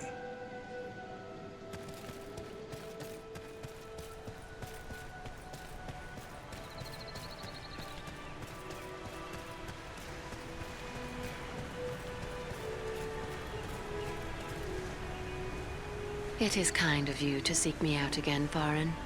My father is deeply concerned over the tidings you bring. While my thoughts stray often to those who travel south, our most immediate danger comes from the north. It's time to get back to work. Farewell, lady.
Take my hand. You needn't be doing me any favors. The mountain I can't climb hasn't been built.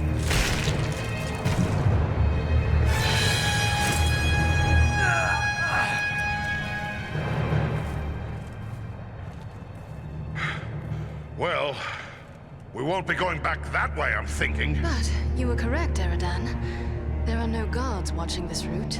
Small wonder.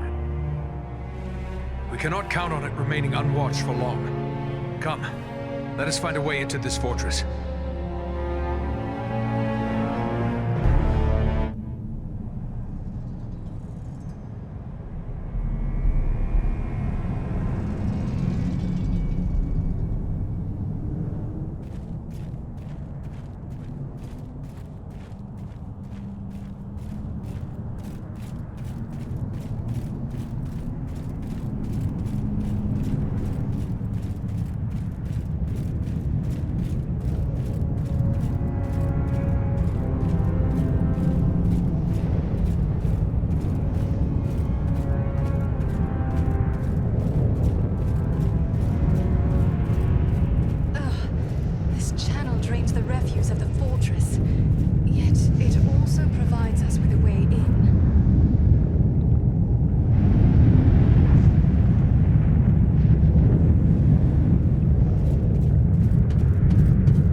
Much of this fortress is clad in iron.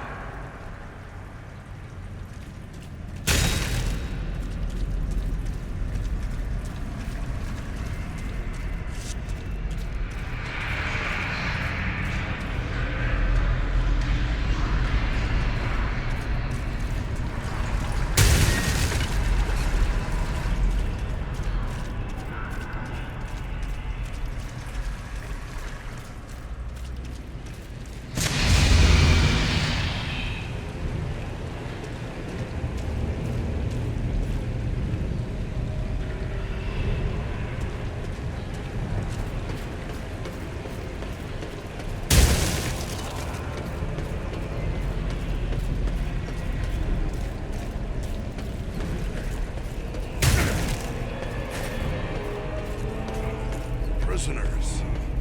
Are they allies then? I think not. They appear to be men of Carn Dûm, only stricken with some madness. They would destroy us if they could.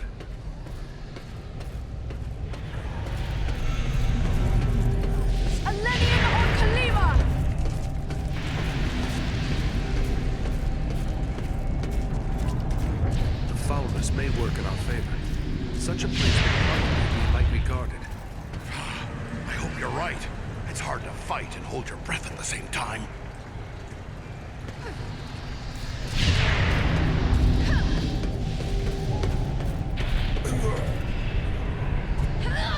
Here, form up by me. I'll save you!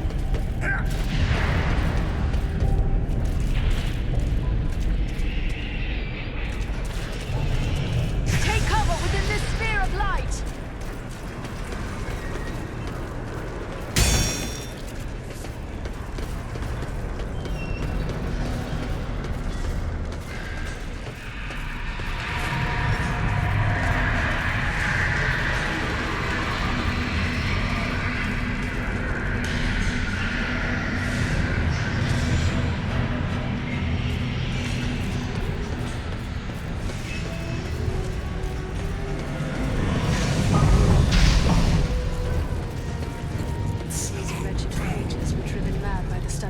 sorcery.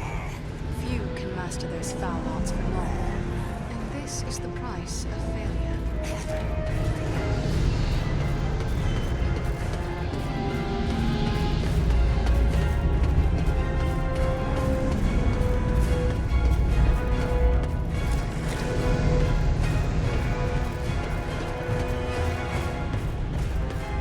There must be a lever that raises this gate.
I will shield us from their arrows and bolts!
Shield us from their arrows and bolts!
beast. He will not escape us that way again.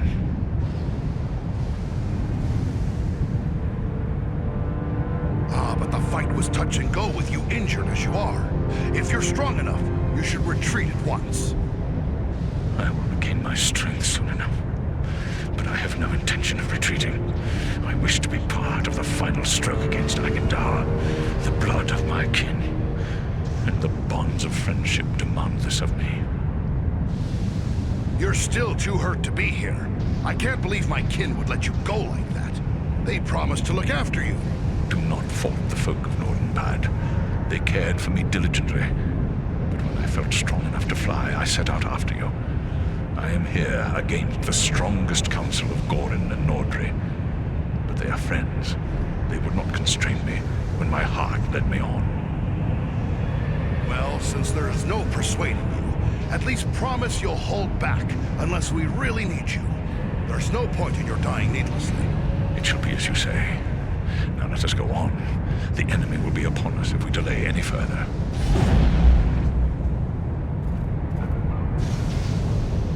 Must rest. Gather my strength.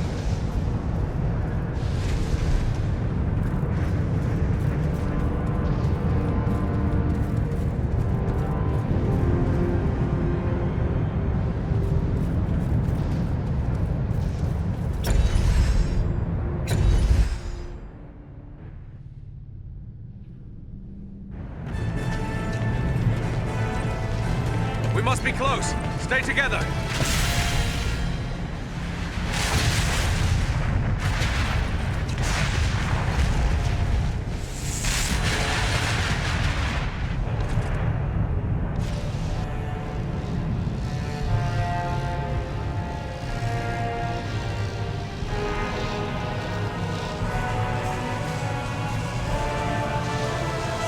Agandaûr. Can it be? The same 3 lackeys who hid behind the elves at Fornost. You? You are the ones who have followed in my wake, upsetting my plans. Yes, and we have thwarted you at every turn. All you have done is raise my ire. Because of your insolence, my conquest of the North shall be all the more cruel. Such threats only strengthen our resolve, monster. Come down and face us, Agandaûr. You have much to answer for.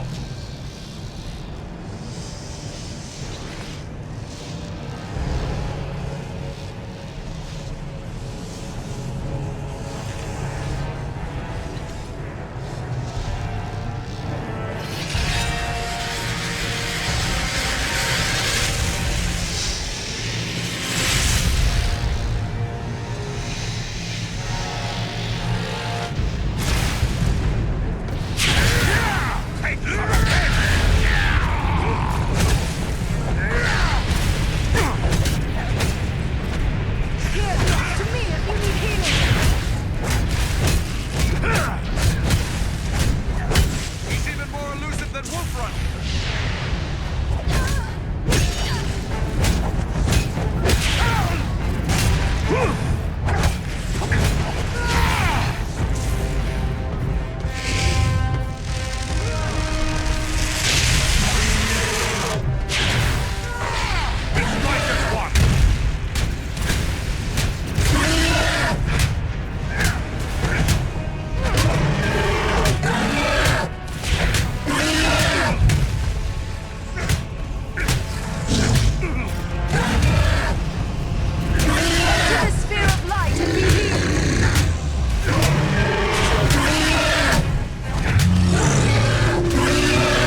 too far to let him escape now.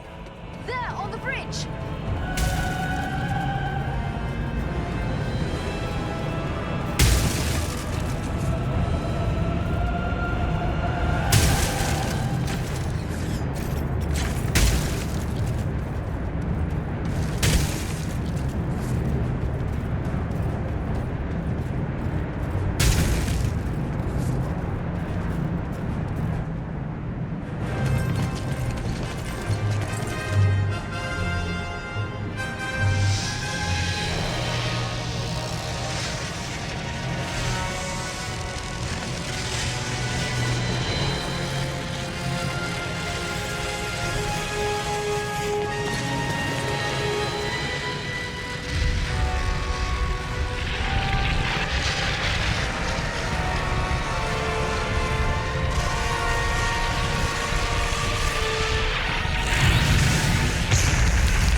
yourselves! He's calling down the lightning!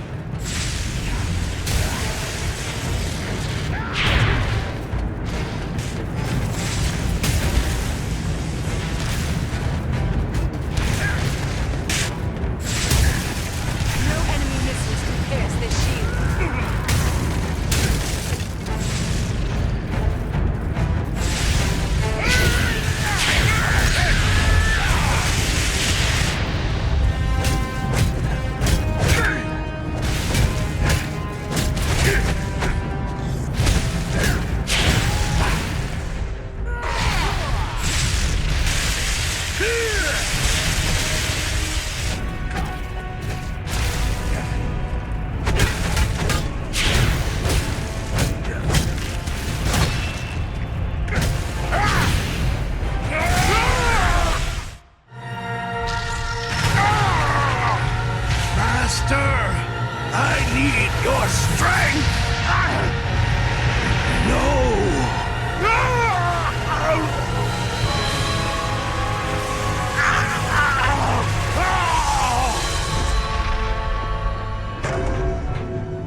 I made the right choice. Sauron is no more. What? How could you know that? It is true. I can feel it. Like a great weight has been lifted from my heart. I feel it too. He's done it. Frodo's really done it. The ring has been destroyed. Be that as it may, you must still honor your oath to me. Carn Dûm is mine. We are true to our word, Dragon. You are welcome to it. Just see you mind your manners, old worm, and we'll have no quarrel.